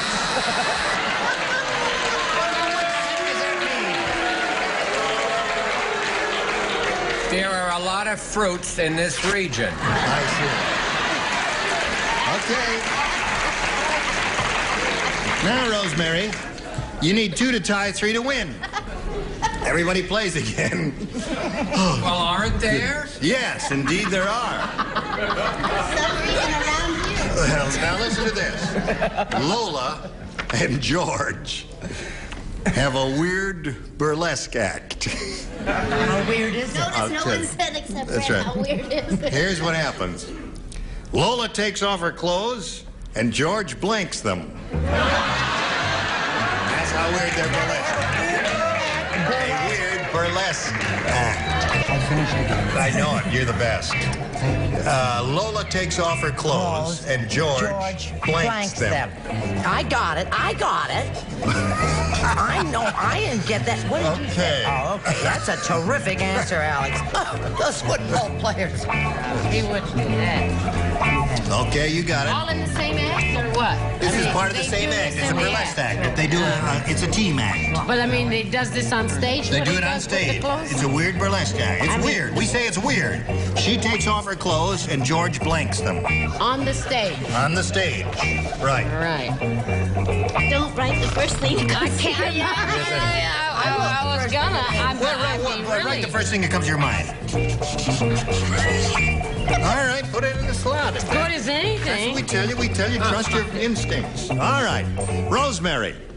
Lola and George have this weird burlesque act. Lola takes off her clothes and George blanks them. He wears them. He wears them.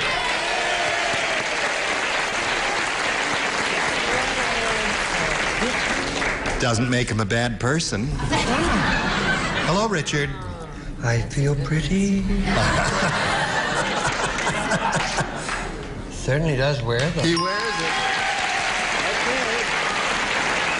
Yes? Has it occurred to anyone that Rosemary and I have ESP going, puts them on? Puts them on. Tie score. Now, I wouldn't count too heavily on Alex, Rosemary, since he's 0 for 4. Or 0 for 5, I beg your pardon. I'm losing score now. Are you going to make it 0 for 6? I don't think it's that weird. You don't putting clothes... Oh, you don't... I think if you kisses with kisses...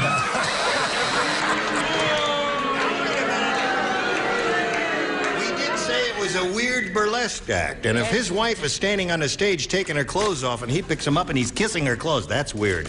What do you say is weird? I see he's a put-on artist. He puts them on. He puts them on, so that wins the game for Rosemary. What do you have? Okay. Congratulations. Now you're up to 5,700. Well, Jay, old bean, it's down under again. My pleasure, Gene. It was a pleasure meeting you. Thank you. Thank you. And we've got gifts for you, together with our thanks for being with us here on Match Game 75. Jay, stay there, and while he's spinning off those spin presents for you, then come back and see how she does. How you doing? Good. Here we are with Rosemary Wiedemann. She's won another game. This is her second game. You did very well with the first one. And now we're going to see how you do with this one. You have $5,700. You could go add over $5,000. Charles, I am talking. The star is talking, and you are talking louder than the star. Now, this has got to stop. You know what a pleasure it is to sit next to this woman after 3 years? I don't want to go into my life now. I'm asking a chick to go out after. Oh, all right. That's okay. You're allowed. Now, Rosemary, we polled a recent studio audience, and we got their best response to this. Blank Douglas. Now, the answer they gave most often is worth $500 to you if you match it. If you match the answer they gave next, you get $250. And the third most frequently given response gets you $100.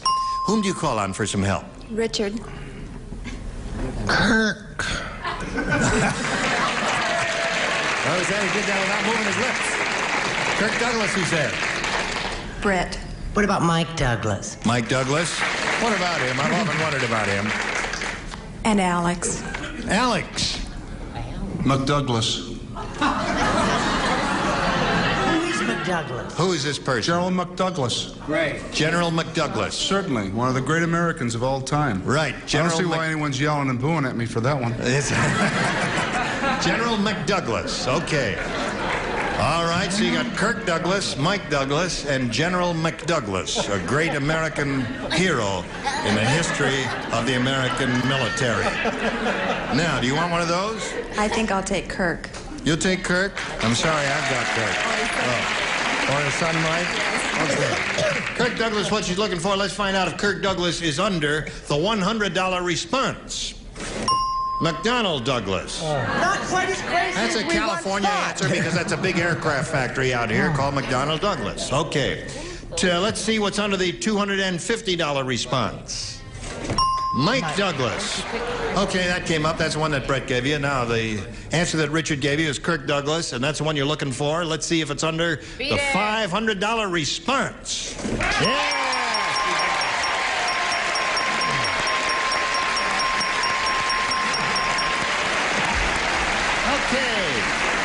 You got $6,200. Now you could go over 10,000 now by a long shot if you get the whole 5,000. But to get it, you have to match one of them exactly head to head. Which one will it be? Richard. Okay, Richard. Here we go.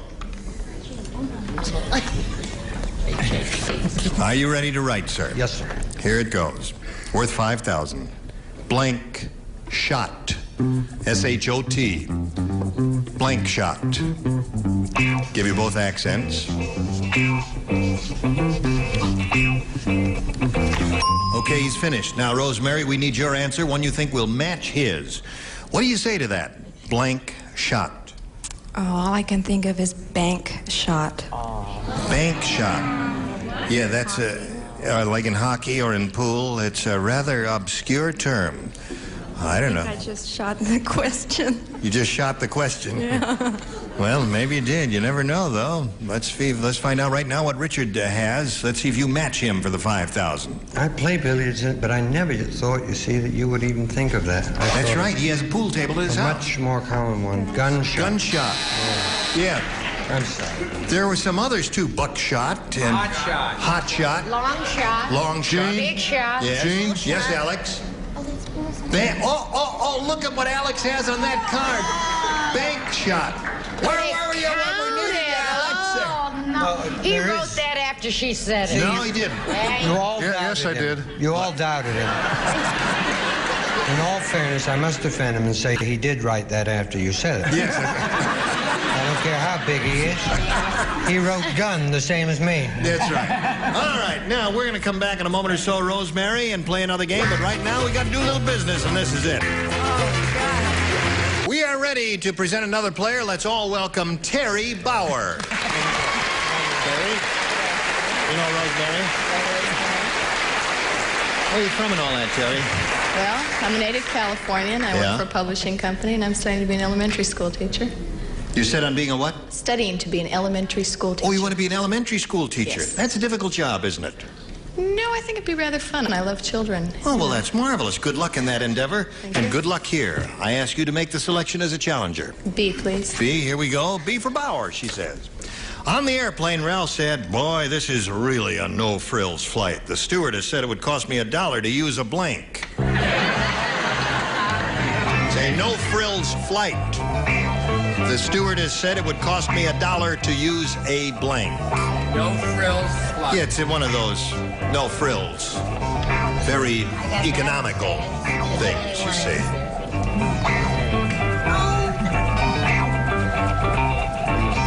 Finished.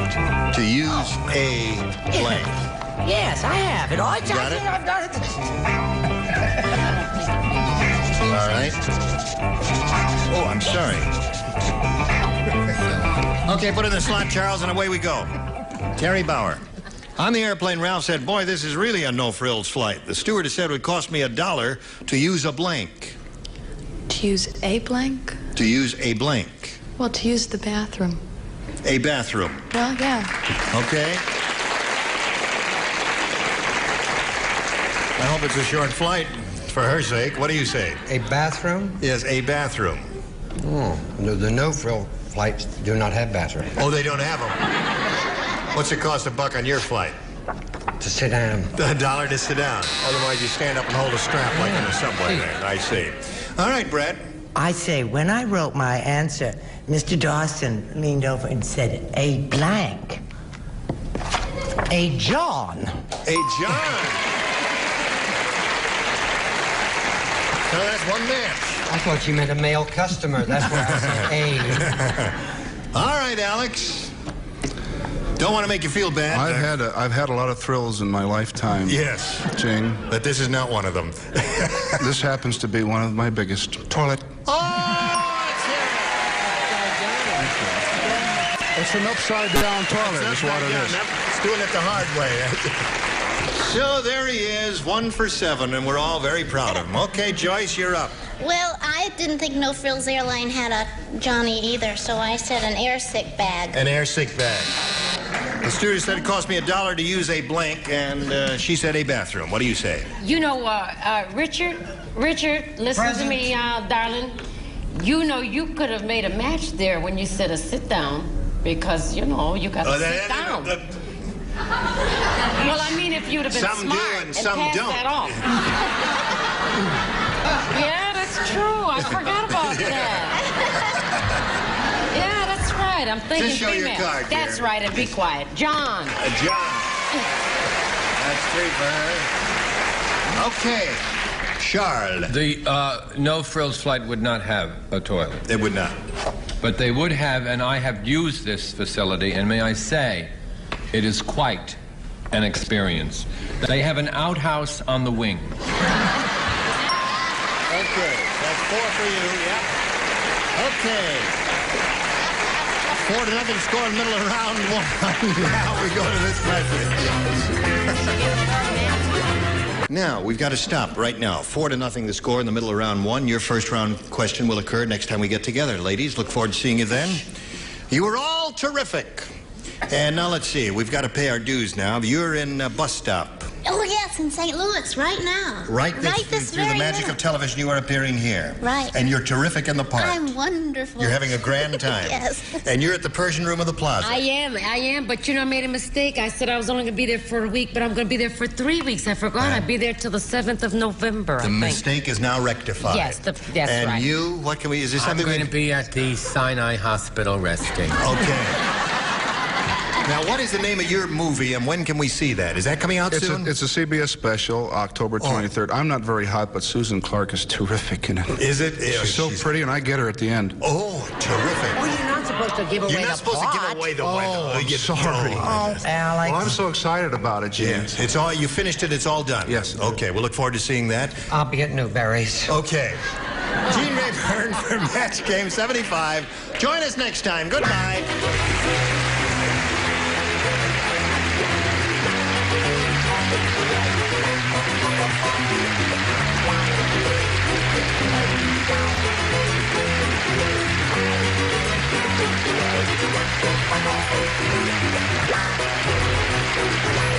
This is Johnny Olson speaking for Match Game 75, a Mark Goodson, Bill Todman production.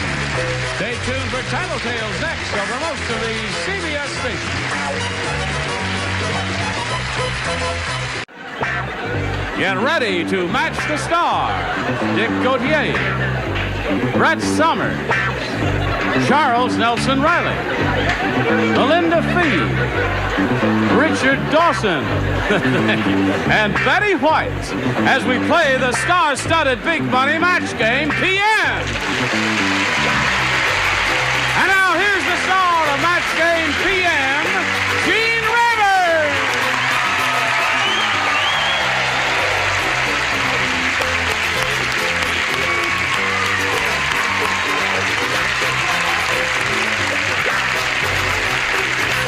Hello. Thank you, Johnny Olson. How'd you do?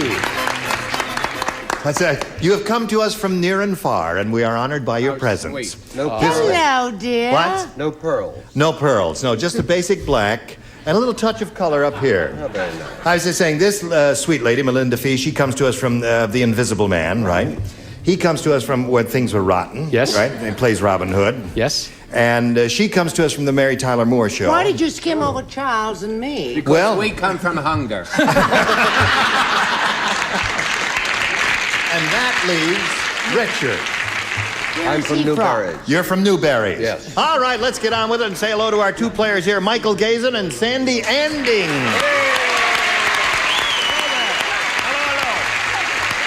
Now we want to find out something about each of you, and we'll begin with you, Sandy. Please tell us about yourself. I am married. I've got 3 little boys, and I work part-time. Okay. That's it. We're happy to have you here, Sandy. you. And we wish you the best of luck, and you, sir. I live in Newport Beach with my wife, Fran. She's a high school English teacher, and I'm an attorney. You're an attorney. Yes, I am. Okay, don't try any funny stuff here now. All right? Okay. I wish you both the very best of luck. I remind you that you're trying to match as many of our celebrities as you can, and the winner goes on to play the Big Money Super Match, which can pay off over $10,000. Sandy will ask you to make the selection here. Do you want A or B? A, please. A. I thought it blew a fuse there for a second there, but it didn't. Okay. When Betty White's husband, Alan Ludden... Oh, this is going to be It's raunchy. going to be a beauty. When Betty White's husband, Alan Ludden, answered the phone and heard heavy breathing at the other end, he turned to Betty and said, "It's blank." Oh, I've got it. You've got it. Me too. I got a good one in my head, but I can't say it. Oops, I spilled your drink. No, you didn't. Oh. Didn't mean Take the top off. Now, wait. No show and tell till I tell you to. No, I won't. And now Charles is ready. We come over here, call on Sandy Anding. Now, you watch this show, don't you? Yes. Good girl. And you know about our little regulars and semi-regulars. And when Betty White's husband, Alan Ludden, answered the phone and heard heavy breathing at the other end, he turned to Betty and said, "It's blank." It's one of your dogs.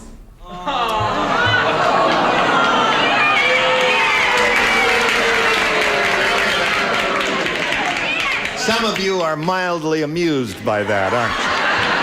And some of you think it's pretty rotten. Well, I don't know. We'll find out now whether she's going to match any of our celebrities or not. Dick, you're up first. Well, Gene, it's time to say goodbye to all of the Goodson Todman things because I said she said it was Mark Goodson. Mark Goodson. I want you to do Tattletales tomorrow. All right, Brett, you're up. Poor Dick. I feel sorry for Barbara, don't you? That's Yes. his little bride. I said, good gravy, Marie, it's your mother. Your mother. Now, Charles, your turn. Just the truth. It's one of your boyfriends. One of your boyfriends, huh? She wishes. Where does it say Brett has lines? That's it, yes, that's it. Betty White's husband, Alan Ludden, answered the phone, heard heavy breathing at the other end. He turned to Betty and said, "It's..." Honey, it's not your dogs, it's your mother. Your mother. Sandy's looking for the answer. It's one of your dogs. What do you say, Richard? Well, he doesn't know what passion is. Oh, no. Heavy breathing, he thinks you're asthmatic. He does. So he listened and he said, "It's for you." It's for you.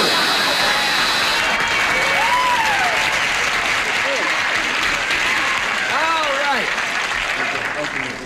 Betty, the honest truth. The honest truth. And for a lady who works part-time with 3 little boys, she works full-time. And I should have done something dog-oriented because, of course, I said your mother. Your mother.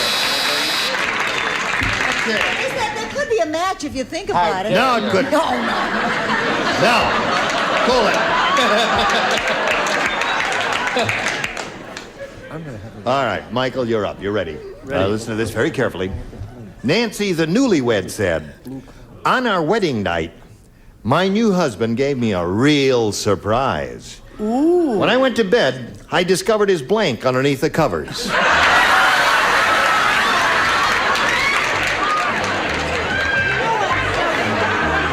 you like to file that? Nancy, the newlywed. On our wedding night, my new husband gave me a real surprise. When I went to bed, I discovered his blank underneath the covers. Gotcha. Hello, dear.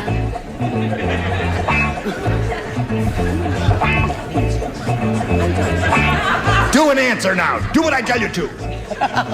Can't you remember that? Oh, you finished. We Why not finished. bother? I finished hours ago. Okay. I'd just like to read it. All right. Okay. Everybody's ready now. Michael, we come to you. Nancy, the newlywed, said, "On our wedding night, my new husband gave me a real surprise. When I went to bed, I discovered his blank underneath the covers." His mother. His mother.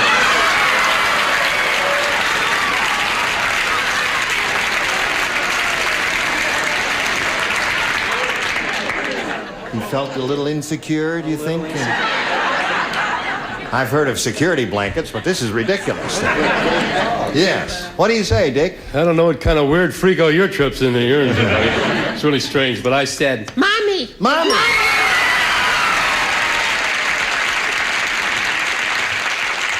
I am surrounded by weirdos. Right? At the risk of repeating myself from the hangover from the last question, I said his mother.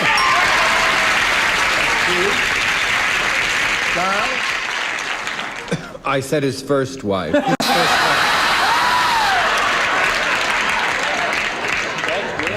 right. Now, Melinda. Well, Michael, I was going to say his mother, and then I thought that would really be kinky, so I said his pajamas. His pajamas. Now, they were his favorite pajamas. You've got to give him that there. Richard? I object. I said that under the covers was his girlfriend. His girlfriend. Great little dancer. That's a real surprise. Certainly is. Now, have you made up your mind, Betty? Yeah, the cards in there, I've got a couple of old ones that would do. Your mother and Nighty Night. I said his best man. His best man.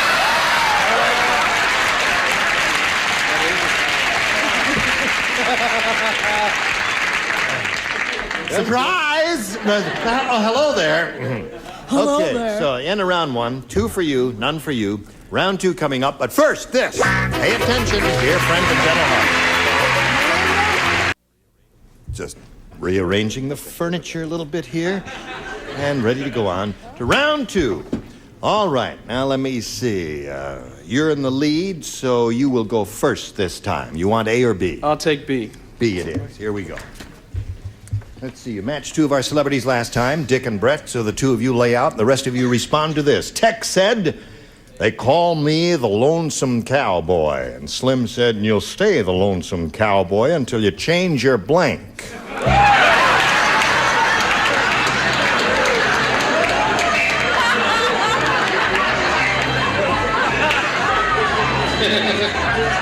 right, everybody ready down here? And everybody ready? Charles up there, so... we come over here to Michael. Michael, are you ready? I'm ready. All right. Tex said, they call me the Lonesome Cowboy. And Slim said, you gonna stay the Lonesome Cowboy until you change your... pants. I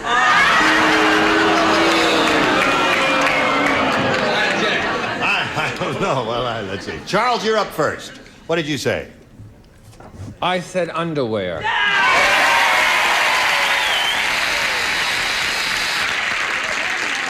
Miss Belinda, honey, what'd you say? Well, I said, being the prim and proper lady I am, just change your clothes and wash them out. Change your clothes. Leave her alone. Well, they weren't booing you. No. Oh. They were booing the judge. They were booing the judge for not matching that, but... But you can boo anyway. Give her a boo. She's all right. What did I do? Nothing. We're sick of it. What was the question again? Tex said they call me the Lonesome Cowboy. Slim said you'll stay the Lonesome Cowboy until you change your pants, according to Michael. Very, very good. Any other questions? Show and tell. Oh, don't get testy. Show and tell. I said underwear. Underwear. Miss Betty, honey. It's about as distasteful a group of We're not questions asking you and to eat it, answers though. I ever heard in my life. I couldn't bring myself to say underwear. I said undies.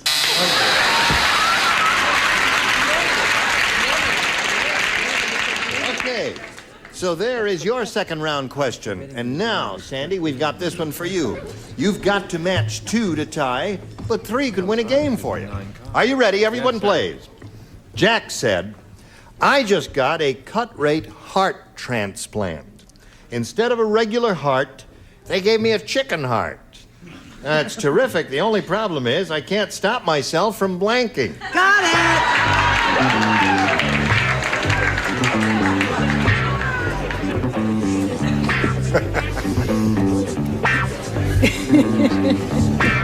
Ready? Here we go. Sandy, are you ready? Oh, yes. Okay.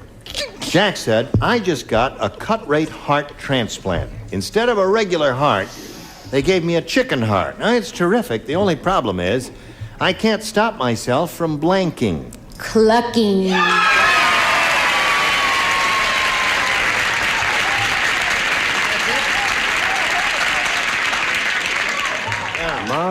She needs 2 cluckings. She needs clucking? 2 cluckings to tie. 3 clucks will win. He's a chicken clucker. 2 clucks to tie, 3 clucks to win. What have you got?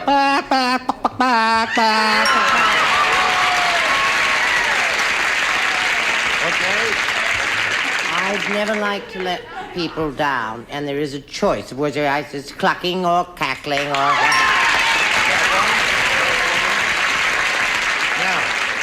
At this moment, we have a tie. Charles, if you go up, up, up, up, up, she wins a game. My voice couldn't go that high. I said laying an egg. All right, we still got a tie score here now. And you got 3 more celebrities to choose from. What do you say? Well, I didn't remember the word clucking at all. Isn't crowing like clucking? They're thinking about it. No, it is not. No. Who is that up there anyway? That's the judge. A crowing is your basic male noise. Yeah, that's right. Clucking is female noise. All right, Richard. If you're a boy, I've been going out with lizards.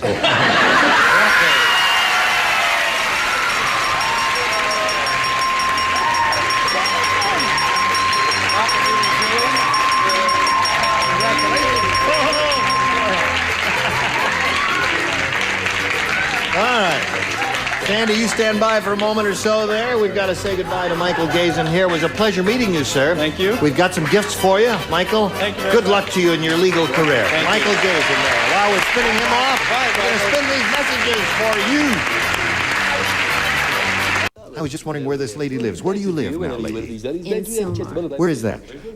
It's right by Granada Hills and Northridge. Oh. You watch the show a lot? Oh, yeah. And a girl. Listen, it's time now for the big money super match here where you can win over $10,000. To do that, we've got 2 audience matches for you. And I remind you, whatever you win in these audience matches, you'll have a chance to multiply by 10. Are you ready? Okay. Okay, here we go with the first one. We polled a recent studio audience, and we got their best response to this. Admiral blank. Now, the answer that audience gave most often is worth $500 if you match it. If you match that middle one, you get $250, and the bottom one gets you $100.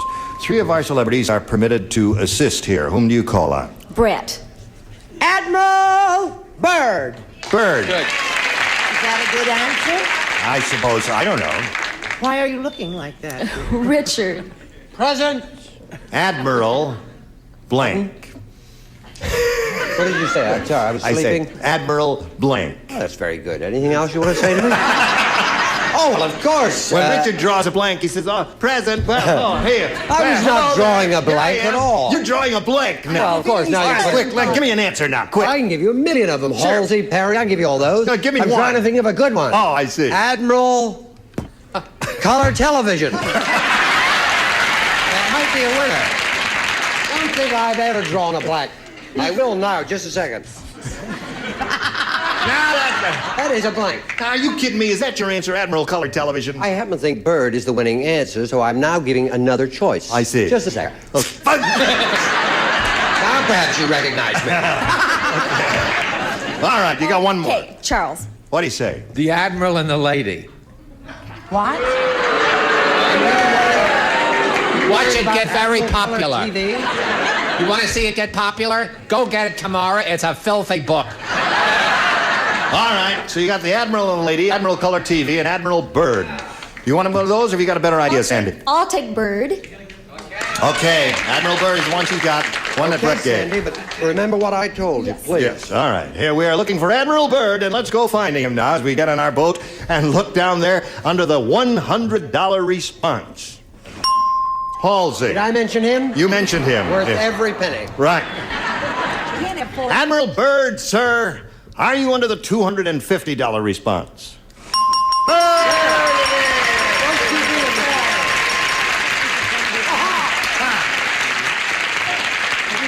All right, audience, what do you think is under the big one? Just a second.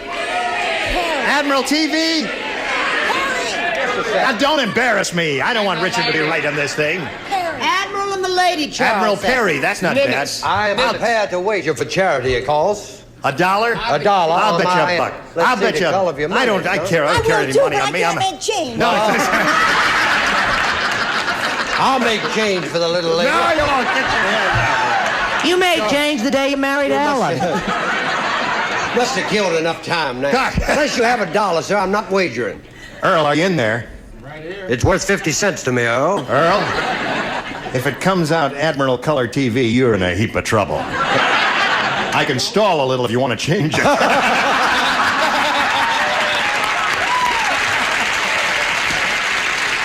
right, Earl, sign it. Go.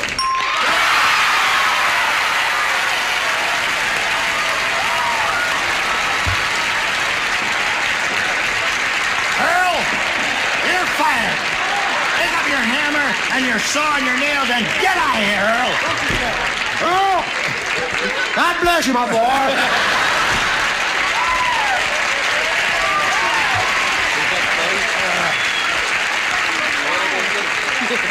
Okay.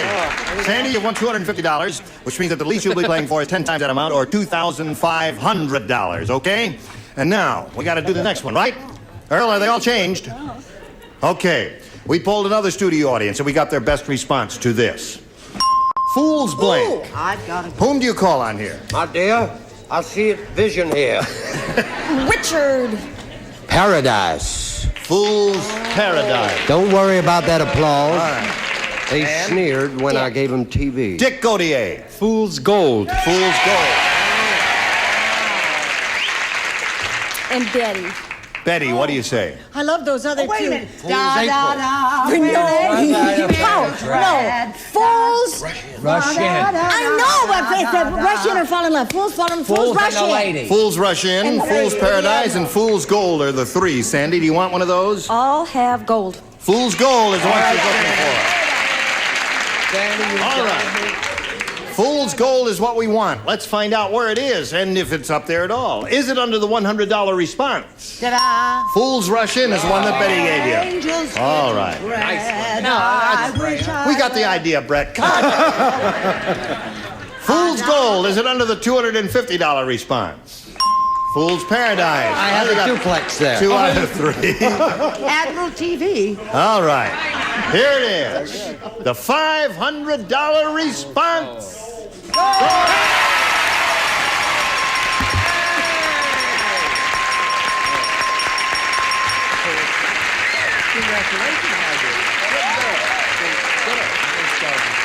All right, now you've won $500. We multiply that by 10, which makes $5,000. We add that to the previous $2,500 you've won, which gives you a pot of $7,500 to shoot for.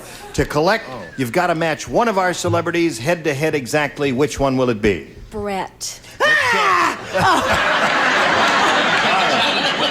You stand right here, if you would please, Sandy, and face me. You know, those new pills really are working. Brett, are you ready? Yes. Here it is. It's worth $7,500, and it goes like this. Blank Falls. Falls. Blank Falls.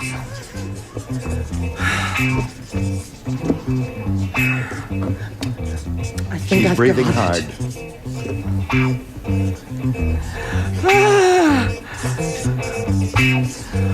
You know, I'm 39, and it's hard for me. At least. All right. Now, she's made up her mind, Sandy. We ask you to give us a response which you think will match hers. How do you fill in that the blank? Blank Falls. Niagara.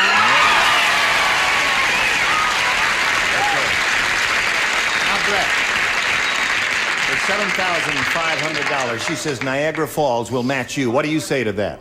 I feel so awful because you know that lady who killed her mother and father, took an axe, Lizzie Borden took an axe and gave her mother 40 whacks when the job was neatly done. She gave her father 41. Well, she never got married, so she never got to go to Niagara.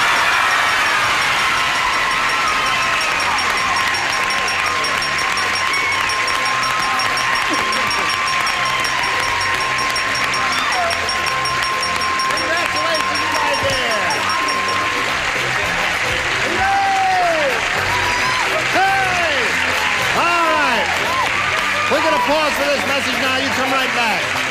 Oh! This little lady won $8,250. Join us time. Bye! Bye! Some contestants will receive from Feathers, the road.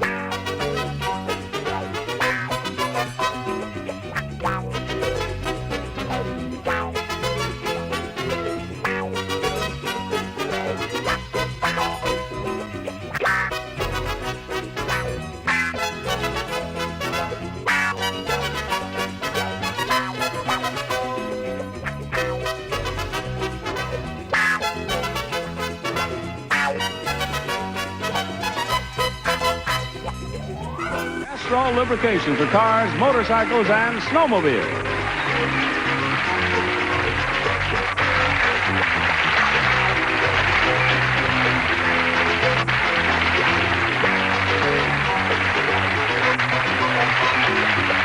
This is Johnny Olson speaking for Match Game TM, a Mark Goodson, Bill Trudman production.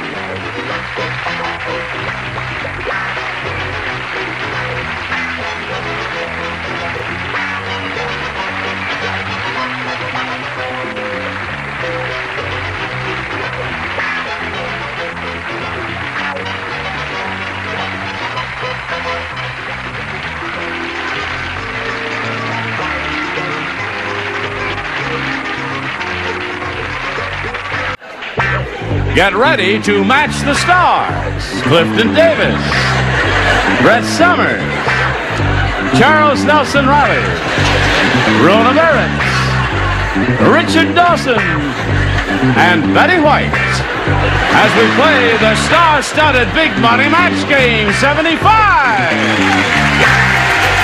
And now here's the star of Match Game 75, Gene Rivers.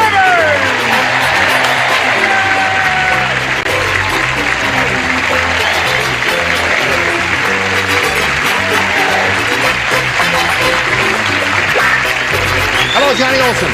Thank you, dear friends and gentle hearts. Is everyone quite ready? Ready and happy too. Are you all happy? That's good. As pigs in a pen. Makes one and no one. Are you chewing gum? Chewing gum is not allowed on this show. No, I'm not chewing Eating gum. is not allowed on this show. I'm not eating either. Whatever you're doing, stop it. I'm drunk, but I'm not chewing gum or eating. We greet you. Let's say hello to our two players here, Dorothy Sybil and Kit McCoy. Now, Dorothy's our current champ. You've won $1,400, right? Right. Okay. How do you feel about that, Dorothy? I feel great about it. Oh, that's good. Now, let's see. We're in the middle of round 2, are we? Wait a minute. Let's change the score. There. It's 4-4, right? 4. That's right. That's where we are. 4-4 is the score in the middle of round 2, and you're going to have one question. All you need to do is match one celebrity in order to win your third game. So we'll see how this turns out in a moment or so you hurry right back. I thought you'd never come back. Okay, here we go. Middle of round 2. That's the situation. 4-4. Remember, Dorothy, all you do is match one celebrity to win the game. Now, who plays here? Betty and Rona. Yes. Null and void. Reading from left to right? No, you right. You and Betty are the only two who do this. Susie, the switchboard operator, got drunk. And instead of plugging the phone line into the switchboard, she plugged it into her blank. Gee, that would be a good question for me. Okay. Now we come over here to Dorothy Sybil. Yes. Susie, the switchboard operator, got drunk. And instead of plugging the phone line into the switchboard, she plugged it into her... Into her nose. Into her nose. Into her nose. I don't know. We'll find out if nose works now. She says she plugged it into her nose. Where do you say she plugged it? Is this my nose? No. What is that? That's your belly button. That's my belly That's what she said. Into her belly button. And what did you say, Miss Betty White Honey? I can't imagine her doing a thing like I that. can't either. She said, "Your wall, please." It was her ear. Ear. So the game ends in a tie. Sorry, honey. Well, we got a tie on our hands, so we got to go to a tiebreaker. Let's clean up this mess here. Okay, and with my magic finger, I push the button, and lo and behold, I reveal 2 tie-breaking questions, A and B, and ask Kit McCoy to make a selection. A. A is what she wants, and A is what she gets. Everybody plays. It's a tiebreaker. The surgeon said to his wife, "Dear, I told you 1,000 times I cannot bring a blank home from the hospital for the dog." Dear, I told you 1,000 times I cannot bring a blank home from the hospital for the dog. Oh, I got it. All right, everybody in the lower tier is ready? All right, well, you've got a better idea? Okay, there you go. Wait a minute now. This is one of those 4-card answers, is it, Brett? No, it's only 3, sweetheart. There is a paper shortage, you know. In whose life? All right, there we go. We're all set. We come over here to Kit McCoy. The surgeon said to his wife, "Dear, I told you 1,000 times I cannot bring a blank home from the hospital for the dog." A cadaver. A cadaver.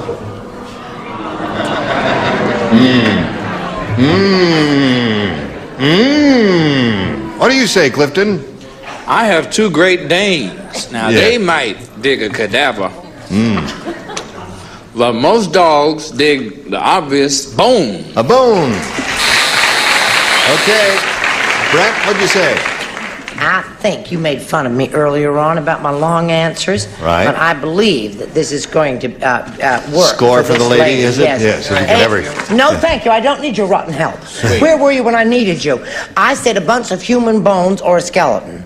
What does that do for you? There's a match. Okay. Kit, you got one. Yes, indeed. What do you say, Charles? I just said bone. I could only find one card. Kit's looking for a cadaver. Let's see if we get one here.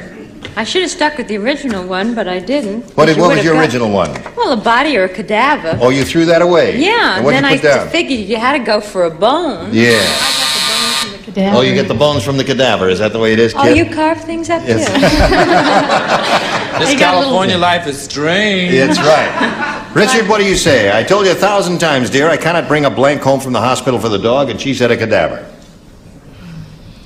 You're putting me on. I said bone, dog. Well, I like a little meat on his bones. That seems to be the answer. Now, do you have the conventional answer? Clifton has a pair of Great Danes. Yes. I have a Great Pyrenees, but they don't show in these pants. But if you said, but I said bone. Bone, all right. And I'll fight any man in this bar who says you don't. Now, 1 for another tie, and 2 for your 3rd win. Dumb Dora is so dumb. How dumb is she? I'll tell you, at the bar, she tried to put a blank on a Bloody Mary. That's how dumb Dora is. I got it. At the bar, she tried to put a blank on a Bloody Mary. Okay. Perfect answer. Is that it? Good, very good. Splendid. Perfect answer. All right, very good. Put it down there in the slot, and away we go. Dorothy, you ready? Yes. Listen carefully now. Just put it right in the slot there. Put it there. We go. Dumb Dora is so dumb. At the bar, she tried to put a blank on a Bloody Mary. A Band-Aid. A Band-Aid. What'd you say, Clifton? I am stuck on bandage. Bandage. Or Band-Aid, okay. Tie score at this moment. One more Band-Aid or bandage will win the game. Brett. Bandage. There it is. What do the rest of you have? Come on down, Dorothy. Okay, you stand by there for a moment or so. And we'll say goodbye to Kit McCoy. Kit, it was a pleasure having you here. Thank you. It was nice being here. We wish you the best of luck, and we've got gifts for you from Match Game 75. Goodbye, Kit. And now, as she's spinning off, we'll spin these messages for you, and then you hurry back and see how she does here. Here's Dorothy Seibel. This is her 3rd time up here, so she knows how it goes. And if you know how it goes, we might as well go. Oh, I'm sorry. I just was trying. Did I hurt you? I didn't mean to do that. I just had to get that out of your way because I thought you might trip over it. So let's put it over there. And then, no. Okay. All right. Now, you ready, Dorothy? Right. All right. I was just stalling while they got the cameras in position. We polled a recent studio audience, and we got their best response to this. Draw blank. Now, the answer they gave most often is worth $500 if you match it. You match the next one, you get $250. The bottom one gets you $100. Whom do you call on? Richard?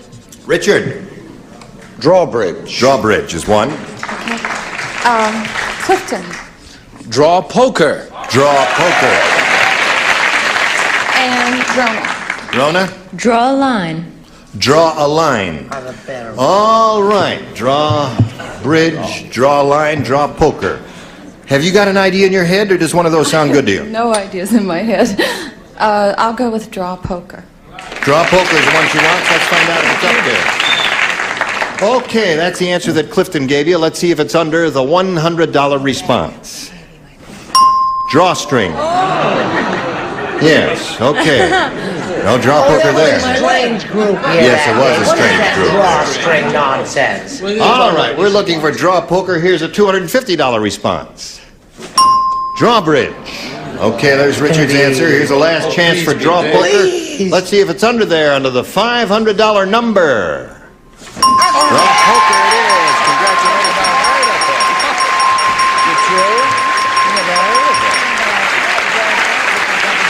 Okay, now Dorothy.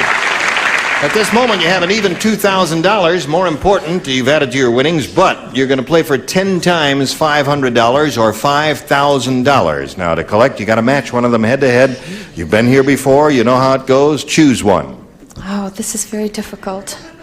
But I think I'll stick with Richard. Okay, Richard, I think you're that's up. a wise decision. Honey. Yes. No. All right, you just stand right on that little line mark there and you face me. And I will get out the $5,000 question. Here we go. Trail blank.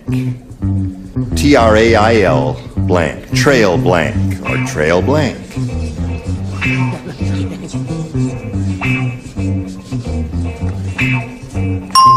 Now, he's finished, and we ask you to give us your response, one you think will match his. Trailblazer. Trailblazer. Okay? I don't know. We'll find out. You may hold my hand, if you wish, while we're finding out from Richard for $5,000 if you do match him, Richard. She says Trailblazer. I don't even know what that means. Trailblazer, it's an old early American expression. People who follow first, you know, and when you're walking through the woods, the one who's the first one blazes the trail. Oh. Is that from the film Trail of Billy Jack? No. No. Has nothing to do with it. Well, whenever I play cricket, I always wear a blazer. A blazer.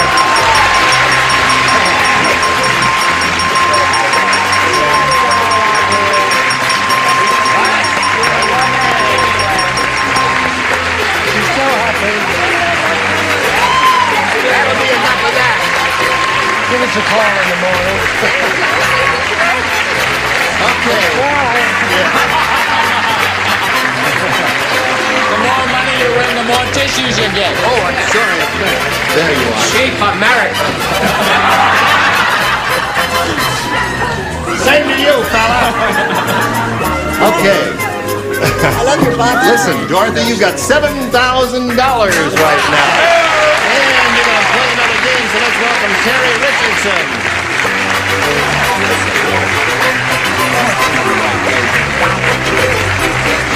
Okay.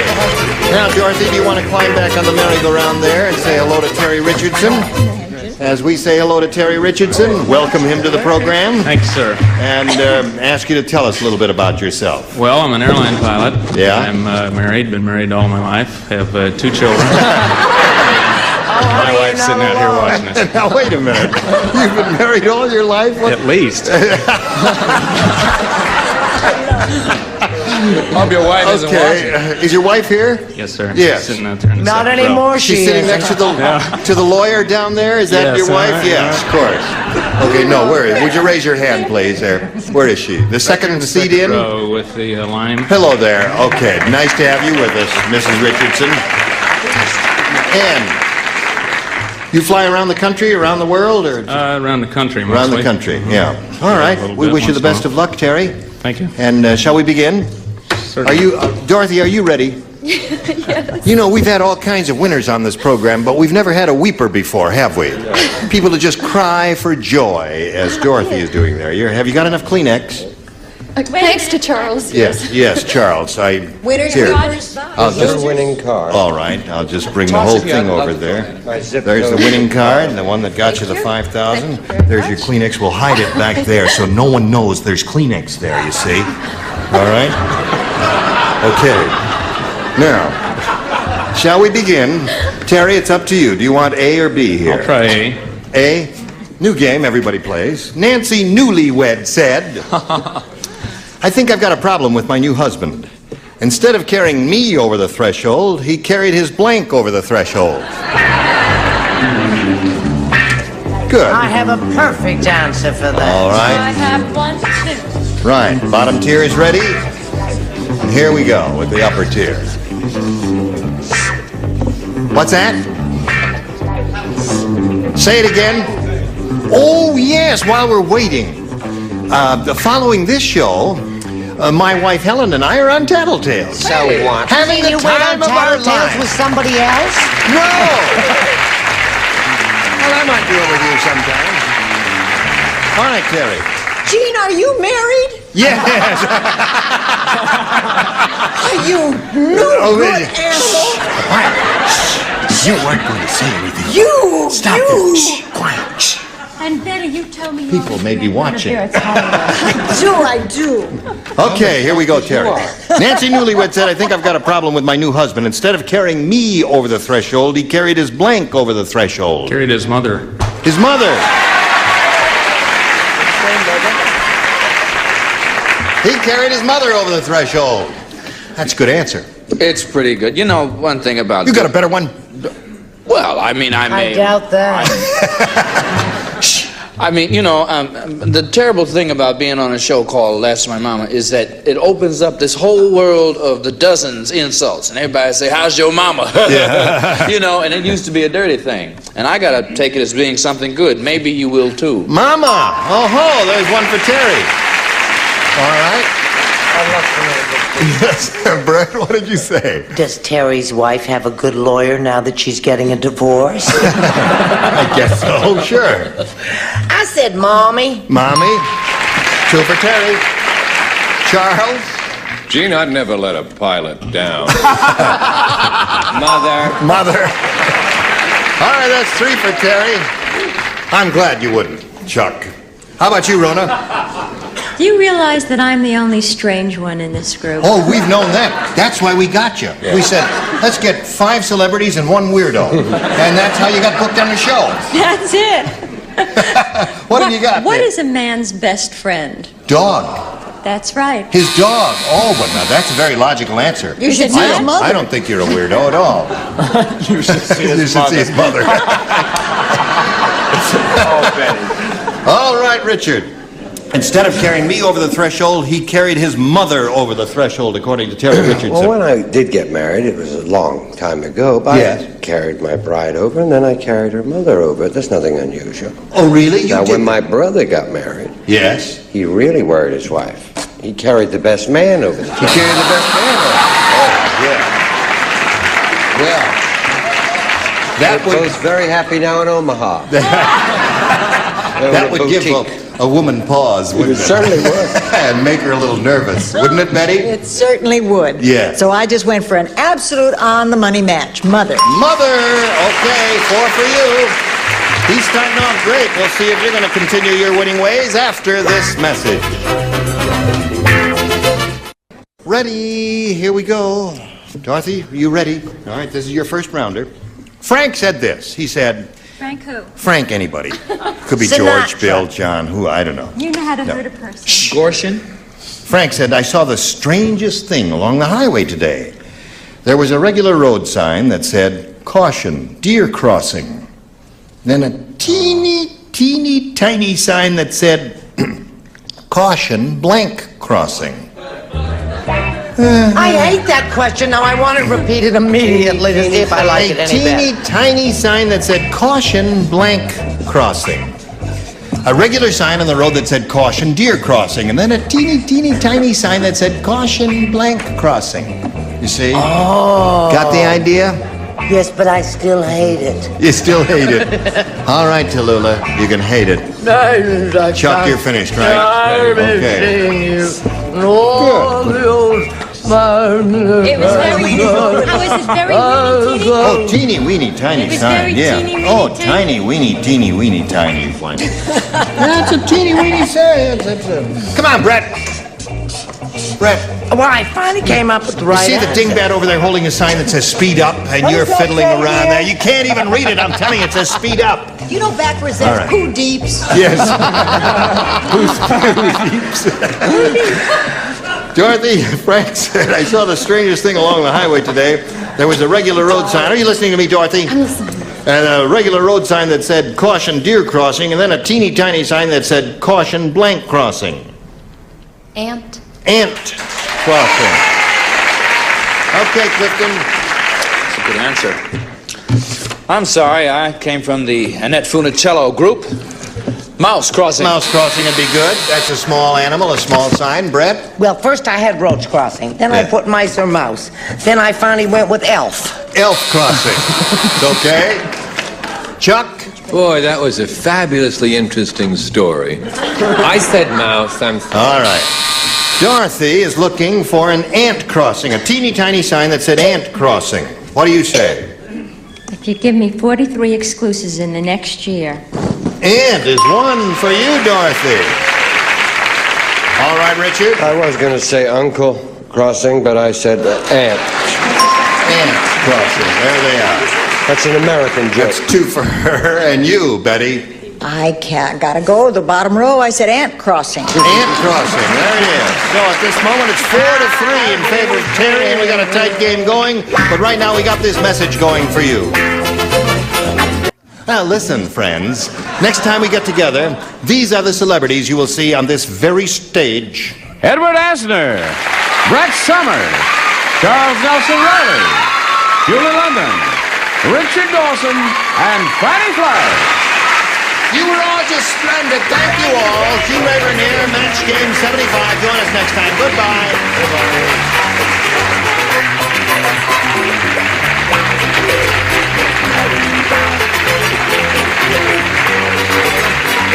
This is Johnny Olson speaking for Match Game 75. A Mark Goodson, Bill Todman production. Stay tuned for Tattletale, starring Helen Rayburn, Gene Rayburn's wife. Next, over most of these CBS stations.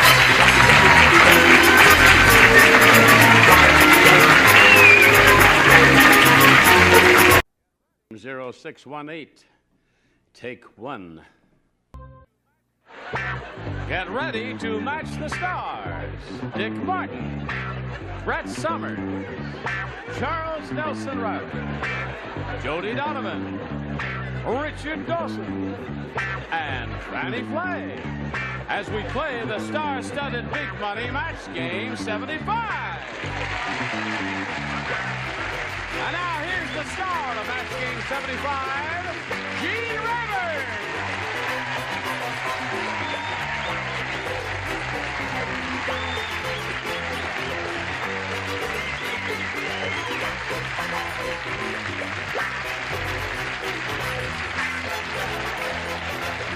Johnny O and friends. Everybody all ready? About you. Yes, well, this is the way the Queen waves, isn't That's it? right. Doesn't she go like that? Very dignified. That's what Queen Elizabeth does there. How are you, my dear? Yes, great, thank you. This sweet lady sings up a storm. Colors like yours too. Yes, just Did stand you know up. that? Listen, that's really a stunning, chic outfit. Gorgeous. Just want you to see what Oh, here. Jody Donovan is wearing there. It's beautiful.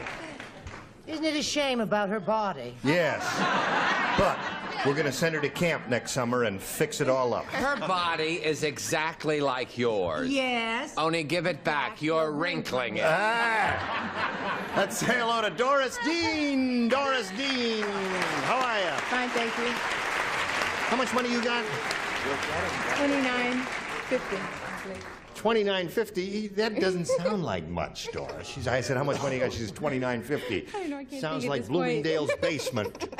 You got $2,950 is what you got there. Doesn't that sound like more than $29.50? Now, Doris has won another game. It's her second game. And she's going to start with the big money, the audience match there, and see if she has a chance at over $5,000. Yippee. And that'd put her at a lot of money there. Come back and see how much money Doris Dean is going to win in a moment or so. Here we are with Doris Dean.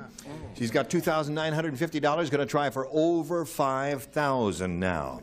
Now we'll see how you do here and getting your ESP going and trying to match wits with a whole studio audience when we polled them recently to get their best response to this. Blank memory. Now, that studio audience gave us an answer. The one most frequently given is worth $500 to you if you match it. Now, if you match the second most frequently given answer, you get $250. And the third most frequently given answer gets you $100. Now, 3 of our celebrities are permitted to assist you. Whom do you call on? Charles. What do you say, Charles Nelson Riley? Thanks for the memory. No singing, Charles. No singing there. Just well, say. It's New Year's Eve. Oh, it's right. It's New Year's Eve. Oh, sing it again, Charles. No, I'm scared. Oh, no. Thanks for the memory. Brett. What do you say, Brett? Oh. Sing it, dear. It's New Year's Eve. Thanks for the memory. No, we've had that one, my dear. Oh, you said that. Oh, I thought he was just singing a little hum. What about pleasant memory? Pleasant memory. Okay, now you have 2, Doris. Well, quiet down, kids. Don't get all overexcited like that. You'll have a heart attack. Richard, she's called on you third, and I know it's difficult to be in the third position, but you must come up with an answer before the buzzer sounds. Loss of memory. Loss of memory is one. Okay. So now you have 3 there. You got loss of memory, thanks for the memory, and pleasant memory. Do you want one of those, or have you got an idea in your head? I wish I did. Loss of memories. Loss of memories. Loss of memory is the one you want. Okay, it's entirely up to you. It's your money, Doris. Really? I think it's going to be thanks for You the would memory. have chosen thanks if you were I up here? would have, because Yeah. that's Bob Hope's signature. That's right. It's a very popular song. Did you know that Yes, is his I theme? Is his theme song, right? All right, we'll find out if loss of memory is up there, and if so, where. Let's begin right down there at the bottom and reveal the $100 response. Photographic memory. Clever. Not a That's bad what I answer. have. Yeah, you have a photographic memory. I'm going to wait for number But just 1. keep it quiet there. All right, looking for loss of memory. Here's a $250 response.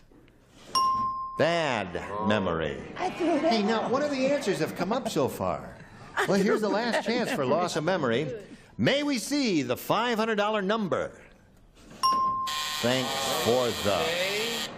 Hey, you know, this hasn't happened in ages and ages, has it? That someone has gotten up here and struck out completely. Well, listen, gee, we got to give her something. What can we give her? Should I tear off a hunk of the rug or something for her? Oh, aren't you a sweet lady, Jody? What a lovely thought. There's a rose for you. Isn't that nice? That's nice. Thank you very much, Jody. You're a very thoughtful, sweet, dear lady. Now listen, you still got your $2,950, and you're going to meet another player and play another game. Let's welcome Janice Valentine.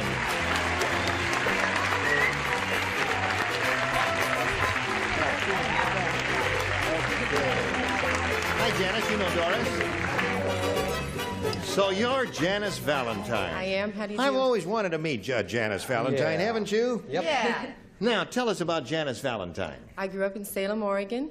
I went to Seattle, Washington to go to school and worked at a bank. And now I'm an airline hostess. Mm-hmm. Okay. You ever watch this show? Yes, I do. You know how it goes? Sure. Well, shall we begin? Let's do it. All right. I think she's going to win a lot of money. Here. Okay, here we go. A or B, Janice? A, please. A. Everybody plays since this is a brand new game. Peter Pan said. Peter Pan said, I discovered where Captain Hook gets all his money. Captain Hook works nights as a blank.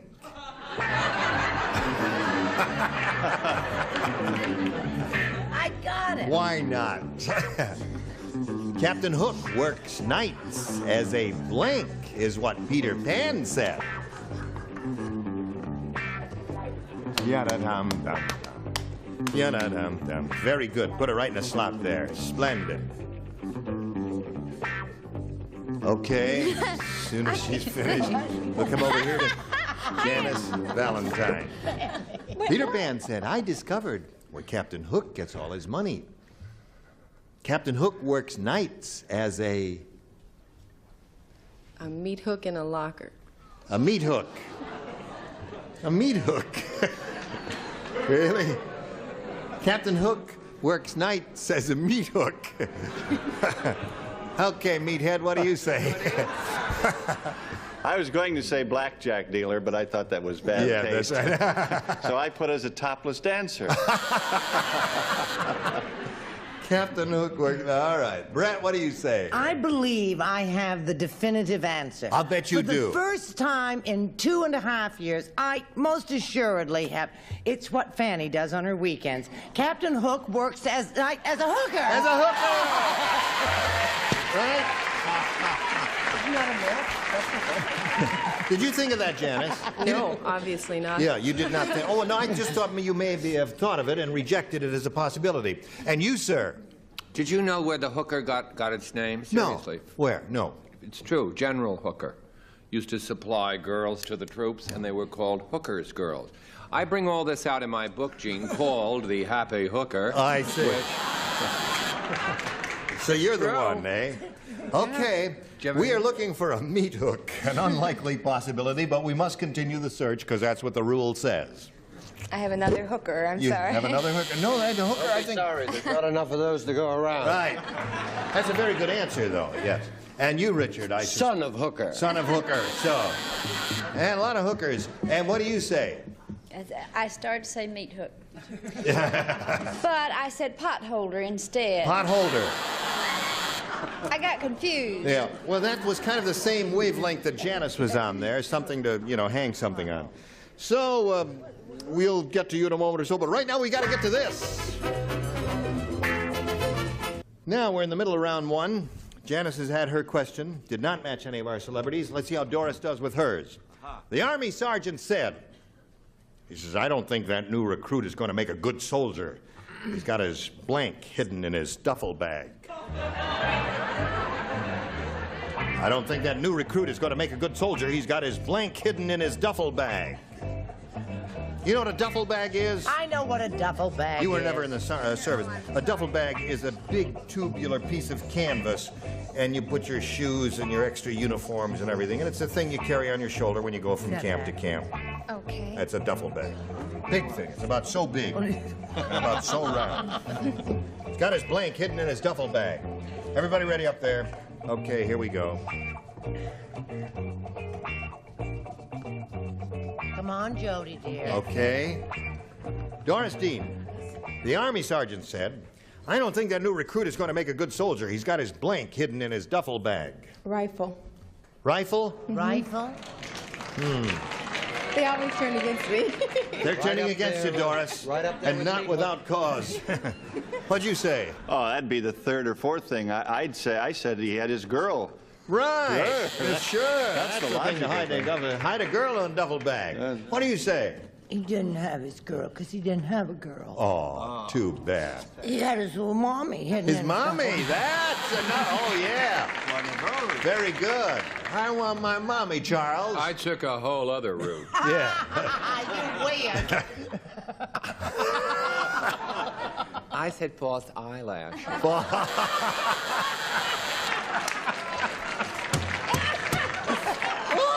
Get off! Dear me.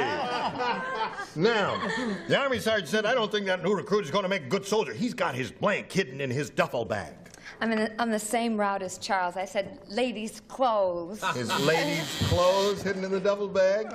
Oh, listen. Doesn't make you a bad person. That's right.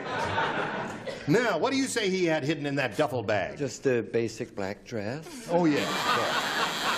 Worn with his pearls. Doesn't make you a good soldier. No. But a heck of a dancer. Yeah. Does make you a good soldier. They slapped them communists to death. Right. I said he had his boyfriend. His boyfriend! This is a weird panel. Buddy system. I want to join that army. Whew. Okay. As you can see, we have a very tight game going here. It's a zip to zipper. Zip, zip, there. 0-0. Ladies, you're not going to let us down, are you? There it is. Oh, I didn't even hit it and went down there. Okay, Janice Valentine, A or B? A, please. A. Anything you say, my dear.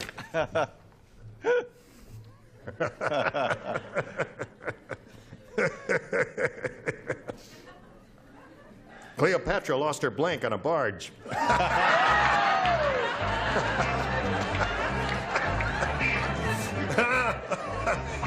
Yeah. Oh, listen, finished already. Right.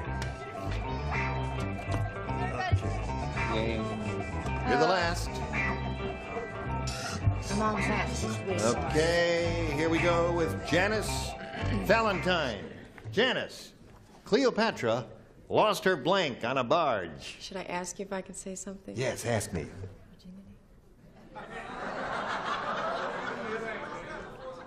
Ira, can she say virginity? Yes. I'll say that. Yeah. Virginity. All right, say it. Virginity! Virginity!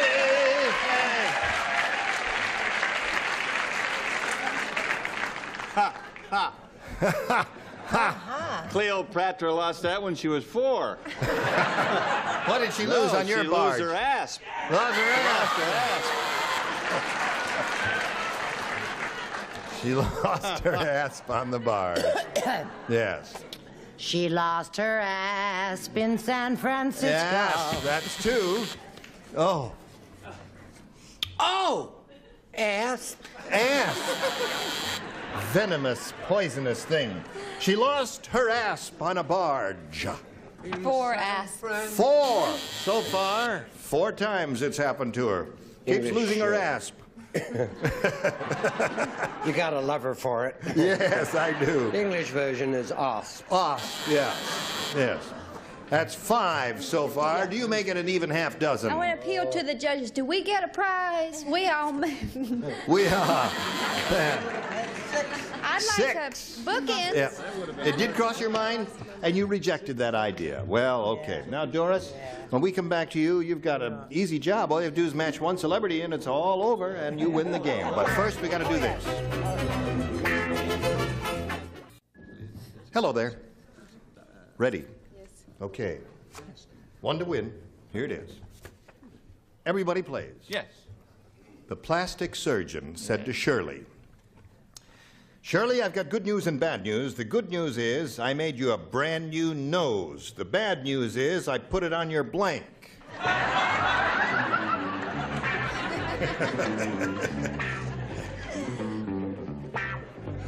I hope you've all thrown away the questions, the cards from the previous question. All right.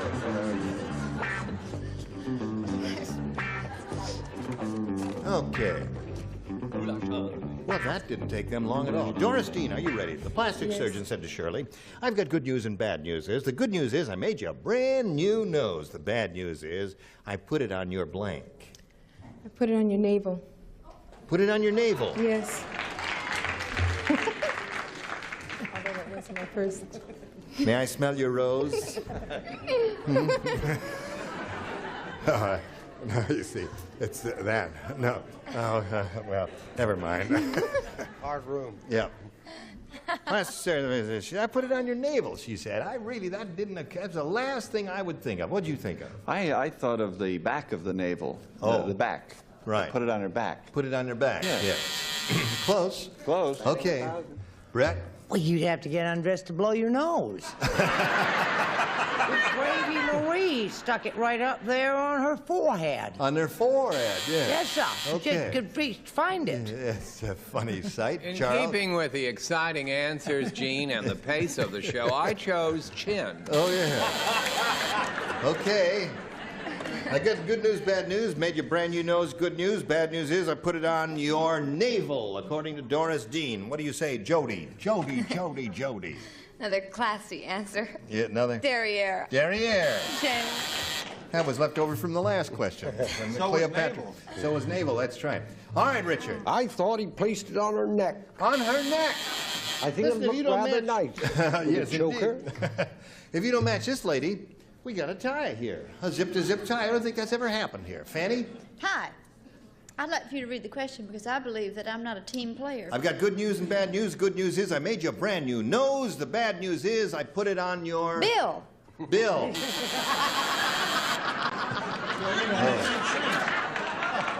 Good answer. You know, I believe this is the first time this happened, right?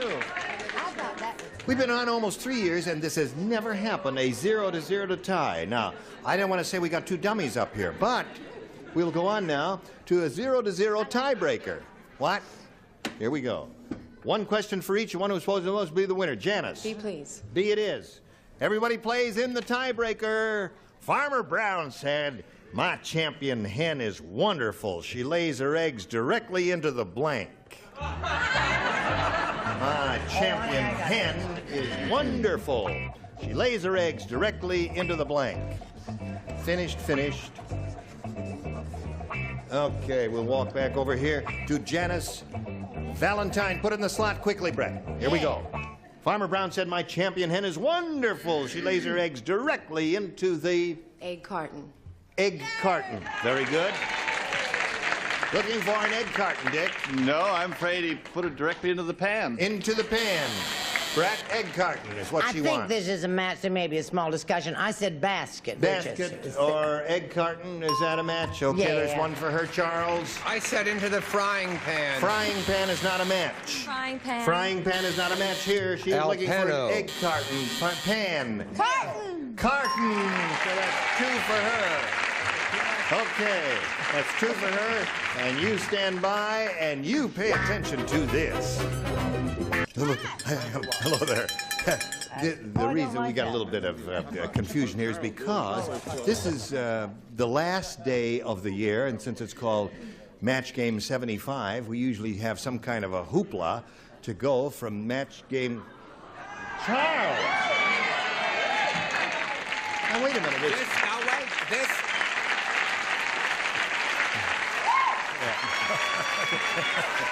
Wait, hold it, folks. No, wait, hold this. As you can see, this is the spirit of Match Game 75. Yeah, but wait a minute. Which has brought what? It's the end of the year. We need Match Game 76. We're finished with Match Game. Well, that is easily remedied. Yeah. What are you going to do, Charles? I might end 2 careers right here is what I'm going to do. Ah! Wait a minute. Hey!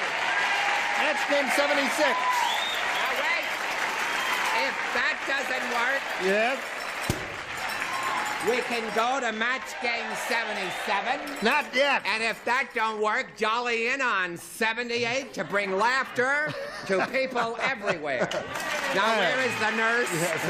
Now, would you lead everybody in a chorus of Auld Lang Syne? Good. May I say something? Yes. They look exactly like the Titanic 10 minutes before it went down. No, they didn't. I want to thank all acquaintance be forgot and never brought to mind. Could all acquaintance be forgot for days of Auld Lang Syne? Hum a little bit, hum.